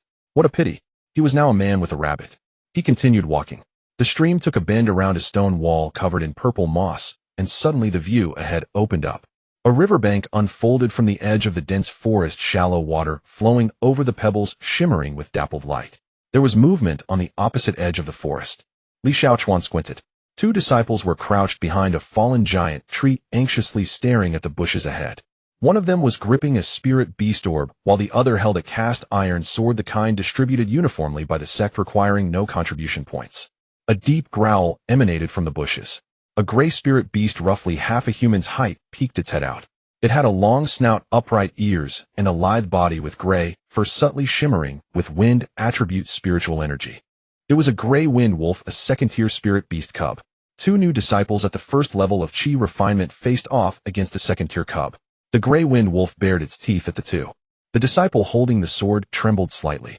The one with the spirit beast orb took a deep breath and extended the orb towards the gray wind wolf.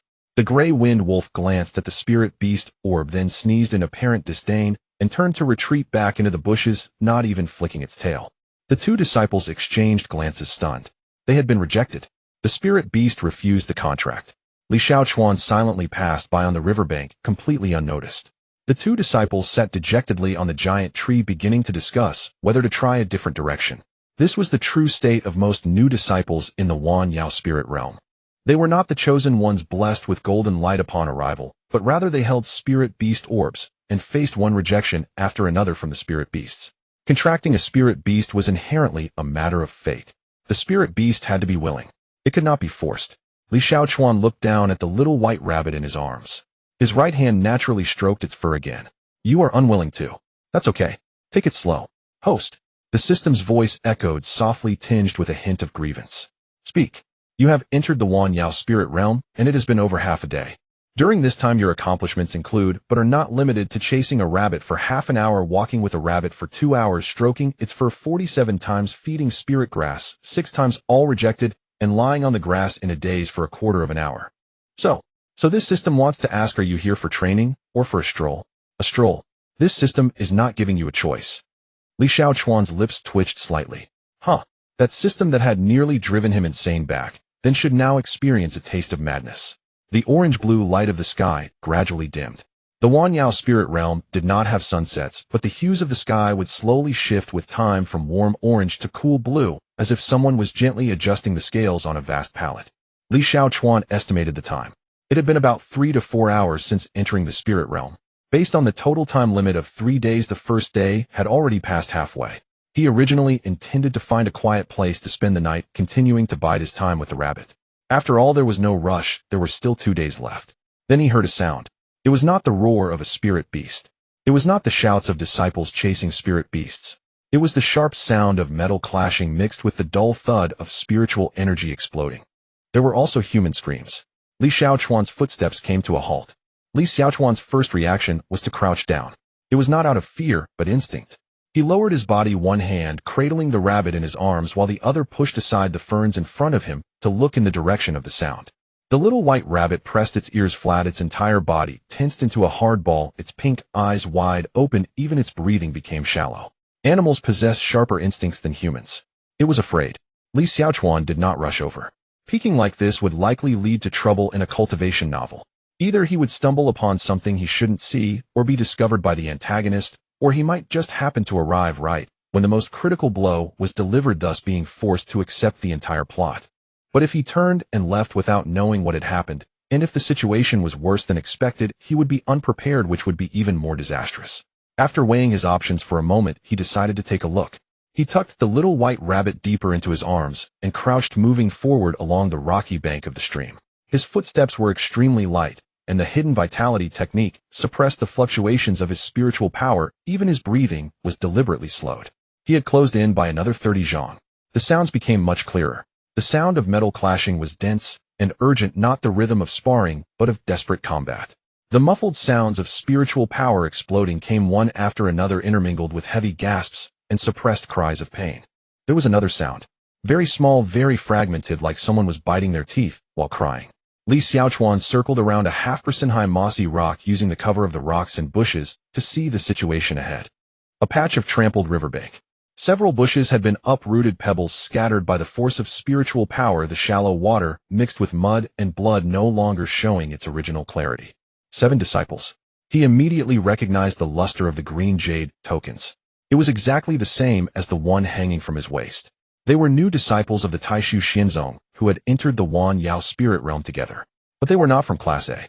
The inscriptions on the tokens indicated a different class, likely Class B or Class C. Among the 7, 5 had already fallen. One was lying in the shallow water, the back of his robe torn open with a long gash, the edges of the wound blackened, looking like it had not been cut by a sharp object, but rather burned by some corrosive force. He was still breathing, but could no longer move, half of his face submerged in the murky water. The others were scattered across the riverbank. Some were leaning against broken stumps, pressing on their wounds, dark red blood seeping between their fingers, their spiritual energy completely in disarray. Some remained motionless, a wounded, contracted spirit beast squatting beside them, its gray-blue fur stained with blood, nudging its master's arm, with its head making soft whimpering sounds. This was a successfully contracted spirit beast. But being a first-tier cub, it could change nothing in a battle of this caliber. Only 2 remained standing. One male disciple leaned on a battered cast iron sword, barely standing. His left arm hung at an odd angle, likely fractured. Yet he did not fall, positioning himself in front of the person behind him. Behind him, a female disciple knelt on the ground, one hand on the ground, while the other held up a shield talisman. The light of the talisman had dimmed significantly, with only the final thin layer of spiritual light barely holding on. Her face was pale, with a wound on her forehead that was still bleeding, blood trickling down her cheek and dripping onto the token. Li Xiaochuan's gaze passed over them and landed on the other end of the battlefield. 2 figures. They were not from the Xianzong. The one on the left was thin and wore a loose gray-black robe with no visible sect insignia. He held a black curved blade in his right hand, its edge coated with a layer of dark purple murk resembling condensed smoke wrapped around the metal. With every step he took, the grass around his feet wilted and curled. He had clearly just engaged in combat. The blackened edges of the disciples' wounds were the works of this curve. The dark purple murk was not ordinary spiritual power, but corrupted magical energy which eroded and decayed upon contact with living beings, accelerating the wear on spiritual shields. The one on the right was even more robust, bare-chested on one side, revealing iron-blue muscles. Unlike orthodox body cultivators, his muscles were covered with a layer of dark red patterns, as if his veins had been forcefully expanded by some power, becoming prominent beneath his skin. Each of these patterns pulsed, subtly synchronized with his heartbeat. A blood cultivator. He enhanced his strength and speed with his own vital energy, boasting immense explosive power. The deep claw marks and shattered bushes on the ground were his handiwork. Li Xiaochuan's pupils constricted. A demon cultivator. 2 demon cultivators. Unlike the domineering, pure, and refined ancient demonic energy, within him, these 2 bore a different kind of energy. Filthy. Chaotic. Stained. Like gutter oil, just a whiff is nauseating. Why were there demon cultivators in the Wan Yao spirit realm? Wasn't it only the Xianzong's cross-border array that allowed entry? How did the demon cultivators from the western extreme demonic lands cross over here? Were there only these 2, or was there more? Too many questions. But this was not the time to ponder them. He looked back at the battlefield. His mind involuntarily began to analyze. This was a habit from his past life of reviewing project outcomes which he had not shed even in the cultivation world. The lean one was at the 8th level of chi refining. His blade was enchanted, focusing on control and attrition, relying on the merc to gradually wear down his opponents. The sturdier one was at the 7th level of chi refining. A pure explosive build, trading vital energy for strength, causing greater self-consumption. The harsher he fought, yet able to overpower peers in a short time. One controlled, the other attacked. They worked together with extreme proficiency, not just a makeshift team. Meanwhile, the 7 trapped disciples were all fresh newcomers, at the 1st or 2nd level of chi refining at most. The gap was not a small one. It was like an adult beating up kindergartners. 7 against 2 on the surface, it seemed like the disciples had the advantage. But a 7th level chi refining cultivator against a 2nd level one meant a difference of 5 minor realms. For orthodox cultivators, this gap was already crushing. Moreover, the opponents were demon cultivators whose combat methods differed completely from orthodox practices, leaving the new disciples unable to even comprehend the techniques their foes employed. The disparity was too great. It could not be compensated by mere numbers. Li Xiaochuan crouched behind the rock, his expression emotionless as he made a decision. Do not interfere. Wait for rescue. The 8-layered demon cultivator moved. He approached a male disciple lying on the ground and casually waved his curved blade. The male disciple let out a horrifying scream as a gash appeared on his arm. Blood gushed out, splattering onto the gravel by the riverbank.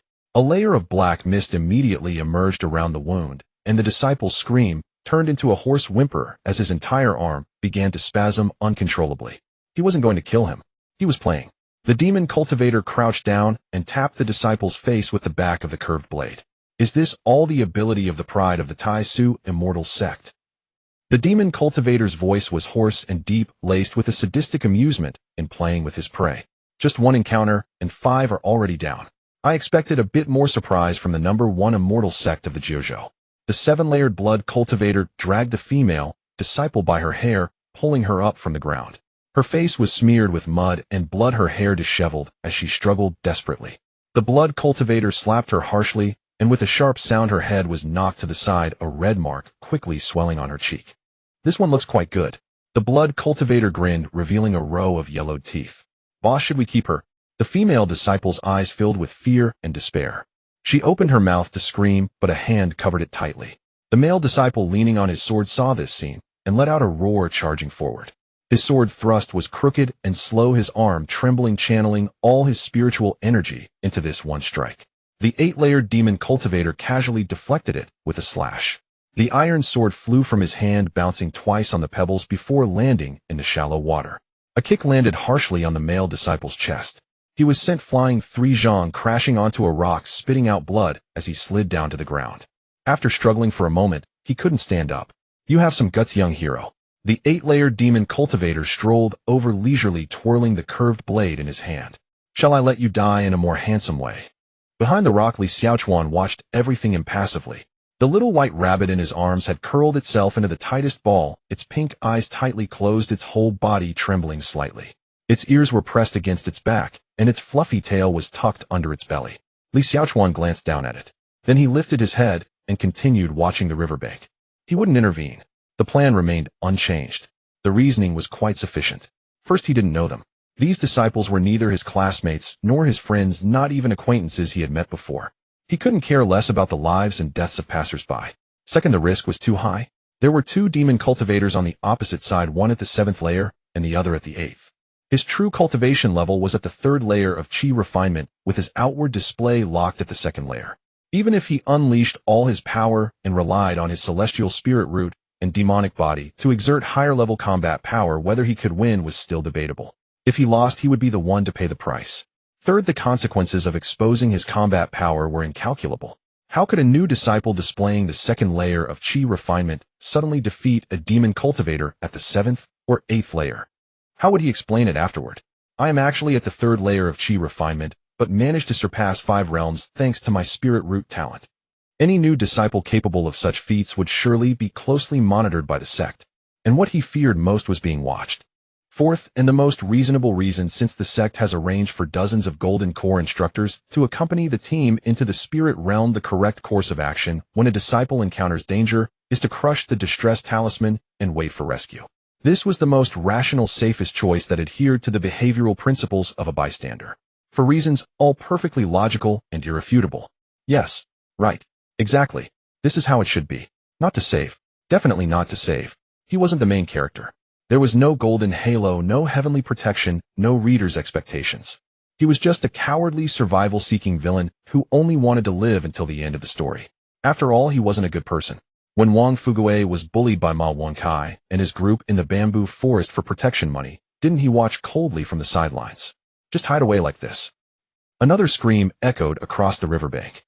The male disciple was pinned under the foot of the 8-layered demon cultivator, the curved blade pressed against his neck. Dark, purple, murky energy seeped into his skin along the blade, spreading black patterns across the male disciple's neck. He was still struggling. His fingers clawed at the gravel. Blood mixed with mud, painting from his fingertips all the way to his wrists. Let her go. Even when he was about to die, he was still thinking of saving someone else.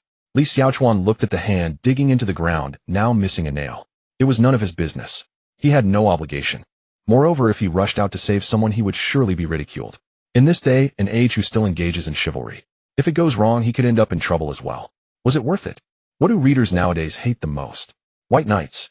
Audiences only like to see clever protagonists who look out for themselves, i.e. acting impulsively would only get them called foolish. Moreover, as a villain, what right did he have to save anyone? Right. Exactly. Just continue hiding. The 7-layered blood cultivator dragged the female disciple by her hair, pulling her in front of the male disciple. You want her released? The blood cultivator laughed, exposing his gums, the dark red patterns on his face pulsating. Sure, if you bow 3 times and call me grandpa, I might consider it. The male disciple's eyes turned red. It wasn't grievance, it was hatred. He opened his mouth to say something, but a foot pressed down on the back of his head, forcing his face into the gravel. His lips split open, and the sound of his teeth clashing against the stones was distinct. The female disciple let out a suppressed cry. Li Xiaochuan averted his gaze. His eyes fell on a patch of dew-soaked fallen leaves at his feet. The color was beautiful. Deep red with gold, the edges chewed by insects with a few small holes. He stared at that leaf for a long time. Long enough that a drop of water from the edge of the leaf was blown away by the wind. Let it be like this. No more screaming. He would help collect the bodies later. Yes. Right. After the demon cultivators leave, he would find the nearest golden core instructor to relay the message. This was all he could do, and it was what he should do. The most reasonable plan. No risk. Perfect. Oh, that female disciple. What was her name again? It seemed he had delivered a message to her. Oh, he remembered. District B. The one who had stuffed him with 4 pieces of candied fruit the first time he delivered a message. Yes. The candied fruit from her hometown was truly sweet. So sweet. Her family must have put in a lot of sugar. Damn it. Shit. Damn. He truly was a fool. Li Xiaochuan expressionlessly took the little white rabbit from his arms. The little white rabbit turned its pink eyes to look at him. He used the tip of his sword to pick a flexible vine, quickly wrapping it around the rabbit's legs, then found a gap in the crevice behind the rock that was just right to stuff it into. The moment the little white rabbit was stuffed inside, it struggled for a second, its round eyes filled with "What are you doing? Stay still and don't move." He checked that there were no signs of spirit beasts nearby, then gathered the gravel at the crevice entrance to block most of the opening. Li Xiaochuan patted the dirt off his sleeves. He stood up straight, drawing the iron sword from his waist. The one distributed uniformly by the sect. The handle was rough and the blade was heavy. Then holding the sword, he stood up. There was no heroic declaration, no fervent passion, no thoughts of, "I want to save the world," nor any notions of "evil shall not prevail." He was just a person who had undergone 9 years of compulsory education. Someone who had received an award for being an excellent student. Someone who had learned about being a good example. Someone who had been publicly praised by a teacher for helping an elderly lady cross the street. An ordinary modern person who grew up in the 21st century. He couldn't do it. He simply couldn't watch someone he knew die before him, and then turn around to walk away, going back to continue petting rabbits. He wasn't that cold-blooded.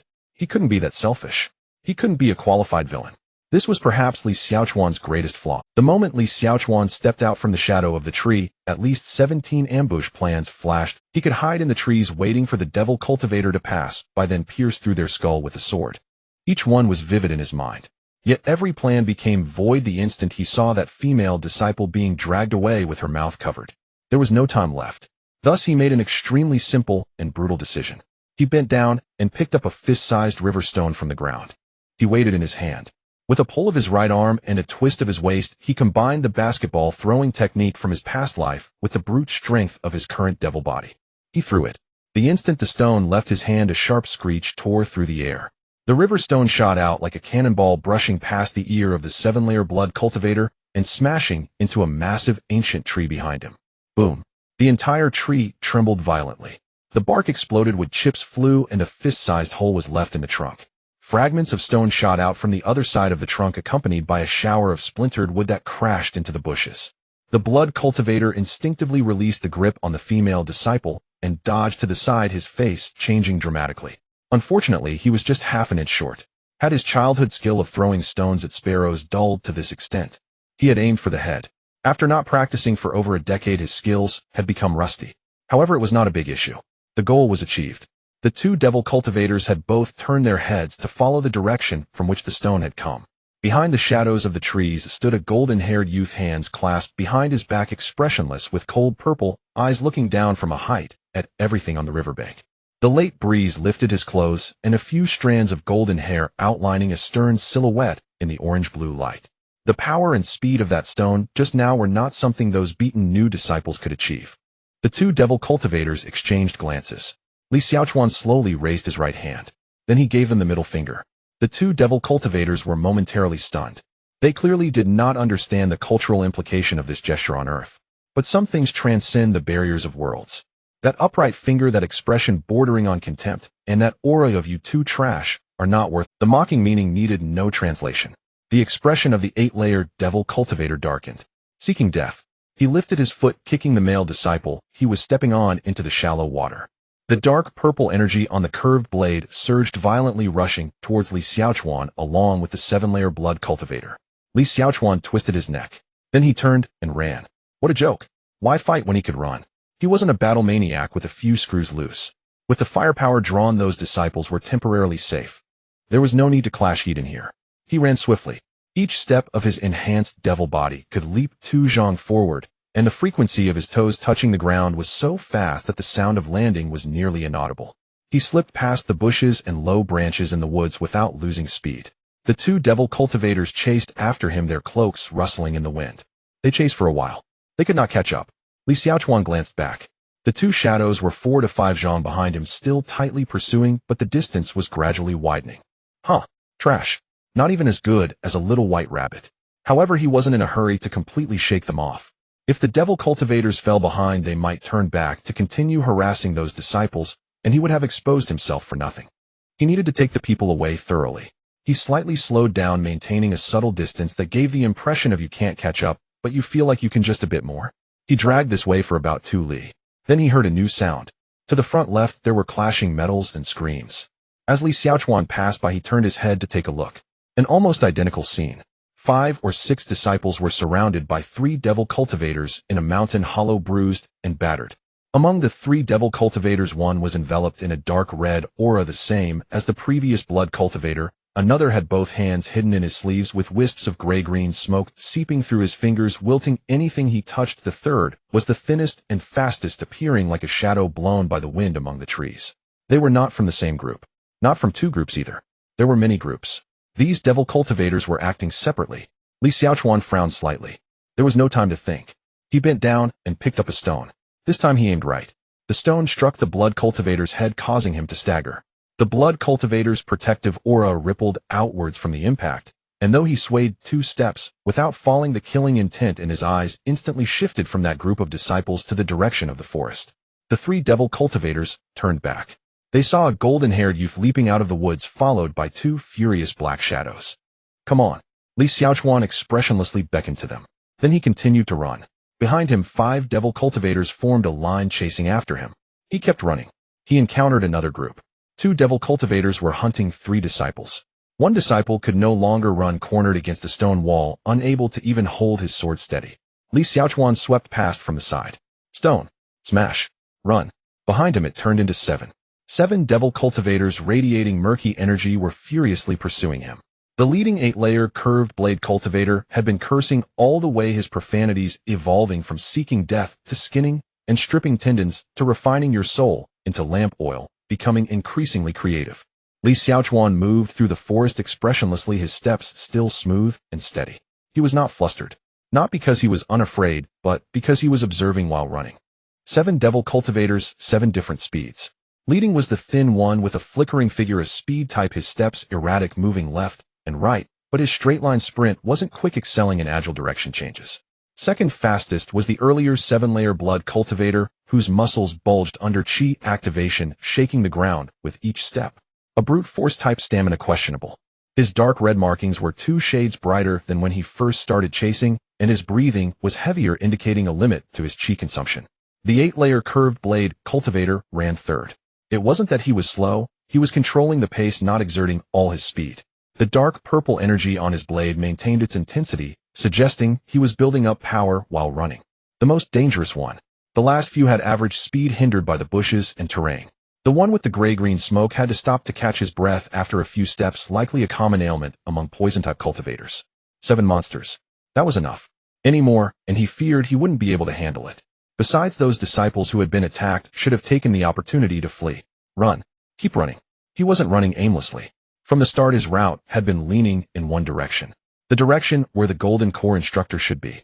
Yet after running for so long, he hadn't encountered a single one. After running for a while, the terrain sharply rose, shifting from ferns to a rubble slope with sparser trees, revealing a rugged rock wall. The stream branched here, one continuing upward, the other disappearing into a crevice. Li Xiaochuan glanced back. 7 people chasing one. Over time, their formation would surely stretch out. The faster ones got closer, while the slower ones fell further behind. The chasing formation transformed from a mass into a line, eventually breaking into scattered individuals. Just as he had predicted. The furthest ones could no longer be heard clearly, only faint footsteps and the occasional curse could be made out. The one with the gray-green smoke had likely fallen completely behind. He had always been the slowest. The ones in the middle were still following, but had also opened a gap of several zhang between them. And at the front, Li Xiaochuan turned his head to take a look. The 7-layer blood cultivator. The burly man who had been struck by his stone earlier. He had started chasing from the hollow in the mountain. Now the dark red markings on his body glowed like red-hot iron, enveloping him in a layer of faint red chi vapor, his breaths heavy like an enraged bull. His speed was increasing. Not a normal acceleration, but a forced stimulation of burning chi. His muscles were swelling, veins bulging, and blood-red patterns were spreading in the whites of his eyes. He was like a machine running on overload, extracting the last bit of speed at the cost of his life force. He had gone mad. Being outrun for so long by a new disciple of the 2nd level of chi refinement was a loss of face. The distance was closing in. 20 zhang. 15 zhang. 10 zhang. The other 6 devil cultivators had been left far behind. The nearest 8-layer curved blade cultivator had fallen behind by at least 30 zhang. Unknown. Li Xiaochuan's pace slowed. Then he stopped. On a protruding rock of the rubble slope, he turned around. His golden hair swayed slightly under the cold azure light of the sky. His purple eyes stared directly at the blood cultivator rushing towards him, expressionless. The tip of his cast iron sword pointed down, lightly touching the rock. The 7-layer blood cultivator charged to within 5 zhang, abruptly halting. He had finally stopped. Chi vapor surged from his shoulders and arms, and dark red markings spread from his neck to half his face. His eyes were bloodshot and his chest heaved violently. He stared at the golden-haired youth in front of him. Have you run enough? Li Xiaochuan did not respond. He was observing. The blood cultivator's right knee was slightly buckled inward, a sign of muscle spasms from excessive chi stimulation. Though his arms had swelled, the tips of his fingers were trembling, indicating a decline in fine motor control.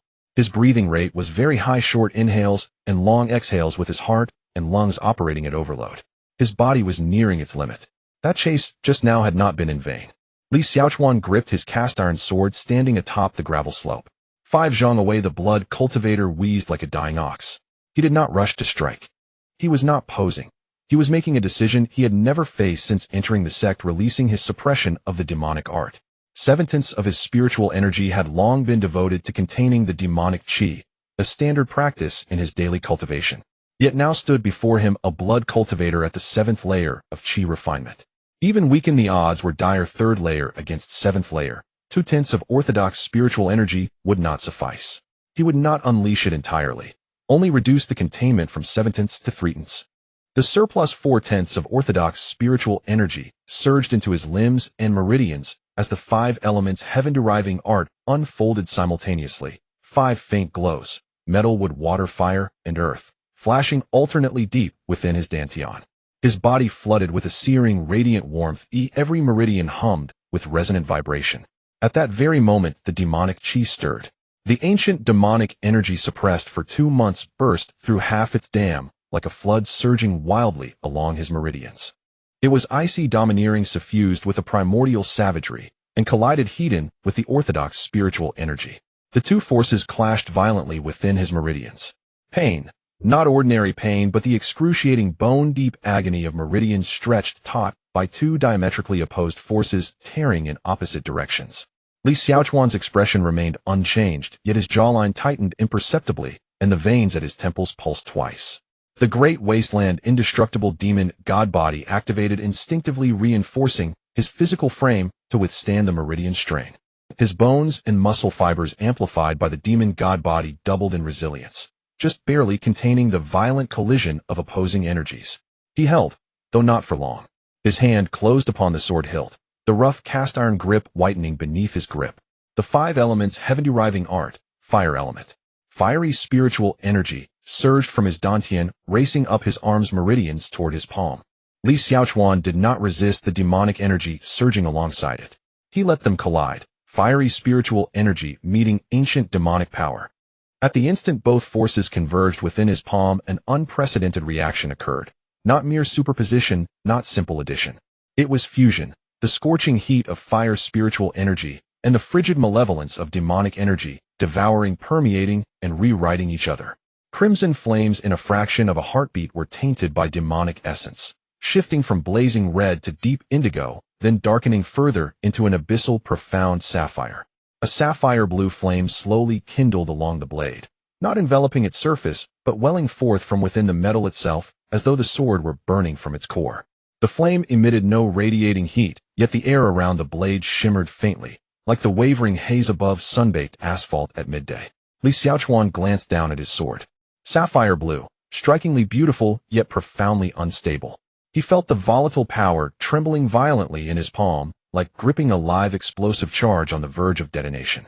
Pressure in his meridians mounted steadily. The fusion of fiery and demonic energies proceeded unevenly. Subtle imbalances arose, with every breath corrected only by his exquisitely precise micromanipulation of spiritual energy.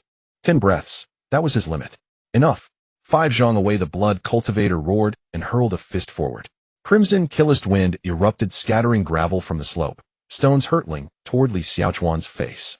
Then he saw the sapphire blue flame upon Li Xiaochuan's blade, and confusion flickered across his eyes. That light bore no resemblance to orthodox spiritual energy, nor did it match any demonic art he recognized. But there was no time left to ponder. Li Xiaochuan shifted his stance, sidestepping. As he pivoted, the cast-iron sword rose diagonally from his waist. In silence he recited inwardly first form, nether flame slash. Undeniably cringeworthy. Excruciatingly so, yet he needed those words. There are moments in life when one requires a line so theatrically overwrought it emboldens the soul. He struck, not a downward cleave nor a thrust, but a rising diagonal slash perfectly timed to exploit the split-second gap between the blood cultivator's punch and his unbalanced recovery. One stroke. The blade grazed the cultivator's flank. The sapphire blue flame, upon contact with his crimson Kai-based defense, did not recoil. It devoured.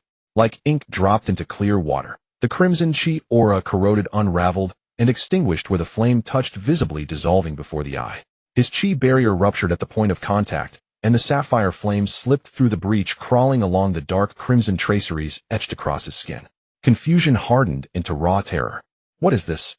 The sapphire flame spread from his flank to his chest, from his chest to his shoulders, then up his... Its advance accelerated. Those crimson traceries served as perfect conduits. Wherever the flame traveled, flesh silently blackened, desiccated, and carbonized. 5 breaths. The flame engulfed half his body. He screamed. Not the cry of a man wounded by steel, but a guttural, despairing shriek wrenched from the marrow of his bones. His entire frame convulsed violently, his legs buckled, and he collapsed onto the gravel. 7 breaths. The sapphire flame consumed him entirely. His skin shriveled, fissured, and charred black under its touch. His muscle fibers turned from crimson to jet black, then ash gray, silent, smokeless, leaving only a fine snow-like dust that flaked softly from his body. 10 breaths. Only scattered ash remained where the blood cultivator had stood upon the gravel slope. A breeze stirred, and the ash slid from the rocks, trickling down crevices into the jumble of stones, vanishing grain by grain. Nothing remained. Li Xiaochuan held his finishing pose, sword angled downward, arm slightly bent.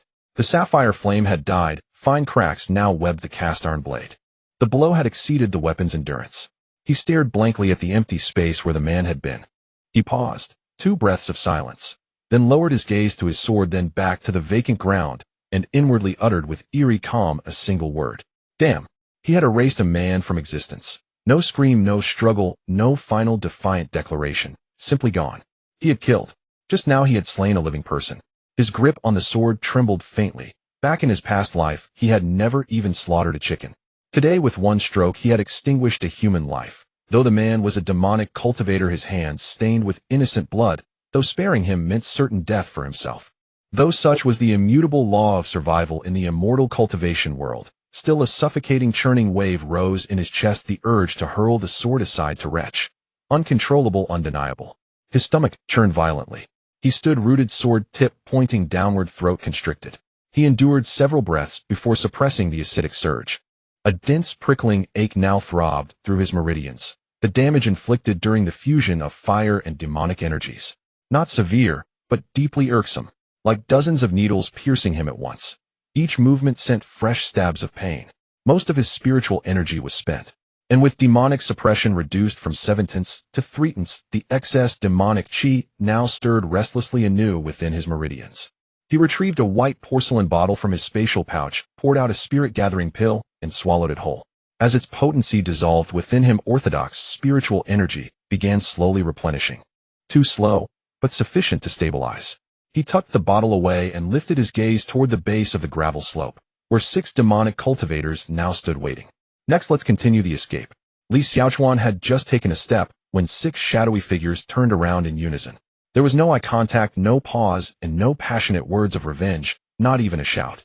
The 6 individuals split into 6 directions, disappearing into the dense forest in the blink of an eye, running even faster than when they were pursuing him. Li Xiaochuan stood on the slope, his purple eyes narrowing slightly. Running away. Just a moment ago they had been pursuing him with bared teeth, eager to grind him into dust. Now, sensing the tide had turned, they were fleeing faster than anyone. Not a single harsh word was uttered. As expected, those seasoned veterans who had rolled in the life and death arena were not like the foolish characters in stories who would rush in with reddened eyes, shouting about revenge. The moment they sensed danger, they fled. Their longevity depended entirely on their speed. Heh, they were enjoying the chase earlier, weren't they? A slight smirk appeared at the corner of his mouth. Wait, he couldn't smile. He couldn't laugh like a villain with a sinister chuckle. That was the system's specialty. Li Xiaochuan was a legitimate outer disciple of the Tai Su Xian sect, a beacon of righteousness, an outstanding graduate of 9 years of compulsory education. Collect yourself. He straightened his mouth, maintaining an expressionless face. But he couldn't let these demonic cultivators escape so easily. Earlier he had thrown stones along the way to draw their attention, leading 3 groups of demonic cultivators away from his fellow disciples. If these 6 were to escape back and scatter, continuing to harm the new disciples, all his previous efforts would be in vain. 6 paths, 1 leg. No 2 legs. But in 6 directions he would chase 1 and let 5 go. He quickly assessed the situation and chose to pursue the one heading southwest, the direction closest to the riverbank, where he previously encountered his fellow disciples. Li Xiaochuan stepped down the rocky slope. He had less than 20% of his spiritual energy left. The pain in his meridians continued, and the suppression of demonic energy had barely shifted from 30% to 40%. The effect of the chi-gathering pill was still slowly dissipating, far from restoring him to a combat-ready state. But the 6 demonic cultivators were unaware of this. All they knew was that the golden-haired youth behind them had incinerated a 7th-tier blood cultivator into ashes with a single sword. The information gap was his greatest weapon now. Ding. Kik. Host. They are scared. They are running away. Next is the game of cat and mouse. Please, Lord Demon King, feel free to toy with those ants. The system has loaded 9 nether pursuit steps for you. Specifically designed for the Demon King to hunt prey. Automatic acceleration. Ignoring terrain.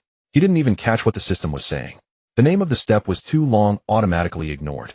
He quickened his pace to pursue, using pure physical strength to run the results of a month of passive enhancement from the indestructible demon body.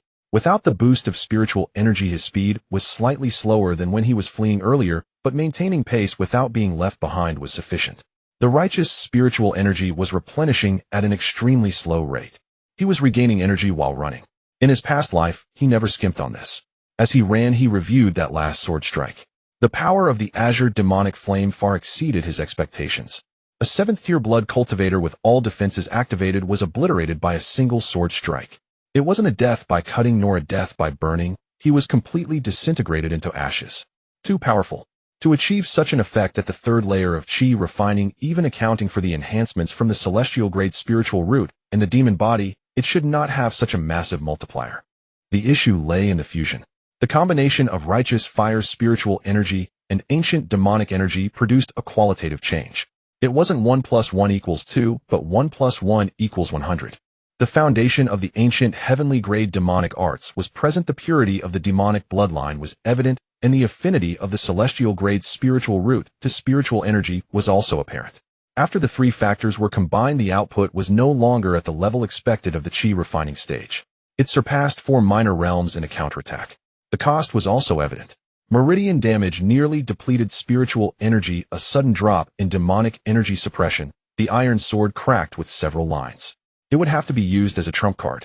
If he needed to fight next, he couldn't use this move again. The dense forest in the southwest was much thicker than the rocky slope. The tree crowns closed in again, and the light dimmed. Ahead came the sound of hurried footsteps and the occasional snap of broken branches. The demonic cultivator running southwest clearly wasn't adept at moving through the woods. The sound of their robe brushing against thorns came in rapid succession, occasionally tripping over tree roots and stumbling. After chasing for about a quarter of an hour, the distance was closing. From an initial 40 zhang, it shrank to 20 zhang. In Li Xiaochuan's sight, he could already vaguely see the gray and black silhouette ahead. It was that poison cultivator, the one whose hands were hidden in his sleeves with gray-green smoke seeping between his fingers. From the start, he had been the slowest with the worst stamina among the 7. Now he was hunched over, stumbling through the bushes, gasping for breath. In less than a quarter of an hour, the distance shrank to within 10 zhang. The poison cultivator finally realized the footsteps behind him were getting closer. He abruptly turned around, his face pale.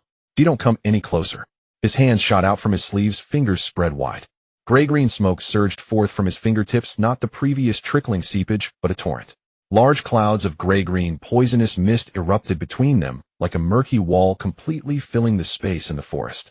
In an instant, as the poisonous mist spread, the surrounding ferns and bush leaves, visibly wilted, turned yellow and curled. An unfortunate gray lizard caught in the wave fell from a branch, convulsed twice on the ground, and then lay still. Li Xiaochuan's pupils contracted. Poison. He didn't have any detoxification pills.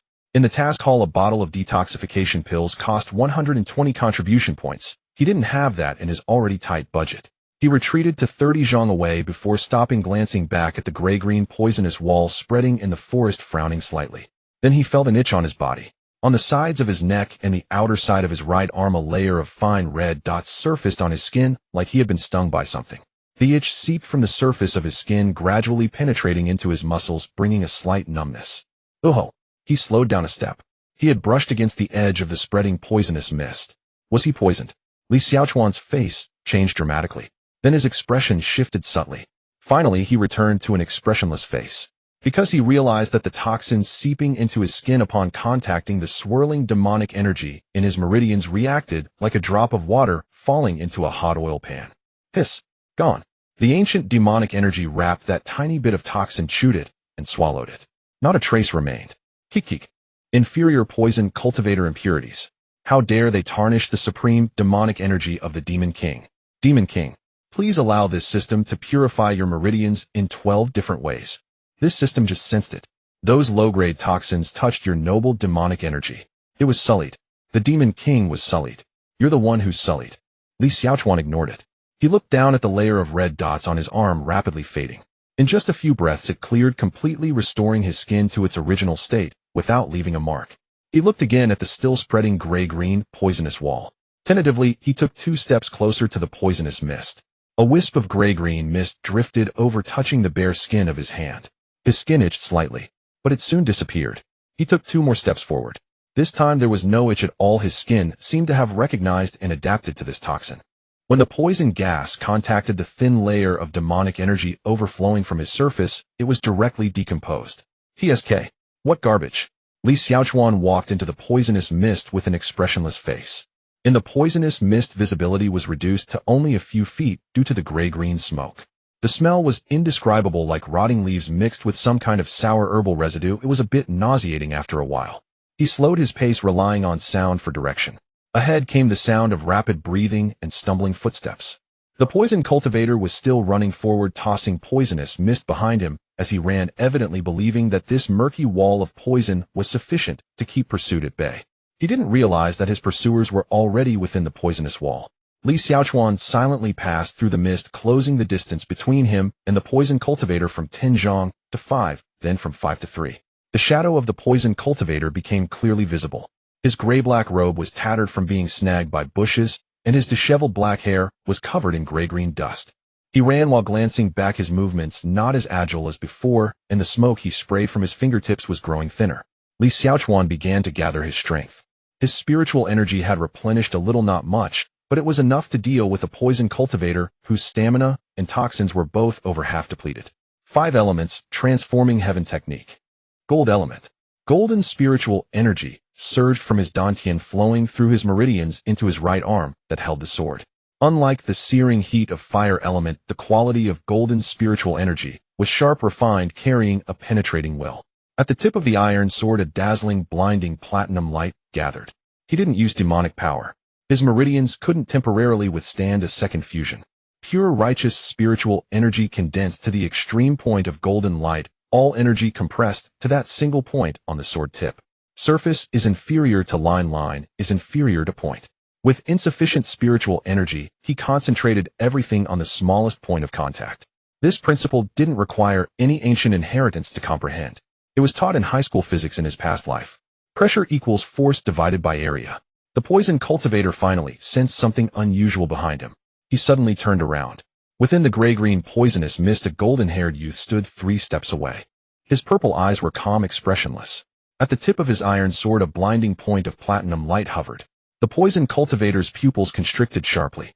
He instinctively raised both hands, the remaining gray-green smoke between his fingers desperately spraying outward, forming a murky poisonous shield in front of him. Li Xiaochuan struck with his sword. A thrust.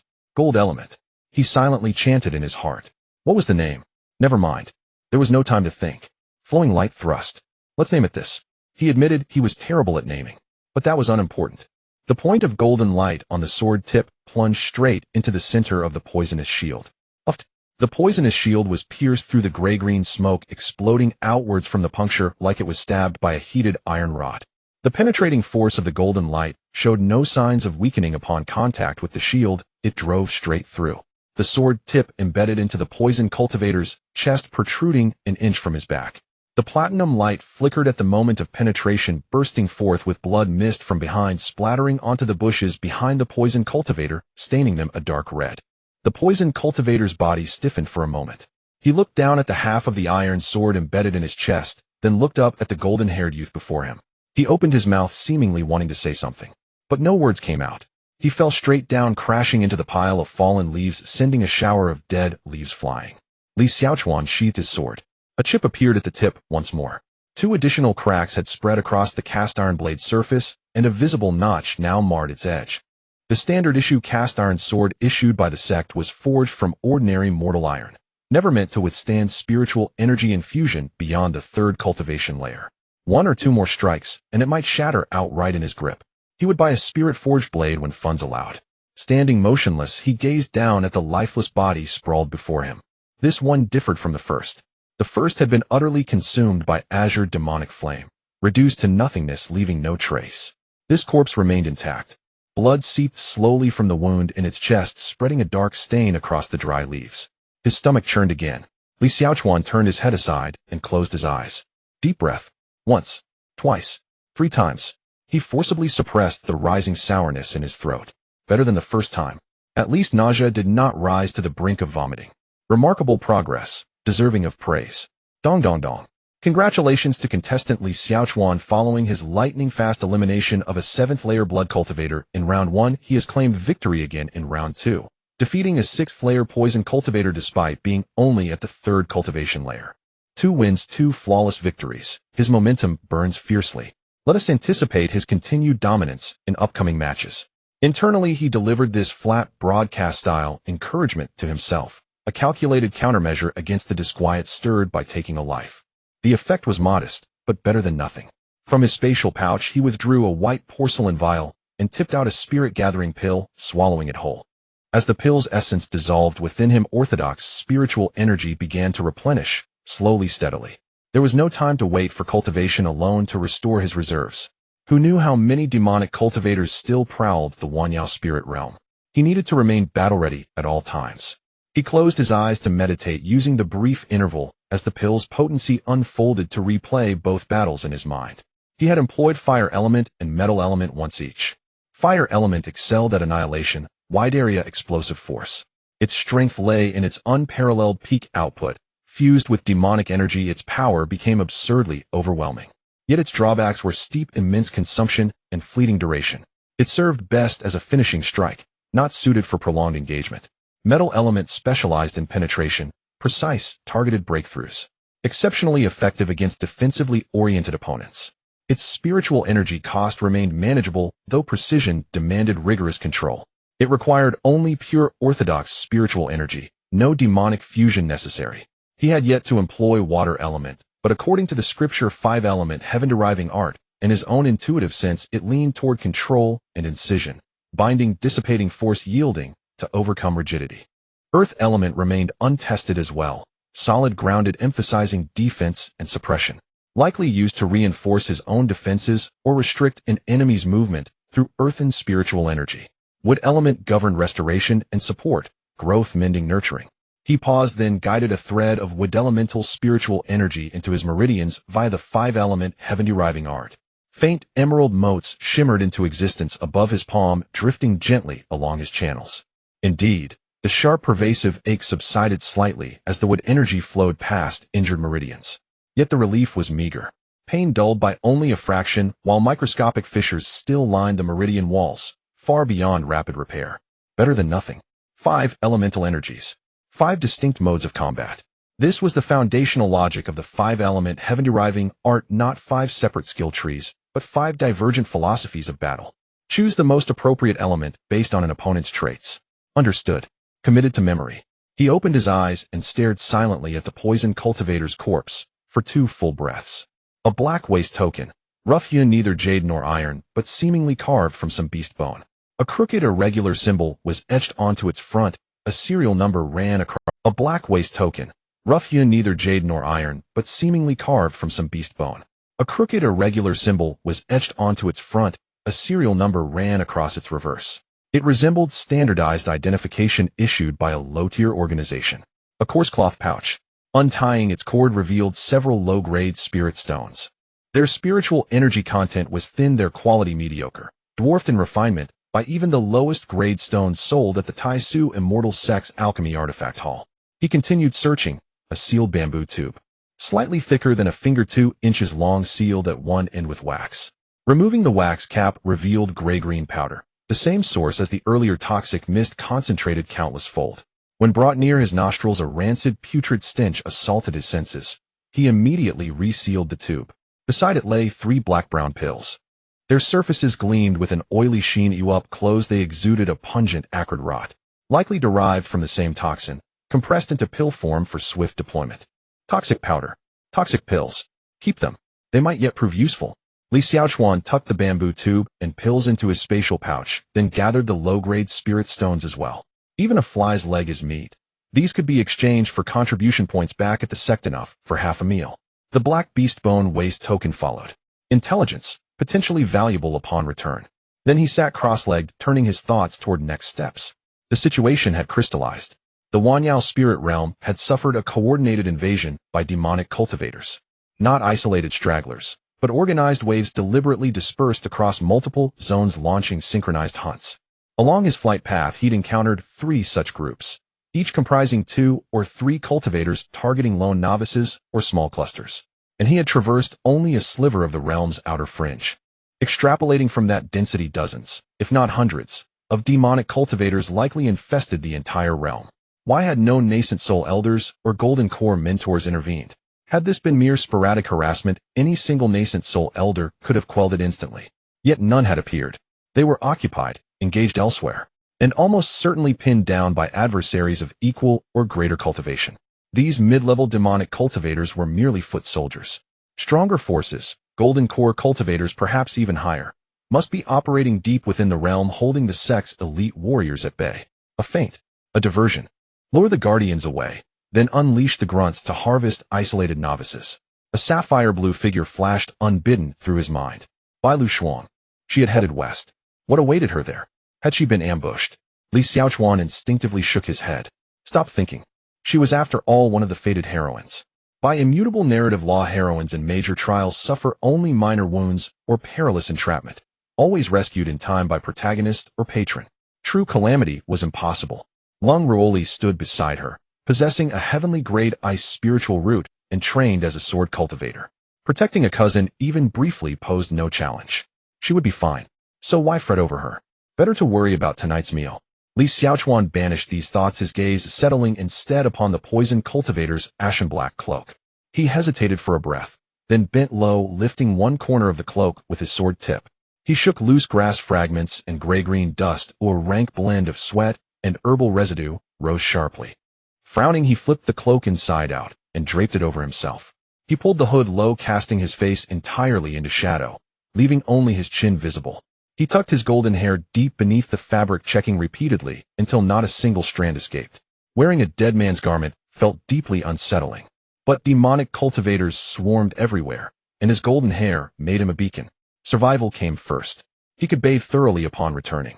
Facing the corpse, he pressed his palms together and bowed once. Respect belonged to the departed. Even if this man had deserved death, and even if Li Xiaochuan himself had delivered it, such courtesy was non-negotiable. As for burial, no need. Let spirit beasts feast.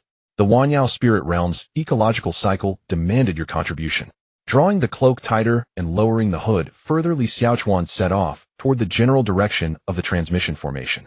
He activated the Yin Yuan Ni Shi Shu, conceal origin and suppress breath art, to its utmost, suppressing his cultivation aura to near imperceptibility, blending seamlessly into the ambient chaotic spiritual energy. To any distant observer, he appeared simply as another cloaked figure moving swiftly through the woods, indistinguishable from the demonic cultivators themselves. He avoided open terrain. Skirting dense forest edges, he used towering trunks and thick underbrush as natural cover, treading lightly, muffling his breath, vanishing into silence.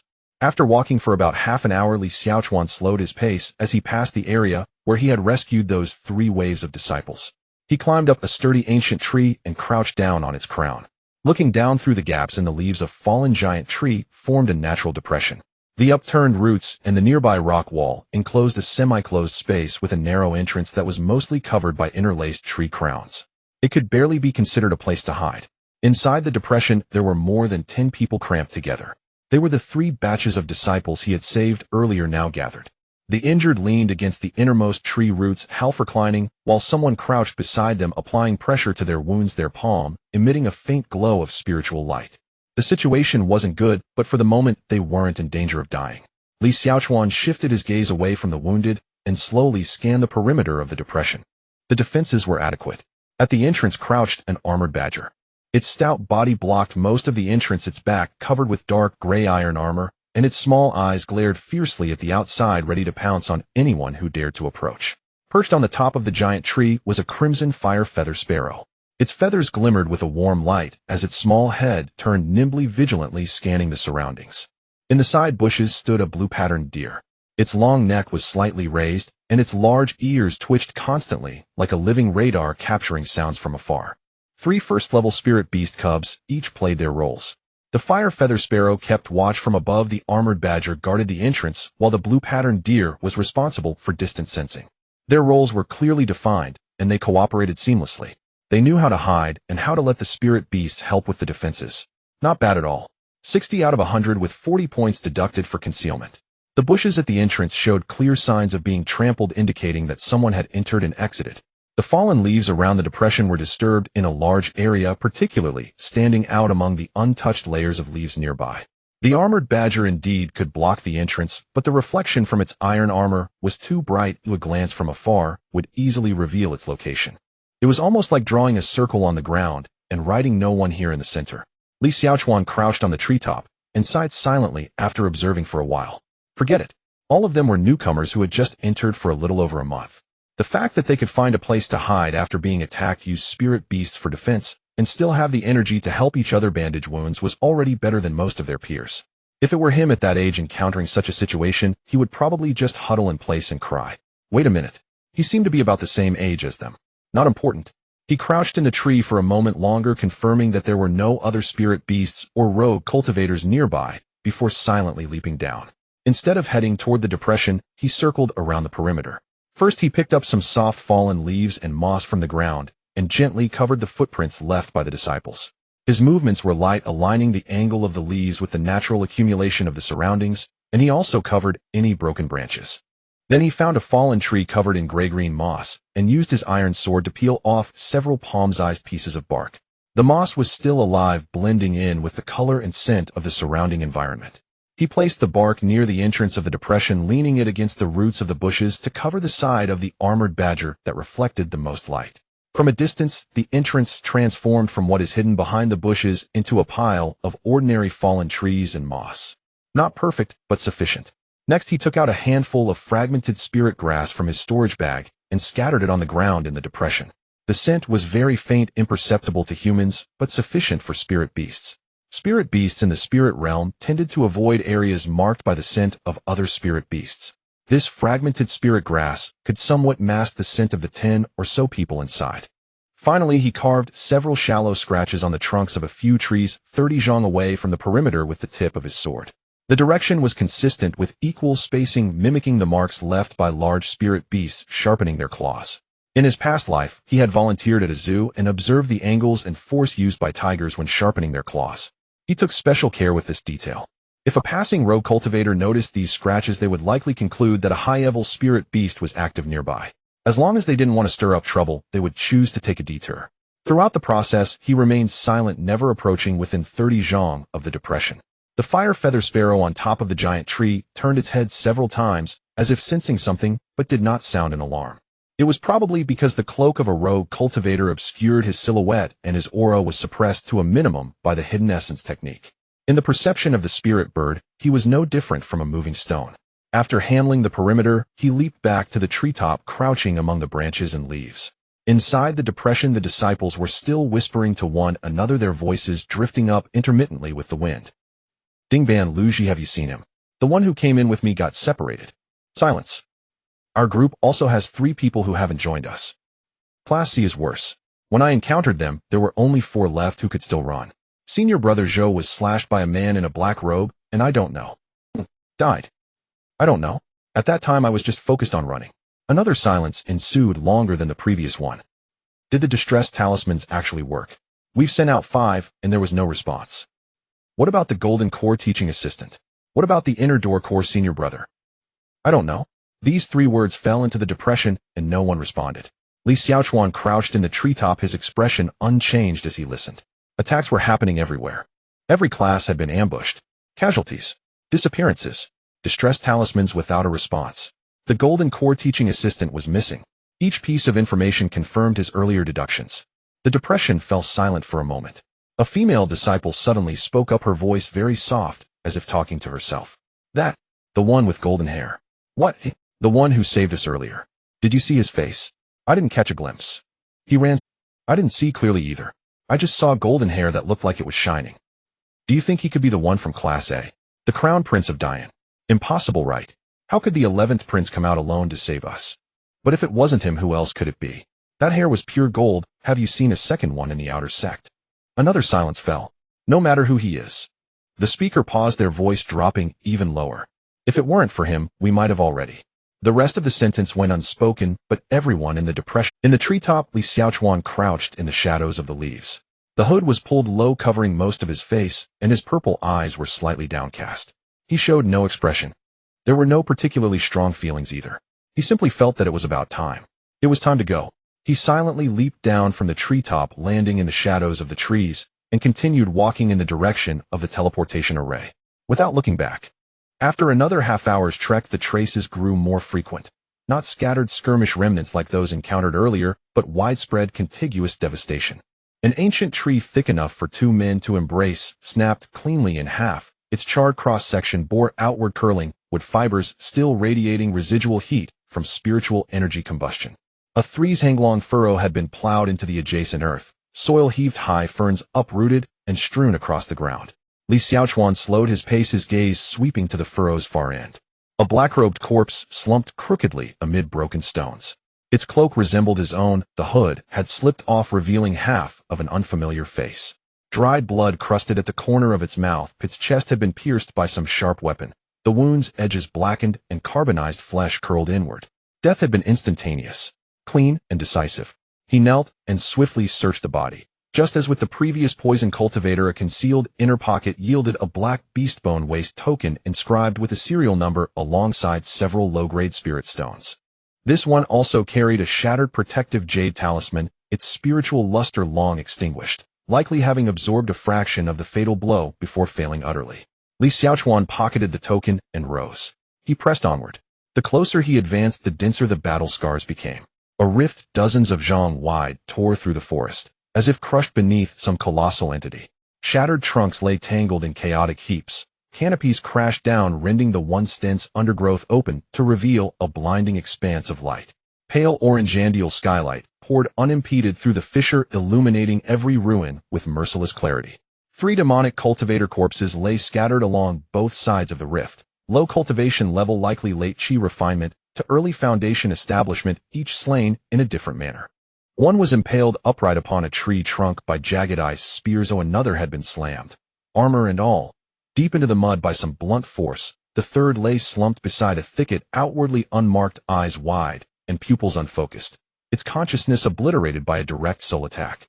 Further ahead, the carcass of a spirit beast blocked the path, an iron-backed spider, nearly the size of a calf, its 8 segmented limbs broken in 3 places, abdomen split open by a deep gash, oozing viscous dark green ichor that reeked acridly.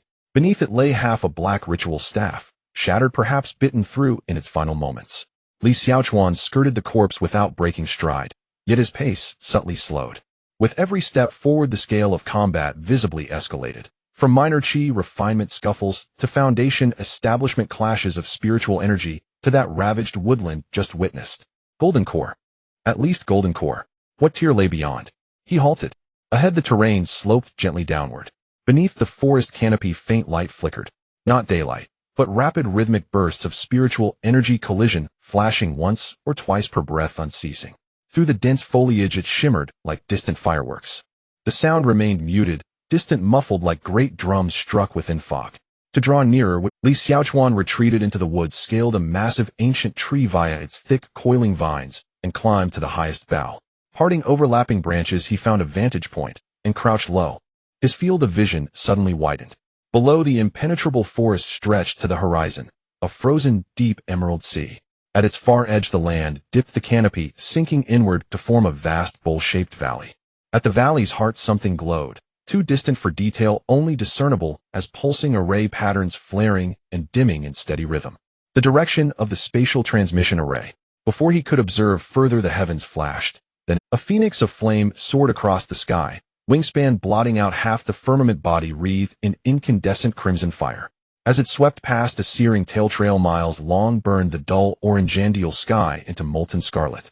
Instantly, a colossal shadow beast erupted from the opposite horizon. Shrouded in roiling black mist, its form indistinct save for twin vertical pupils blazing crimson. It met the phoenix, heat, black and red collided midair, detonating a radiant shockwave that rippled outward in concentric rings. And these were not the only combatants. Higher still, a thunderbird wreathed in violet lightning flickered within churning storm clouds, each wing beat unleashing cascading arcs of lightning that illuminated vast swaths of sky. Opposite it hung a colossal skull specter suspended midair, its eye sockets burning with eerie green ghost fire jaws agape, as they spewed waves of devouring darkness that swallowed all ambient light. The fire phoenix, the thunderbird, the shadow beast, the skull specter, and beyond them, more indistinct silhouettes interweaving across the celestial depths. Each collision sent violent tremors shuddering through the heavens, churning the orangeandial sky into a boiling cauldron of color. Boom! A pressure wave descended from the sky, not mere sound, but palpable force. The treetops below bucked violently, stout branches groaned, and cracked, leaves and debris rained down in torrents. Li Xiaochuan instinctively clutched the trunk, lowering his center of gravity. His cloak flapped wildly in the gale, the hood nearly torn free. He pressed it firmly back into place, tucking golden hair beneath its rim. From deep within the distant forest, flocks of spirit birds erupted in panicked shrieks, scattering in all directions. their wings beating in frantic unified thunder. Nascent soul. This was a nascent soul-level confrontation. The combatants were undoubtedly sect elders, or their equals, clashing heated with peerless ferocity. He dared not stare longer. Even the peripheral surges unsettled his meridians, making his chest tighten and his breath catch. He glanced upward only briefly before averting his gaze. His eyes stung faintly at the edges. Humph. Just light pollution. The heavens offered no safe view. He redirected his attention downward, to the valley below, where faint spiritual luminescence pulsed beneath the forest canopy. Smaller in scale than the celestial battle, yet dense, sustained, and ceaselessly alternating. Golden core-level combat. Too distant to see individuals, only flashes of light. Crimson fire roiled beneath the canopy, staining entire treetops blood-red. Occasionally a flash of silver-white, sword chi sliced through the foliage. Brilliant, fleeting, gone in an instant. Now and then a column of ochre light erupted from the earth, tilting nearby treetops askew. A serpentine trail of azure spiritual energy coiled low overhead, luminous, sinuous, alive. Fierce. Yet he could do nothing. Li Xiaochuan remained motionless atop the canopy, drawing his cloak tighter around him. At the valley's rim, the stone platform of the transmission array, Lu Changfeng deflected his 14th black-edged slash of spiritual light, then countered with a swift thrust that forced the demonic cultivator backward. His sword chi cut with surgical precision, striking the weakest point in the opponent's defensive aura, sending him stumbling back 3 steps. Yet Lu Changfeng did not pursue. 2 more shadowy figures lunged at him from the left. Half an hour earlier, a hidden projectile had gashed his left arm, blood dried black along his sleeve. His strikes grew narrower in range, yet each retained flawless accuracy. To the platform's right, the Fire Affinity Assistant Instructor thrust both palms forward. Waves of crimson flame surged along the ground, driving back several demonic cultivators attempting flanking maneuvers. Ferns and shrubs dissolved into ash beneath the inferno. The air itself shimmered and warped. Behind the platform, the Earth Affinity Assistant knelt on one knee, hands pressed to the earth. Stone walls half a person's height rose steadily from the soil, sealing off rear approaches. That wall eroded inch by inch under opposing force, yet fresh strata continually surged upward from its base. To the left, a water dragon coiled in midair, pinning 2 demonic cultivators in place. Its controller's face paled, yet his hand seals never faltered. 7 or 8 golden core assistants stood guard over a disabled transmission array. Their adversaries outnumbered them by more than 2 to 1. Cultivation levels varied from foundation establishment to golden core, but sheer numbers allowed constant reinforcement pouring endlessly from the valley's flanking forests. The array is sealed. A voice broke through the chaos, strained with urgency. The transmission formation has been tampered with. Activation is impossible. Hold the line. Lu Changfeng parried another strike, voice low and unyielding. The elders are engaging the enemy's main force above. We must endure until they break free. Guard the array gate. No enemy shall advance 1 step closer. Even as he spoke, another celestial detonation erupted, the Fire Phoenix's incandescent wings colliding with the Skull Spectre's ghostly green flames, sending a fresh shockwave crashing downward. Trees throughout the valley bowed en masse, leaves shattered and scattered like rain. Lu Changfeng glanced skyward, then lowered his gaze. His grip on the sword did not loosen. Atop the canopy, Li Xiaochuan crouched motionless, replaying every detail he had observed in his mind. The teleportation formation had been sabotaged in advance, rendered inoperable. Nascent soul cultivators clashed fiercely in the sky, locked in combat, with no prospect of disengaging anytime soon. Golden core mentors held their ground on the stone platform below, vastly outnumbered, yet barely holding the line. Meanwhile, the newly initiated disciples, mere chi refinement cultivators barely a month into their cultivation journey, still unmastered in bonding with spirit beasts, were scattered across the 10,000 demon spirit realm, hunted down one by roving squads of demonic cultivators. The demonic cultivators' true objective had never been the elders or mentors. It was them, this cohort of novices. A hunt. A meticulously orchestrated, premeditated purge targeting the nascent strength of the Tai Su immortal sect. Wind swept in from the valley, carrying the acrid scent of scorched earth and residual spiritual energy from clashing forces, whipping his cloak into violent flaps. He sighed. Damn it. He shouldn't have come at all. Just to contract a rabbit. Was that too much to ask? That massive blackhound he'd ridden for a month hadn't been so bad either. Wouldn't delivering messages within the outer sect have sufficed? Why insist on entering the 10,000 demon spirit realm? Yet if he alone abstained, he'd stand out conspicuously. All new outer sect disciples had entered. His absence would appear anomalous, perhaps drawing even more attention. Oh, another sigh escaped him. Then he cut it short immediately. No, no sighing. His mother had warned him long ago constant sighing drives away good fortune. He'd already endured enough misfortune lately. He couldn't afford to squander what little luck remained. The most pressing question now was what to do next. He believed without doubt that the Tai Su immortal sect would ultimately prevail. After all, this was merely a transitional event within the narrative, a plot interlude. Lin Fan, the fated protagonist, remained alive. The destined heroines survived as well. The protagonist's celestial aura would not permit a wholesale annihilation here. But how long would it take? Half a day? A full day?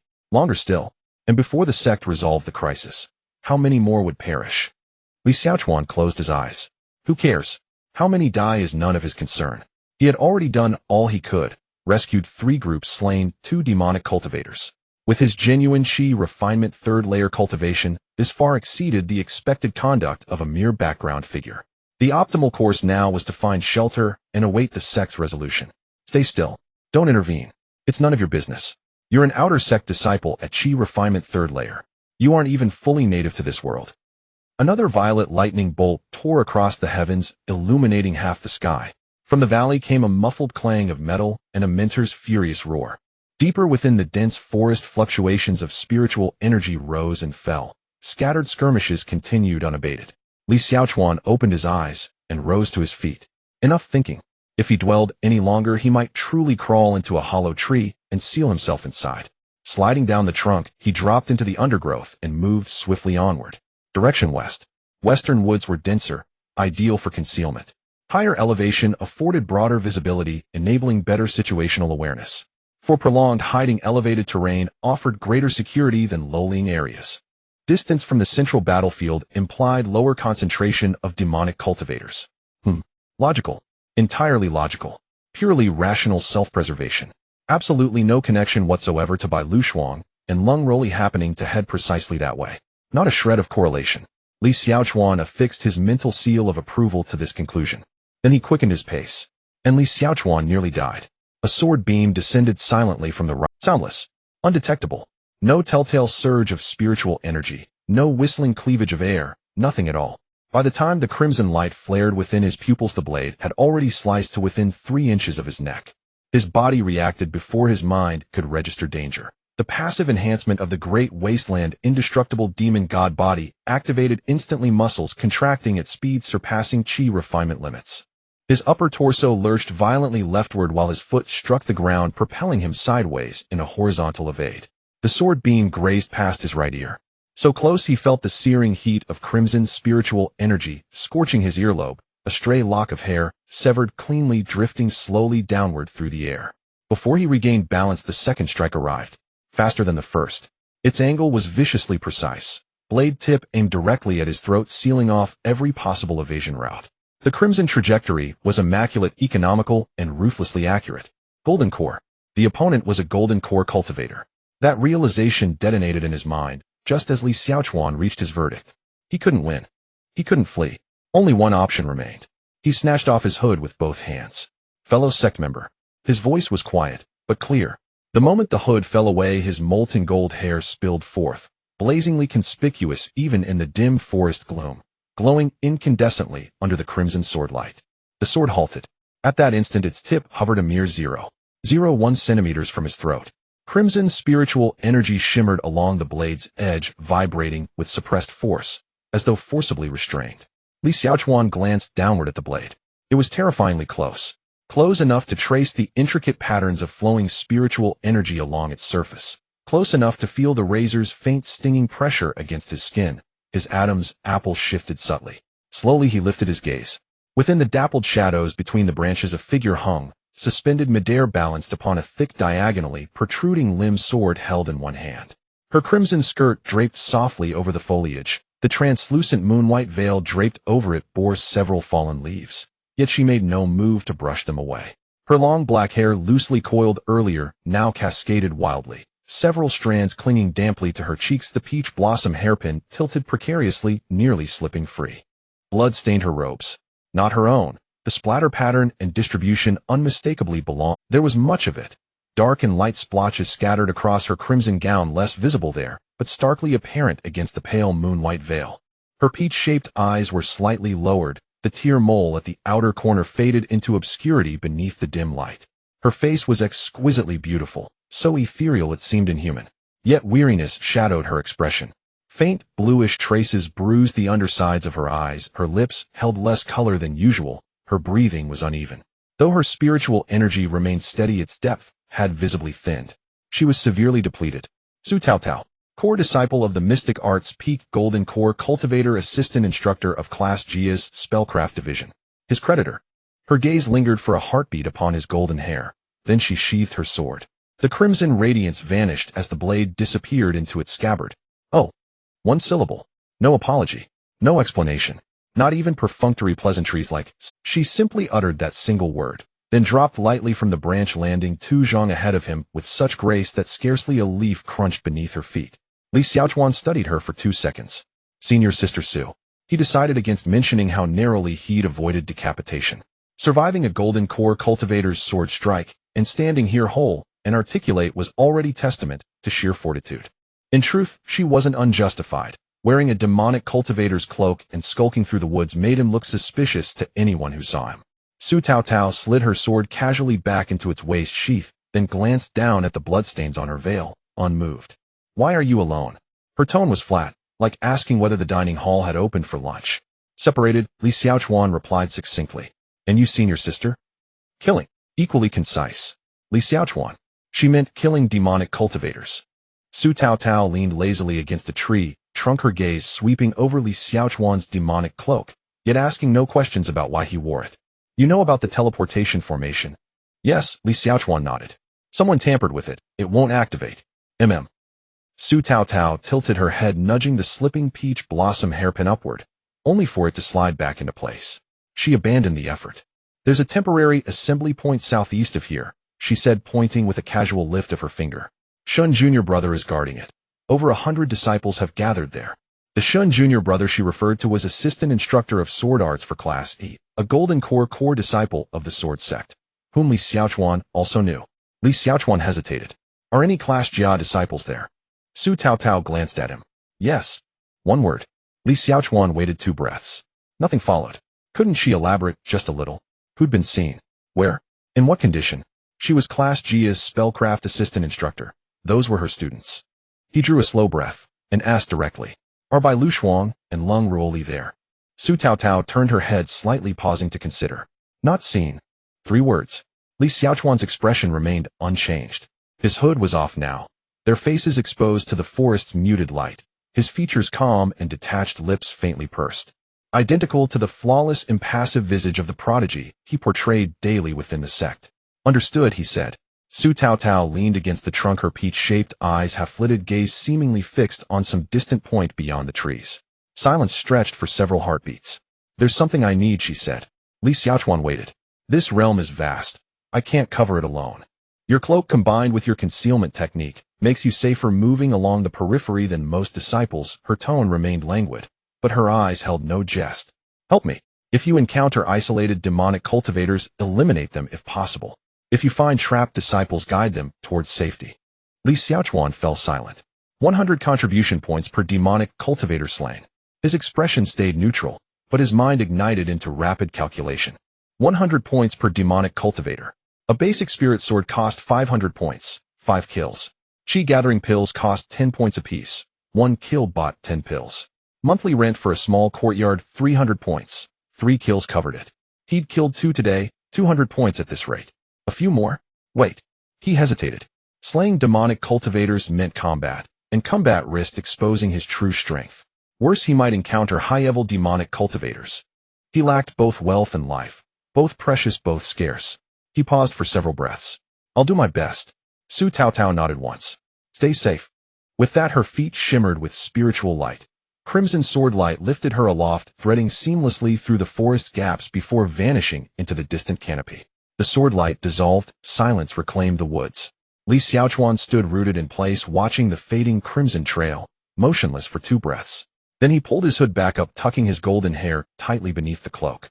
His concealed spirit hide chi art surged to its utmost limit. Turning, he stepped forward and murmured under his breath. Off to earn contribution points. Direction. The sound of flowing water came from ahead. Li Xiaochuan slowed his pace and approached the sound. The stream was not wide, about 2 or 3 zhang, with the orange-blue sky reflected on its surface. By the stream was a flat pebble beach with 2 ancient trees extending their canopies from either side, forming a natural shelter above. Under the shelter sat 2 individuals. A figure in a black robe with a hood, a demonic cultivator. The stocky one leaned against a tree root, arms crossed, eyes closed in meditation. The tall, thin one squatted by the stream, splashing water on his face to wash away the blood, his movements somewhat restless. The fluctuations of spiritual energy from both individuals were not strong, but much denser than those in the early stage of qi refinement. Both were at the 6th level of qi refinement. Li Xiaochuan crouched behind a fallen tree, observing through the gaps in the ferns for about 20 breaths. Their fatigue was evident. The one leaning against the tree had an untreated wound on his left shoulder, his robe soaked with blood. The one washing his face was in better shape, but his breathing was uneven, indicating significant energy expenditure. They were likely recuperating after a skirmish with a disciple of Tai Su. The distance was about 15 zhang. With the wind at his back, the other party had not set up any alerts or perception formations. The conditions were favorable. If he could ambush and take one down first, he was confident he could handle one in a direct confrontation. His hand slowly gripped the hilt of his sword. Ding! A perfect ambush opportunity detected. Not the right time. Recommended tactic: shout from behind, fellow Taoist, please hold on, and take the chance to decapitate when the opponent turns around. A classic demonic social etiquette with a high success rate. Shut your mouth. Rule number 1 of the Demon King: a straightforward duel is the act of a brute. A true king only fights battles he can win. The host's current actions highly conform to the principles of a Demon King. The system expresses great satisfaction. Li Xiaochuan muted the system's voice. He lowered his body, moving silently along the edge of the bushes, circling to the side and rear of the 2 individuals. The wind blew from the valley, perfectly masking his footsteps. The stocky one still had his eyes closed. The tall, thin one continued washing his face, the splashing water masking any subtle sounds. Closer. 20 steps. 15 steps. 10 steps. Li Xiaochuan's fingers tightened around the sword hilt, his thumb pressing against the guard, his palm firmly against it. He slowed his breathing to the utmost. 7 steps. 5 steps. 3 steps. The tall, thin demonic cultivator seemed to sense something, his actions pausing momentarily as he tilted his head slightly. There was no time to wait. He drew his sword. The motion was extremely swift, so fast that he himself barely reacted. His body, driven by instinct, completed all the steps automatically. Draw, step, twist, swing. All in one motion. The sword flashed. The head of the tall, thin demonic cultivator flew off. Blood gushed forth, splattering the stream with crimson. The headless body swayed a couple of times on the rocks before collapsing into the pool, splashing a large spray of water. A single strike ended it. From drawing the sword to sheathing it, not even a breath's time. The stout demonic cultivator's reaction was quicker than expected. The stream had not yet turned red with blood when he erupted. In his hand was not a knife, but a short axe. The axe head was broad, larger than a palm, with a dark purple glow of spiritual energy shimmering along its edge. It was not a cutting weapon, but a smashing one. The short axe swung horizontally, carrying a heavy pressure. It was not aimed at vital points, but rather for a wide sweep. This person's fighting style was one word: smash. Li Xiaochuan sidestepped. The short axe swept past his chest, the pressure from the spiritual energy hitting his face, causing pain. Level 6 was indeed level 6. Unlike the previous weak poison cultivator, he raised his iron sword to block, attempting to deflect the blow. Clang! His entire right arm went numb from the palm to the shoulder. The iron sword was knocked back half an inch, nearly tearing the skin at the base of his thumb. The dark purple spiritual energy from the short axe transmitted along the sword, heavy and dense, like a giant rock pressing down. Even relying solely on his demonic body, he found it somewhat hard to withstand. He couldn't take it anymore. Li Xiaochuan stepped back 2 paces to create distance. The demonic cultivator did not give him a chance to breathe. The short axe flipped over the second strike, following closely behind. This blow was heavier than the last, the dark purple spiritual energy surging on the axe head. Even the air was compressed with a dull sound. Li Xiaochuan crouched low, darting beneath the axe's edge. The short axe struck the exact spot where he had been standing, creating a pit in the pebble beach, stones flying high. This person's fighting style relied purely on strength. Each strike utilized all his weight and spiritual energy, leaving no room for retreat. A hit would incapacitate. However, the drawbacks were evident. Wide swings, slow to recover, and clumsy in direction. Then I won't give you the chance to hit. Li Xiaochuan began to circle around. It was not aimless running, but weaving back and forth along the narrow space between the pebble beach and the roots of the ancient trees. The pebble ground was soft and uneven, not conducive to powerful chopping strikes. The ancient tree roots and low rocks limited the short axe's swinging space. He was leading the opponent into the most unfavorable terrain. The demonic cultivator chased for a few steps, striking the axe against the ancient tree roots, the short axe getting stuck momentarily. In that instant, Li Xiaochuan seized the opportunity, swinging his sword backhandedly, the blade slicing a shallow cut on the outer side of the demonic cultivator's right arm. Not deep, just broke the skin, but it hurt enough. The demonic cultivator let out a furious roar, channeling the dark purple spiritual energy to its limit, the short axe striking down 3 consecutive blows, each faster and heavier than the last. The pebble beach was battered into pits, stone chips, and dirt flying everywhere. Li Xiaochuan did not engage, did not block, focusing on positioning. When the opponent swung an axe, he took half a step back, waiting for the axe's momentum to fade before darting in to stab. As the opponent fell back, he again created distance. Each sword strike aimed only to graze, each step aimed only to avoid being touched. We're down. One sword after another. After several exchanges, the demonic cultivator had 4 shallow cuts on his arm and side. None were deep, but each was bleeding, draining his spiritual energy and stamina. The demonic cultivator was not foolish. He realized he was being dragged. He slammed the short axe into the ground, not to attack, but to create a shockwave.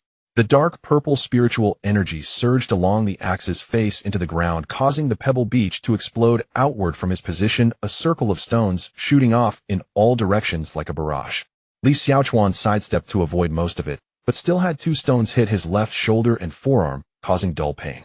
The demonic cultivator used the opportunity to create distance, the short axe horizontally in front of him as he gasped for breath.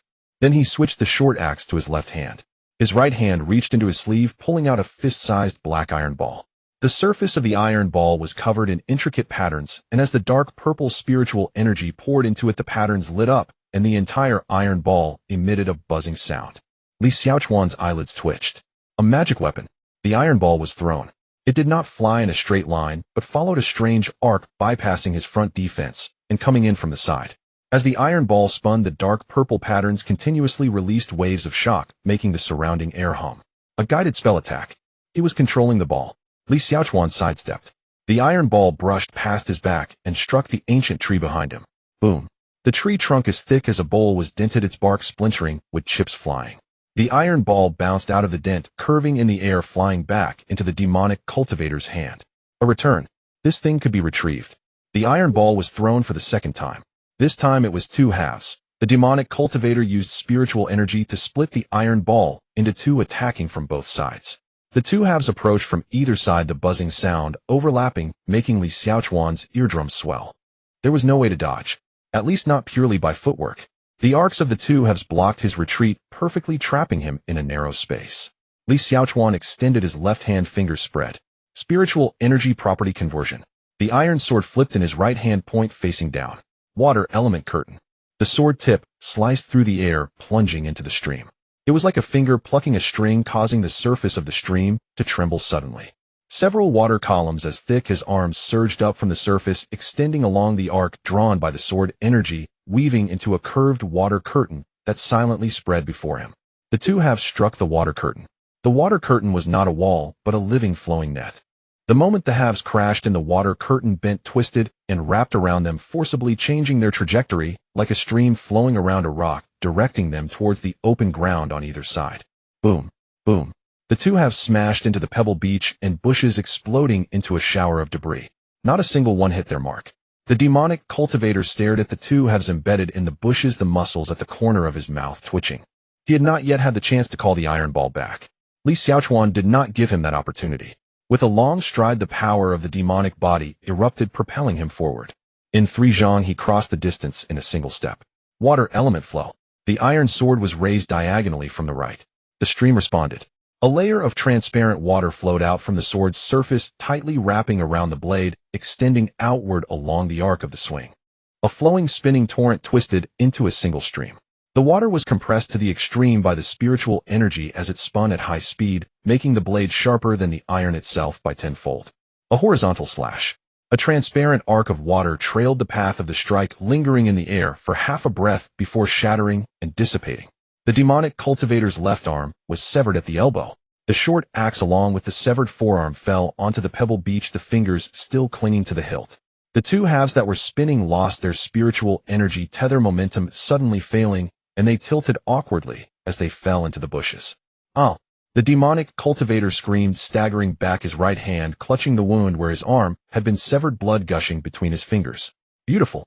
The system's voice exploded in his mind, excited to the point of distortion. Congratulations, host, for successfully comprehending the advanced skill human dissection technique. The Demon King Academy's administrative office expressed high recognition for this and has recorded credits for the host. It is recommended to continue striving and challenge the achievement of complete dissection. Shut up. The demon cultivator had already lost most of his combat power, but he was not dead yet. His right hand frantically poured dark purple spiritual energy into the wound of his severed arm, attempting to seal the blood vessels. He hunched his body and desperately retreated, letting out a vague hoarse roar. Li Shaochuan pointed the tip of his sword downwards, lightly tapping the ground. Spiritual energy flowed into the earth, transforming its properties. Earth-style meteorite. The iron sword sank 3 inches into the soil. The yellowish spiritual energy spread from the sword body, seeping into the ground downward deeper. The gravel beneath his feet began to tremble. Li Shaochuan bent over, gripping the sword hilt tightly, and suddenly pulled up. The sword came out, bringing not just soil with it. A rock half a person's height was condensed from the yellowish spiritual energy from the ground, mud and gravel falling away from the rock surface. The rock hovered in front of the sword tip, wrapped in a heavy layer of yellow light, vibrating with a low hum.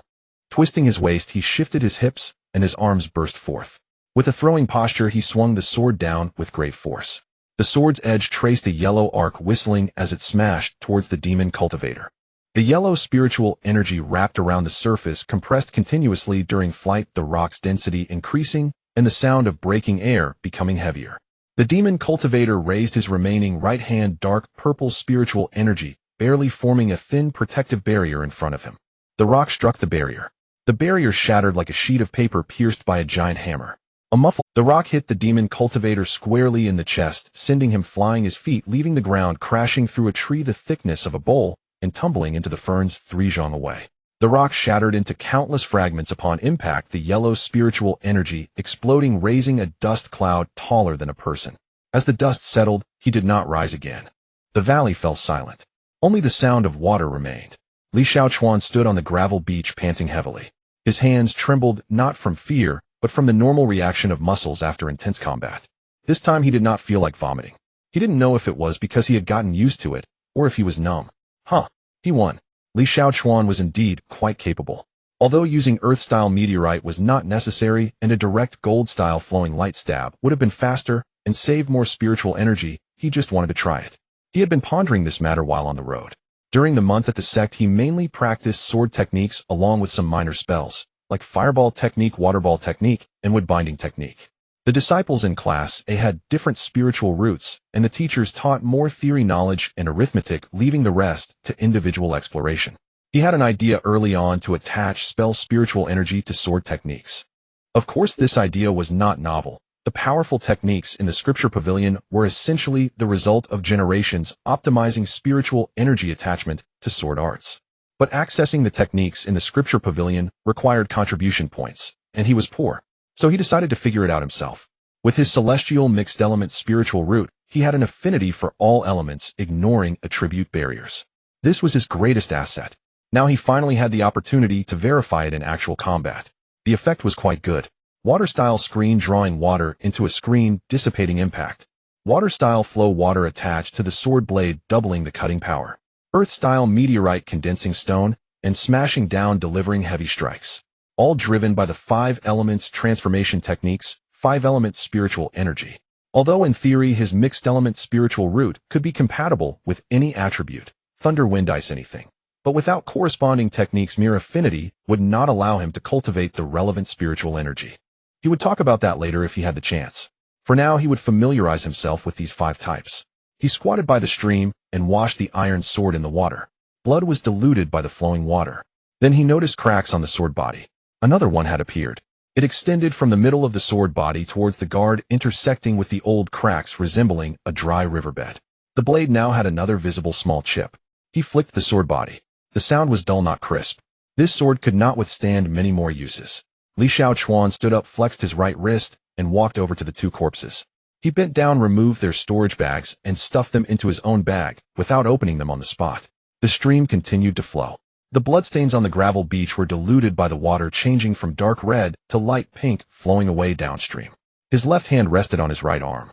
With style, a layer of light green spiritual energy seeped from his palm, slowly spreading along the skin of his right arm. It pressed against the strained muscle fibers, suppressing swelling and alleviating pain. The effect was limited. Spiritual energy bandage. But it was sufficient. At least his right hand could still hold the sword. Today's earnings, 400 contribution points. He was still 100 points away from the lowest grade spiritual sword. Li Xiaochuan pulled up his hood again, wrapping his cloak tightly. He climbed over the low hill beside the stream and continued walking west. Then he stopped.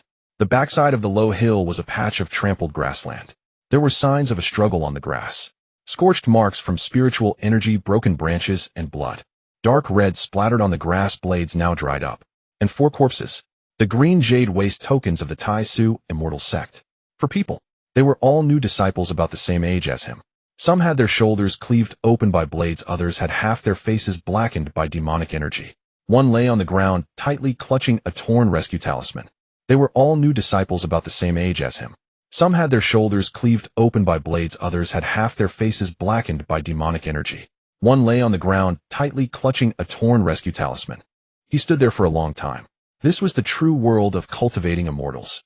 In the month outside the Tai Su immortal sect, he attended classes, delivered messages, nibbled on steamed buns, paid rent, earned contribution points, was woken by the noise of snail shells, and drenched by the water balls of Bai Lu Xuan. Life was trivial, yet stable enough that he almost forgot the underlying nature of this world. The weak prey on the strong. Life and death are uncertain. The life outside the sect was merely the flowering period of a plant in a greenhouse. Stepping out of the greenhouse, this was the reality. Li Xiaochuan squatted down. Earth-style spiritual energy seeped into the ground, loosening the soil and causing it to churn. He did not have a shovel, so he used spiritual energy to gradually dig 4 shallow pits in the grass. Not deep, but enough. He moved the 4 bodies one by one into the pits. He adjusted their collars and cuffs, straightened their tilted faces, and closed their unclosing eyes. He covered them with soil. His hands pressed together. "I'm sorry. There's no time to give you better than this." He stood up, looking down at the fresh soil on the 4 mounds. The soil was damp, mixed with fragments of grass blades scattering with the wind. "We are fellow disciples. I have avenged part of your grievances. May you rest in peace." He turned and left, his steps quicker than before. The moment Lin Fan crossed the grand formation, he drew a deep breath. The air tasted sweet, not the cloying sweetness of Bai Weitang's spirit-infused delicacies, but the raw, verdant fragrance of grass and earth pulsing with untamed, vigorous life. He had grown up in the western demon wastelands, a land where such scent did not exist. There the air hung perpetually dry and ashen thick with the lingering stench of decay and blood. Each inhalation seemed to whisper, "This place welcomes no living thing." But the myriad Yao spirit realm was different. The sky was not blue. It shimmered with an uncanny hue between antique bronze and twilight tangerine, its vast domes softly aglow. Trees soared so high they blotted out the sun, trunks so massive that a dozen men could scarcely encircle them. Vines and moss clung to their bark, radiating a faint, eerie emerald luminescence. Ferns carpeted the forest floor, rising past the knees, their broad, fleshy leaves glistening with dewdrops that rolled lazily across their surfaces. Everything breathed, alive. A spirit deer lowered its head to drink from a clear stream, golden filaments of spiritual energy coiled delicately around its antlers.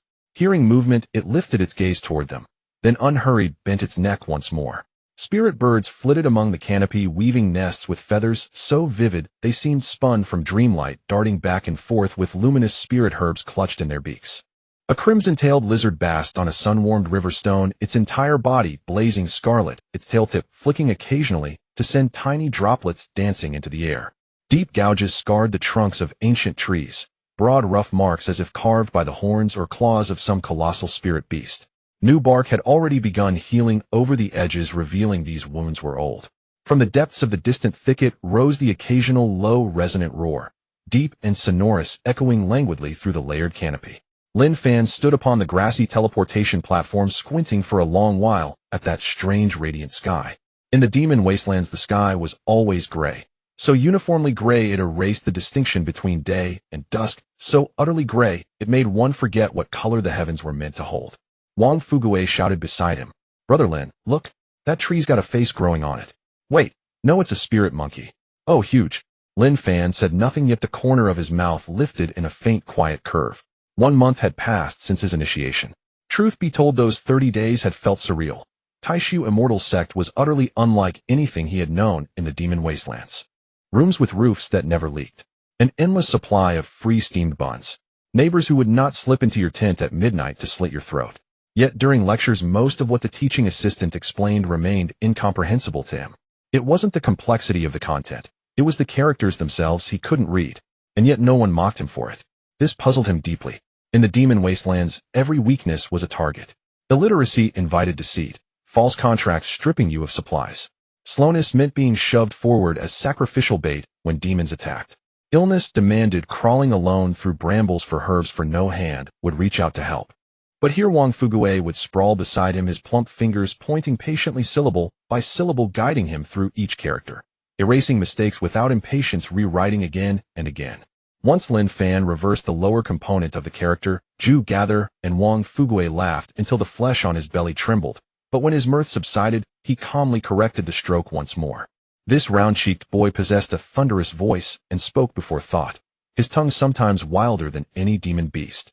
Yet his kindness toward Lin Fan was genuine, unconditional. In the Demon Wasteland, such a person would not survive 3 days. Fortunately, he was no longer there. By months in, Lin Fan had mastered every character.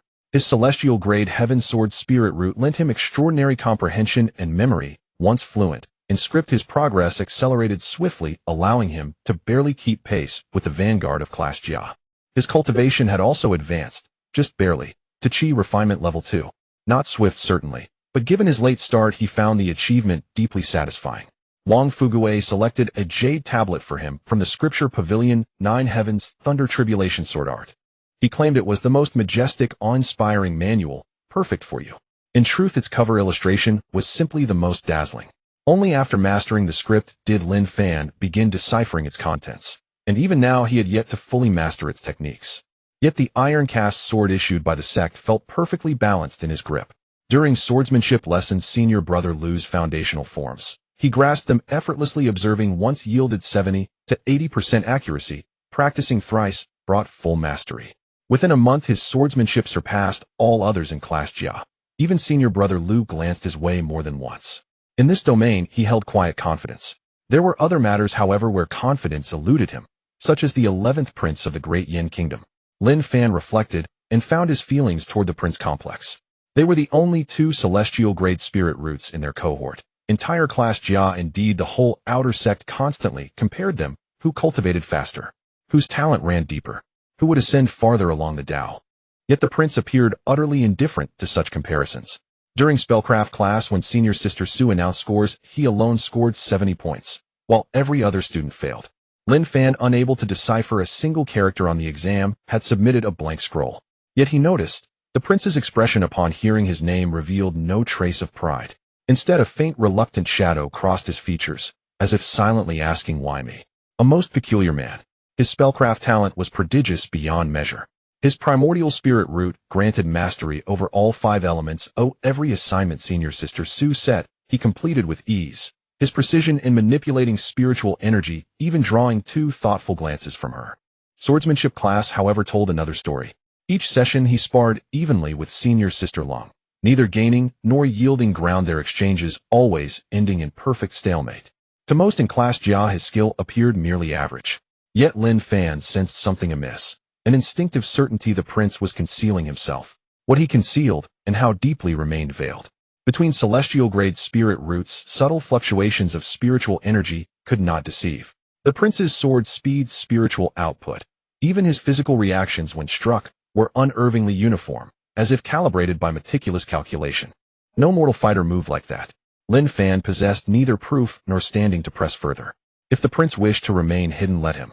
What unsettled him was something else. Senior Sister Long. After each sparring session, she offered the Prince a slight formal nod, a gesture of acknowledgement. He returned it, expressionless, detached, then turned away. It was cool, distant, and precisely that cool detachment unsettled Lin Fan, for she bestowed not even a nod upon anyone else. Lin Fan lacked the vocabulary to describe beauty. Children raised in the Demon Wastelands were never taught such things. He only knew that upon first seeing that moon-white figure dance with sword in hand at the welcoming banquet, his thoughts froze entirely. His wine cup forgotten midair, wine spilling down his trousers. Wang Fugui laughed about it half the night. Later Lin Fan learned her name Lung Ruoli, Heaven-grade Ice Spirit Root, eldest daughter of the prestigious Lung clan of cultivators, and also a member of Class Jia. That night learning this, he lay awake, turning restlessly in bed, a strange, unnameable warmth swelling within his chest. Not anxiety, not fear, a sensation wholly new in his 16 years. Light tinder like running all night across snowfields in the demon wastelands, then suddenly pushing open a door to find fire within. He did not know its name, but he knew he must grow stronger, far stronger than he was now, strong enough to stand beside her. Thus in the myriad Yao spirit realm, he would forge a pact with a truly formidable spirit beast, not for rivalry, not for rank, but to earn the right to that indescribable nameless feeling. The teleportation platform grew steadily more crowded. Disciples from various classes arrived in clusters, dispersing in twos and threes toward the heart of the dense forest. Brother Lin, where shall we go? Wang Fugui clutched his spirit beast, orb his round face alight with excitement and nervous anticipation. I heard the east holds abundant spirit beasts. Shall we head east? That way. Lin Fan raised a hand pointing. Not eastward. Wang Fugui followed, his finger blinked that in that direction a figure clad in plain white and another in soft azure walked side by side into the forest's embrace. The one with ink-black hair flowed like a waterfall, led the way, steps steady, a sword resting at her waist. The smaller skipping figure trailed beside her, occasionally tilting her head upward to speak, her twin buns bobbing gently with each step. Wang Fugui glanced from Lin Fan to that distant pair, then broke into a knowing, mischievous grin. Oh, he drawled, elongating the syllable. Let's go then. Lin Fan strode forward, face impassive, though the tips of his ears flushed faintly red. Two youths, one behind the other, followed those two silhouettes deep into the heart of the myriad Yao spirit realm. Li Xiaochuan almost stabbed Lin Fan. To be precise, the two nearly stabbed each other. The light in the dense forest was dim, the orange-blue sky filtered through the overlapping tree canopies, leaving only a few rays of fragmented light casting dappled shadows on the ground. The two figures in black cloaks almost simultaneously noticed each other. There was no testing, no calling out. Their first reaction was to draw their swords. Li Xiaochuan thrust his sword towards the opponent's throat. The opponent sidestepped, moving with incredible speed, faster than he had anticipated. With a reverse slash, he struck at Li Xiaochuan's side, the sword's edge devoid of spiritual energy, yet the angle was exceptionally tricky, perfectly timed to catch him off guard as he retracted his sword. Instinct. This wasn't a trained response, it was instinct. Li Xiaochuan blocked with his sword, the sound of a dull thud ringing out, his palms vibrating with numbness. The force from the opponent was greater than he had expected, sending a tingling sensation throughout his arm. The two withdrew a distance, each on guard. A moment passed, then they charged at each other again. This time the opponent changed tactics. The initial strike was a basic downward chop, but the angle of the descending sword was exceedingly crafty, imbued with an innate sharpness. It wasn't a sharpness born of spiritual energy, it was the path the sword was meant to take. Li Xiaochuan furrowed his brow. He recognized this sword technique. It was taught by Lu Chongfeng, the first set of sword techniques from the Outer Sect's basic swordsmanship class. Only 2 people in Class A could execute the basic sword techniques to this level. Lung Ruoli and Lin Fan. He sidestepped the downward chop, stepping back with his sword held horizontally in front of him. Wait.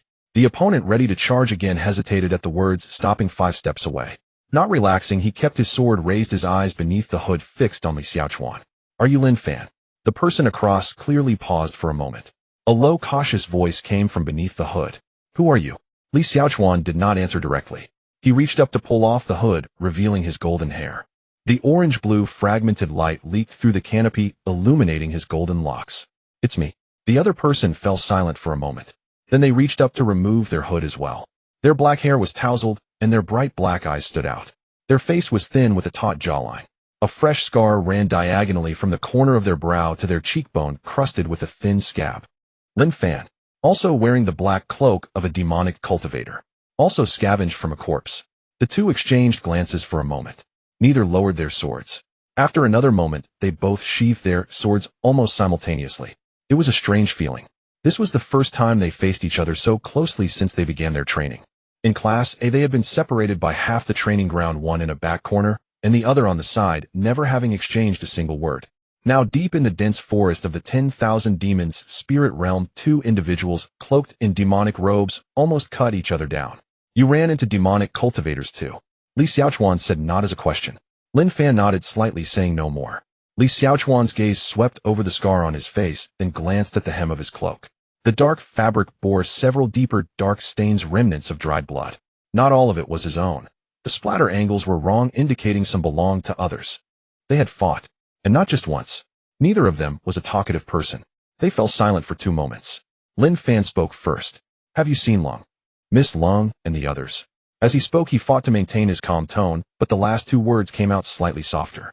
Li Xiaochuan had wanted to ask the same question earlier. The whereabouts of Bai Luxiang and Lung Ruoli had been hanging over his heart since he encountered Su Taotao. Yet he had held back from asking. Now Lin Fan had brought it up first. He could honestly shake his head now. No. Lin Fan's eyes dimmed for a moment. He quickly suppressed it. Li Xiaochuan sighed inwardly.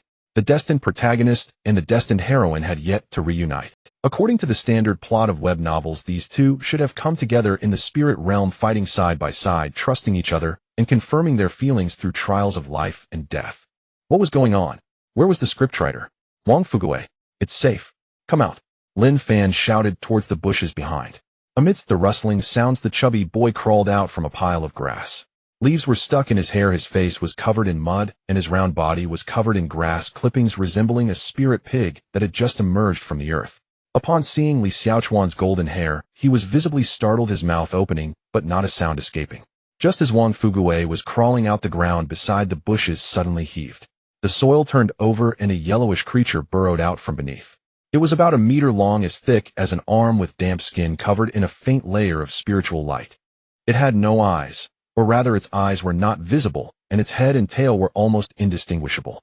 It lazily slithered to Lin Fan's feet, nudging his boot with its blunt head. Lin Fan bent down and naturally picked it up, wrapping it around his forearm. The creature coiled quietly on his forearm, resembling a yellowish wrist guard. Li Xiaochuan watched this scene with a blank expression. An earthworm. The destined protagonist, contracted spirit beast, is an earthworm. Heh. He couldn't seriously believe that it was just an ordinary earthworm. No one would think that Li Xiaochuan was that foolish. The spirit beast contracted by the destined protagonist, after all. Even if it looked like an earthworm, it must be a mutated, extraordinary one possessing some kind of heaven-defying ability. Perhaps it could help the protagonist find treasures or uncover ancient ruins from underground. It was a common trope in web novels. The protagonist finds a seemingly useless spirit beast that turns out to be the descendant of an ancient divine beast, evolving all the way to become the strongest in the world. He was too familiar with this.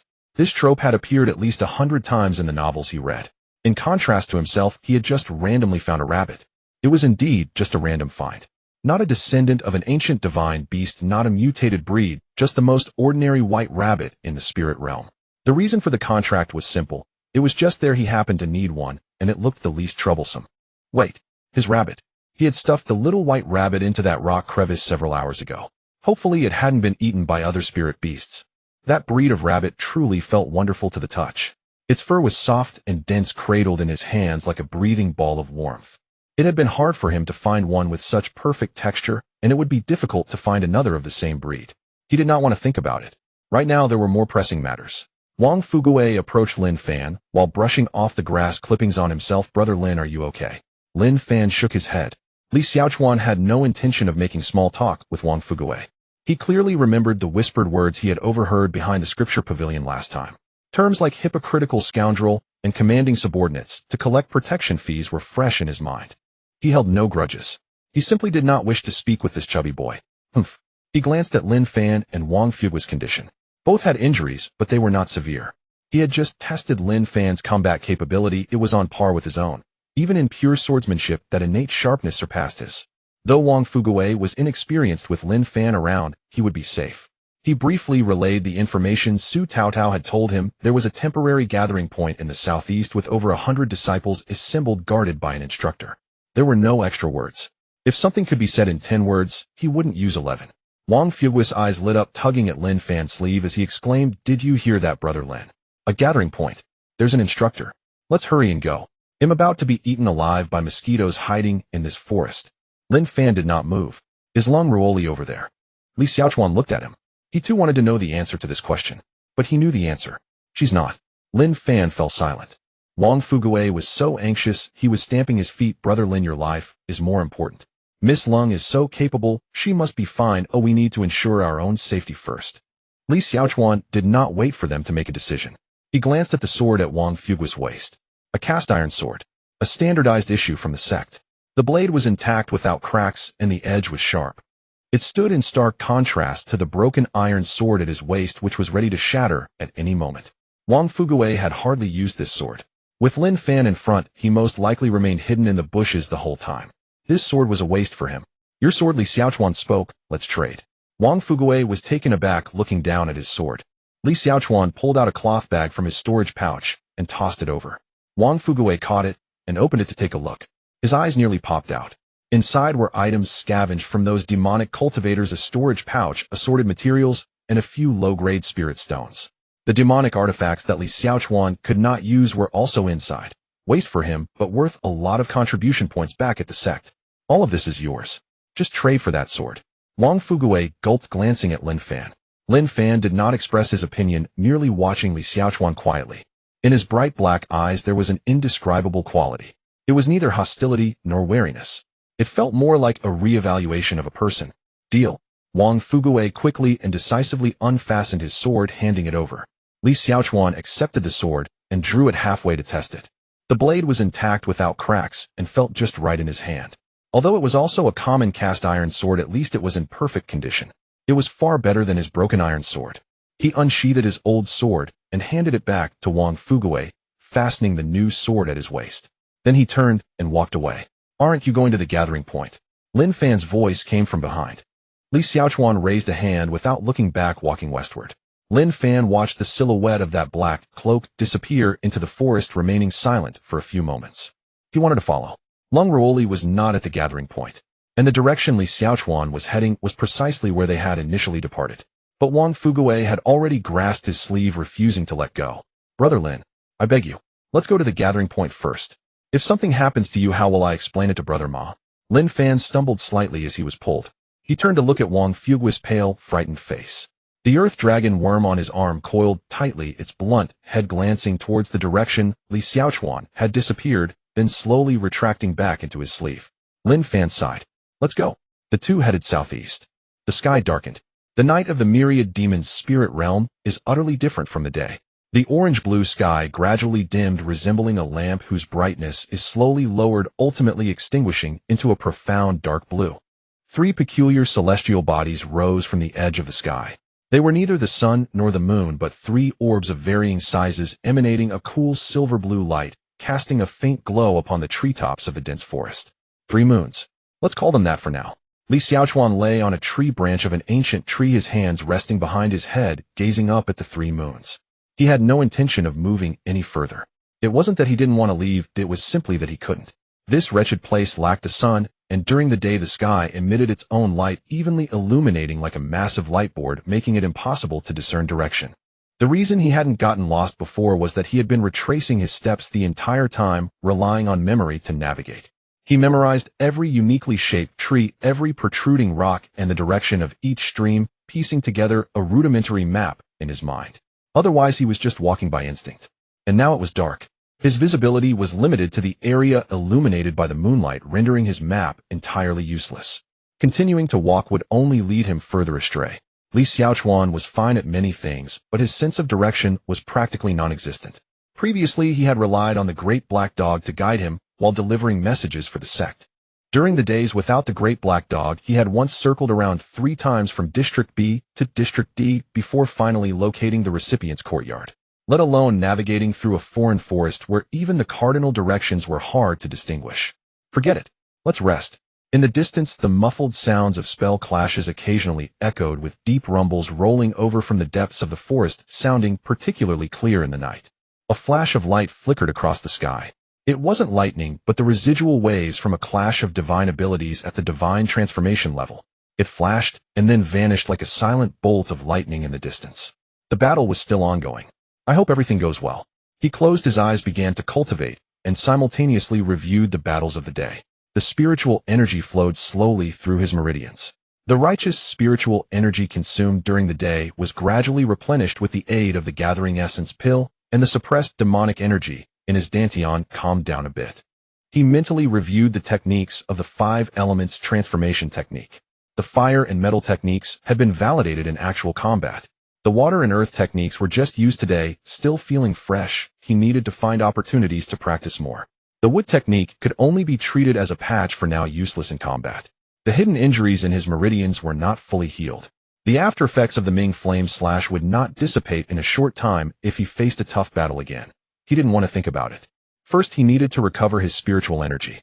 Tomorrow's matters could wait until tomorrow. About a quarter of an hour passed. Something in his arms began to vibrate. Buzz. Buzz. Buzz. It was very light. Very faint. Li Xiaochuan frowned, his eyes still closed. It vibrated a few more times. He reached into his arms and pulled out a palm-sized, faintly shimmering shell. It was a sound transmission snail. He was taken aback. He had completely forgotten about this thing. After entering the spirit realm, he had been fighting, fleeing, rushing, and fighting again, completely neglecting the fact that he still had this item in his possession. Moreover, when he was at the sect, this snail shell was basically the exclusive channel for Bai Lushwang's one-sided conversations. She spoke, he listened. He would occasionally respond with a simple acknowledgement or grunt as a gesture of politeness. Since entering the spirit realm, Bai Lushwang had not contacted him, and he had entirely forgotten about it. Now it was ringing. Li Xiaochuan held the snail shell close to his ear. A small voice came from inside, soft and low as if afraid of being overheard by something. Your Highness. Can you hear me, Your Highness? Without waiting for a response, she continued speaking on her own. Your Highness, please listen to me. There are demon cultivators everywhere outside. You must hide well and not wander about outside. Her words were quick yet coherent.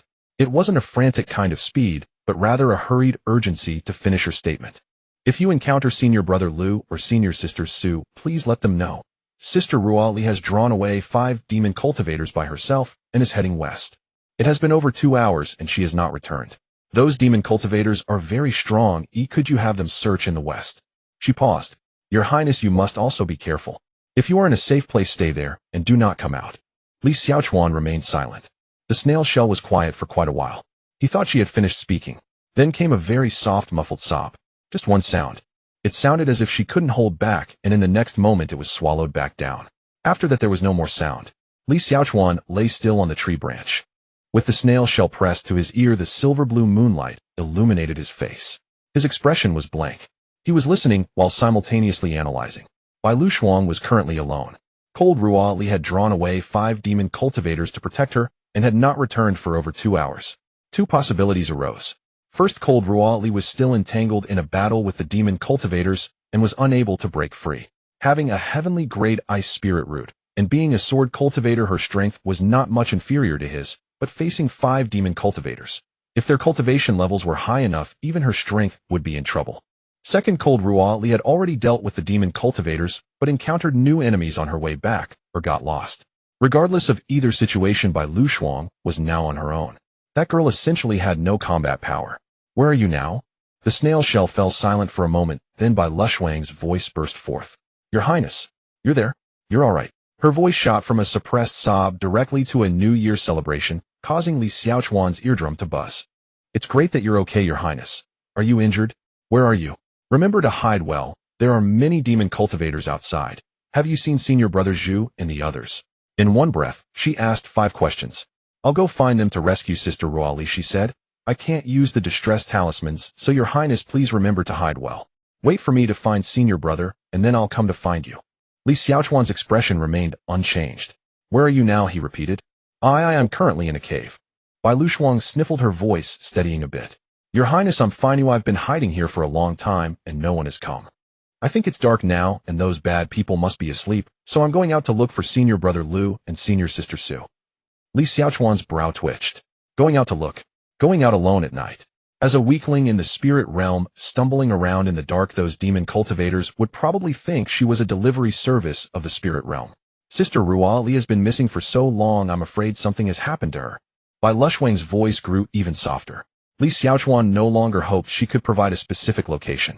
She most likely was also unsure of her own position. When she was stuffed into the cave by Cold Ruali, she was too scared to even think about recognizing her surroundings. He closed his eyes. The sound transmission snail shell in his palm warmed slightly. When Bai Lushwang spoke, a thread of extremely faint spiritual energy flowed within the shell. Connection, water spirit. The sound transmission snail shell came in pairs. Between the two shells a thread of unextinguishable connection water spirit was connected. It wasn't just for sound transmission, it also indicated direction. When one end emitted sound, the shell at the other end would be gently pulled toward the direction of the sound source by a very weak force. It wasn't based on hearing, but rather the shell itself guiding him. Within 10 miles, sounds could be communicated. Li Xiaochuan kept his eyes closed, feeling the faint pull in his palm. The direction confirmed.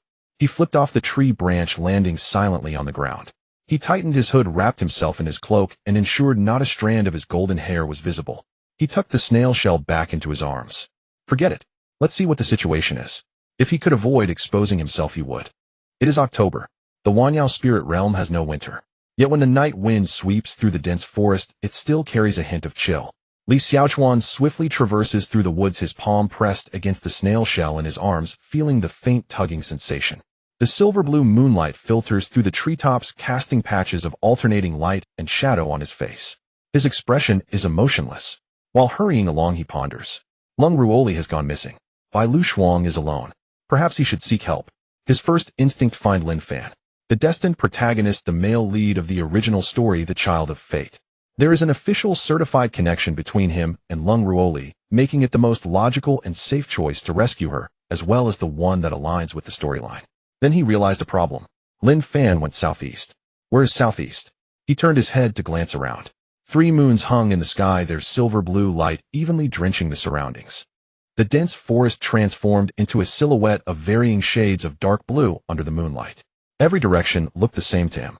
He couldn't distinguish between east, southwest, or north. All right. His second instinct: find the gathering point. There are assistant teachers there, he can have them send people. The gathering point is in the southeast. Where is southeast? He had spoken so smoothly when he told Lin Fan earlier. There's a temporary gathering point to the southeast. It sounded as if he knew where southeast was. But in reality, he didn't know. Su Taodao had only mentioned southeast without drawing a map. At the time, he didn't think it was an issue since it was daytime, and he could rely on landmark memory to roughly determine the direction. Now it's dark. All landmarks are useless. This cursed place doesn't even have a north star. He couldn't tell which of the 3 moons was in the north. Most likely none of them were. Li Xiaochuan paused between the shadows of the trees, staring at the 3 moons. He remained silent for a moment, then reached a conclusion that greatly displeased him. He couldn't find Lin Fan. He couldn't find the gathering point. He couldn't find anyone. Within an unknown radius, the only person whose location he could ascertain is Bai Lu Shuang. Because of the snail shell's connection, within 10 miles their senses are linked. He can feel where she is. So, in the entire Wanyao spirit realm, the only direction he won't get lost in is the direction of Bai Lu Shuang. All other directions are a complete chaos to him. Li Xiaochuan mentally turned this fact over 3 times, confirming there was no fourth option. The snail shell in his arms still glowed with a faint water light. All right. Since he is already heading that way, he should think about what to do once he arrives. Bai Lu Shuang said she wanted to go out to find the assistant teacher. A little rookie who could soak him with water explosion spells. At night in the dense forest with countless demonic cultivators. Running out blindly. He really wanted to ask her if her mind was filled with spiritual power or cotton. But then he thought, since Lung Ruoli had led away 5 demonic cultivators alone for over 2 hours, and had not returned, anyone would be restless. He took out the snail shell and said to it, there's a gathering point to the southeast with assistant teachers. After you come out, head southeast. He paused. Don't run around. After saying that, he stuffed the snail shell back. He didn't mention that he was on his way. He didn't say he would arrive in about half an hour. He certainly didn't say he didn't know where southeast was. He told her that direction purely because, in case she really comes out, at least she would have a destination, which is better than running around aimlessly. As for himself, he would hide in the shadows. He would observe the situation, not showing himself at all. Bai Lu Shuang is one of the destined female leads, and Lung Ruoli is also one. According to the original story, at this stage, they would only suffer some injuries and hardships, but not face life-threatening danger. He only needs to watch from afar, confirming that they are safe. No need to intervene. No need to expose himself. No need for anyone to know he was there. A perfect plan. The silver-blue moonlight spilled into the valley. More than 2 hours ago, Bai Lu Shuang crouched behind a rock, covering her mouth with her hands, afraid to make a sound. In the dense forest before her, 5 shadowy figures were searching. Cloaks, hoods, murky waves of spiritual energy. Demonic cultivators. They were scattered on both sides of the creek, bending over as they rummaged through the bushes and crevices, moving skillfully, like hunters searching through the nests of their prey. Bai Lu Shuang's heart raced. So fast that she felt those people could surely hear it. She squeezed herself smaller, her knees pressed against her chest, her back against the cold rock wall, her water blue dress stained with mud and grass clippings. Everything happened too quickly. After entering the spirit realm, they had been walking in roughly the same direction. Along the way she had seen many spirit beasts. By the creek, there were small fish as transparent as crystals, butterflies with wings that glowed among the treetops, and a fluffy spirit fox crouched in the bushes licking its paws, its round bright eyes exceptionally cute. At that moment she wanted to tell her prince, "Your Highness, look. It's so beautiful here." But the transmission snail had not responded. The prince was probably very busy. Then the demonic cultivators appeared. 5 figures in black robes descended from the treetops, blocking their path. Without wasting any words they attacked. Lung Ruoli reacted swiftly. The ice-blue sword light exploded in the dusk forest, spreading a chill, and a layer of frost formed on the ground. Sister Ruoli stood in front, driving back the 2 nearest demonic cultivators with a single strike, turning back to shout at her, "Run!" Bai Shuang didn't react in time. Sister Ruoli had already grabbed her wrist, pulling her towards the side of the rock wall. The bottom of that wall had a narrow crack, just wide enough for a person to slip through sideways. Lung Ruoli pushed her inside. "Stay in there. Don't come out." She gave her a glance with her ice-blue eyes. Just a glance. Then she turned and walked towards the demonic cultivators. The ice-blue sword light flared up. All 5 demonic cultivators' attention was drawn to her. Bai Shuang saw Sister Ruoli's figure growing more distant through the crack. She saw the ice-blue light flickering a few times in the dense forest. She saw 5 shadows chase after her. Then she could see nothing. She sat alone in the crack. The sounds of fighting continued outside for a while. The metallic clash of sword energy, the muffled sounds of spiritual energy exploding, the sharp cracking of broken trees. Gradually the sounds faded away. Further and further. Finally they were completely inaudible. Bai Shuang buried her face in her knees. "Wait." Sister Ruoli said to stay inside and not come out. So she waited. Sister Ruoli is strong. She has practiced swordsmanship since childhood. Just 5 demonic cultivators. She would be fine. Half an hour passed. An hour passed. The sky darkened. The orange-blue sky gradually dimmed, the light filtering through the treetops shifted from warm tones to cool tones, finally turning silver blue. 3 moons rose. Bai Shuang had never seen 3 moons before. If it were any other time she would have pressed her face against the window and stared for a long while. But now, looking at the 3 moons, she found them not beautiful at all. Cold. The cave was very cold. Not really cold. It was that kind of cold that seeps from the heart after being alone for too long. 2 hours have passed. Sister Ruoli still hasn't returned. Bai Shuang curled herself tighter, her chin resting on her knees, her lake green eyes fixed on the thin line of silver-blue moonlight at the cave's entrance. She rummaged through her storage bag and found the transmission snail shell. The pale blue shell glimmered with a faint water light, warm to the touch. Bai Shuang held it and looked at it for a while. She thought of many things to say. "Your Highness, are you there? Your Highness, are you all right? Your Highness, do you see the 3 moons here? Your Highness, I'm a bit worried that Sister Ruoli hasn't returned. Your Highness, I want to go back to the sect. Your Highness, I'm a little scared." She thought of many things. Finally, when she spoke, what came out was, "Your Highness, can you hear me?"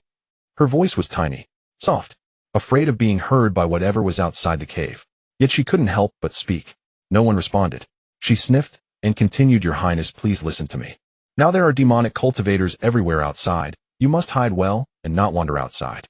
If you see Senior Brother Lu or Senior Sister Su, please tell them." Sister Ruoli led away, 5 demonic cultivators heading west. It's been more than 2 hours, and she still hasn't returned. "Those demonic cultivators are very strong. Can we have them search to the west? Your Highness, you must be careful as well. If you are in a safe place, just stay there and don't move. Absolutely don't come out." After saying it all, she had said everything that needed to be said. The snail shell was as quiet as a stone. No one answered. Bai Shuang held the snail shell, waiting for a long time. Perhaps the prince hadn't brought the snail shell.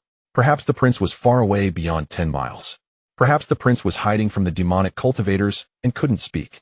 All of these were possibilities. She pressed the snail shell against her chest, curling up in the deepest part of the cave. Her knees pressed against her chest. Her back leaned against the rock wall.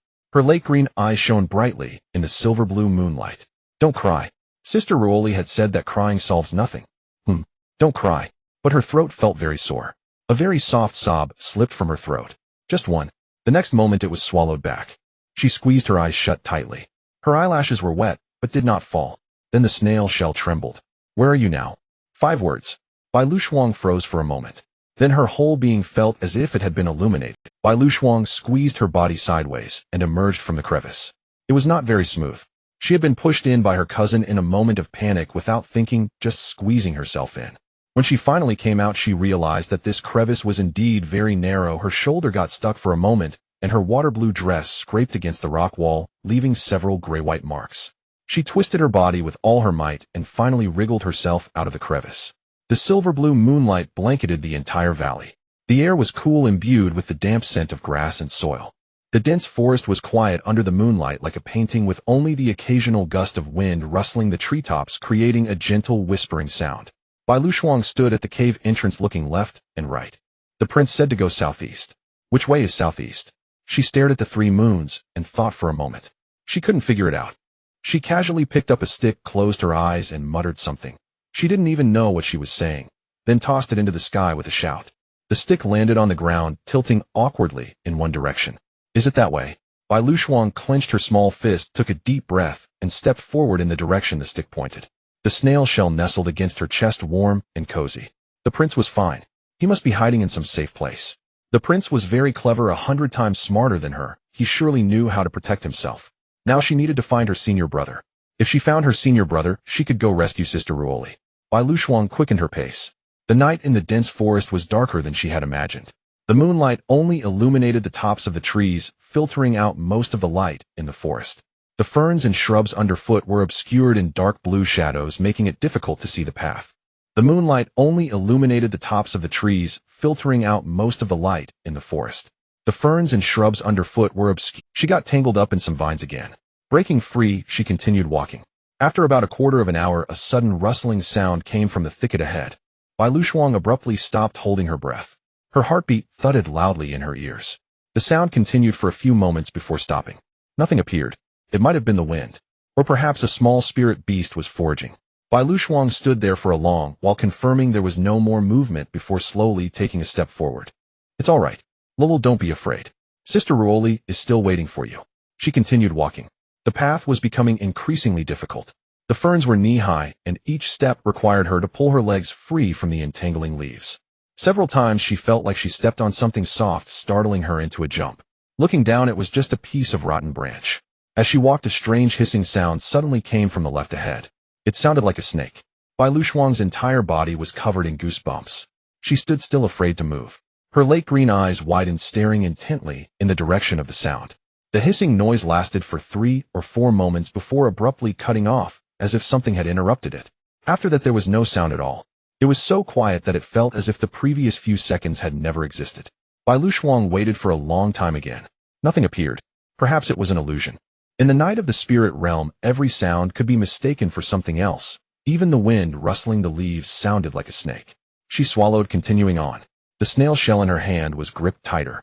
The shell was warm, pressed against her palm. The prince had not spoken again since then. The snail shell was quiet, making no sound at all. But she felt that the prince was somewhere nearby. She couldn't explain why. Perhaps it was due to that thread of connection with the water spirit in the snail shell.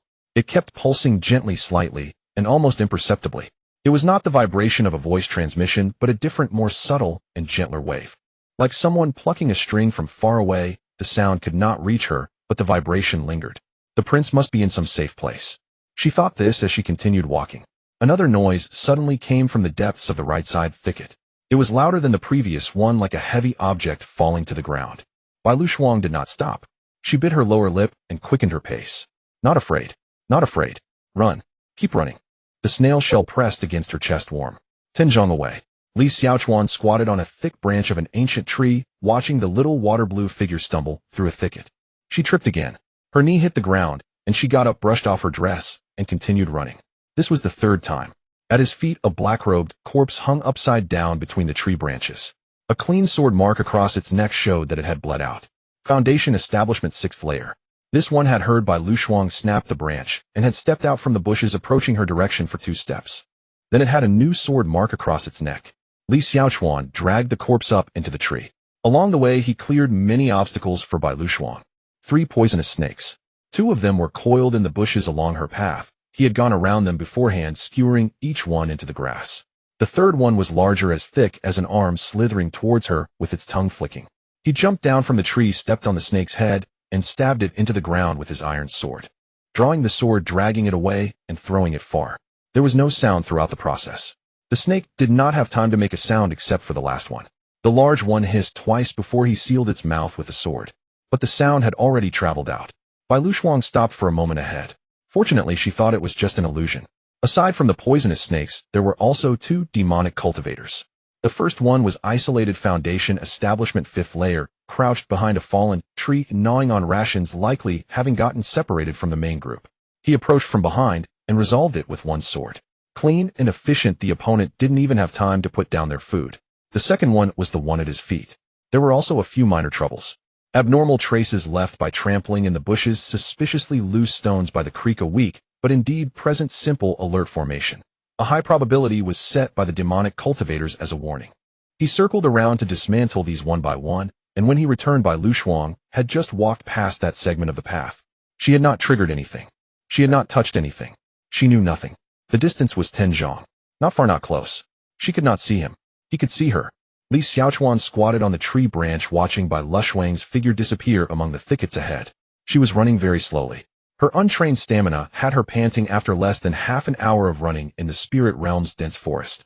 Her steps were becoming more fragmented as she would occasionally stop to lean against a tree to catch her breath. But she did not stop. Nor did she cry. She just kept running. Li Xiaochuan watched her expressionlessly for a few moments.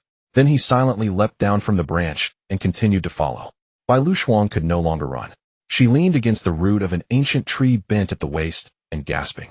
The water blue dress was caked with mud below the knees, her braid half undone, a sheen of fine sweat beading on her forehead. How long had she been running? She did not know. Time in the dense woods was not the same as outside. No clocks, no sundials, and the 3 moons barely shifted from where they had risen. All she knew was that her legs were numb with fatigue. Stand up. Keep walking. Senior Sister Ruoli is still waiting.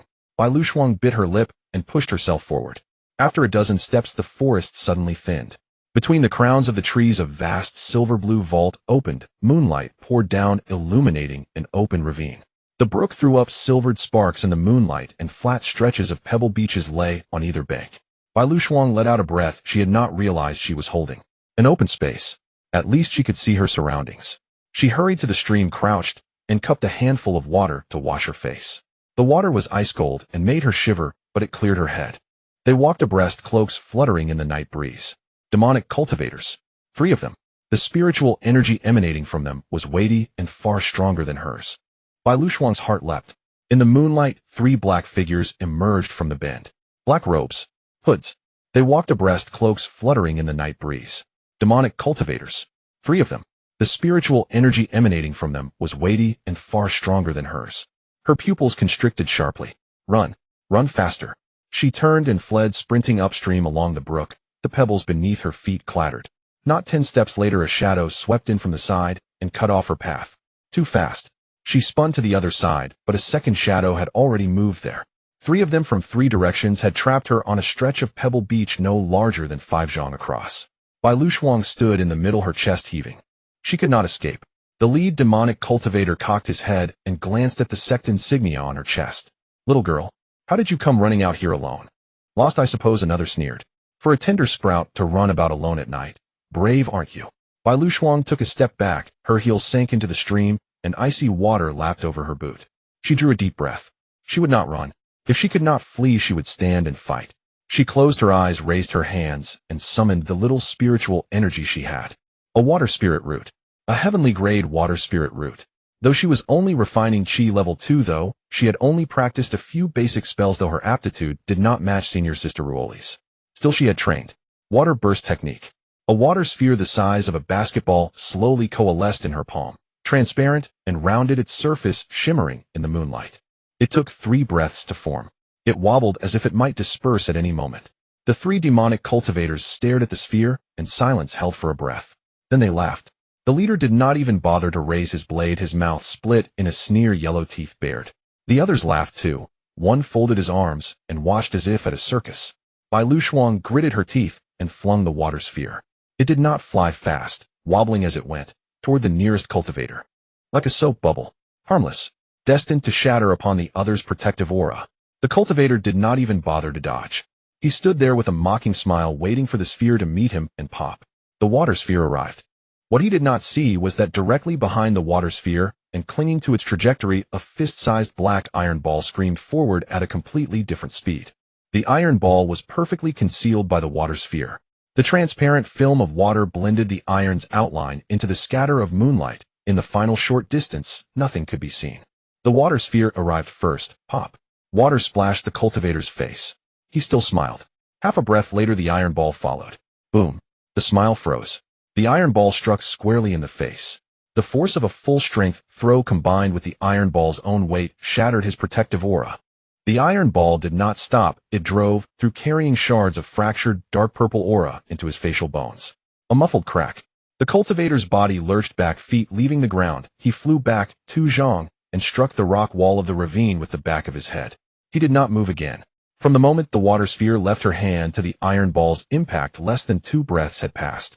The smiles on the remaining 2 vanished at once. They had not seen where the iron ball had come from. In the moonlight, it had been only a lingering afterimage. Too fast its trajectory, hidden perfectly behind the water sphere. All they had seen was a wobbling water sphere fly by and burst, and then their companion's face was gone. Their gazes snapped to Bai Luxuan, playing innocent to hide strength. This brat was putting on an act. Both drew their curved sabers at once. Dark purple spiritual energy surged. Bai Luxuan was startled.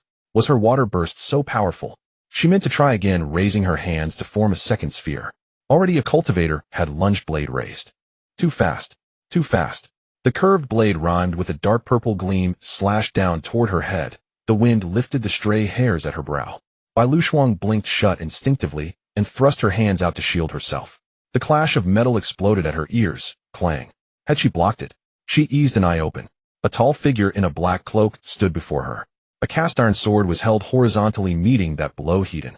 The hood was pulled low, the face was unseen, the cloak's hem snapping in the night wind. Li Xiaochuan did not turn his head. Fall back. 2 words. The voice was pressed low as if forced out of his throat. Bai Luxuan could not tell who it spoke. She was about to speak when the black-cloaked figure surged, wrenching the curved blade aside and driving a foot into the cultivator's chest. He forced him back 2 steps and opened up the distance. Both were 7th level, stronger than any opponent Li Xiaochuan had faced Hedon before. It could not be drawn out. The longer it lasted, the more noise there would be. If other demonic cultivators were alerted, they would be finished. Quick and decisive, Li Xiaochuan tightened his grip on the cast-iron sword and pushed his spiritual output to 70%. The demonic qi in his dantian stirred as the suppression abruptly eased, and he forced it down by will. There were no fellow disciples nearby. No, there was one behind him. No time to manage that. The left one moved first. The curved saber slashed horizontally, fast and heavy.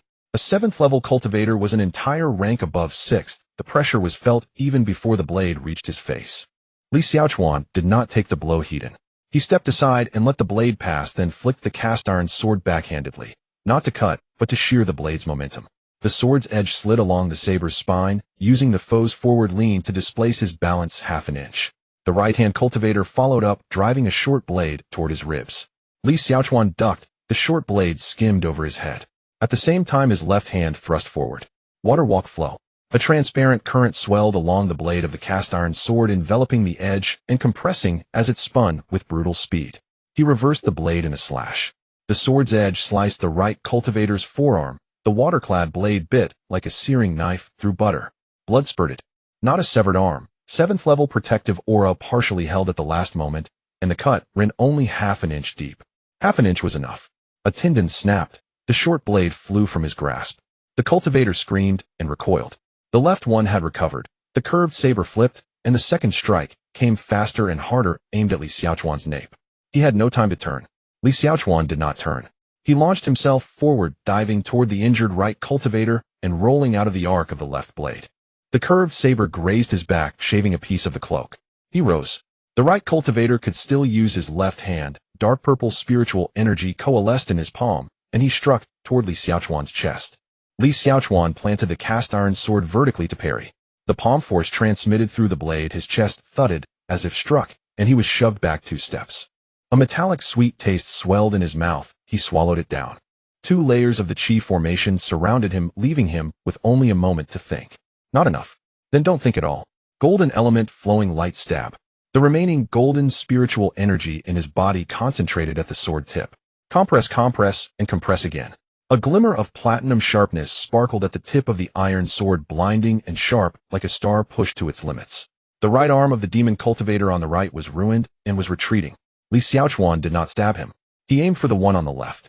His body turned towards the right demon cultivator, feigning an attack, but at the last moment his foot changed direction. His whole body sprang left like a spring. The demon cultivator on the left was raising his knife to strike down, his attacking posture wide open with a gap between his chest and abdomen. The flowing light stab penetrated that gap. The glimmer of platinum sharpness at the sword tip pierced through the dark purple protective spiritual light, without any diminishment, directly drilling into the demon cultivator's left abdomen. Not deep, 3 inches, but the penetrative power of the golden spiritual energy exploded at the moment of entry, tearing a wound far larger than the incision within his body. The demon cultivator's pupils dilated. The curved knife was still descending. No time to evade. As Li Xiaochuan withdrew his sword, he sidestepped the blade, brushing past his left cheek. A sharp pain shot through him. Blood flowed from the position of his cheekbone, dripping down his jaw. He did not stop. He withdrew his sword and stepped back to create distance.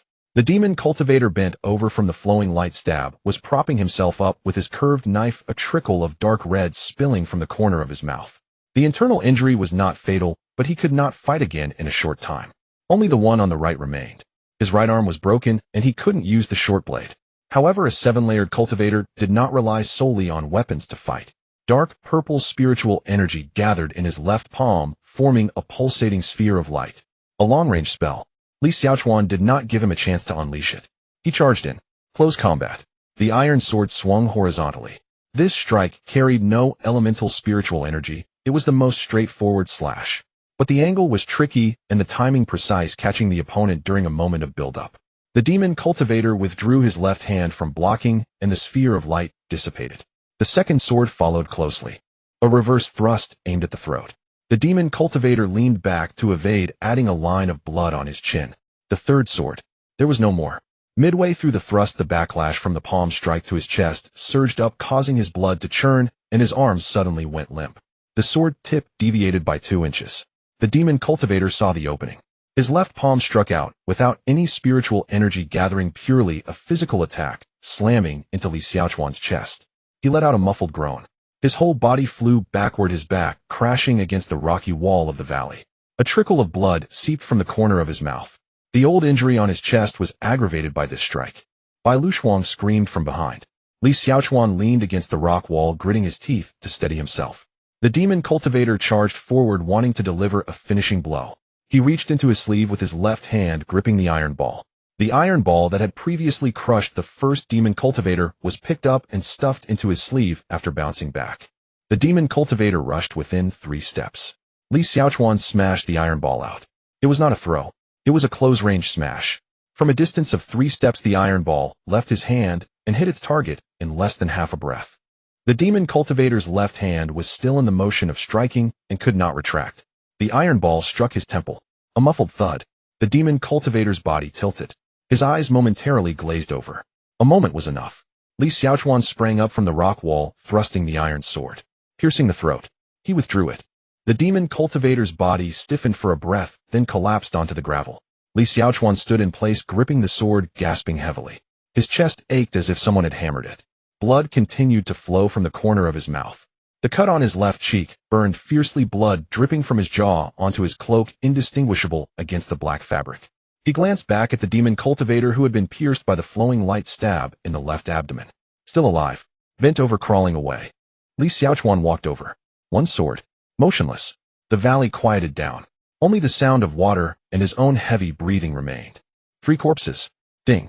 The system's voice floated out softly. Heroic rescue achievement unlocked. Host, this system noticed you standing bloodied under the moonlight with a pitiful girl behind you. This scene is quite classic. It is recommended that you slowly turn around now, revealing your handsome and cold profile, letting the blood and moonlight reflect against each other, and not saying a word. According to the 3,721 demon lore documents recorded by this system, this is the best time to capture the first demon concubine. Roll. Li Xiaochuan turned off the system. He lowered his head, his hood obscuring his entire face. Blood dripped from his chin, 1 drop at a time, onto the gravel. He could not turn around. He could not let her see his face. Steadying his breath, he prepared to leave directly. He took a step. Wait. Wait a minute. A hurried sound of footsteps came from behind the gravel crunching. Bai Luoxuang had caught up. Who are you? Li Xiaochuan did not turn back, quickening his pace. Bai Luoxuang also quickened her pace.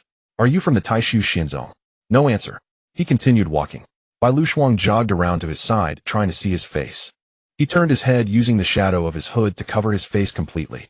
Bai Luoxuang circled to the other side. He turned his head again. Bai Luoxuang circled again. He turned again. The two of them circled each other for a small half circle. Don't go. Bai Luoxuang was anxious. You're hurt. Blood is flowing from your face. Let me see. No need. 2 words. The voice was low and hoarse. Bai Luoxuang paused a step, tilting her head to look at his back. You're not a demon cultivator, right? Silence. You're wearing demon cultivator's clothes, but you saved me. You're from the immortal sect, right? Silence. Or are you a demon cultivator who has turned over a new leaf? Li Xiaochuan's step faltered for a moment. Turned over a new leaf. A legitimate outer disciple of the Taishu Xianzong being mistaken for a reformed demon cultivator. That's quite good. Bai Luoxuang completely did not notice his pause, continuing to speak to herself. I believe not all demon cultivators are bad people. You're not. You just saved me. Li Xiaochuan continued walking. Bai Luoxuang followed. By the way, do you know how to go southeast? My friend told me there's a gathering point in the southeast. Can you take me there? What's your name? No answer. It's okay if you don't want to say. My name is Bai Luoxuang. From Donghai Shueihua Pavilion. You don't want to say? What type of spiritual root do you cultivate? Your swordsmanship is amazing. We're from the same sect. My cousin is also a sword cultivator. Her name is Lung Ruoli. A top-grade ice spiritual root. Super powerful. I know that too. Bai Luoxuang chattered on, completely unconcerned whether he responded or not. Li Xiaochuan walked silently in front, his hood pulled low, his whole being like a moving black stone. Bai Luoxuang didn't mind at all. She walked beside him, stepping on the gravel, talking more and more comfortably. By the way, can you help me find my cousin? She drew away 5 demonic cultivators by herself and hasn't returned for a long time. I know you're very strong. You just defeated 3 of them alone. It's not 3. It's 2.5. The first one was killed by a thrown iron ball, so it doesn't count as my victory. If you help me find my cousin, I'll treat you to osmanthus cake. Our Shueihua Pavilion's osmanthus cake is the best in the world. Bai Luoxuang paused suddenly. I can only treat you to 1 piece though. She added seriously, as if she wasn't joking. The rest I have to save for His Highness. Thank you, Your Highness. Bai Luoxuang showed no intention of stopping. If you don't want to eat osmanthus cake, that's fine. My father is the master of Shueihua Pavilion. You can ask me for anything. Spirit stones, pills, magical artifacts, my father has them all. Are you sure it's okay to casually promise your father's possessions like that? All right. Do you know the 11th Prince of Dian? Li Xiaochuan slowed his pace slightly. I'm very especially familiar. Very familiar. The total number of sentences he's said to you probably doesn't exceed 100. He is in our class A. With celestial grade mixed element spiritual roots. A super genius. And he's very good looking. Golden hair and purple eyes. You'll recognize him at a glance. He instinctively pulled his hood down tighter. If you're also from Dian, then if you help me, I can have His Highness grant you a title. His Highness is the 11th Prince. I can have him make you a general or something. No. Are you really that close with him? Do you casually promise other people's titles like that? Is the court owned by your family? Besides granting titles, is the emperor's job? Oh, princes don't have that authority. Have you even studied Dian law? Li Xiaochuan silently complained for a full 17 times. Not a single word escaped his lips. He feared that speaking would reveal his voice. Bai Luoxuang was still talking. What's your name? If you don't tell me, you'll guess. What's your surname? How old? Do you have a master? Do you prefer sweet or savory food? You. She suddenly stopped speaking. By the time Li Xiaochuan sensed something was wrong, it was already too late. A hand reached out from the side, moving with lightning speed. Swish. The hood was pulled down. The silver-blue moonlight poured down unimpeded onto his head. A cascade of molten golden hair spilled out from the hood, shimmering softly under the moonlight.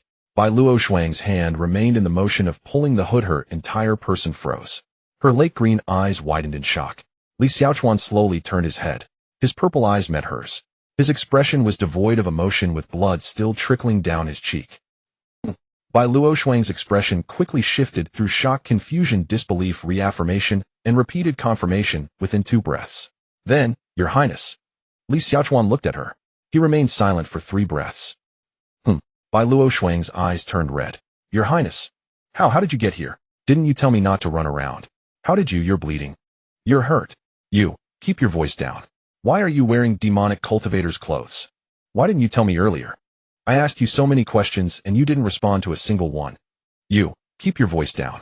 Your Highness, have you been following me the whole time? Were those snakes you? Was that also you earlier? Bai Luoxuang spoke faster and faster, tears streaming down her face, but her mouth couldn't stop. Li Xiaochuan stood expressionless under the moonlight, his golden hair cascading down blood on his face, listening to Bai Luoxuang's rapid-fire questions. When she paused to catch her breath, he finally spoke. 1,000 contribution points. Bai Luoxuang's tears were still hanging on her eyelashes, and she froze at his words. As a reward for protecting you just now. Li Xiaochuan's tone was extremely cold. When we return to the sect, you can repay me slowly. Bai Luoxuang opened her mouth. Tears were still flowing, but for some reason the corners of her mouth curved slightly. Okay. Her voice was soft and sweet, tinged with a nasal tone and a cry, carrying a carefree attitude that completely disregarded the 1,000 contribution points. Your Highness, Bai Luoxuang called out as she lunged at him, arms wide open as if she intended to hang on to him. Li Xiaochuan pressed down on her head with one hand. His fingers spread wide, firmly holding her fluffy head at arm's length. Bai Luoxuang's small hands flailed, unable to reach him. Li Xiaochuan didn't want her getting too close. The cloak he had ripped from a corpse had been worn all day, covered in mud, grass clippings, the blood of demonic cultivators, his own blood, and the bodily fluids of 3 venomous snakes. The richness of the odor was enough to incapacitate any normal person's sense of smell on the spot. He felt it unfair to let Bai Luoxuang come into contact with such things. Definitely not for any other reason. Bai Luoxuang was pressed down by his hand, flailing her small hands a couple of times before finally giving up. She stepped back, wiped her tears with her sleeve, and sniffed. Li Xiaochuan withdrew his hand, his tone returning to its usual coldness. Lead the way. To the gathering point. Bai Luoxuang nodded, then nodded again. Then she suddenly stopped. She looked at Li Xiaochuan, opened her mouth slightly, then closed it again. Opened it once more, then closed it. Li Xiaochuan knew what she wanted to say. Cold Ruoli. She wanted to ask him if they could look for cold Ruoli, but she didn't voice it. Perhaps because His Highness was still bleeding. His Highness had fought off 3 demonic cultivators alone. He had already helped her a lot. She felt embarrassed to ask for more. Li Xiaochuan watched her hesitating. Silence. He wasn't close with cold Ruoli. Moreover, with the protagonist Lin Fan around, he didn't need to play the hero. Saving Bai Luoxuang was merely a matter of inadvertently exposing himself. It was just a casual act. Besides, he had already collected 1,000 contribution points as protection money. A fair transaction with no debts owed. 1,000 contribution points. Enough for 3 months' rent with some leftover. He could relax for 3 months. Quite nice. Who is cold Ruoli? Are they very close? Li Xiaochuan remained silent. Then he pulled up his hood, hiding his conspicuous golden hair back into the black shadows. Let's go. Bai Luoxuang watched his back, remaining silent for a moment. Then she quickly caught up, walking beside him. The two of them entered the dense forest, one in front and the other behind. Bai Luoxuang's chosen direction was surprisingly correct. Li Xiaochuan still found it incredible. When he discovered that this girl's so-called heading southeast was actually closing her eyes and tossing a wooden stick into the air, then walking wherever the stick pointed, his heart nearly broke. You were selecting a direction, not divining. My father said when lost, toss a branch. The branch will guide you where you need to go. Is your father a fortune teller or a traveler? Although the outcome is the same. But since he didn't know where southeast was, he could only stay silent and follow. 2 directionally challenged souls walked one after another under the silver-blue moonlight, relying on the metaphysical guidance of a wooden stick for over half an hour. And yet they truly arrived. The destined heroine's luck was simply absurd. The gathering point was a natural terrain depression surrounded on 3 sides by mountains, with only a narrow mountain pass facing outward. The mountain walls on both sides were steep, with shrubs and vines hanging from the cliff tops, narrowing the pass to a barely wide enough gap for 2 to walk side by side. Moonlight poured in from above the pass, revealing the general scene inside. The hollow was not large, about 100 zhang in diameter.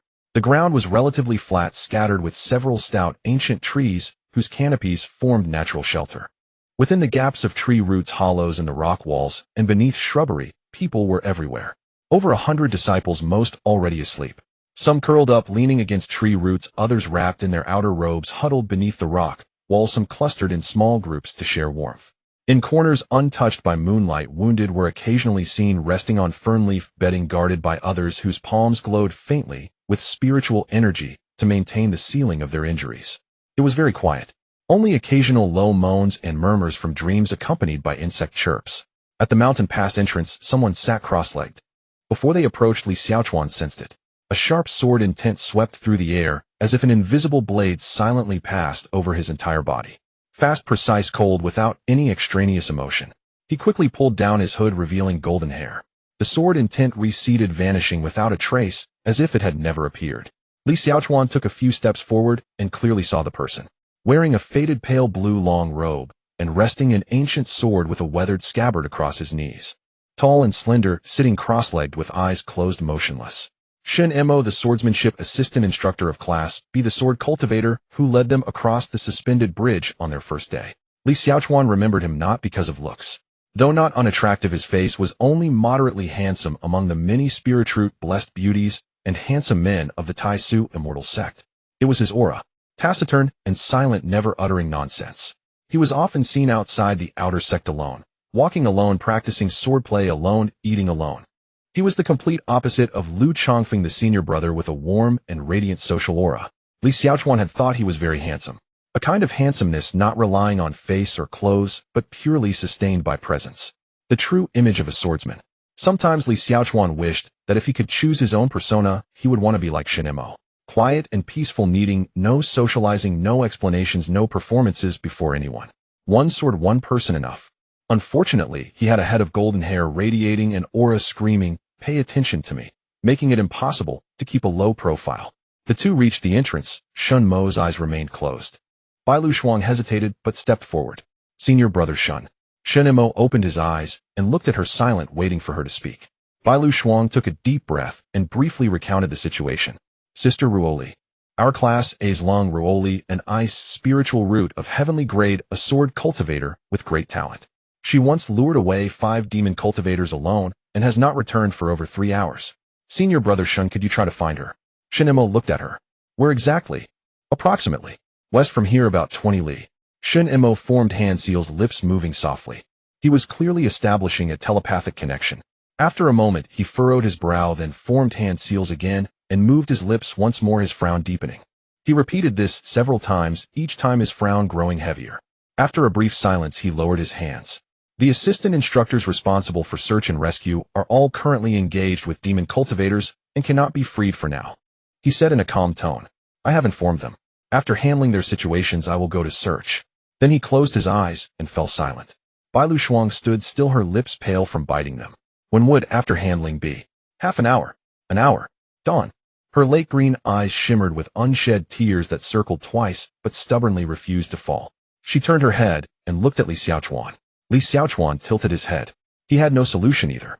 Shen Mo could not abandon the disciples inside to search for the missing Long Ruoli. Urgent footsteps came from within the hollow. Bai Lu Shuang. A figure emerged from behind a tree root. Black hair, black eyes, a gaunt face. He wore a black cloak typical of demon cultivators, but beneath it hung a Qingyu token of the Tai Su discipleship. Lin Fan. He rushed forward, his gaze first scanning Bai Lu Shuang to confirm she was unharmed, then immediately looking behind her. No Long Ruoli. His expression shifted. Where is Miss Lung? Bai Lu Shuang repeated the situation, her voice more urgent, trembling at the end. After hearing this, Lin Fan was silent for a moment. I will go find her. Shen Mo opened his eyes and studied Lin Fan for several breaths. His gaze swept over a thin scabbed bloodstain on Lin Fan's face, then the dark blood spots faintly visible beneath his cloak, finally resting on the cast iron sword at his waist. The scabbard bore fresh dents. You have killed demon cultivators. Lin Fan nodded. Yes. Shen Mo looked at him again. He had a heavenly sword spiritual root. Shen Mo had noticed this disciple on the first day of their initiation. An orphan from the western demon lands, killing demon cultivators by surpassing them by 4 or 5 minor realms at Chi refinement stage 2. Truly extraordinary. Yet Shen Mo hesitated. He could not leave here. Over 100 disciples, most injured, no other assistance. He was their sole guardian. Sending a Chi refinement stage 2 novice out alone in the dead of night was too risky. His gaze shifted beside him, to the silent golden-haired youth. Sending a Chi refinement stage 2 novice out alone in the dead of night was too risky. His gaze shifted beside him, to the silent golden-haired youth. His cloak was mottled with various dark stains, several fresh knife wounds just scabbed over, and the cast iron sword's hilt still bore unclean blood. Have you also killed demon cultivators? Li Xiaochuan asked blankly. No. How could that be? He hadn't even killed a chicken. The cruelest act of his past life was crushing a mosquito that attacked first. Your Highness has slain 3. Bai Lu Shuang's proud voice came from nearby. Did you kill them? So proud. Li Xiaochuan turned to look at her. Bai Lu Shuang shrank back, swallowing the latter half of her sentence. But her large, watery eyes clearly said, "I'm telling the truth. Could you please not add extra drama at a time?" Shen Mo glanced at him, then at Lin Fan, seeming to reach a decision. Two new disciples with immortal-grade spiritual roots, one heavenly sword, one mixed yuan. Both had slain demon cultivators. Acting together, watching out for each other would be better than going alone. Are you willing to? No. Decisive and clear. No hesitation, no thought, no, let me consider. Just 2 words uttered straight away. Shen Mo was stunned. Bai Lu Shuang was stunned. Lin Fan was stunned as well. Everyone was watching him. Li Xiaochuan remained expressionless. What I mean is his tone was calm and unruffled. Lung Ruoli's strength ranks among the top in our class A. With a heavenly grade ice spiritual root, and being a sword cultivator, her foundation is quite solid. Even if 5 demonic cultivators are chasing her, they may not catch up. He paused for a moment. Moreover, it is deep into the night. With limited visibility, unfamiliar terrain, and unknown risks, the danger at night is several times greater than during the day. Rushing out to search and rescue may not necessarily help and could even complicate matters. The audience fell silent. He continued, "Of course Lin Fan is stronger than I am." Lin Fan slightly furrowed his brows. If Lin Fan goes with his combat talent, one person will be enough. Li Xiaochuan raised his hand, pointing to the still bleeding wound on his face, and patted his chest, the spot where he had just been struck by a 7th-level demonic cultivator, the dull pain still lingering. "I am injured, and my spiritual power has been greatly depleted. It is truly inconvenient." The reasoning was sound. The logic was coherent. There were no flaws. Bai Lu Shuang opened her mouth, but couldn't find the words. She glanced at Li Xiaochuan, then at Lin Fan, her lake green eyes filled with anxiety, but she didn't know what to say. Lin Fan, however, showed no change in expression. He cast a glance at Li Xiaochuan, nodded, and turned to Shen Mo. "I will go alone." He. The system's voice floated faintly into Li Xiaochuan's mind. Truly deserving of the demon lord. Turning a blind eye to a life-and-death situation, cold-blooded and unfeeling, watching the destined female protagonist fall into peril without any response. This system weeps and gives you a perfect score. Demon Lord Cultivation Progress 1. Host, please maintain this. Roll. Shen Mo did not immediately respond to Lin Fan. He observed Li Xiaochuan for a while. His gaze was calm, revealing nothing of his thoughts. Then he took out 2 swords from his storage ring. They were not iron swords. They were spirit swords. First-tier spirit swords. The blades were narrow and long, exuding a faint silver sheen. The crossguard was engraved with intricate spiritual patterns, and the grip was wrapped in black dragon skin. The material's craftsmanship and spiritual affinity were on a completely different level compared to the iron swords distributed by the sect. "You two go together," Shen Mo said. "Acting in the deep of night, the 2 of you can support each other." He placed the 2 spirit swords on the ground. Li Xiaochuan's gaze fell upon the 2 spirit swords. He fell silent. No. How could he do this?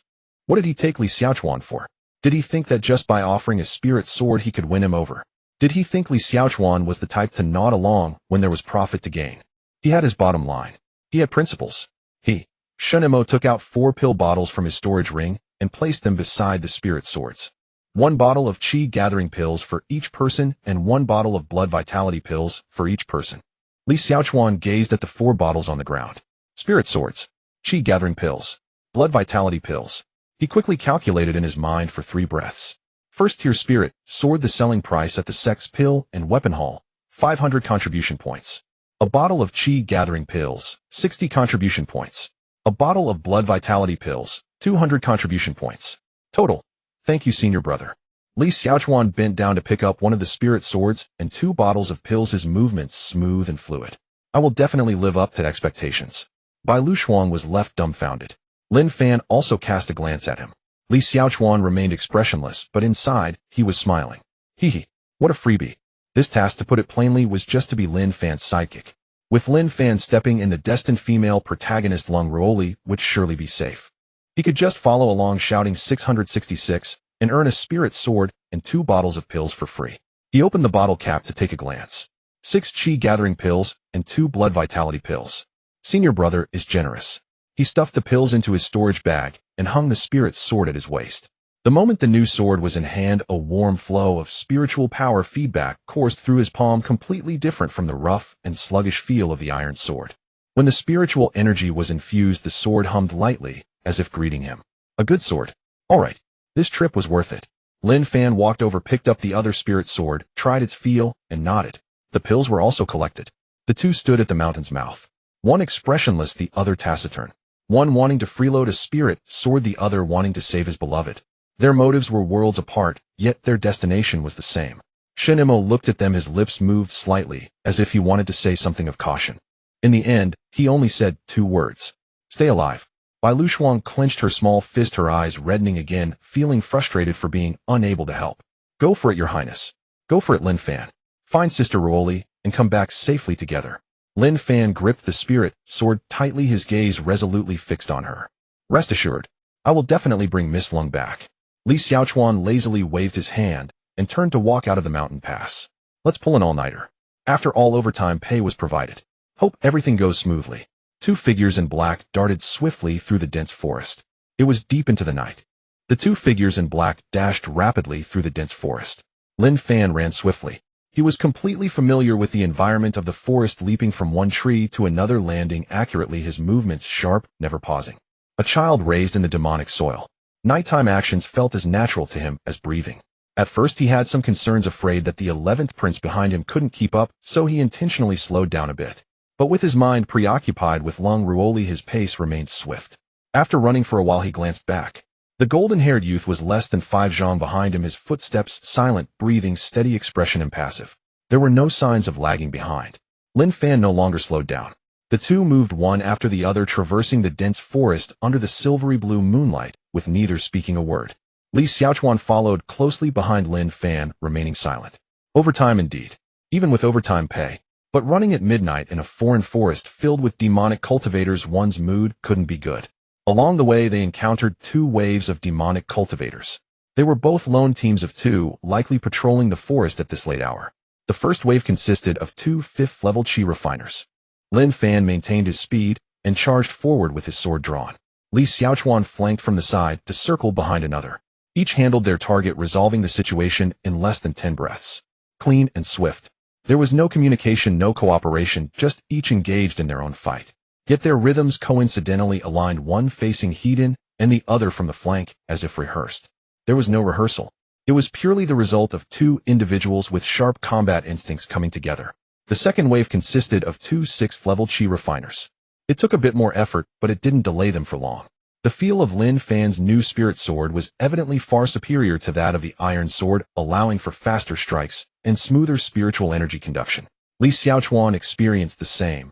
When infusing spiritual energy into the spirit sword, there was no longer the sluggishness and resistance of the iron sword, and the blade responded swiftly. For corpses were left behind, illuminated by the moonlight. They did not stop. They continued running. After about an hour, the terrain began to feel familiar. Li Xiaochuan recognized a few ancient trees he had noted during the daytime, with unique moss patterns on the trunks that he wouldn't mistake. They were getting close. After running for a while longer, a rock wall appeared ahead. At the base of the wall was a narrow crack. It was the cave where Bai Luxuan had previously taken shelter. Lin Fan crouched near the cave entrance, beginning to search the ground for traces. Li Xiaochuan stood beside him, watching. Truly a product of the demonic earth. Lin Fan's fingers brushed over the soil and fallen leaves on the ground. Then he crouched down, stood up, moved a few steps, and crouched again, scanning the ground inch by inch. In less than a quarter of an hour, he stood up. 5 people, he said, heading northwest. One set of footprints is relatively shallow and has a wide spacing, indicating they were running quickly. That should be Miss Lung's. His finger pointed towards the depths of the dense forest. She's luring them to chase. The footsteps deliberately tread on the soft mud, leaving deep impressions. It's intentional. Lung Ruoli ensured that the demon cultivators were chasing her, not Bai Luxuan. Li Xiaochuan remained silent. The 2 continued to follow the traces. Lin Fan's tracking speed was swift, almost requiring no pauses to identify. Occasionally crouching to glance at a scratch on a tree trunk or the direction of a bent shrub, he could deduce the next segment's course. This was not what was taught in class. It was experience gained from being hunted time and again in the demonic earth, tracking prey and risking his life. The traces grew denser. The footprints on the ground transformed from 5 sets to intertwined chaotic treads, with signs of chasing, retreating, and brief standoffs. There were traces of icy spiritual energy residue on several tree trunks, now dimmed, but still discernible. Lung Ruoli had fought here. It wasn't just running, she was fighting while fleeing. After pursuing for a while, the dense forest suddenly came to an end. Both of them halted at the same time. Before them was a cliff. The sky was beginning to lighten. The 3 moons had vanished at some point. The orange-blue sky began to brighten at the edges, the soft light spreading upward from the horizon, gradually washing away the night. The treetops of the dense forest were coated with a warm hue in the morning light, with droplets of night dew on the leaves refracting tiny points of light. In the distance, spirit birds awakened, their clear long calls drifting over from the treetops. The scenery was beautiful. If only they weren't standing on the edge of a cliff. Li Xiaochuan looked down. The cliff was about 20 zhang high, the wall nearly vertical, with bare gray-white rock layers that seemed cut cleanly by a giant blade. Below was a rushing river, its surface sparkling white in the morning light, crashing against protruding rocks and splintering into mist. Looking down from the cliff top, the river appeared as narrow as a silver line. The footprints ended at the cliff edge. The 5 sets of demon cultivators' footprints and Lung Ruoli's footprints all vanished at the cliff's edge. The ground bore signs of a fierce battle. Fragments of stones had been kicked up, the soil plowed open, and several rocks shattered into powder by spiritual energy. Ice blue and dark purple residues of spiritual power intertwined, not yet completely dissipated. The battle had occurred here, right at the edge of this cliff. Then everyone had vanished. Lin Fan crouched at the cliff's edge, his fingers brushing over the traces on the ground, examining them inch by inch. Li Xiaochuan stood beside him, also looking. But he was not observing the ground. He was watching the scene itself. It was too classic. A standard trope in web literature, the female lead is chased to the edge of a cliff with demon cultivators behind her and an abyss ahead. With no way out, she leaps into the void. There must be a fortuitous encounter at the bottom of the cliff. The river would wash her into a hidden cave containing ancient inheritances, healing elixirs, or perhaps a 1,000-year spirit tree bearing rare treasures. Healing, breakthrough, and counterattack, the trifecta complete. He would have skipped over such cliches when he read web novels in his past life. They were too cliched. However, generally speaking, according to the trope, both the male and female leads should jump together. Now the male lead stood beside him. Yesterday afternoon, he had directed Lin Fan to the southeastern gathering point, causing Lin Fan to miss the chance to meet Lung Ruoli. So in this plot, the male lead's position is vacant. Lung Ruoli wouldn't really be in trouble, would she? No, absolutely not. He looked down at the river 20 zhang below, where its depth was indiscernible, and a clear thought surfaced. He didn't dare to jump. It wasn't fear of heights. It was fear of water. To be precise, it was a fear of deep water. He had it in his past life. As a child, he was fine in swimming pools, but whenever he faced water where the bottom was unseen, rivers, lakes, reservoirs, he would become completely stiff. His mind always imagined that something lurked beneath the unseen surface, slowly opening its mouth in the darkness. Rationality told him that there was a high probability of no deep-sea monsters in such a small river. But fear does not abide by reason. He withdrew his gaze from the cliff's bottom and looked back at the ground. Lin Fan had finished reading the traces and stood up. Miss Lung jumped. Lin Fan said, his tone very calm. Li Xiaochuan nodded. He had noticed as well. The distribution of footprints at the cliff's edge was quite clear. Lung Ruoli's set of footprints had a narrow stride, shallow landings, and ice blue spiritual energy residues. They suddenly disappeared at the closest point to the cliff edge. The last landing point was on the cliff's rim, with a heavy force indicating a powerful push-off. She jumped, but the 5 sets of demon cultivators' footprints did not follow her. They had lingered at the cliff's edge for a while. From the degree of overlapping and shifting of the footprints, it seemed a few people had stood there for a moment before veering off to the side, following the cliff top's rock wall eastward. The demon cultivators did not jump. That made sense. A 20 zhang high cliff with a rushing river below. Chi refinement stage cultivators lacked the ability to fly, or whether they could survive a jump depended entirely on luck. Lung Ruoli had been forced to a dead end and had no choice but to jump, but the demon cultivators had no need to take such risks and chose to take a safer route down to pursue. I will go down. After saying this, Lin Fan began to walk towards the cliff's edge. Li Xiaochuan looked at him. How do you plan to get down? Jump. Very concise. Lin Fan stood at the cliff's edge, glancing down at the river below with a calm gaze. 20 zhang was indeed dangerous for a Chi refinement stage cultivator. But Miss Lin jumped. He would jump too. There was nothing to hesitate about. What about you? Lin Fan turned to glance at him. Li Xiaochuan stood at the cliff's edge, watching the silver line of the river. The morning light shimmered on the water's surface, the white waves surging. The river was bottomless. I will take a detour.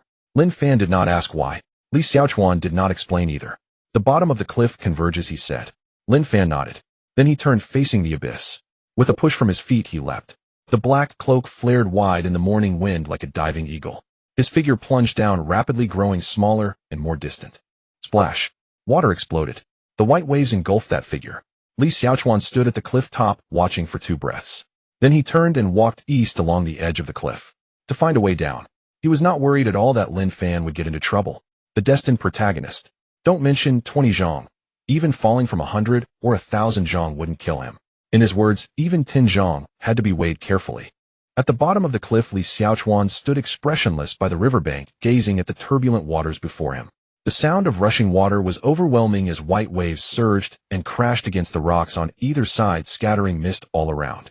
The morning light poured down from the top of the cliff, illuminating the surface of the water with a golden glow, making it quite beautiful.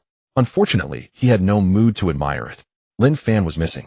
It had already been nearly half an hour since he took a detour down the cliff. The sky had brightened significantly. The orange and blue hues of the sky shifted from soft to bright, and the tree canopies of the dense forest gradually returned from dark blue to deep green. There was nothing on the river's surface. No shadows, no signs of struggle, no fragments of capes washed ashore. It was utterly clean. He had vanished. Li Xiaochuan did not believe that Lin Fan had fallen to his death or drowned. After all, he was the protagonist destined by fate.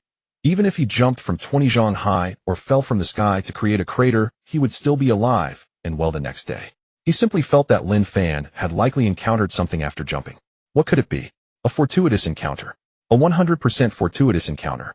The second rule of web literature: the protagonist must have a fortuitous encounter when jumping off a cliff. The river had swept him into some hidden underwater cave. Inside the cave there could be the legacy chamber of an ancient cultivator, a 1,000-year-old spiritual herb, or a scroll of a lost supreme sword technique. He was currently sitting cross-legged inside, trapped by some formation or mechanism, unable to escape for the time being. This is quite troublesome. They had agreed to rescue him together. Did he jump off the cliff midway to chase after private gains, leaving him alone by the riverbank to endure the cold wind? If he had known, he would have stopped him earlier.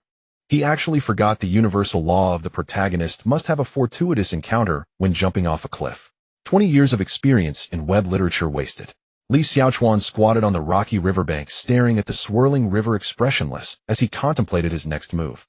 Wait for Lin Fan. How long? Fortuitous encounters have no timetable. If it's quick, it could be 1 or 2 hours, if slow, 1 or 2 days, and if even slower, it's not impossible for him to directly break through to Foundation establishment and come out. Should he go find Lung Ruoli? Alone? Even if he found her, what then? Lung Ruoli had been chased by 5 demonic cultivators for a night. He had no idea what her condition would be. What if she was seriously injured and he went to rescue her? Wait a minute. Could Lung Ruoli also be trapped? She also jumped off the cliff. She is also a character of destiny.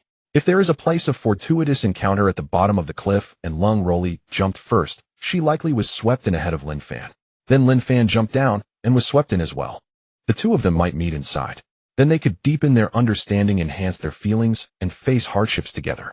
After all, from his observation over the past month, the interactions between these two destined protagonists had been far too few. That young lad Lin Fan was simply too naive.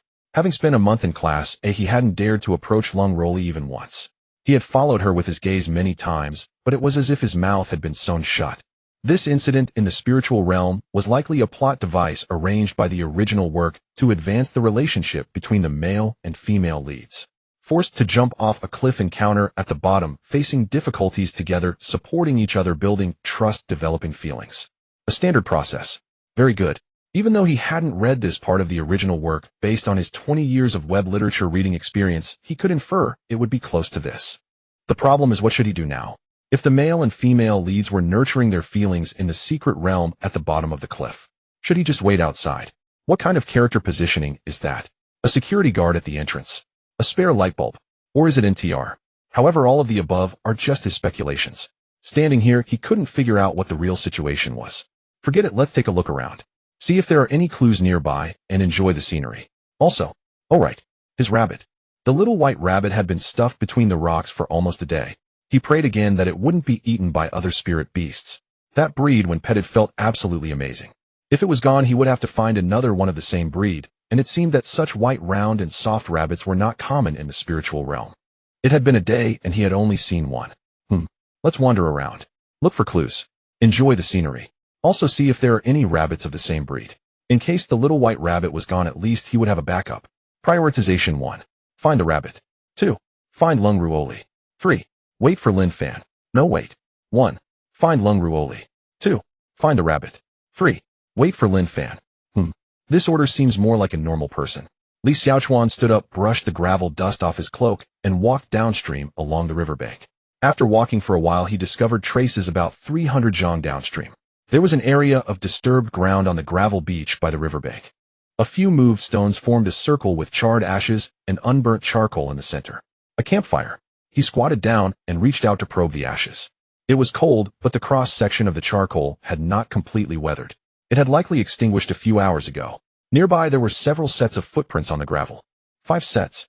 The faint remnants of dark purple spiritual power were nearly dissipated, but he could still discern the aura of demonic cultivators. They had camped here for the night. After Lung Roli jumped off the cliff, these 5 demonic cultivators did not follow suit, but took a detour down, tracking along the riverbank to this area. After searching for a while, without finding anyone, they had set up camp and waited for dawn to continue searching. Li Xiaochuan stood up and looked in the direction of the footprints. The 5 sets of footprints left the campfire and headed down the river. Let's follow them. If Lung Ruoli was not in their hands, it meant she was safe, and he could then focus on his own matters. Find a rabbit. No, wait. Finding Lung Ruoli is the priority. Finding the rabbit is secondary. Li Xiaochuan tightened his hood, activating the concealment technique to its fullest extent, and followed the direction of the 5 sets of footprints. Along the way, the day and night in the spiritual realm were completely different worlds. The orange-blue sunlight evenly bathed the forest, restoring its vibrant life. Thick ancient trees were covered with climbing vines that bore small flowers, their petals shimmering slightly in the sunlight, like clusters of luminous stones embedded in the bark. There were more streams. He crossed at least 3 brooks of varying sizes, each crystal clear enough to see the spirit stones and aquatic plants beneath. In one stream, a few golden-red little fish swam their tails, leaving trails of pale golden light. The spirit beasts were becoming more active. A flock of gray-blue spirit sparrows flitted through the treetops, chirping noisily. A half-human tall brown antlered deer suddenly jumped out of the bushes, paused upon seeing him, and then vanished into the ferns with a leap.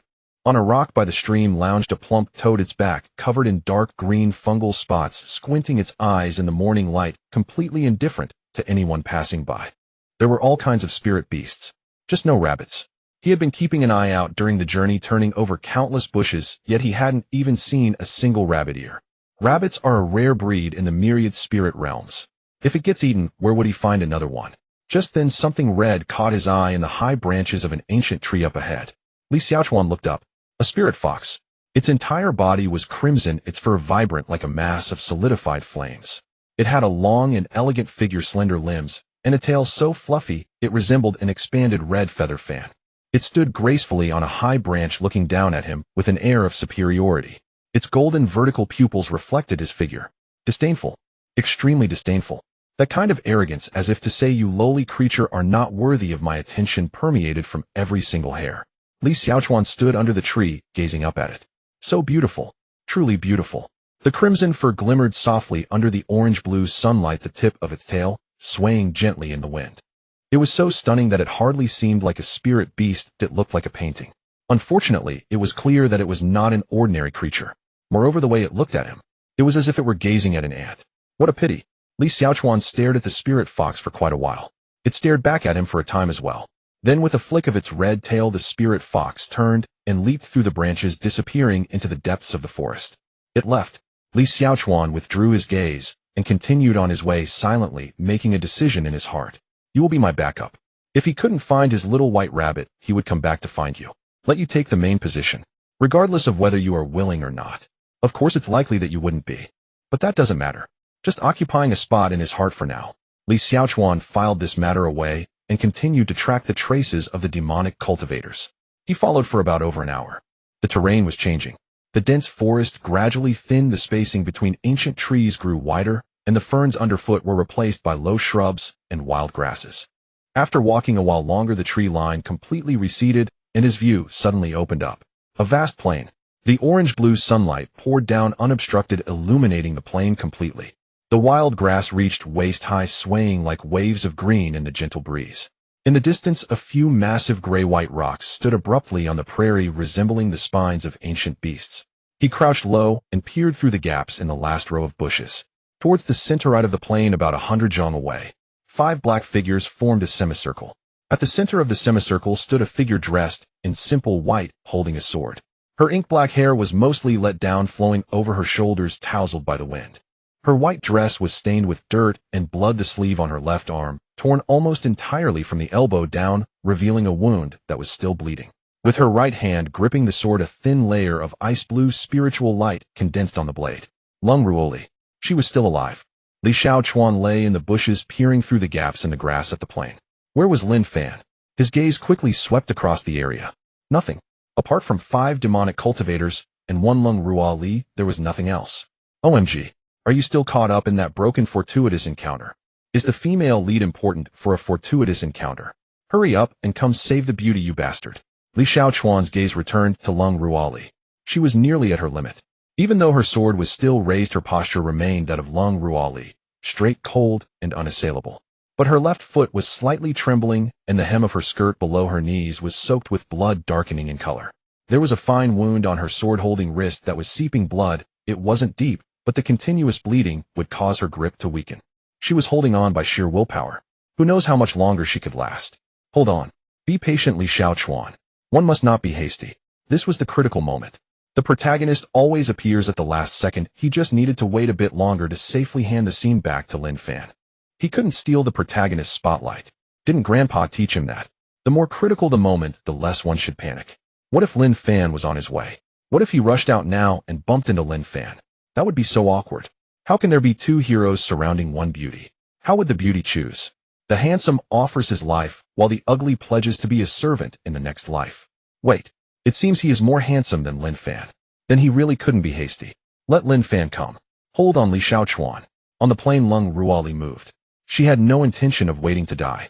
Ice blue spiritual power surged along the sword's body, a bone-chilling coldness spreading from beneath her feet, quickly coating the grass within a radius of 2 zhang with a layer of frost.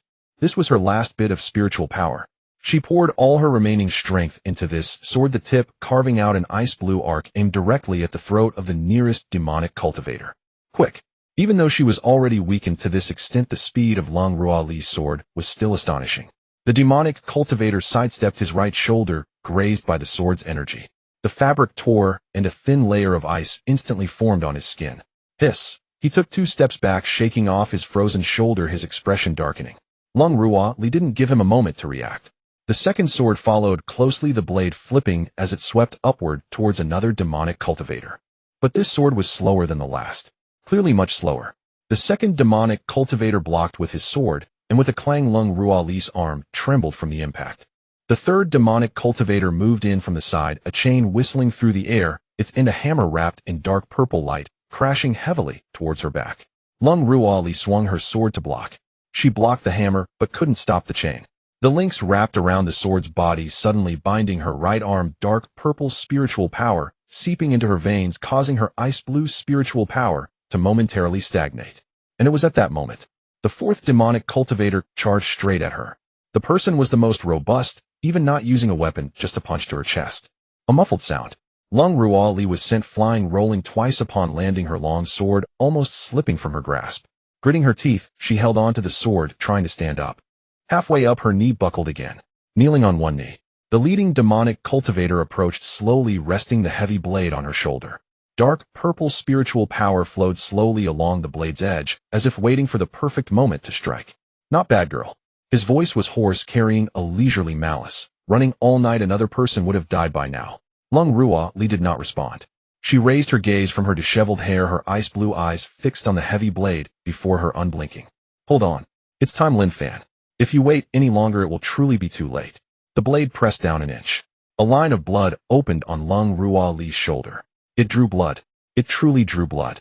Why hasn't he come out yet? The blade pressed down another inch. Blood seeped from the white fabric, a small patch of crimson spreading on her shoulder. Lung Ruoli's complexion turned a shade paler, yet she didn't even frown. Li Xiaochuan gripped the spirit sword's hilt tightly. His knuckles turned white. Come on, Lin Fan. Where the hell are you? The blade continued to press down. Hey, you over there, stop for a moment. Li Xiaochuan still couldn't hold back. Because the villains in the scene were simply uncooperative. The protagonist hadn't yet arrived, and they dared to deal deadly blows to the female lead. How are they acting? Do they not want their lives anymore? He stood up from the bushes, brushing off the grass from his cloak, and leisurely walked towards the plain. His steps were neither fast nor slow, his body slightly hunched, hands tucked inside his cloak, looking like a passerby, casually stopping by to say hello. All 6 turned their heads in unison. 5 demonic cultivators. 1 Lung Ruali. Upon seeing the black cloak, the first reaction of the demonic cultivators was to relax a bit. But the next moment they tensed up again. They had been hunting here all night, and had clearly received news. Someone was disguising themselves in a demonic cultivator's cloak to ambush. Many companions had died from this tactic yesterday. Stop right there. The leading demonic cultivator raised his heavy blade, the tip pointing at him. Who are you? State your name. Li Xiaochuan halted his steps. Exposed. No, it wasn't exposure. It was that this group was much more cautious than the scattered soldiers he had encountered before. The close-quarters ambush tactic wouldn't work here. His brain raced for 2 breaths. Then he opened his mouth. Hey, Ouyang Feng. He spread his hands, his tone carrying just the right amount of impatience. Practicing the frog technique. Don't you recognize me? The 5 opposite him were clearly taken aback. They had indeed never heard this name, but it sounded somewhat familiar. Which righteous disciple would be named Ouyang Feng? Which righteous disciple would practice a technique called the frog technique? Just the combination of that name and technique exuded an unmistakable aura of a villain. A few demonic cultivators exchanged glances. Their vigilance eased slightly. Not far away, Lung Ruali was still kneeling on one knee. She raised her eyes from her disheveled hair, watching the slowly approaching black cloak, her cold eyebrows slightly raised. But the leading demonic cultivator still hadn't completely let down his guard. Take off the hood, and let me see. Oh, come on, we're all here to work, there's no need to be so formal. Li Xiaochuan chuckled as he continued to walk forward, his pace still slow. You all chased this girl all night, right? It must have been tough. I came from the east, there were quite a few captured there. Take it off. The tone of the leading demonic cultivator grew a bit harsher. 5 steps. Just 2 more steps would be enough. Alright, I'll take it off, no need to be so fierce. Li Xiaochuan responded, while taking a step forward. For steps. His right hand, hidden in the cloak, had silently gripped the hilt of the spirit's sword. In the next moment, he suddenly tilted his head back, his gaze crossing over everyone's heads, fixating firmly on the skyline. In that instant, his voice shifted from casual to terrified, sharp and cracking, carrying the genuine raw breakdown of a desperate man seeing his nemesis. The elder from the immortal sect is coming. The expression didn't matter. The hood obscured it so no one could see. The voice had to be real, had to be loud enough to make people instinctively turn around before they could discern the truth. The 5 demonic cultivators trembled all over. They almost simultaneously turned around, looking toward the sky. Lung Ruali instinctively lifted her head as well. The sky was very clear. Not a single bird was in sight. In that fleeting moment it was enough. Li Xiaochuan dashed out suddenly. The distance of 4 steps was almost covered in a single stride due to the explosive power of the demon god body. The spirit's sword was drawn, a silver light flashed in the morning sun, and it aimed straight at the wrist of the leading demon cultivator, holding a knife. The opponent reacted swiftly, retracting the heavy blade abruptly, the spine of the knife clashing against the sword edge while he stepped back. He missed the strike, but the goal of pushing back had been achieved. With the heavy blade withdrawn from her shoulder, Lung Ruali's body tilted to the side. Li Xiaochuan showed no hesitation in battle, his steps unwavering as he rushed in front of her, bending down to grasp her waist, directly hoisting her onto his shoulder. From the moment of action to withdrawal, it took less than 3 breaths. Push back, seize the person, lift onto the shoulder, and retreat. It was all done seamlessly. Lung Ruali's body stiffened for a moment. She was lifted like a sack, her head backward, feet forward, and her vision instantly spun around. Her right hand, holding the sword, instinctively rose, the tip of the blade pointing downward, already aimed at the back of the person below her. It's me. The hood was blown off by the wind generated by the run. A cascade of molten gold hair spread out in the morning light, glaringly bright. Lung Ruali's sword hand froze in midair. She stared at the golden hair, fell silent for a moment, and then coldly spoke. Put me down. I can run. You can't run. Li Xiaochuan continued to dash towards the other side of the grassland without looking back. Your left foot is injured. Lung Ruali fell silent, glancing at her left foot dangling in the air, trembling indeed. What about Lulu? This was her second sentence. It's fine. At the gathering point. Lung Ruali closed her eyes for a moment, and when she opened them again, the tense string in her icy blue eyes relaxed slightly. Behind them came the sounds of angry shouts and chaotic footsteps, with 5 demon cultivators in pursuit, 1 at the 9th level of Foundation establishment and 4 at the 8th level. He couldn't fight them off. Run first. The explosive power and endurance of the demon god body were sufficient, but carrying someone on his shoulder limited his speed, and he could only barely maintain distance from the pursuers. The problem was that he couldn't keep running like this forever. The gathering point was behind those 5 people. He was currently running in the opposite direction, getting farther away. To return, he had to make a big detour and come back from the side. Right.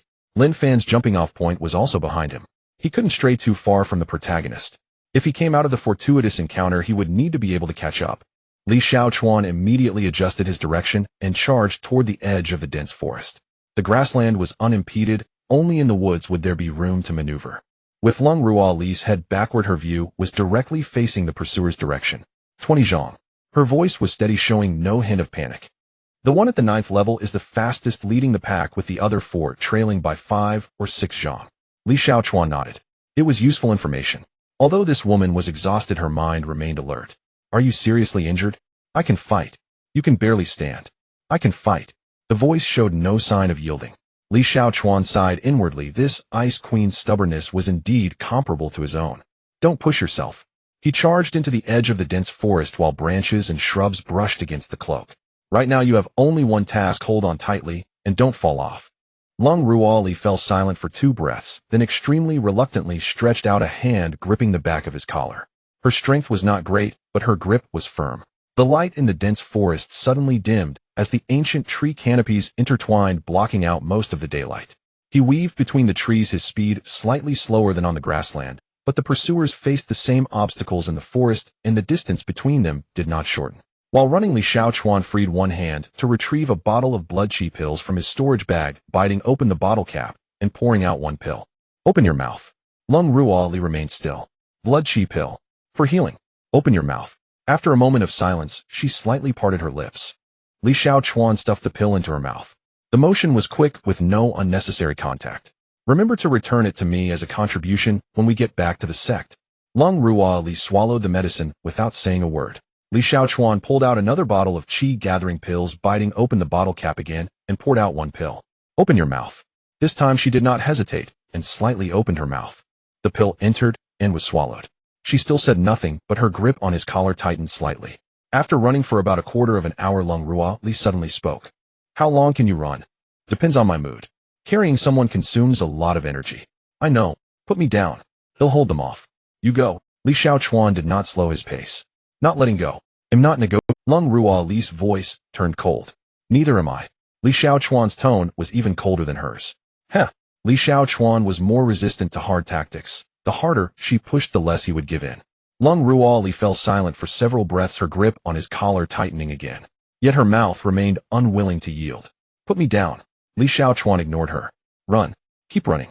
After a while, he suddenly sensed a change in the weight on his shoulder. It wasn't lighter, it was softer. From yesterday afternoon until now, she had led away 5 demon cultivators, running all night, jumping off cliffs, fording rivers, and confronting 5 of them until dawn. Only upon hearing the news of Lulu's safety did the tightly drawn string finally snap. Her body surrendered before her will. Li Xiaochuan felt the breathing on his shoulder gradually calm, deep, and steady. She fell asleep. Well, that saved the noise. He ran forward for a while longer. A muffled thud echoed.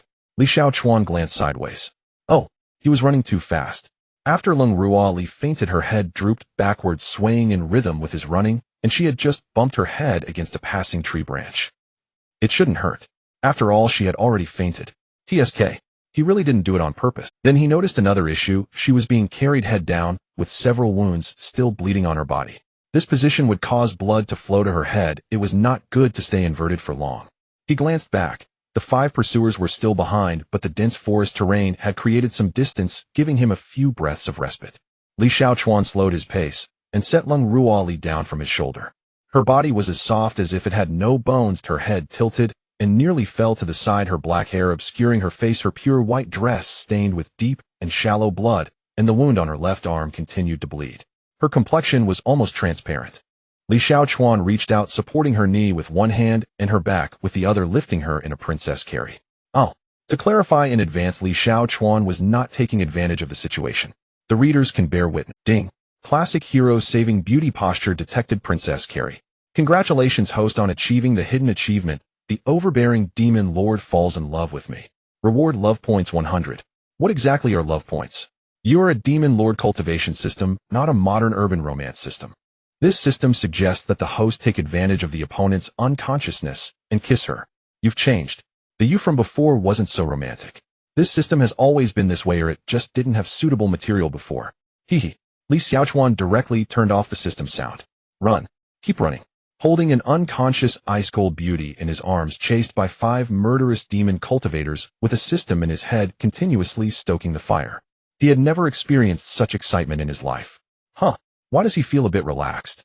He glanced. 5 dark shadows swiftly traversed the dense forest. The leading 9th-layer demon cultivator was incredibly fast, always keeping a distance of 20 zhang, neither far nor near. Very good. The sense of urgency suddenly surged. Not relaxed at all. Not relaxed in the slightest. Ding. How dare the filthy ants chase after the supreme demon lord?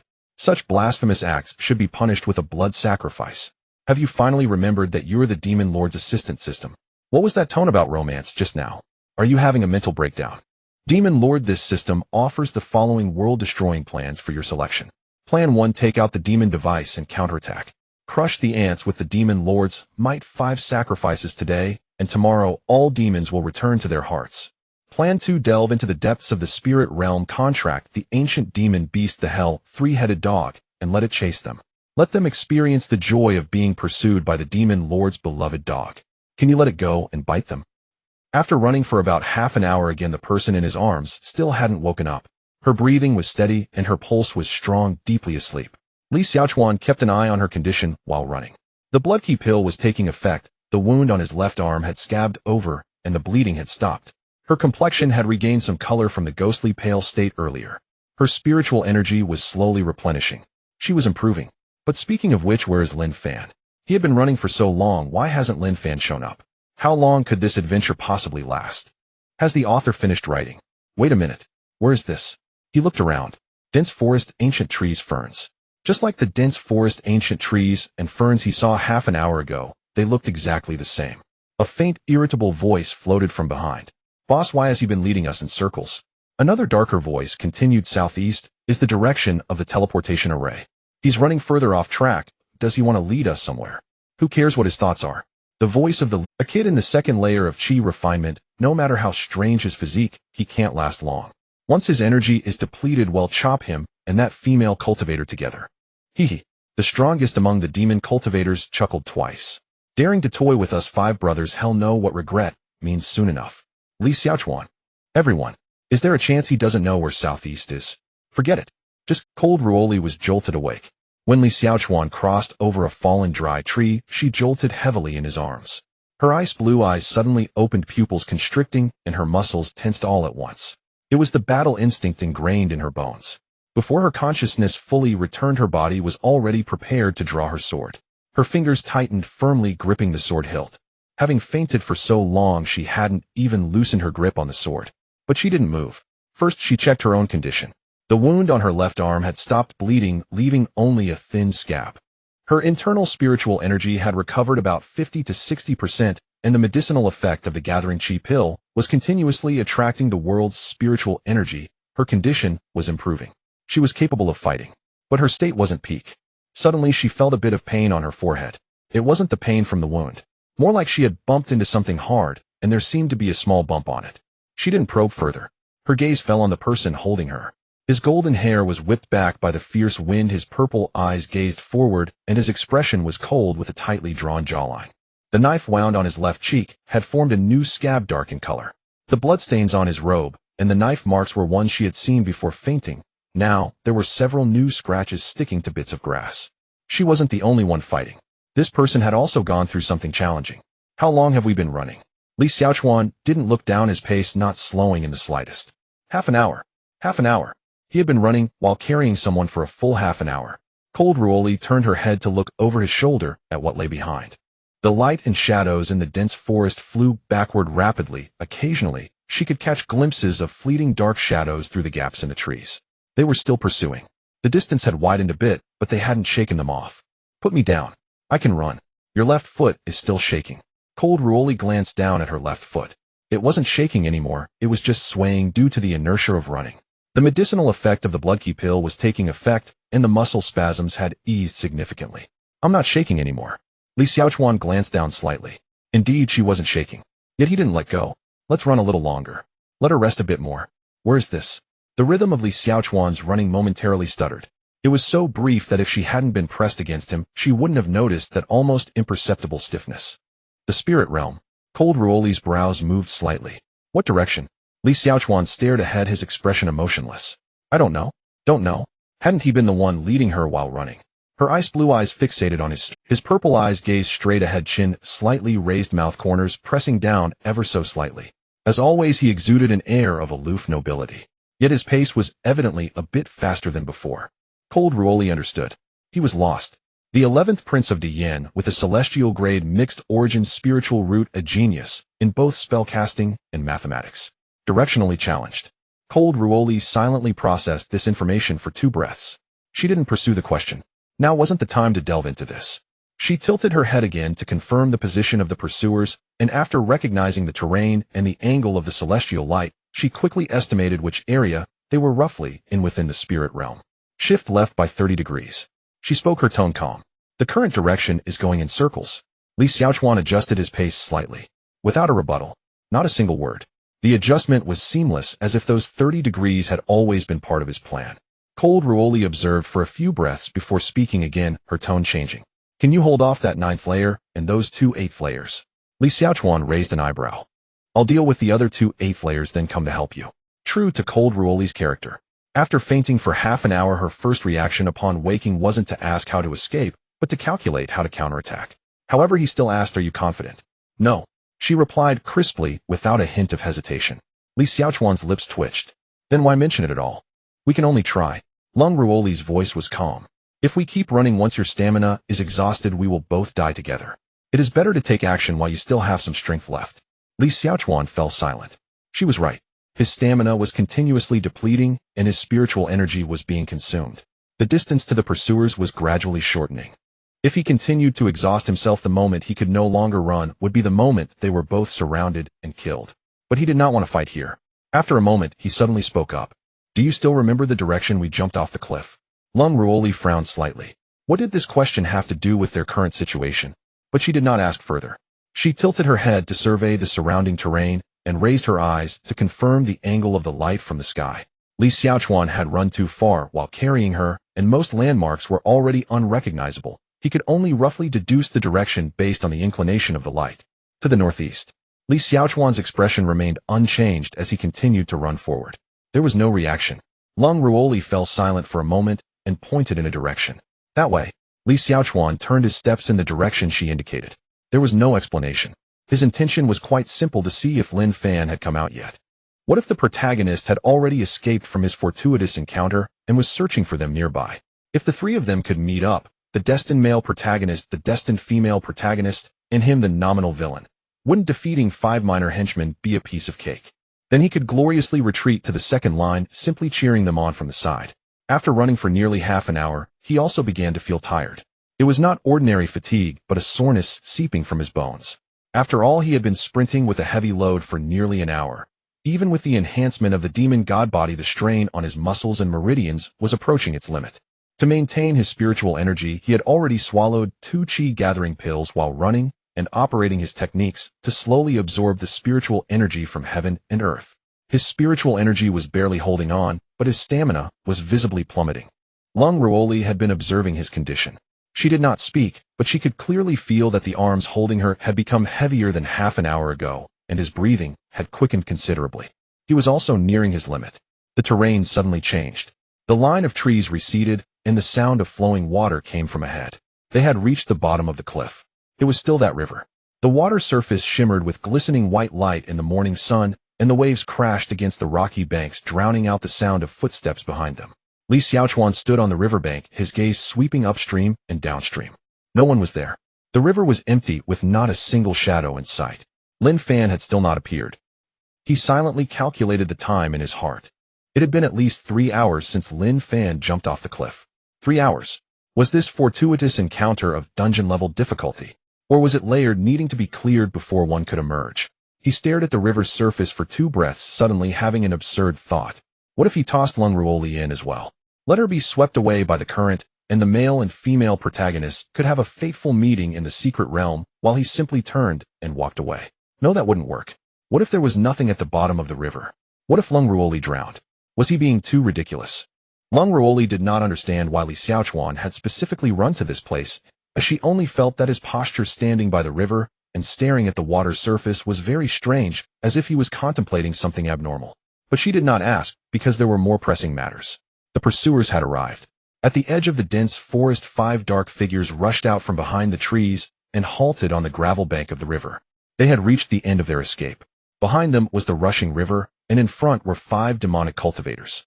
In a certain sense, it was exactly the same situation that had forced Lung Ruoli to the edge of the cliff last night. It was as if they had reincarnated. Lung Ruoli flipped off Li Xiaochuan's arms and landed on the ground, staggering slightly with her left foot, but she gritted her teeth to steady herself. The spirit sword was in her right hand, and the icy blue spiritual energy slowly glimmered along the sword's body, much denser than it had been on the grasslands. The effects of the chi-gathering pill and blood chi pill were both in effect. She was not at full strength, but she was much stronger than before. Standing on Li Xiaochuan's left side, she glanced at him. Right here. Li Xiaochuan looked at the 5 people across from him. There really was no other way out. Lin Fan was most likely still underwater dealing with his fortuitous encounter and could not be relied upon. The gathering point was far away, and there were no reinforcements. It was just the 2 of them.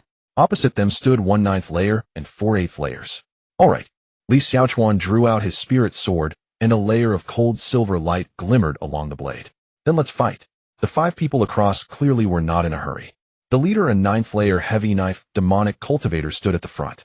His heavy breathing gradually calmed, and a sinister smile spread across his face. Huh. You really can run, kid. He hoisted the heavy knife onto his shoulder and tilted his head to scrutinize Li Xiaochuan. Why aren't you running now? Can't run anymore, huh? A nearby grim-looking demonic cultivator, holding short blades in reverse grip, sneered.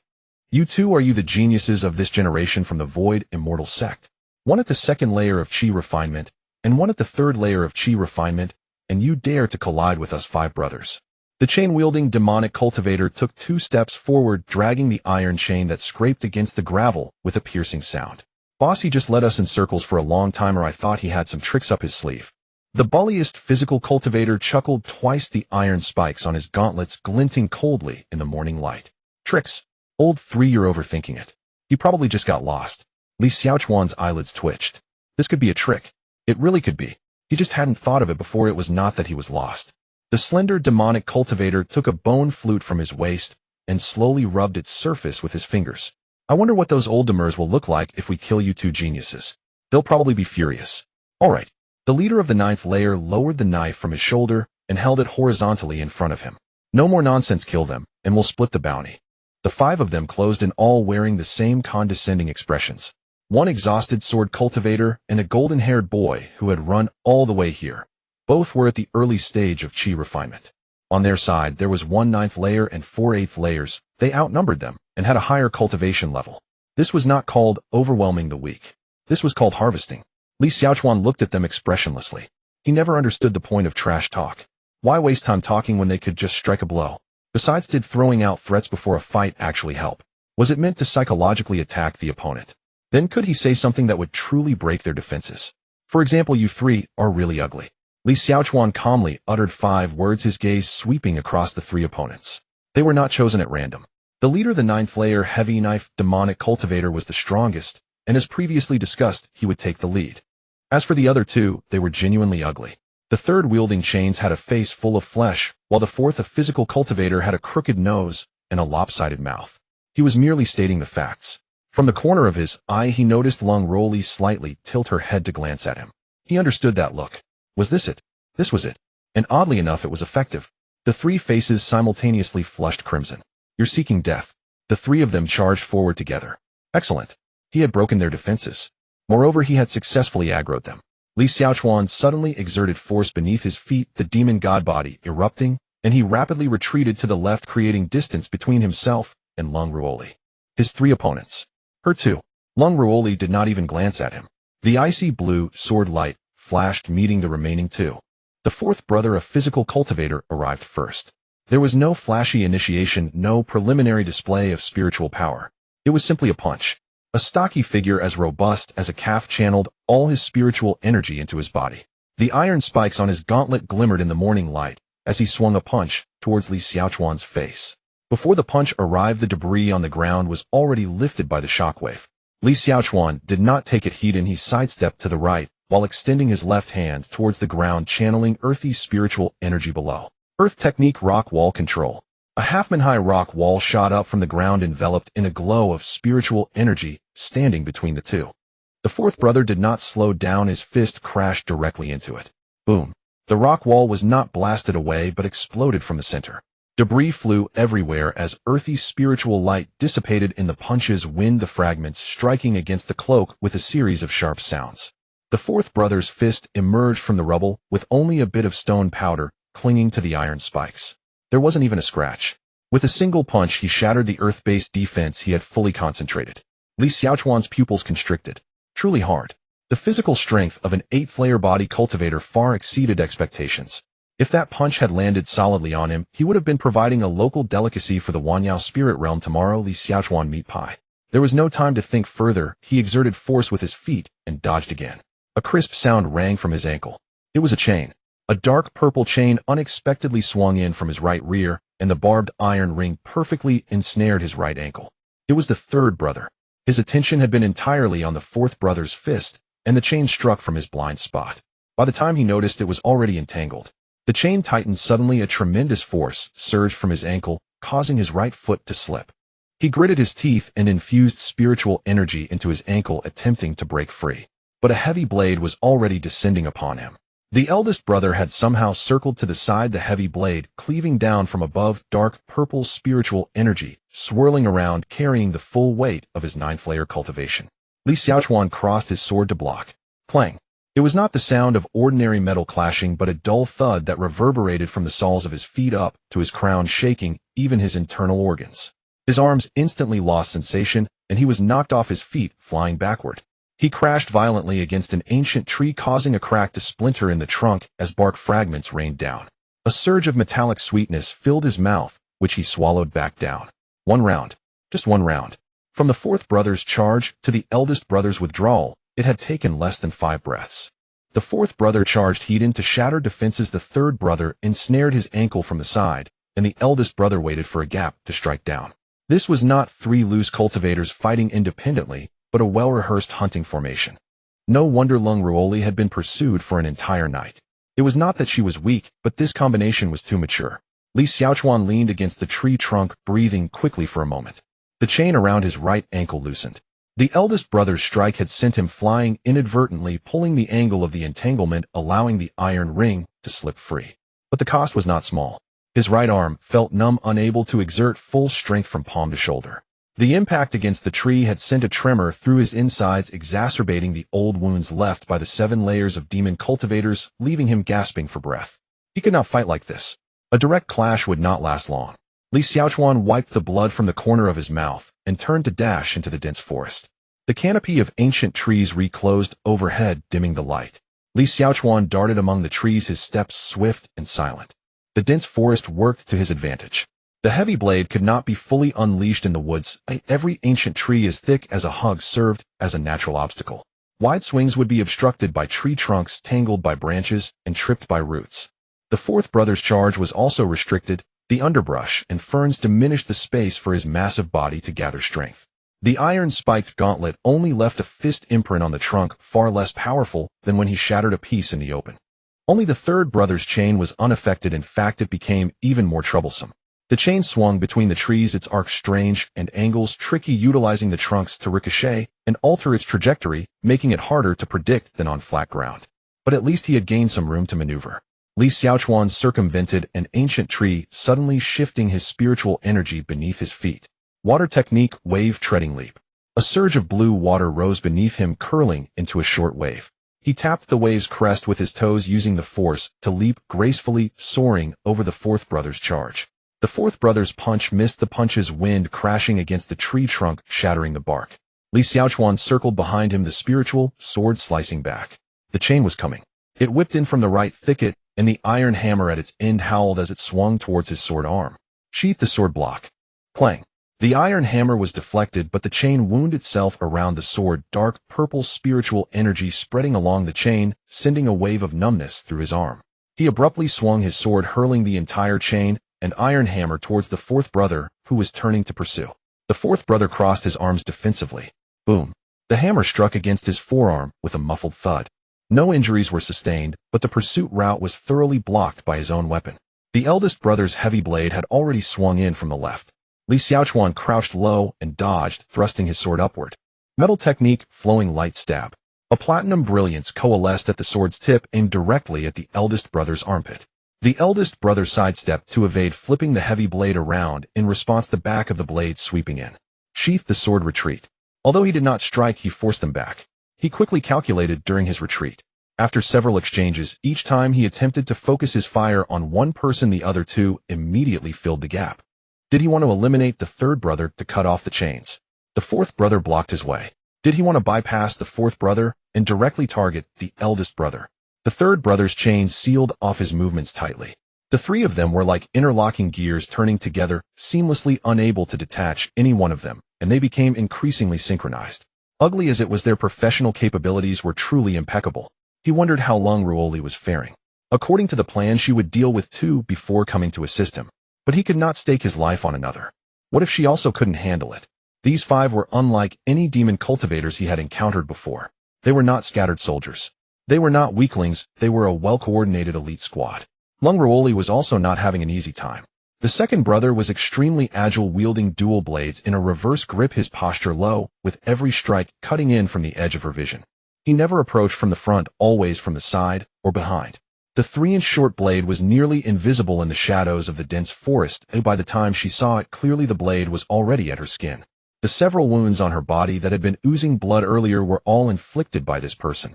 Lung Ruoli swung her spiritual sword, the icy blue sword energy, drawing a sharp arc through the air. Before the arc could reach its target, the second brother had already darted to the side. The short blade grazed her ribcage. She twisted her waist to avoid it. A layer of dark red spiritual energy on the blade brushed against the fabric, emitting a pungent smell of blood. But the real trouble was not the second brother, but the fifth. The sound of a bone flute echoed. It was not a melody, nor could it even be called a normal sound. It was a deep, dense frequency that drilled into her mind like the buzzing of insects. Each time the bone flute sounded, her reaction slowed just a fraction. Not much, just a fraction. But in life and death battles, a fraction could mean a life. Spiritual soul attack. Lung Ruoli's brows furrowed slightly, the chill in her icy blue eyes deepening. In the dense forest, Li Xiaochuan dodged the chains that swung from the side for the third time. The chain links grazed his shoulders, slicing away a corner of his cloak with a dark purple glow. Using the inertia of his dodge, he stepped towards Lao San. Lao Si blocked the way, his robust body, resembling that of a young bull, served as an impenetrable barrier, more effective than any defensive spell. With the iron spike gauntlets raised, knees slightly bent, and weight sinking down, he assumed a stance ready to strike. There was no escape.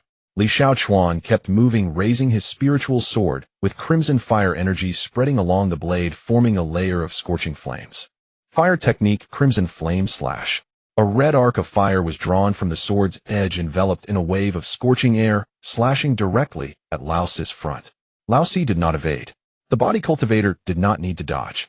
The charge was complete. He crossed his fists, and the iron spikes flashed in the crimson firelight as his spiritual energy surged into his flesh to the limit, his fists smashing straight into the fire arc. Boom! The crimson flames exploded upon the gauntlets.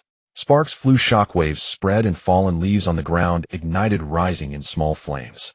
The iron spike gauntlets glowed red-hot. Lao Si's arms bulged with veins, and his muscles turned slightly red under the high temperature, yet he remained unscathed. He lowered his fists and grinned, the gauntlets still emitting steam, the red metal slowly cooling and changing color, not leaving a single burn mark on his hands. Li Xiaochuan's eyelids twitched. He had taken a hit from a fire technique, but merely brushed it off. There was no time for a second strike. A gust of wind rushed from the left. Lauda arrived again. A heavy blade swung horizontally. Dark purple spiritual energy surged along the blade, sweeping from left to right with all the power of his 9 levels of cultivation. Before the blade reached him, the blade's aura struck. The bushes along the path were severed cleanly, their cut edges as smooth as a mirror. Li Xiaochuan raised his sword, instantly converting the nature of his spiritual energy as water blue light surged from the sword. Water technique, curtain envelop. An arc of water curtain unfolded in front of him, wrapping around the front half of the heavy blade, attempting to use softness to counteract the force of that blow. The water curtain bent, twisted, and then exploded. With 9 levels against 3, the total amount of spiritual energy was overwhelmingly crushing. The water curtain's capacity to absorb force was thinner than a sheet of paper before Lauda, as the heavy blade pierced through the remnants of the water curtain, the back of the blade hitting the spiritual sword harshly. Clang. His whole body was sent flying.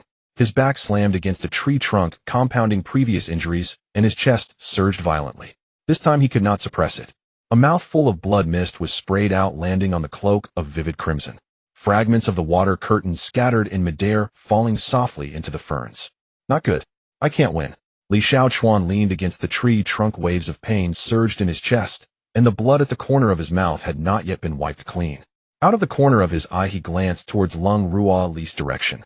Across several dozen zhang of dense forest, he could vaguely hear the crisp sound of icy blue sword energy and the humming of a bone flute. He could not see her figure, only catching glimpses of icy blue light flashing through the gaps in the treetops.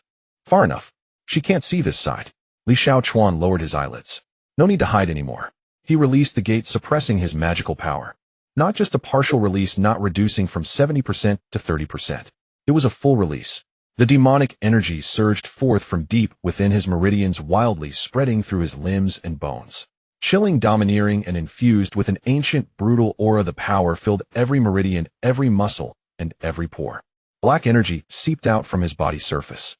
It was not the murky, dark, purple, foul energy of demonic cultivators. It was pure, thick, and unresolvable black, seeping out in wisps, climbing along his skin and wrapping around his limbs. The cloak was lifted by the black energy, moving without wind, rustling. The tips of his golden hair began to fade. The last few strands gradually lost their gold, turning into pure, icy white. This was not the pale of aging, but the dead silence left after all warmth and color were drained. Not much, just those few strands at the tips. The cinnabar mole on his forehead suddenly brightened. Originally just a faint crimson mark, at this moment it was as bright red as dripping blood glaring on his slightly pale face. Demonic energy rampaged within him. His meridians felt like they were plowed by raging fire, every inch screaming in agony. But at the same time, an unprecedented power surged from deep within his dantian. It flowed into his limbs, into his bones, into every muscle. Painful, but immensely powerful. Pure, abundant, and overflowing strength. The great, desolate, indestructible demon body was completely activated under the infusion of demonic energy, no longer passively strengthening, but actively operating. Bones creaked, muscle fiber density rapidly increased, and the gravel beneath his feet was forced outward by the pressure emanating from his body. Ancient heavenly tier demon art, 9 nether demon radiance art. Operating at full power. Ding. The system's voice exploded in his mind, the pitch rising by an octave, trembling with excitement. Host, this system has waited for this day for 1 month and 7 days. Have you been counting the days? Actively release demonic energy. Actively operate the demon art. You finally came to your senses. Finally stopped pretending. Finally admitted you are the chosen demon king. But I haven't come to my senses. Just can't win. No. Host, you are too modest. What is this called? This is called hiding your light and biding your time. This is called playing dumb to eat the tiger. Pretending to be a righteous disciple by day, unleashing demonic energy at midnight, seamlessly switching between dual lives. The great demon lords throughout history all started this way. This system proposes to posthumously confer the title of. Shut up. It's time to fight. Lao Si has already charged over. The sudden change from a moment ago stunned the three of them. Black energy, white hair, and the blood-red cinnabar mole. These features that did not belong to righteous cultivators appeared simultaneously, causing Lao Da's expression to darken and Lao San's hands swinging the chains to pause. But Lao Si did not care about what was happening opposite him. Body cultivators do not need to understand. Body cultivators only have one thought. Charge forward. Smash. The iron spike gauntlets surged with dark purple spiritual energy, and a fist came crashing towards Li Xiaochuan's face, identical to the first punch. But this time Li Xiaochuan did not evade. The spiritual sword was raised. Flames ignited once more on the blade. No longer crimson, but eerie blue. The deep, dark, eerie blue was denser and darker than when dealing with that 7-layer blood cultivator on the gravel slope. The air surrounding the sword warped violently, even light seemed to be devoured. Wherever the sword edge passed, the surrounding colors darkened by half, emanating a bone-chilling cold. The righteous fire energy was running low, and demonic energy filled it in more than last time. The flame's blue shifted from eerie blue to a deeper blue-purple, the hue darkening, its edges flickering slightly. Not very stable. The ratio of demonic energy was too high, but there was no time to worry about that. Li Xiaochuan looked at the charging Lao Si, steadying his stance, his hands gripping the sword. His purple eyes reflected Lao Si's grimacing face and those iron fists that had smashed countless things. Wait for him. Wait for him to get close. Lao Si charged within 2 zhang. The iron spike gauntlets wrapped in spiritual energy struck out with a punch. The punch wind approached. The sword moved. One style nether flame slash. The spiritual sword was drawn from his waist, eerie blue flames trailing a curve directly meeting that fist. The sword edge sliced across the fist surface. There was no sound of metal clashing, no sparks, not even resistance. Like cutting tofu. Lao's fist stopped in midair. His expression still held the ferocity from when he swung his fist, mouth, grinning forehead, veins bulging. Eerie blue flames ignited from the surface of his fist. The iron spike gauntlets that had resisted the crimson flame slash, without melting, now dissolved in the eerie blue flames. Lao's expression changed. The grimace on his face slowly shifted into bewilderment, disbelief. He looked down at his fist, then raised his gaze to the golden-haired youth with a blood-red hue in the center of his brow. His mouth opened slightly, but no sound came out. Eerie blue flames crawled from his fist to his wrist, from his wrist to his forearm, from his forearm to his chest. Silent. Lao Si tried to move, his muscles convulsed in the flames, but his body was no longer under his control. There was no crackling sound of burning. Wherever the flames passed, muscles and bones seemed to skip the burning step altogether, turning from solid into ashes. 5 breaths. From the sword's edge passing to this moment, only 5 breaths had passed. The eerie blue flames engulfed Lao Si entirely, then turned to ashes, scattering with the wind. Old Fourth. The voice of the eldest exploded from 5 zhang away. The heavy blade in his hand trembled violently, and his usually calm face twisted completely, veins bulging from his neck to his forehead, bloodshot eyes filled with crimson. The chains also came to a halt. Old Third emerged halfway from behind an ancient tree, staring blankly at the spot where Old Fourth had stood.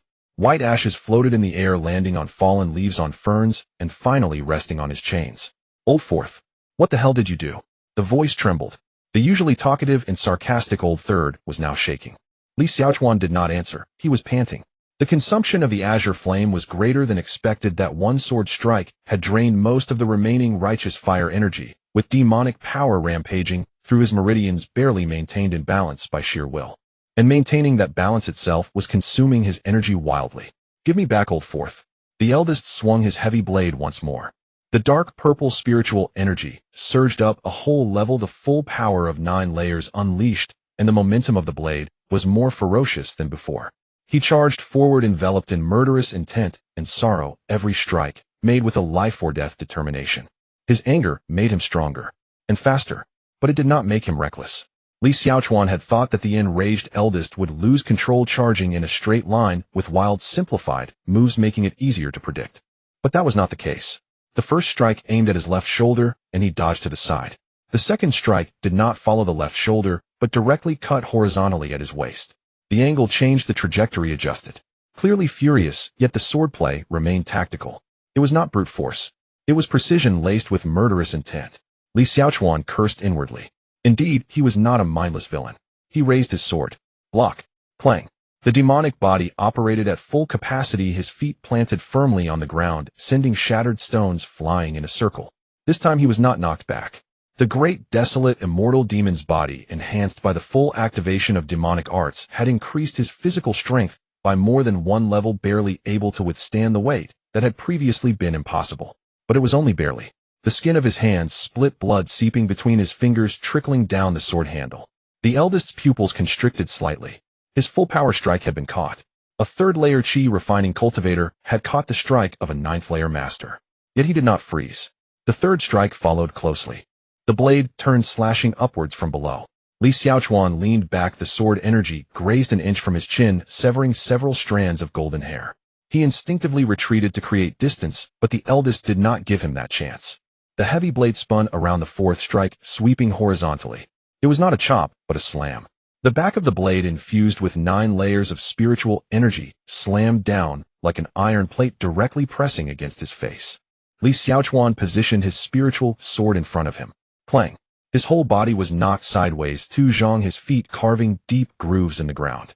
His arms went numb from the impact, and the spiritual sword nearly slipped from his grasp. Before he could regain his balance, the 5th strike arrived. Chop. Bend down. Dodge. The sword tip aimed upwards, a flash of azure flame brushed past the eldest's robe, burning a piece of fabric. The eldest suddenly stepped back. He dared not touch those flames. He had seen how Old Fourth had died. That azure-colored fire was not ordinary flame, but a kind of strange power he had never encountered. If it touched him, he would be done for. A flicker of caution flashed in his eyes, quickly overshadowed by murderous intent. He adjusted his combat style. The heavy blade no longer sought to hit directly. Each strike only aimed to contact the sword, relying on the weight of 9 layers of spiritual energy to shake and smash, trying to force the spiritual sword from Li Xiaochuan's grip. The blade tip always maintained a distance from the azure flames. No contact, no scraping. Even the sword energy deliberately avoided those flickering blue lights. A long-distance attrition. He wanted to wear down Li Xiaochuan's stamina and spiritual energy little by little. Very clever. And very effective. 1 strike. 2 strikes. 3 strikes. With each strike that landed, his arms trembled. The tear in his grip widened, blood saturating the sword handle. The demonic body supported his skeleton, but the demonic power in his meridians was rapidly depleting. That overwhelming sense of power that had been overflowing was receding. 4 strikes. 5 strikes. By the time the 6th strike came down, Li Xiaochuan's knees bent slightly. It was not submission, but an inability to withstand any longer. He had received 6 strikes. Not a single counterattack. This was not good. If this continued, with the azure flames exhausting and the demonic power running out, he would be left with nothing but an empty shell of a 3rd-layer chi refining cultivator. The chains came again. Whipping down from the right treetop, a heavy hammer whistled as it smashed towards the back of his head. It was faster than before. The dark purple glow between the links brightened, and the infusion of spiritual energy had clearly increased. But it was no longer so cunning. Previously, Old Third's chains had been troublesome because he remained calm. The arcs were bizarre, the angles tricky, using tree trunks to ricochet and change trajectory, all precise control of positioning. Now it was different. Old Fourth was dead. Old Third was also enraged. His anger made his strikes faster, harsher, but also more straightforward. The chains no longer twisted and turned, but came straight for the target. The power had increased significantly, but so had predictability. Good. Impulsiveness is the devil. Finally, not all villains are that rational. Li Xiaochuan sidestepped to avoid the hammer, while quickly retreating to create distance. The eldest chased a few steps, but was forced to slow down by the flickering azure flames on the sword tip. In that moment, a fleeting moment, he looked at Old Third. Kill this one first. Without Old Fourth's direct obstruction, Old Third's chains were the last barrier. If he killed him, only the eldest would remain. The flames on the spiritual sword extinguished. The nature of the spiritual energy transformed. Golden element. The platinum brilliance condensed at the sword tip. It was not the same platinum color as before. Demonic power surged in. The platinum light was tainted by demonic power, shifting from bright white to dark gold, then sinking into an almost black gold hue. The brilliance was no longer glaring, but rather dark, reserved, like a compressed dark star at its limit. The penetrating power of the golden element combined with the ferocity of the demonic power. The answer to the fusion of fire element is to burn everything to ashes. What about the golden element? Unknown, but it wouldn't hurt to try. The eldest sensed the change at the sword tip. It was no longer fire. It was something else. Equally reserved. Equally dangerous. He intended to kill Old Third. Old Third. Retreat. The eldest roared as he charged forward, heavy blade aimed at Li Xiaochuan's back. There was no time. Old Third also realized the danger. The chains were suddenly retracted, the links spinning rapidly in front of him, forming a metallic barrier. Dark, purple spiritual energy flowed through each link, wrapping him in layers of iron and spiritual energy. He was still shouting. His voice squeezed out from the humming of the chains, trembling, but still holding on to that biting sarcasm. Come on. You think you're the only one with tricks? My chains you can't even touch. Second style instant prison stab. Li Xiaochuan suddenly exerted force beneath his feet.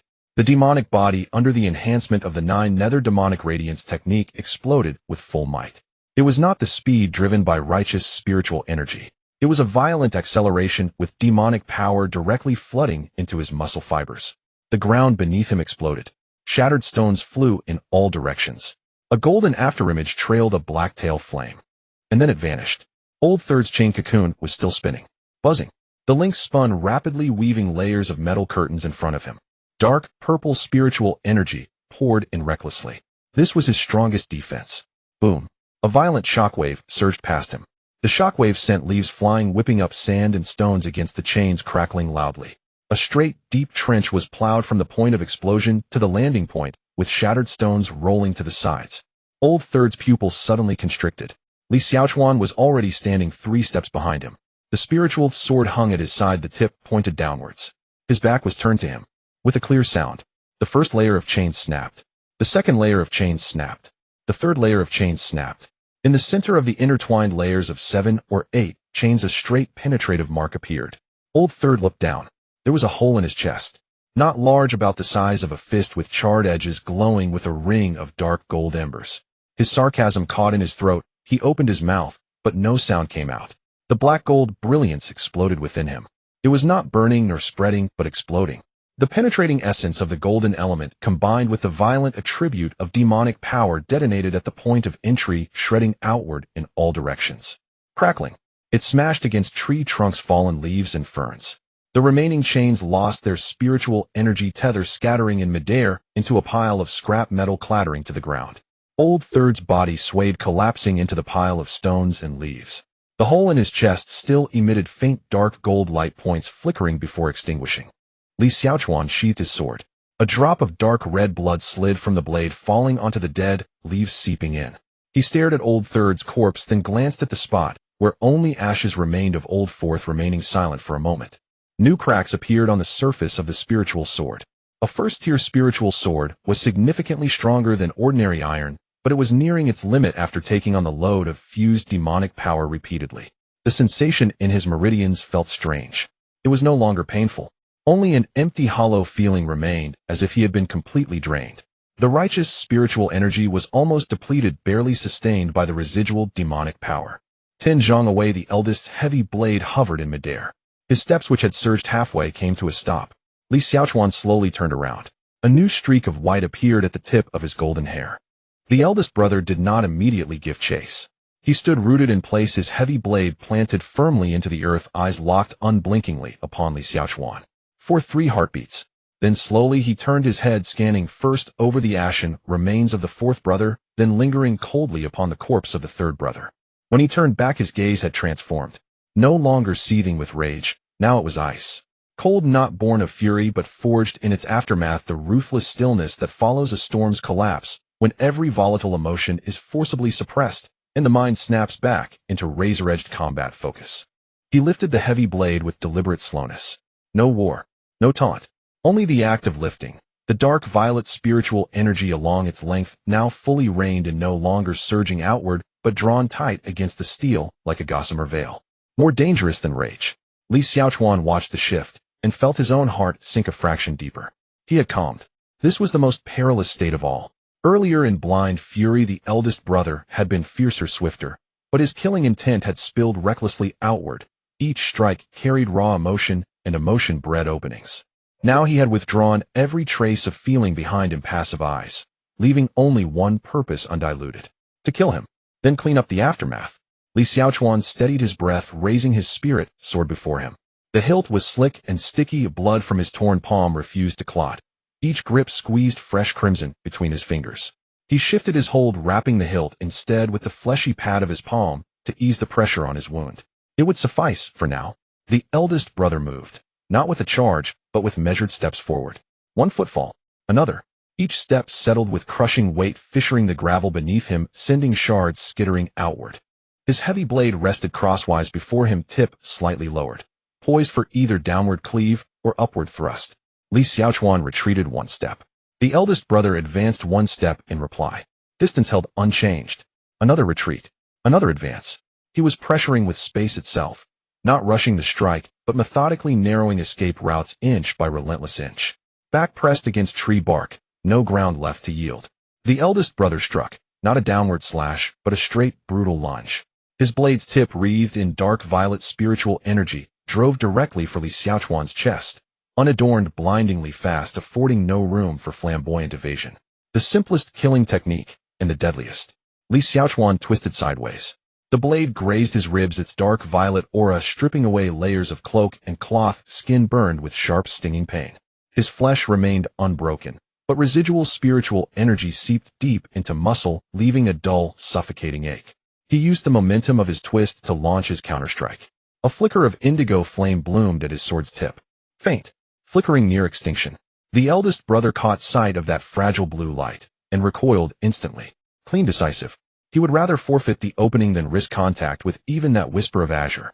Li Xiaochuan did not pursue. He could not. As that final thrust left his blade, the last ember of indigo flame winked out. His fire-aligned demonic energy, its output exhausted.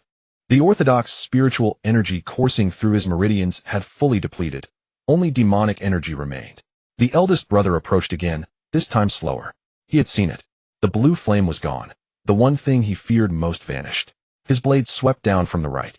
Li Xiaochuan raised his sword to block. Clang. Shockwave rattled his entire right arm, from shoulder to fingertip. The gash across his palm tore wider, his grip nearly slipping. A second blow arced horizontally from the left. He dropped low, evading cleanly. Yet as he rose, dizziness blurred his vision, colors dimming momentarily. The toll of overexertion had begun to manifest. A third strike descended. He blocked. Clang. His right knee slammed hard into the gravel, forcing him onto one knee. Not by choice, his legs simply gave way. The eldest brother loomed above him, heavy blade pressing down upon his spirit, sword, dark violet spiritual energy, grinding downward inch by inexorable inch. Li Xiaochuan braced with both hands pushing upward, arms trembling, shoulders quaking, even his spine shuddering. Sweat dripped from his jaw onto the shattered stones, mingling with the blood welling from his palm. The eldest brother looked down upon him in silence, for one full heartbeat. That flame is gone. Li Xiaochuan said nothing. The eldest brother waited another heartbeat, then died. Pressure intensified on the blade. His spirit sword bent sharply under the strain. Hiss! A third hairline fracture split open across the blade's surface.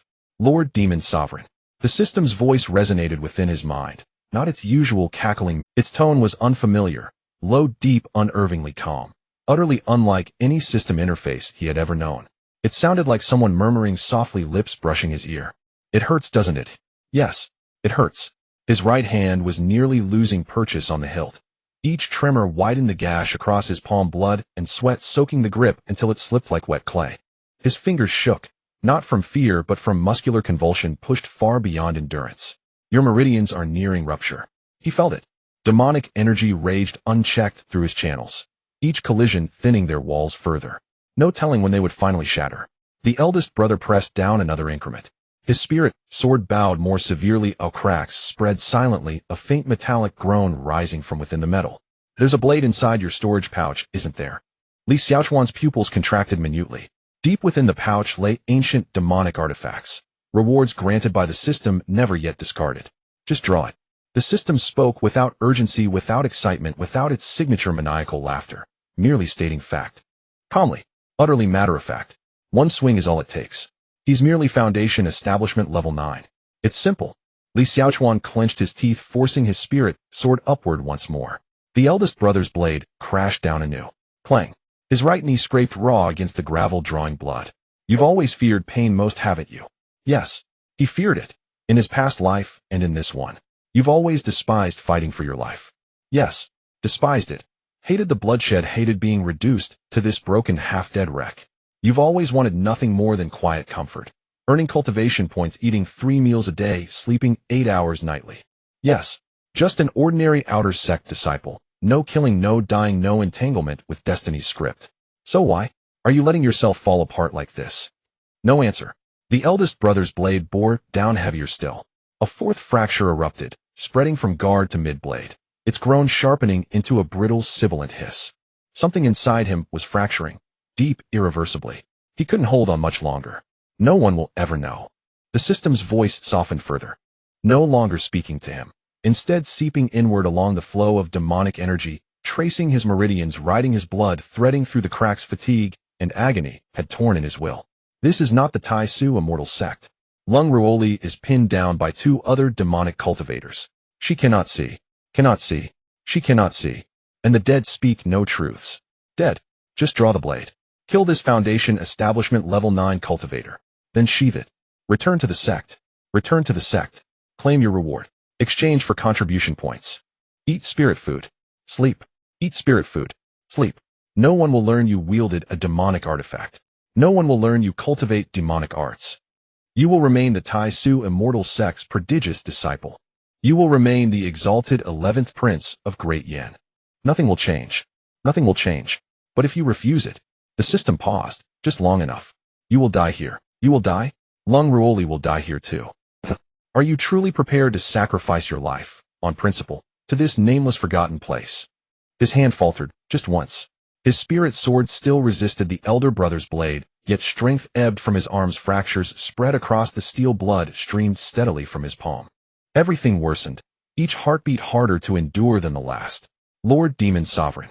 The system's voice shifted again. No longer a low murmur. now tender, almost compassionate, like a hand extended gently toward one drowning. Kindness requires power to sustain it. Kindness without power is mere foolishness. Draw the blade. This is not descent, it is survival. Above him the heavy blade descended another fraction. His spirit sword shrieked, a shrill, brittle cry. A fifth fracture split open. Li Xiaochuan knelt amid shattered stone, gripping his spirit sword with both hands.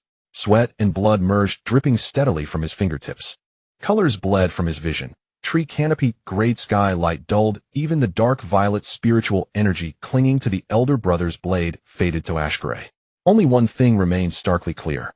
His storage pouch, tucked at his waist. Within reach. Inside it lay a blade he had never touched. Li Xiaochuan's left hand loosened its grip on the hilt. His right arm alone bore the crushing weight. His spirit sword bending dangerously beneath the pressure. His left hand began its slow, deliberate journey toward his waist. Fingertips brushed the pouch's mouth, then sank deeper to its very bottom, buried beneath everything else. A cold, dense shape, solid, unyielding. The hilt of a blade. His fingers closed around it. Clang. The heavy blade snapped in half. The blade showed no signs of shattering or cracking, but was cleanly severed right down the middle. Half of the blade spun outwards with a piercing sound, embedding itself into an ancient tree 10 zhang away, the hilt still buzzing and trembling. Buzz. The broken blade continued to tremble. The leader was also flung away by that force, crashing heavily against the tree trunk. The ancient tree shook violently, bark splintering, and wood chips and dried leaves cascaded down. He slid down the tree trunk, staggering a couple of steps before barely stabilizing himself with only a fragment of the broken blade remaining in his hand. At the moment he looked up, he froze in place. The golden-haired youth ahead had already changed. His originally radiant golden hair was moving of its own accord, the frost-white tips spreading into the golden strands nearly occupying half of his hair. The vermilion mark on his forehead burned like blood, making the already pale face appear even more ashen, and the originally indifferent purple eyes were now tinged with a faint layer of crimson. There was no anger, no killing intent, not even a hint of emotion belonging to a living being. Those eyes merely stared at him indifferently, as if observing an insect that could be crushed effortlessly. The leader's back pressed against the tree trunk, his fingers tightly gripping the broken hilt, yet his hand trembled uncontrollably. It was not due to injury. It was fear. A heavy, oppressive aura descended, cold and tyrannical, weighing down on his chest, making each breath feel as if gripped by something. And the source of it all was the knife in the youth's hand. Jet black, elongated, the blade lacked any sheen, as if all light that fell upon it would be silently devoured. Thick black mist oozed from the blade, wrapping around the wielder's wrist, then climbing up the arm, shoulder, and neck, finally disappearing into the half-golden, half-white hair. The leader's pupils suddenly constricted. A demonic weapon. It was definitely a demonic weapon, and not an ordinary one. He had encountered demonic cultivators and had dealings with Foundation establishment demonic cultivators, and he had even seen a golden core level demonic lord from afar. But even the thickest demonic aura from those individuals had never given him this feeling. This thing before him resembled a demon more than any demonic cultivator he had ever seen. The youth slowly lifted his gaze, those purple eyes tinged with crimson locking onto him. The leader's scalp tingled, all his fighting spirit vanishing in that instant. Run. He had to escape. Without a moment's hesitation, he turned and fled wildly in the direction of the second and fifth. A voice echoed in his mind. It was not the voice of the system. It was lower, colder, like countless mouths whispering against his skin. Kill him. Chase him down. Kill him. The voices multiplied, growing closer and denser. Li Xiaochuan glanced down at his hand. The spirit sword had fallen to the ground at some point. In his palm only a knife remained. A pitch-black long knife. Cold, heavy, comforting, as if holding it would allow all the world's problems to be resolved effortlessly. Trouble, danger, pursuit, enemies. Everything. With one strike, all would fall silent. Eliminate the enemies. Eliminate all enemies. The whispers grew louder. Li Xiaochuan raised his head. At the end of his line of sight, someone was fleeing. Thus he pursued. On the other side of the dense forest, Long Ruoli's sword became even swifter. Since the sound of the bone flute had begun, she had been struggling against the buzzing that clung to her soul. The icy blue sword light suddenly cut through the forest, weaving around 3 ancient trees and 2 bushes, tracing a sharp arc as it aimed directly at the thin demonic cultivator playing the flute at the back. The second reacted swiftly, crossing his double blades to shield the fifth. Dark red spiritual energy surged from the blade's edge, colliding heat with the icy blue sword chi, creating a piercing friction sound, and a thick white mist rose. The sword chi was blocked. However, Lung Ruoli did not stop. She stepped forward, her entire body following the momentum of the sword as she flashed past above the double blades. The second suddenly raised his hand, the two short blades brushing against her clothing barely half a foot away from slicing open her abdomen. But half a foot was already enough to determine life and death. As Long Ruoli landed, the sword point was already in front of the fifth. The fifth had not yet removed the flute from his lips. In a hurry, he could only pour all his spiritual energy into the flute, bracing it in front of him to take the strike. Clang! The bone flute, made from some beast's bones, was surprisingly hard. The icy blue sword edge struck the center of the flute, only sparking a glimmer of sparks, failing to sever it. Long Ruoli's expression showed no change. The sword edge slid outward following the momentum, avoiding the bone flute, and grazed the fifth's exposed right arm. A thin sword mark extended from the wrist all the way to the elbow, the wound not deep, but the icy spiritual energy had already seeped into the meridians. Light blue frost flowers rapidly spread across the entire right arm. The fifth let out a miserable scream, his 5 fingers completely losing sensation, the bone flute slipping from his stiff hand, crashing into the dry leaves below. From fingertips to elbow, his right arm was covered in a layer of light blue frost flowers, hanging at his side immobile. The flute sound abruptly ceased.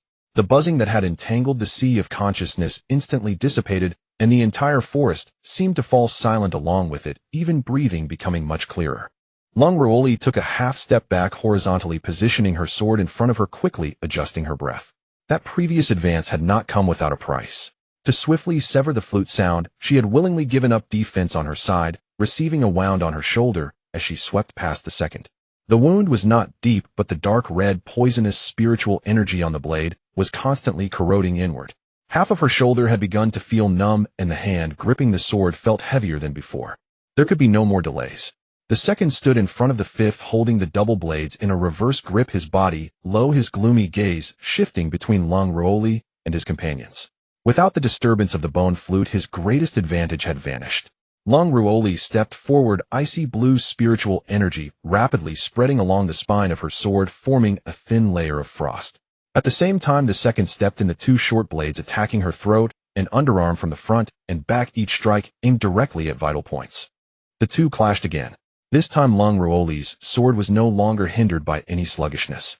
The sword momentum was clean and sharp, each turn precisely sealing off the angles of entry for the short blades. Wherever the icy blue sword chi passed, tiny ice crystals formed in the air, flashing with glimmers of light in the dark forest. The second's speed remained swift, his movements sufficiently enigmatic, but when it came to genuine swordsmanship and situational judgment, he was far inferior to Long Ruoli. In the past, he could repeatedly approach her vital points, but that was merely due to the bone flute slowing her reaction. Now that the flute sound had ceased, the true gap between them could no longer be concealed. On the third strike, the second's left-hand short blade was blasted away by the sword chi. On the fifth strike, the dark red spiritual energy on the right-hand short blade was frozen and shattered by the chill, the entire short blade breaking in half during the next collision. The second retreated several steps, staring at his empty hands, the gloom on his face transforming into fear.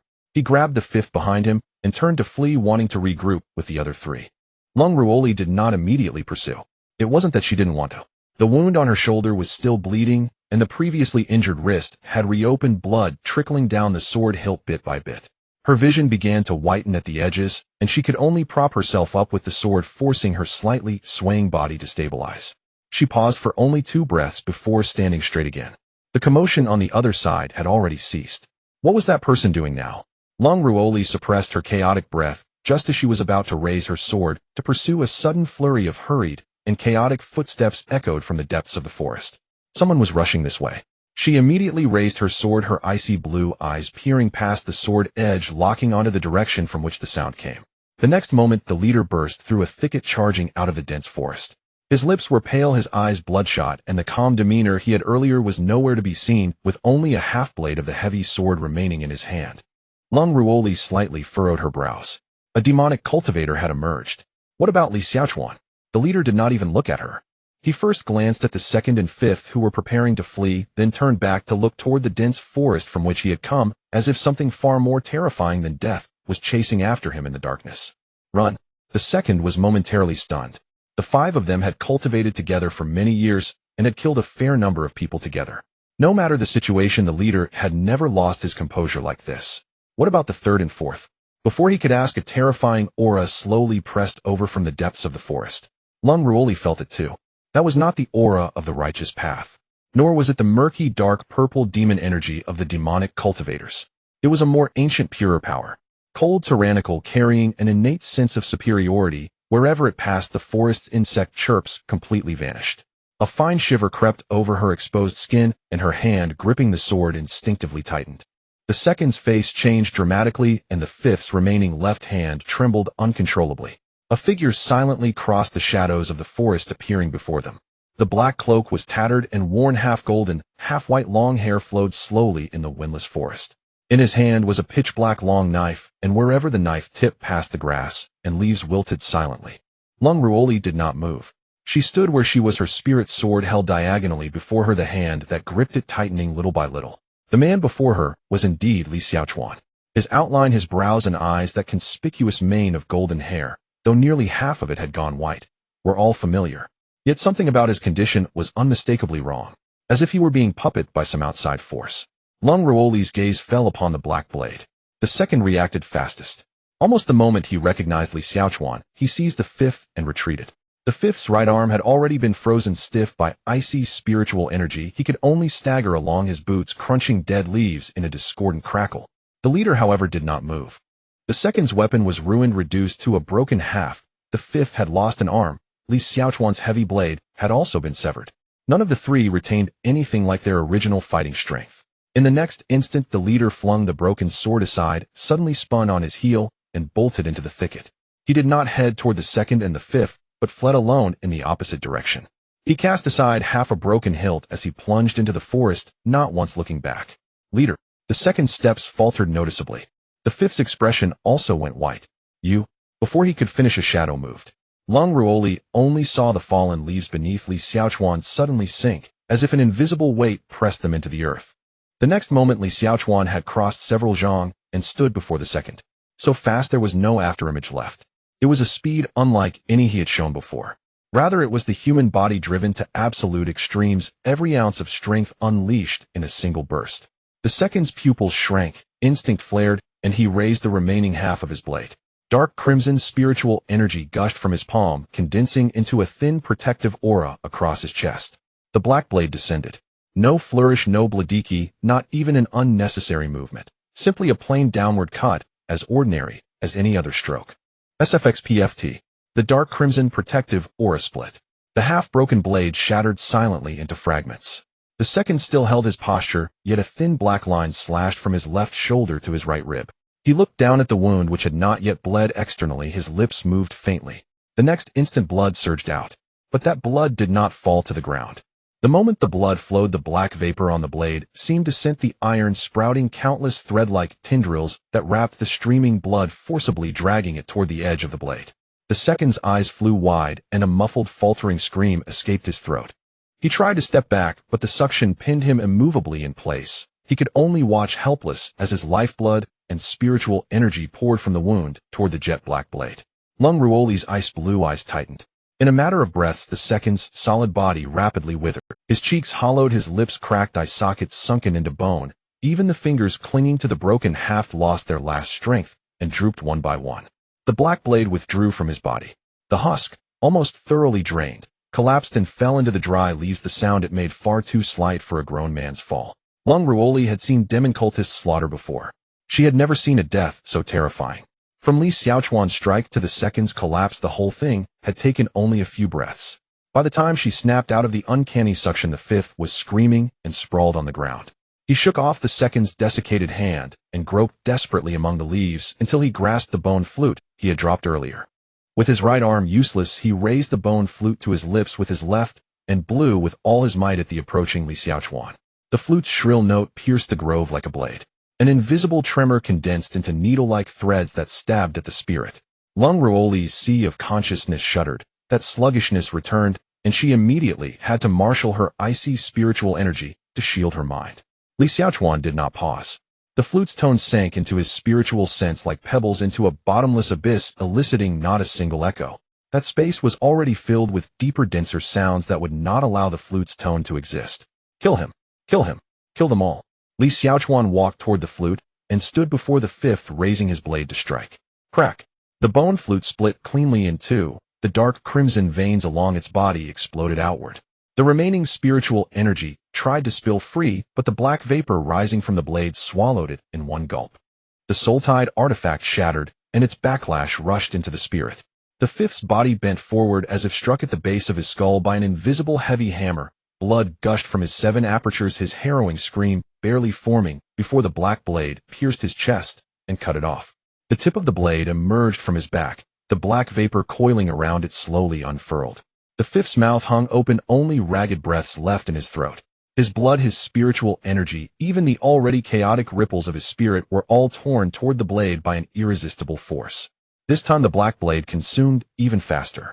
The fifth's skin lost its color, his neck and cheeks caved in, and the last spark of life faded from his eyes. Li Xiaochuan drew the blade free. The second desiccated husk fell back face upward, pressing into the carpet of leaves without making much sound. From the leader's flight to the second and fifth collapsing had been barely over 10 breaths. The grove sank back into dead silence. Even the wind that might have stirred the leaves seemed to have ceased. Long Ruoli stood not far off, sword in hand, breathing heavier than before. She did not look at the bodies on the ground. Her gaze remained fixed on Li Xiaochuan. The black blade had consumed the 2 men's lifeblood and spiritual power. The black mist coiling the blade grew ever thicker. On the oncy obsidian face of the blade, dark crimson veins arose and ebbed with an unseen rhythm, as though it were not a sword at all, but a living beast, freshly sated and still hungry. Li Xiaochuan stood between 2 dried corpses, his long hair half gold and half white drifting without wind, a cinnabar mark at his brow burning like a brand. He never looked at Long Ruoli. Those blood-tinged violet eyes passed over her and turned toward the direction the leader had fled. There's one more. Chase him. Kill him. The black vapor had crept over Li Xiaochuan's shoulder and climbed his neck. The jet-black tip of the blade lifted slowly, pointing toward the forest depths. He took another step. At that moment, an ice-blue sword light flared. Long Ruoli flashed forward and came between him and the path. Her plain white dress was stained with mud and blood. Her ink-black hair had been mostly undone in the earlier fight. The slash on her left shoulder still bled, an old wound at her right wrist reopened, blood slipping soundlessly along the sword's hilt. Yet the sword in her hand did not tremble. Her spirit sword pointed straight at Li Xiaochuan's chest. Pale blue frost condensed along the blade, a faint chill emanating from the edge and spreading a thin veil of ice mist between them. They stood very close. If Li Xiaochuan advanced half a step more, the sword's tip would pierce his heart. He finally stopped. Those unfamiliar violet-red eyes slowly dropped and truly met Long Ruoli's for the first time. There was none of the old evasiveness inside them, none of the habitual wariness, none of that slight impatience he had once shown when caught off guard. Only an empty indifference. Long Ruoli felt a chill in her chest. She fixed those blood-stained eyes and spoke, her voice cold and clear. Li Xiaochuan. Put the blade down. Li Xiaochuan. This seemed to be the first time she had truly called his name.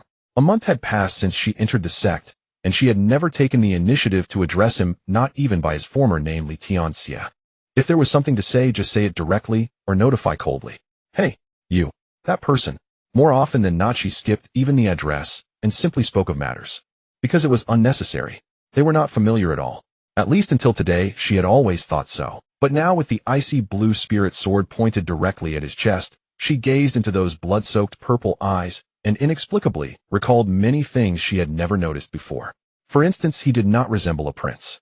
She had seen the true princes of the Great Yin. In her childhood, the Lung family attended palace banquets as guests, and she had distantly seen several clad in brocade and jade with attendants fawning over them wherever they went, as if every step awaited others to admire. Li Xiaochuan was not like that. He walked quickly with his hands clasped behind him, his expression always cold enough to seem almost repellent.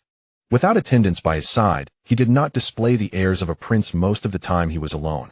Occasionally standing at the edge of a crowd, his gaze seemed to fall upon a place utterly unrelated to the world before him. Then he went to deliver a message. The first time she learned of this was one evening. The courtyard door was knocked upon. When she opened it, a golden-haired youth stood expressionless outside, holding a letter. With his chin slightly raised and a stern brow, his demeanor resembled more that of a challenger than a messenger. Yet what was handed to her was merely an ordinary family letter. She did not thank him, and he did not wait for her to speak. After delivering the letter, he turned and left, his back straight and his pace swift, as if he were still in a hurry to deal with some national affairs. At that moment she thought he was merely acting on a whim or had ulterior motives. How could the illustrious 11th prince of the Great Yin truly ride a spirit dog every day to deliver trivial family letters to outer sect disciples? At most he would persist for a few days. Yet he continued for an entire month. Thereafter, every afternoon, that figure could be seen along the outer sect path. He rode on the back of a large black dog, his golden hair billowing in the wind, eyes tightly shut, expressionless, his entire demeanor exuding a sense of do not approach. Later the entire outer sect began to call him the blind dog rider. She never joined in, but she had to admit in her heart that she had indeed underestimated him. The icy blue sword's edge remained pointed at Li Xiaochuan's chest. Lung Ruoli withdrew her chaotic thoughts and looked again at the familiar yet strange face before her. His eyes were no longer that cold, pure purple she was accustomed to, but a dark red, tainted by blood. His pupils lacked focus, while black veins crawled from the back of his hand up to his forearm, crossing over his elbow and shoulder, extending toward his neck. His black cloak was torn in several places, stained with dirt and blood. There were 2 cuts on his left cheek, and fresh blood seeped beneath the already dried scabs. With such injuries, a normal person would have long been in unbearable pain. Yet Li Xiaochuan held that black knife, his body straight and unyielding. He had ceased to feel pain. Or rather, that knife would not allow him to feel pain. Lung Ruoli did not know if he could still understand her words, as she could only stare into those vacant purplured eyes, searching for any sign of the Li Xiaochuan she knew amidst the murky blood. Li Xiaochuan. She called his name again. Her voice remained cold, unwavering despite his silence.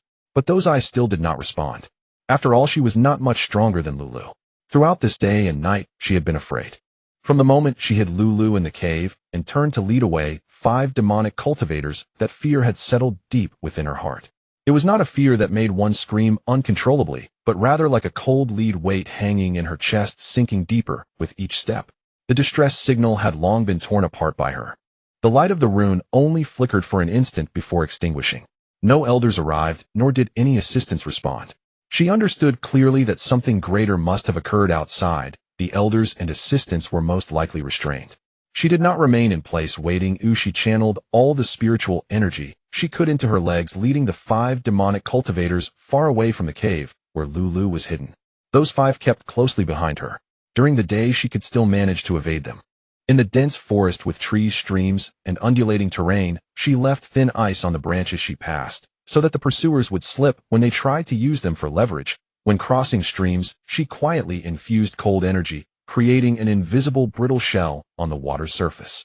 These tactics slowed them down, but could not truly shake them off. It was after nightfall that the hardest time began. She dared not light a fire, and could only hide in a patch of wild grass waist deep, keeping her breath to a minimum.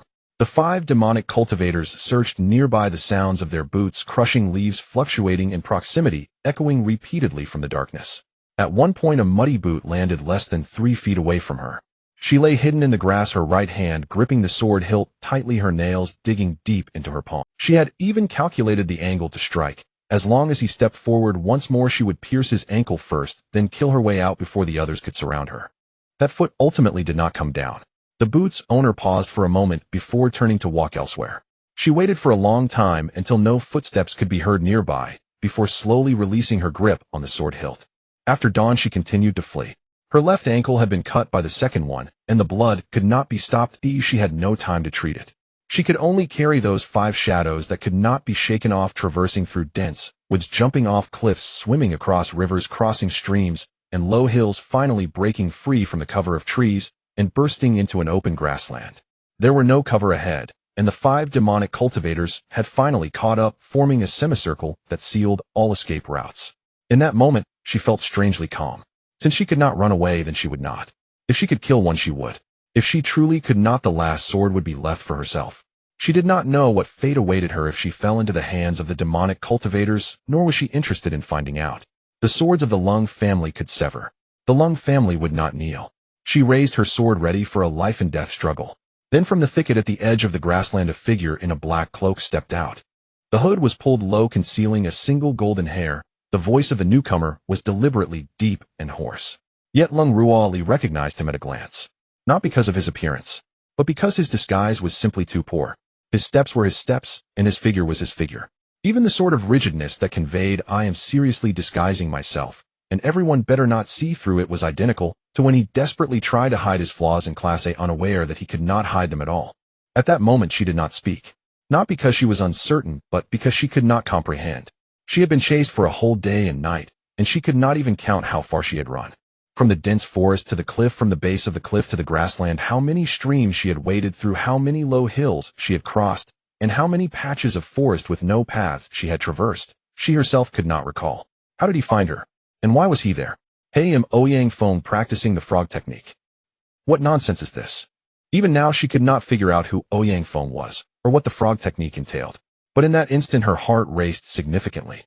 Perhaps it was because just a moment ago she had been preparing to fight to the death, her nerves stretched to their limit, and suddenly seeing a familiar face left her body unable to adapt. It had to be this way. Then he suddenly looked up and shouted that the elder of the sect had arrived. She actually glanced up as well. She had been deceived.